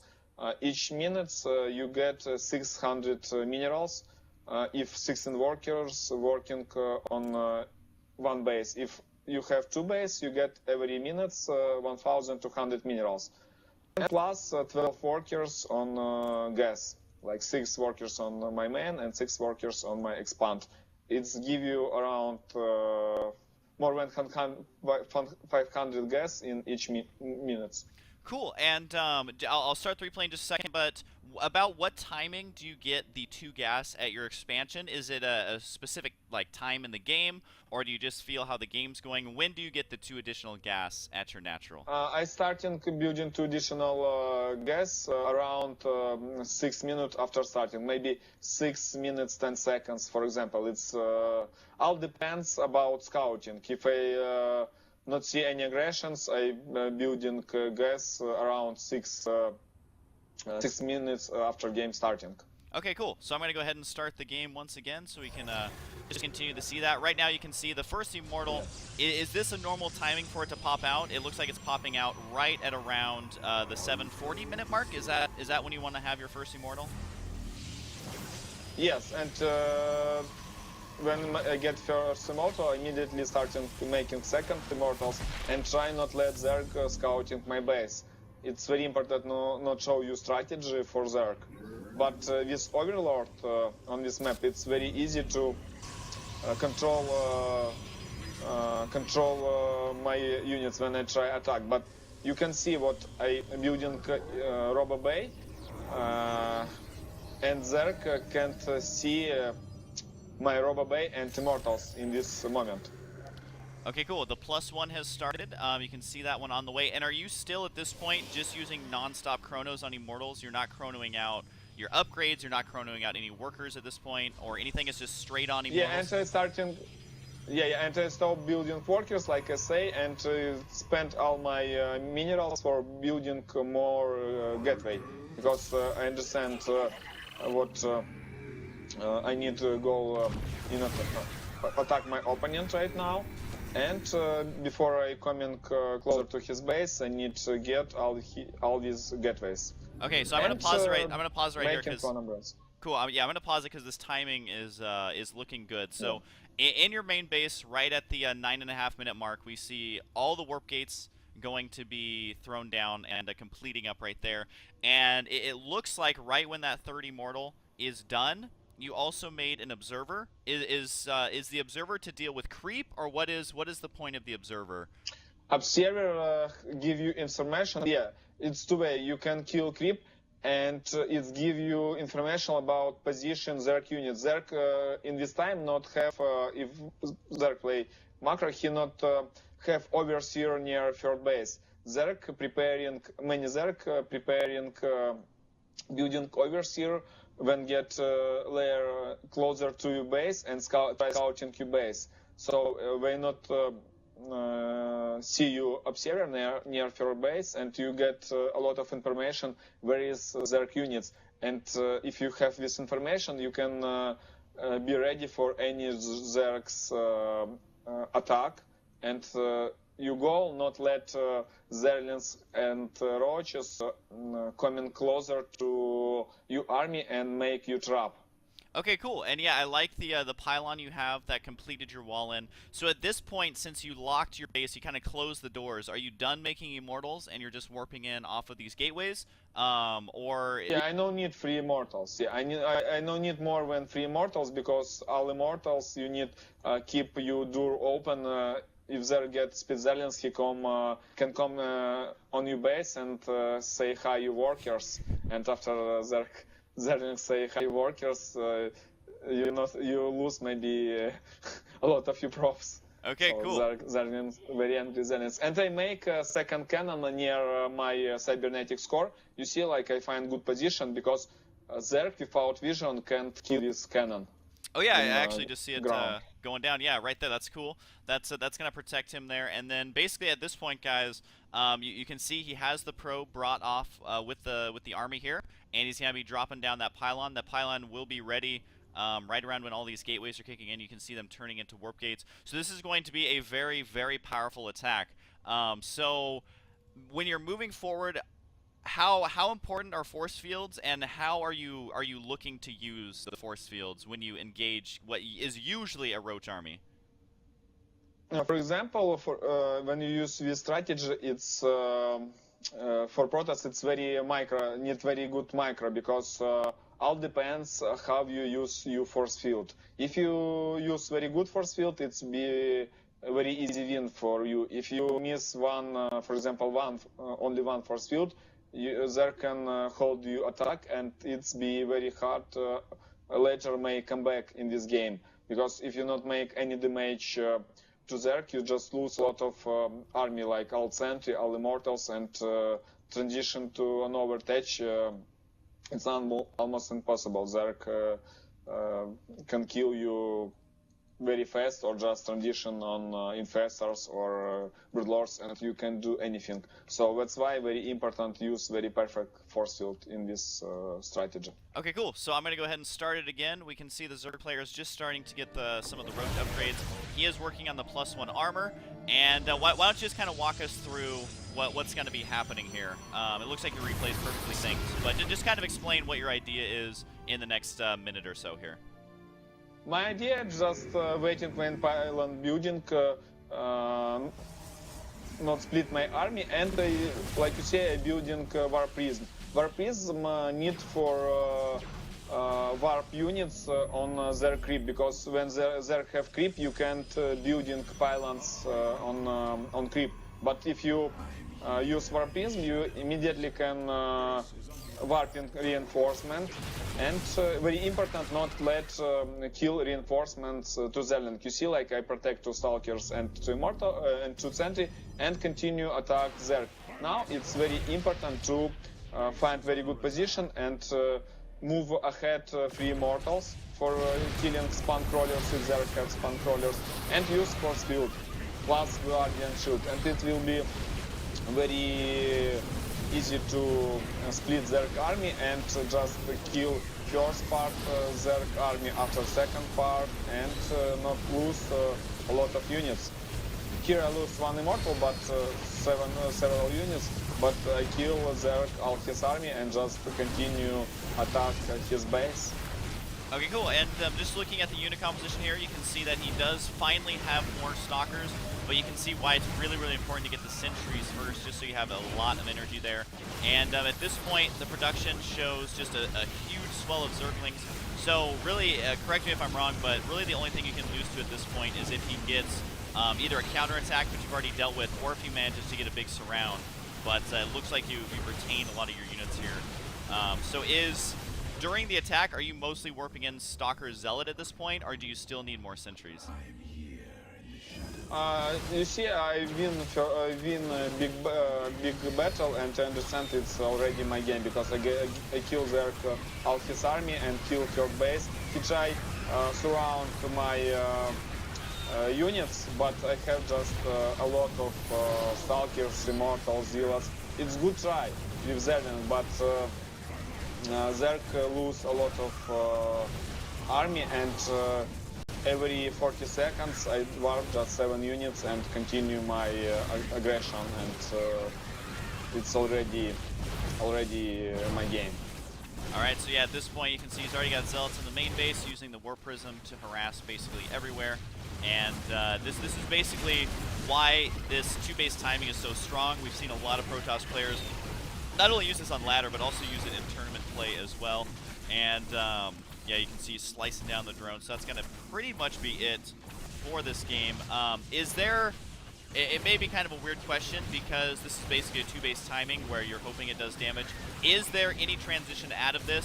Say you did an equal amount of damage, are there any options for transitioning out of this, or do you just keep warping it off the gateways?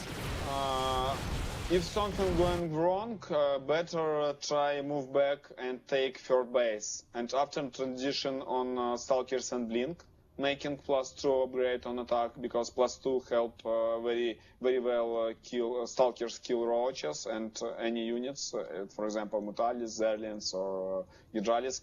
Or you can transition on Colossus, because you have 4 Gaze and Robo, and try make another attack with 2 Colossus. 1 Colossus it's not strong because it's not too much damage, but 2 or more Colossus help you a lot in battle.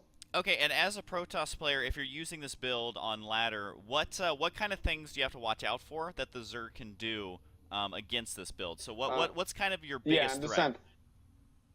Many Zerg like building a lot of drones, and after they building a lot of drones, they starting make army. This build order not let Zerg making too much drones. If Zerg making more than need drones, it's be very easy to take this game, because he not have enough units for in time for hold you attack. If Zerg want to hold you push, he need making guess on 6 minutes after game, and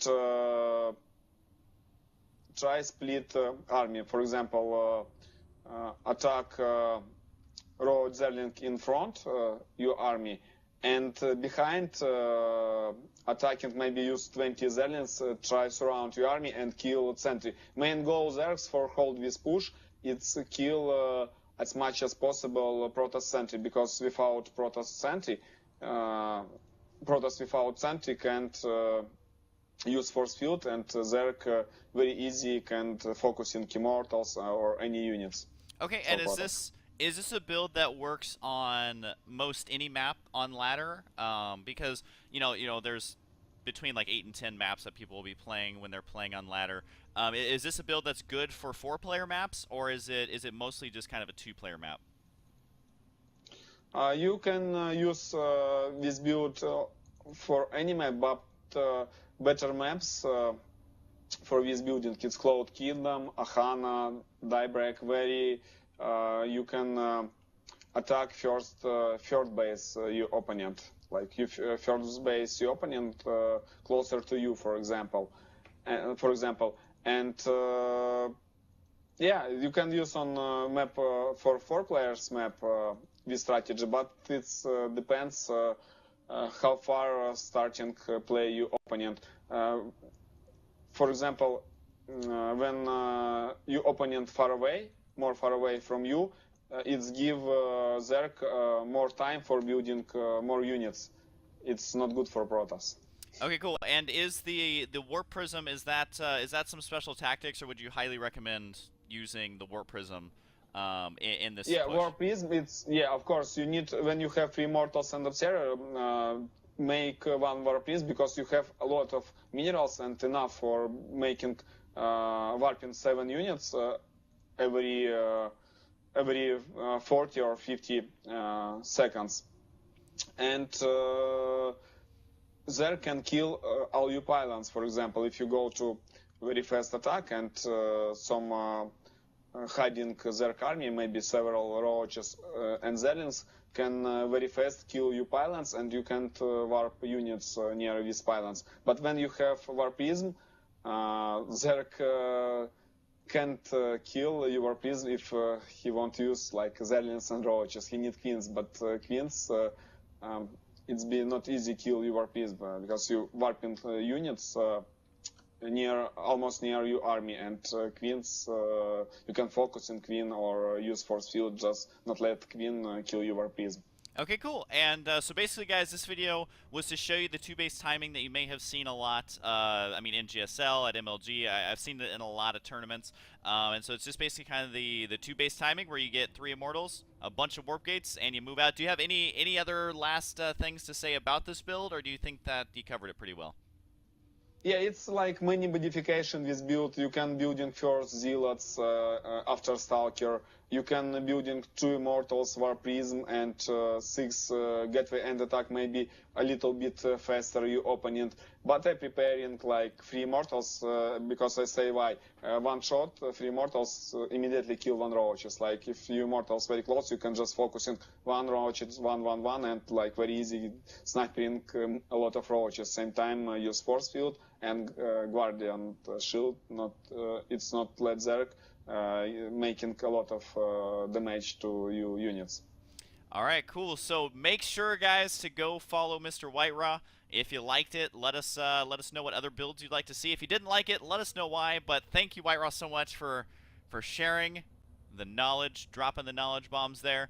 And I think that's gonna be it. But I'm gonna post all his links down below. WhiteRa, you are allowed to put whatever links down here you want. And I gotta ask you, do you have any shout-outs or anything you want to say to everyone out there before we end the video? Yeah, of course, we can in future. Just back from Ukraine Blizzard qualification, take second place. It's be very hard for me, but I do it, and see you on Europe finals. Yeah. I hope I can show better game. And if you interested, maybe in future we can make analysis some special tactics with carriers together, maybe some malware ship, crazy build. And, yeah, we have a lot of special tactics. You're making me happy already, WhiteRa. But saying that, we're gonna have to absolutely do it now. So guys, make sure to comment on the video if you liked WhiteRa. Go show him some love. Again, I'll have all his links down below. He is amazing. And hopefully we'll have some special tactics for you coming up. So thank you guys for watching. Hope you guys enjoy it, and we'll see you guys next time. Yeah, bye-bye. Thank you very much for inviting me, and see you next time.